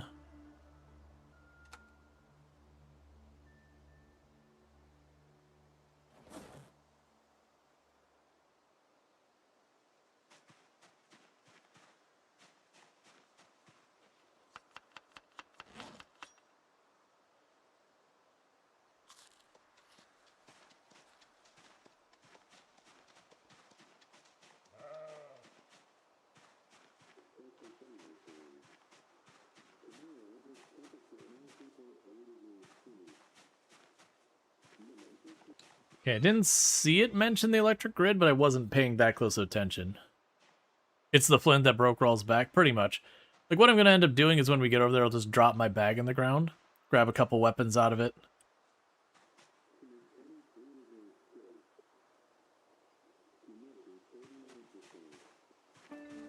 Okay, radio's fine. Pull the battery. And for people wondering why I'm pulling the battery, I've just had really bad luck where even though I turn off the radio, it stays on. And then when I come back, the battery will be down like an extra 20%. And I'm tired of it.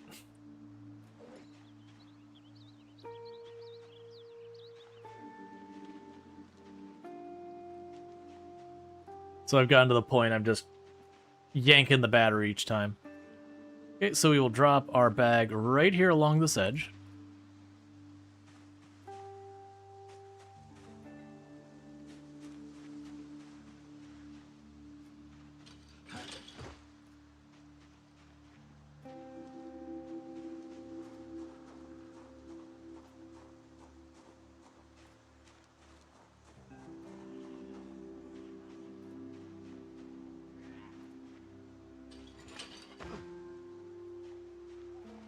I also remember there was a group over there.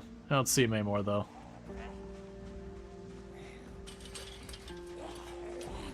And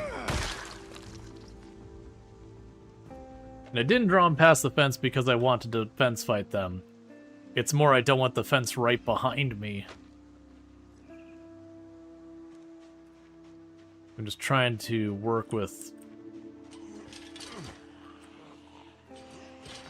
what I got? Okay. Because usually I like to fight away from fences, just because sometimes the lunges get a little chaotic. And I'd rather play the safe, predictable fight than the faster, like, cheese fight kind of thing.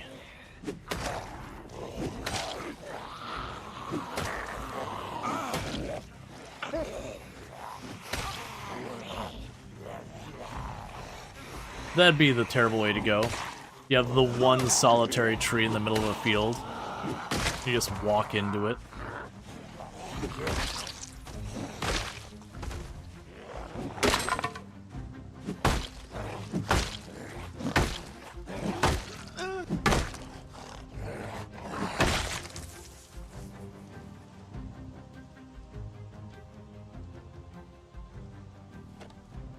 And we already know where a generator is on this map.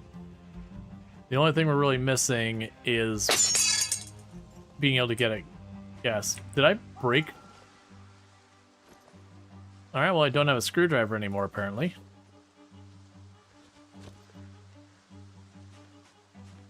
Makes sense, but you know, I just didn't realize it's that worn out.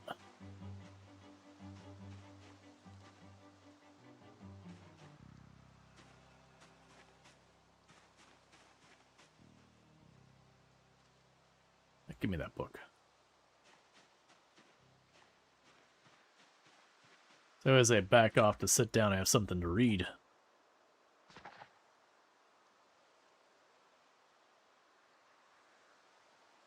Okay. Because, yeah, it looks like there's a pretty good number of zombies. I don't know what's directly over here. I think it's just another collection of, like, a couple of farmhouses and warehouses, that kind of thing in the area. How clumsy are you at disassembling watches that you break your screwdriver? What they didn't say, it's one of those screwdrivers you get for free with, like, you know, not IKEA furniture, but, like, budget furniture. The ones that you swear the screwdriver is made out of tin. You accidentally turn a little bit too sharp, it just twists the end.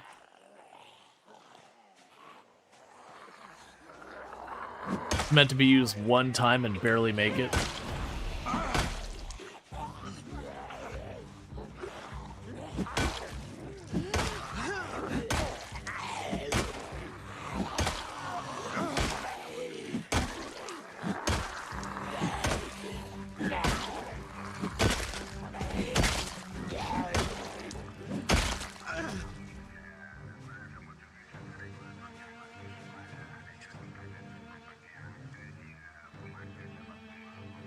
Okay, so I can't disassemble the watches. I kind of don't want to grab the watches to just have them sit in my pocket. You worry you're stripping the bolt, but just the screwdriver's head fraying. Yeah, no, I had one or two of those that came with stuff. Oh, hey, hang on.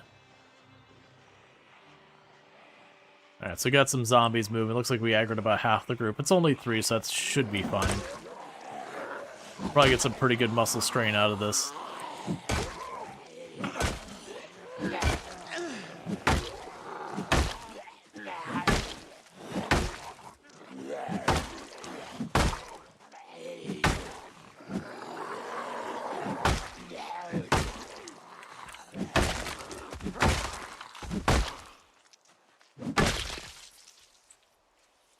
Okay, and drop the tree branch.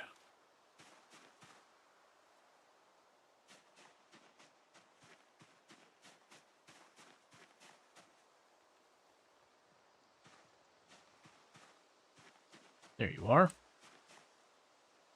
Put you in the primary hand. You in our left hand.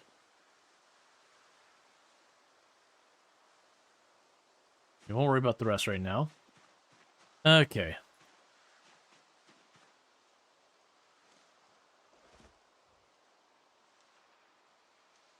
Alright, looks like we're getting some migration kind of activity happening here. So we're going to be dealing with a lot of that stuff. Welcome back, Integer. It's good to see you again.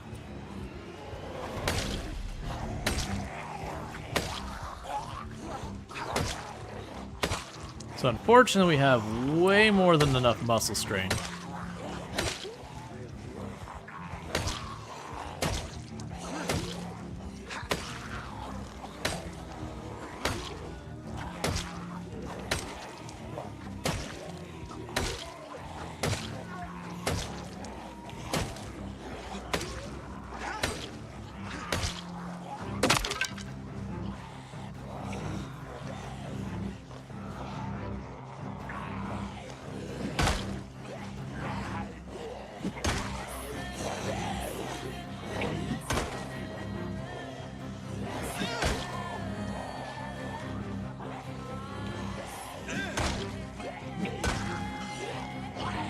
Alright, if we start putting to a high exertion, we want to just leave. Because it is one of those things we see the zombies migrating. It's usually they kind of trickle in groups, not just all at once. Which would imply if I keep hanging here fighting, there is a good chance they'll suddenly have, you know, more and more slowly pick up until we burn ourselves down. It's fine, I didn't want weapons.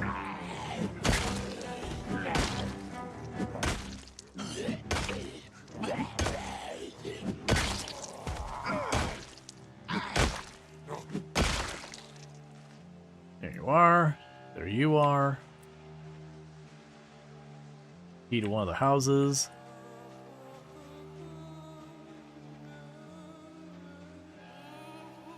Okay, so let's get back over to our bag. Make sure we have ourselves what we can equipment-wise. Probably good just to pick up the bag with how much we just broke there.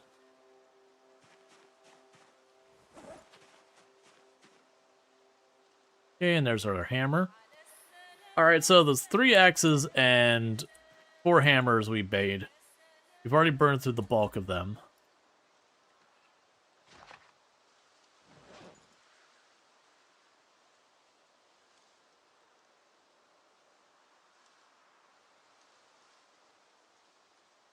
Okay.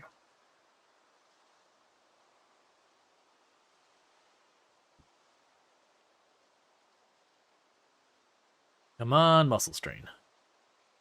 And then we're not going to push forward. We're going to loop back to those zombies that did go past us, and we're going to catch up to them. It looks like they only set up a little ways farther down the field.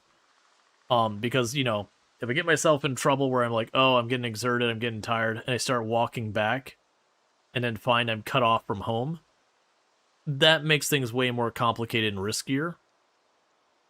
So it is just one of those things you juggle. Yeah, we push that muscle strain pretty hard. Okay, the pain's subsiding, so that means we should have the actual strain drop off pretty quickly.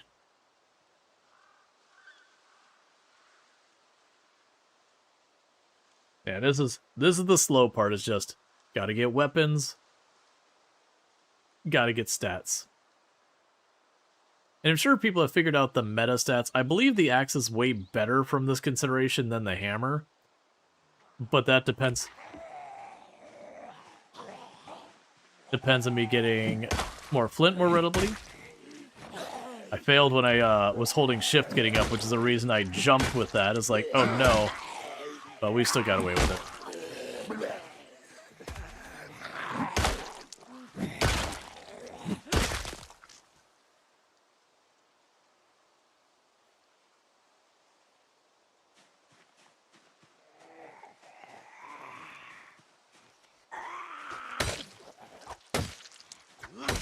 Okay, well, I wasn't quite ready to fight them.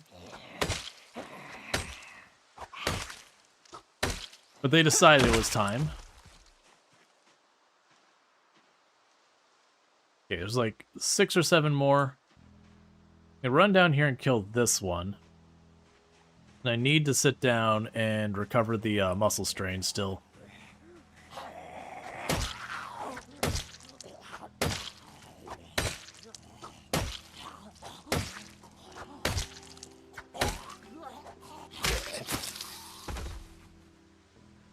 Okay, I wasn't expecting to be able to stab with the can opener, but here we are.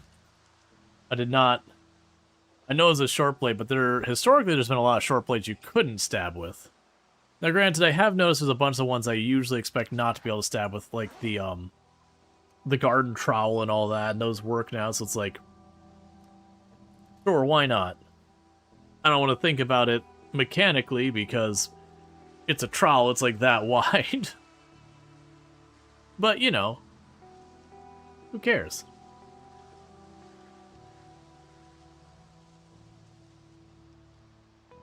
Yeah, so because we pushed so far into the muscle strands whole thing, let's, we'll need you to eat something. I'm letting you get too hungry.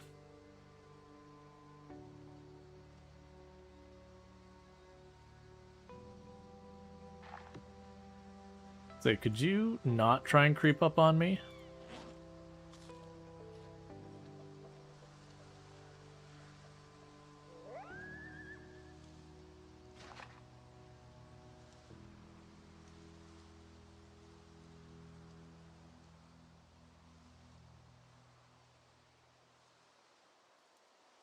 Well, we're getting our tailoring book done pretty quick, for what it's worth. And that's the last book I have handy. If I want other things, I gotta find them. We do actually know where there are some other books, like some Electrical 2 and a whole bunch of other stuff, but none of that am I ready to read yet. Alright, give a couple more seconds. That'll be good enough for me. Apparently hungry again, so I'll go ahead and snack in that.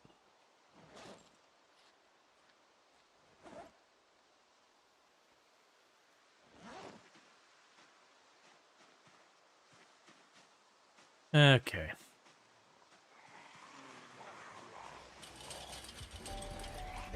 Yeah, so I'm suspecting that there's a couple of different ways zombies migrate. And this comes up every stream because it's, you know, just helpful information. There's a couple different ways that zombies migrate on the map. You have migration from within the cell, where the zombies just kind of try and balance themselves out within the cell. That it kind of just has like, okay, here's an area that's a little weighted higher than the other, that kind of thing. But they'll try and distribute themselves between the area once they get into a cell. The other one is zombies moving between cells. And unless it's changed the core way that works, lovely, another point in maintenance. I think that's 4.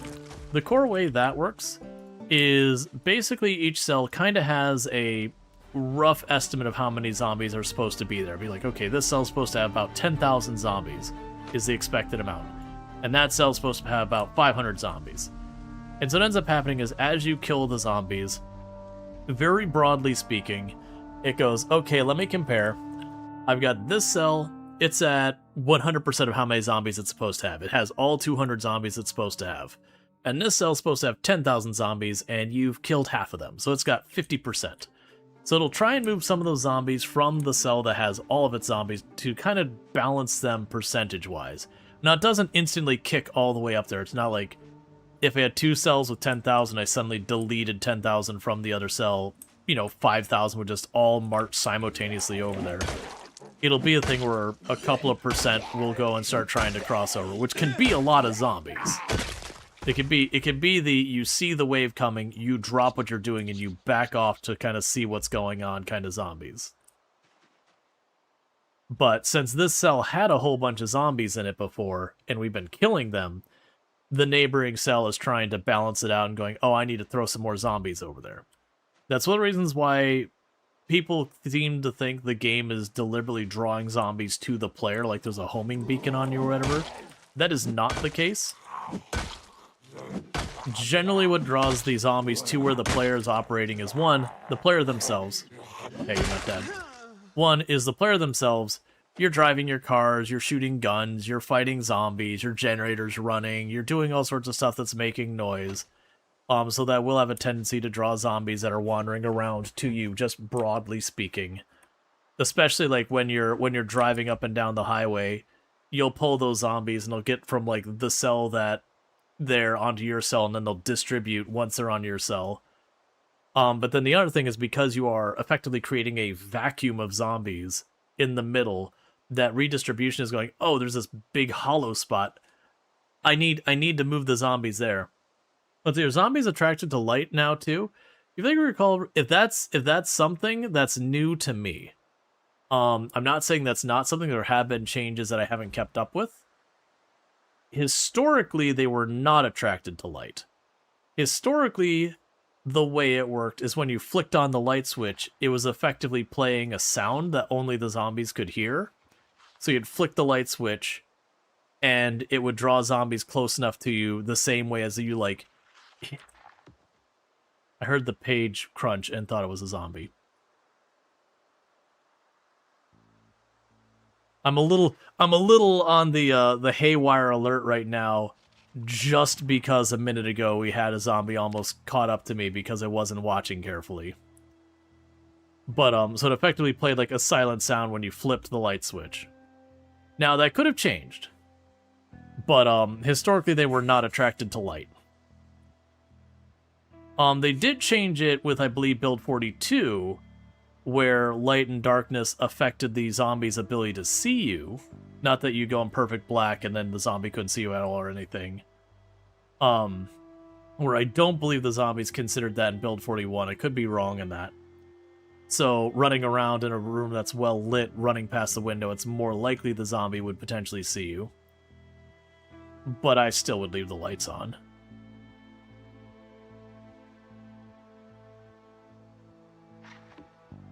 I've been reading longer than I needed to. We'll take a sip of our water so we're not having our carry weight penalized. Okay, so not that many zombies did come across, which is good news.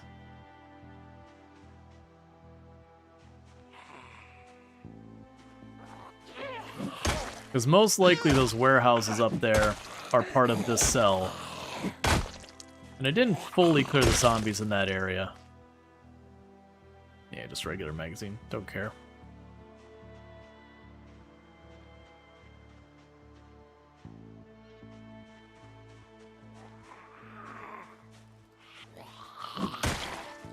I also believe they changed the erosion time, I want to say, or the erosion rate, like how it affects things. Because it was one of the things, like a field like this, you got 2-3 months into your run, and it started getting overrun by trees, and it got to be utterly obnoxious.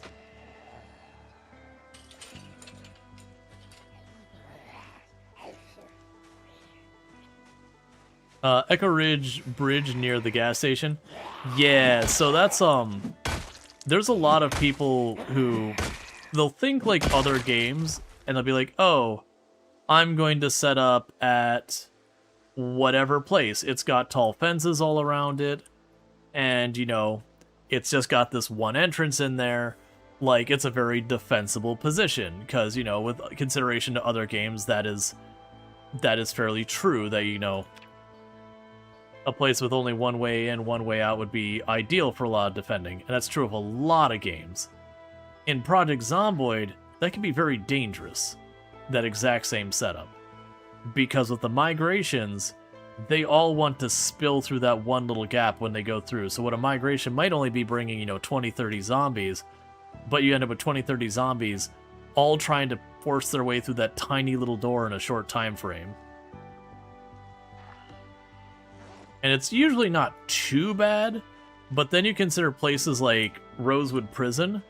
I made a base in Rosewood Prison one time. I will never do that again. You'd have the migration trigger, and there would just be this war at your front door as like 100-something zombies are all trying to navigate their way in.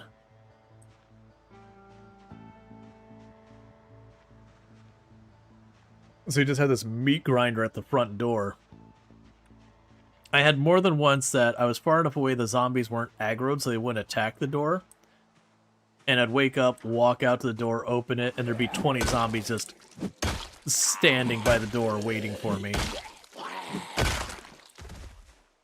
Which was fine. By that point, we'd already killed enough zombies that we would just open the door back up and kill them. But it was obnoxious dealing with that all the time. Plus, the building's just so freaking big, there's no way to power up lots of it in a way that isn't tedious with having like 4 generators around the building. So I end up having like, there's a little park in like the middle of the building. I end up just dropping the generator in that little park. And if it's in range to be powered, great. If not, then I don't care.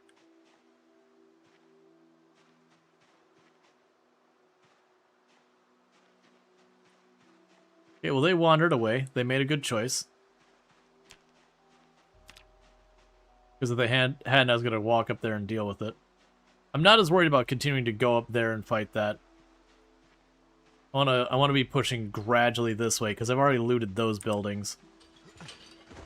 I kind of want to push towards more buildings that... You never know when you're going to get something worthwhile, like a nightstick or a crowbar. Even though you don't get maintenance from the crowbar anymore, it's still a solid weapon.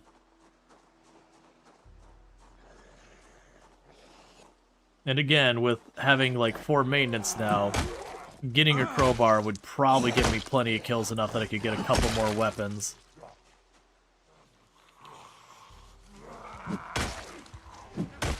Let me guess, it pulled a whole rally group. Nah, it's 6 or 7.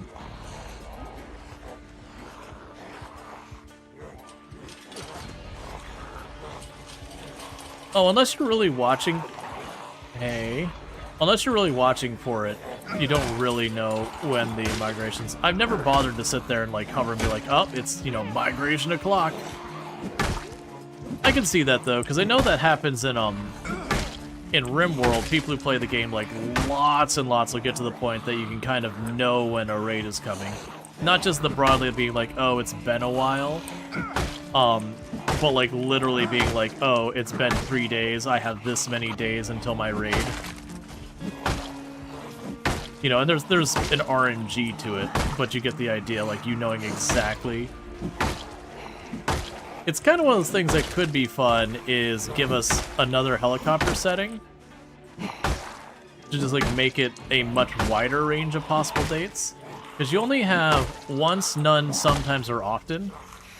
And I'm going to have the exact timing, but it's something like, on sometimes, it's something like 10 to 12 days. Is kind of the range it usually happens. It can be longer than that, I believe.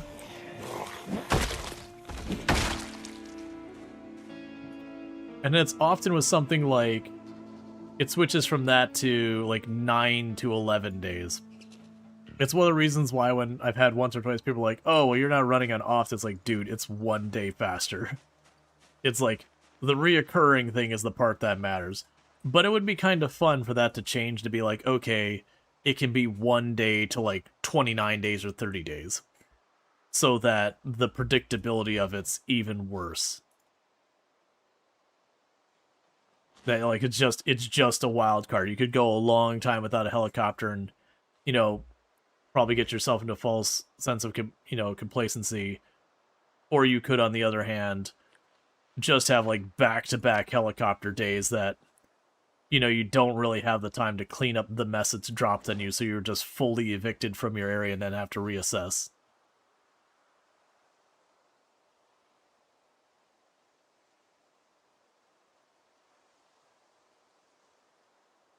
Alright, we might be able to do like one more pull in this in-game day before I have to like drop back. And the reason I have to drop back is I don't like fighting in the dark. I've learned over the years from doing my marathon runs, when you have particularly awful weather and darkness, it's not that I'll never fight in it, but if I'm fighting on my terms, I will avoid it.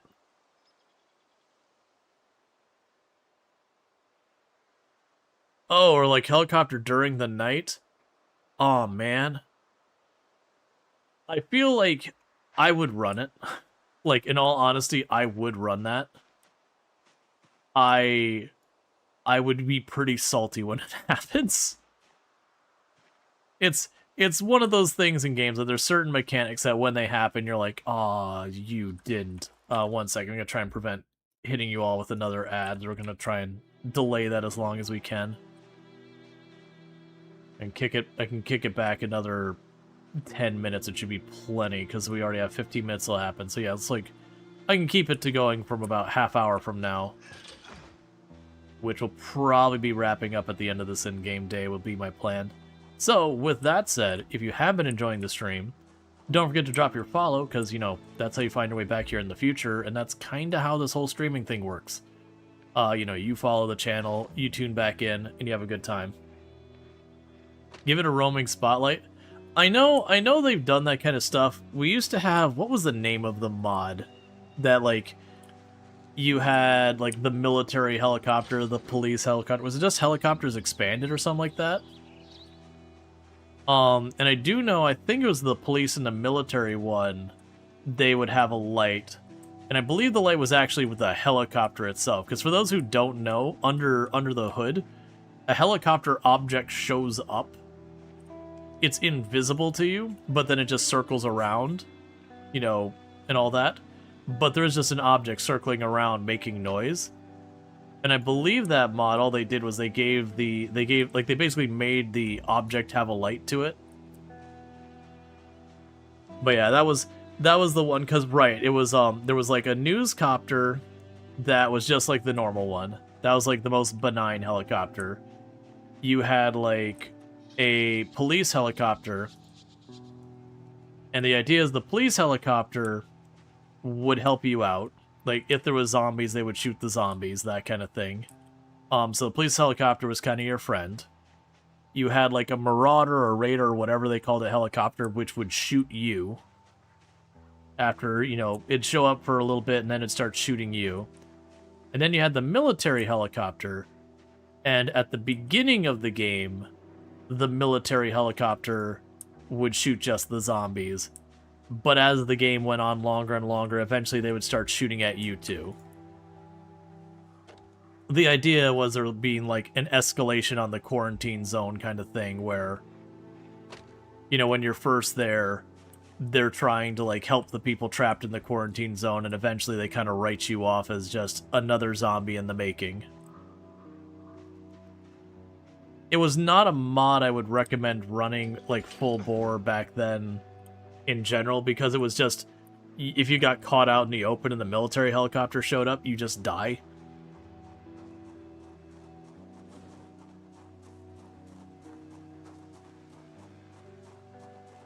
Right, the idea is the quarantine goes from it's under quarantine for now, for literally no one's going to be ever allowed in or out.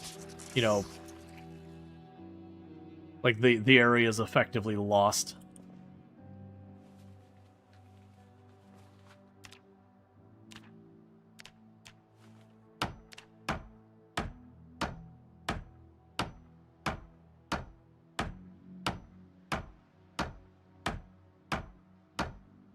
Okay.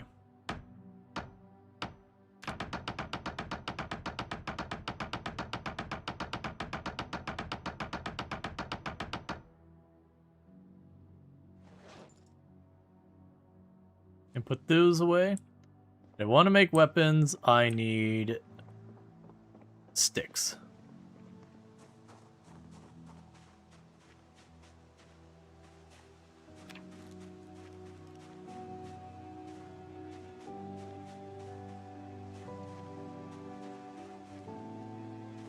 And remember, there's a bunch of these bushes. You can actually tear up bushes to get sticks. You just wear out a knife to do it.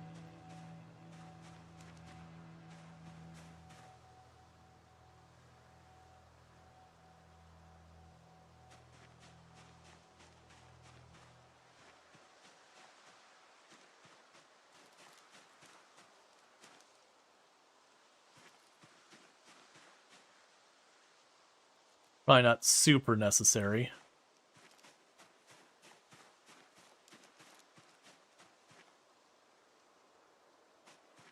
I do wish we could tell it stuff like the tree branches and logs in the ground. You could kind of have a tick box or whatever, be like, show me these. Hey, Ultra. I hope you're having a good one and all that stuff. Yep, no, we're having a good one with all this. Just doing a little bit of, collecting some more sticks so that we can get some more weapons made. Classic 16 times pop. Every weapon you can get, you need.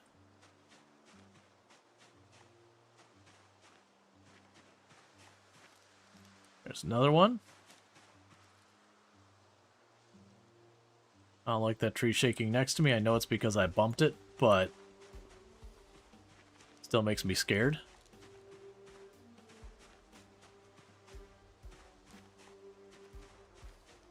Alright, so that should be 6 sticks. There's another one down there I'll grab, and there's one over there.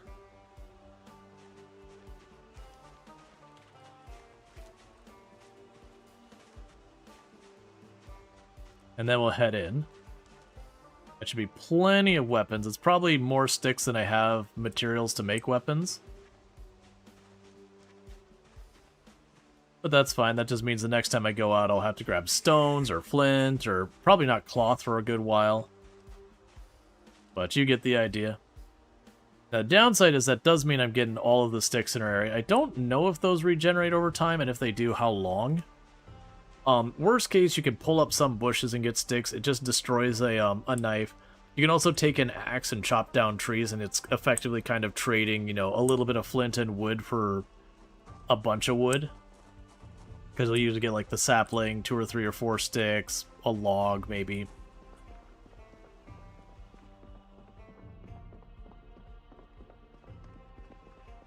Okay. Then go crafting here.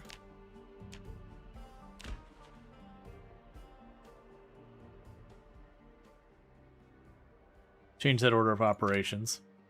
The reason I'm changing the order of operations is if my knives go dull and all that, I can't make hammers, but I can make axes. So I want to focus on making the hammers first, and then if we, you know, run out of knives and all that, then we can switch over to the axes.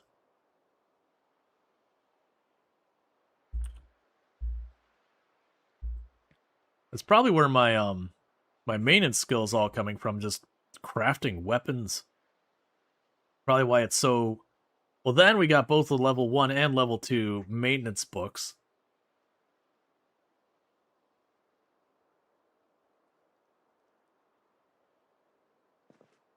Okay, so there's 6 hammers there.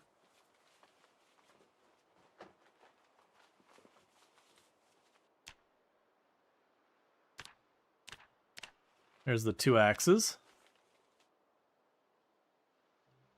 And for those who don't know Ultrasource, absolutely fantastic content creator.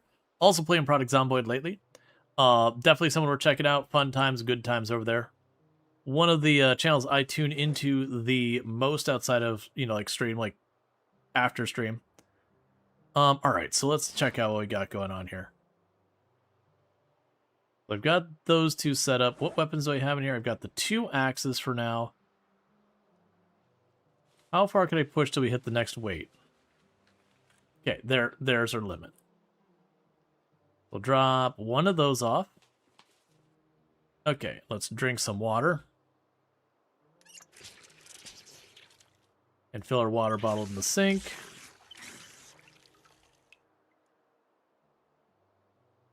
Enjoy yourself a little bit of oats.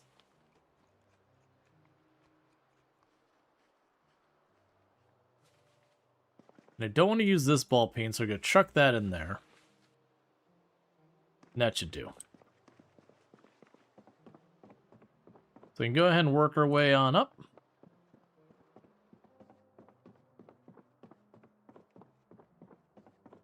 So the water went out just the other day. We're probably, like, honestly, we're doing really lucky with the power. I would have expected power to have dropped by now normally. All that said, did we finish the book? We did finish the book. Yeah, let's double check that. Skills. So yeah, we finished the tailoring book. We actually have quite a few of these books set up. Yeah, so we're about to hit strength 3, so we're doing really good there. Fitness is at about 1.5. Nimble we already leveled. We're about to hit level 5 foraging. No one cares about cooking. Short blunt's about to hit 3. Maintenance is at 4. Short blade is about to hit 1. That hurts to realize that. Our aiming is about 1/2 because we got a double barrel and just went for it because it was a helicopter day. So it's like, okay, let's just take this double barrel and these 2 boxes of ammo and just start blasting before the helicopter arrives. As I wasn't going to be able to drag it with me. Okay, we can go to sleep now. No pillow? Oh, I'm not worried about comfort. The comfort in the game, it does help you sleep faster. I've not really ever felt the need to, like, min-max the sleep side of things. If anything, if your character sleeps too quickly, it can be annoying because you go to bed like right as it hits dark and wake up and it's still dark. And that can be very obnoxious to deal with. So there's actually times I deliberately go for not as good of a sleep. There's a reason why I would always bring the tent and sleep in gas station bathrooms, because it was like just an okay sleep versus, you know, taking the time to get a much better sleep. So with that said, chat, it is getting to be about that time. I can't really stay up late tonight because I am going to be visiting my family tomorrow to celebrate Christmas a little bit early because of our schedules and all that. So I gotta wake up and drive half across the state to do all that. But with that said, as a reminder, there will be no stream tomorrow, like Saturday to be clear. There will be no stream Saturday because I will be over there doing that. On Sunday, we're going to be doing some Vintage Story with Ultrasaurus. That'll be a little ways into stream that happens, and all that, which should be fun because it'll be the first time Ultra's played Vintage Story and all that. So, you know, we get to experience that together, which will be a lot of fun.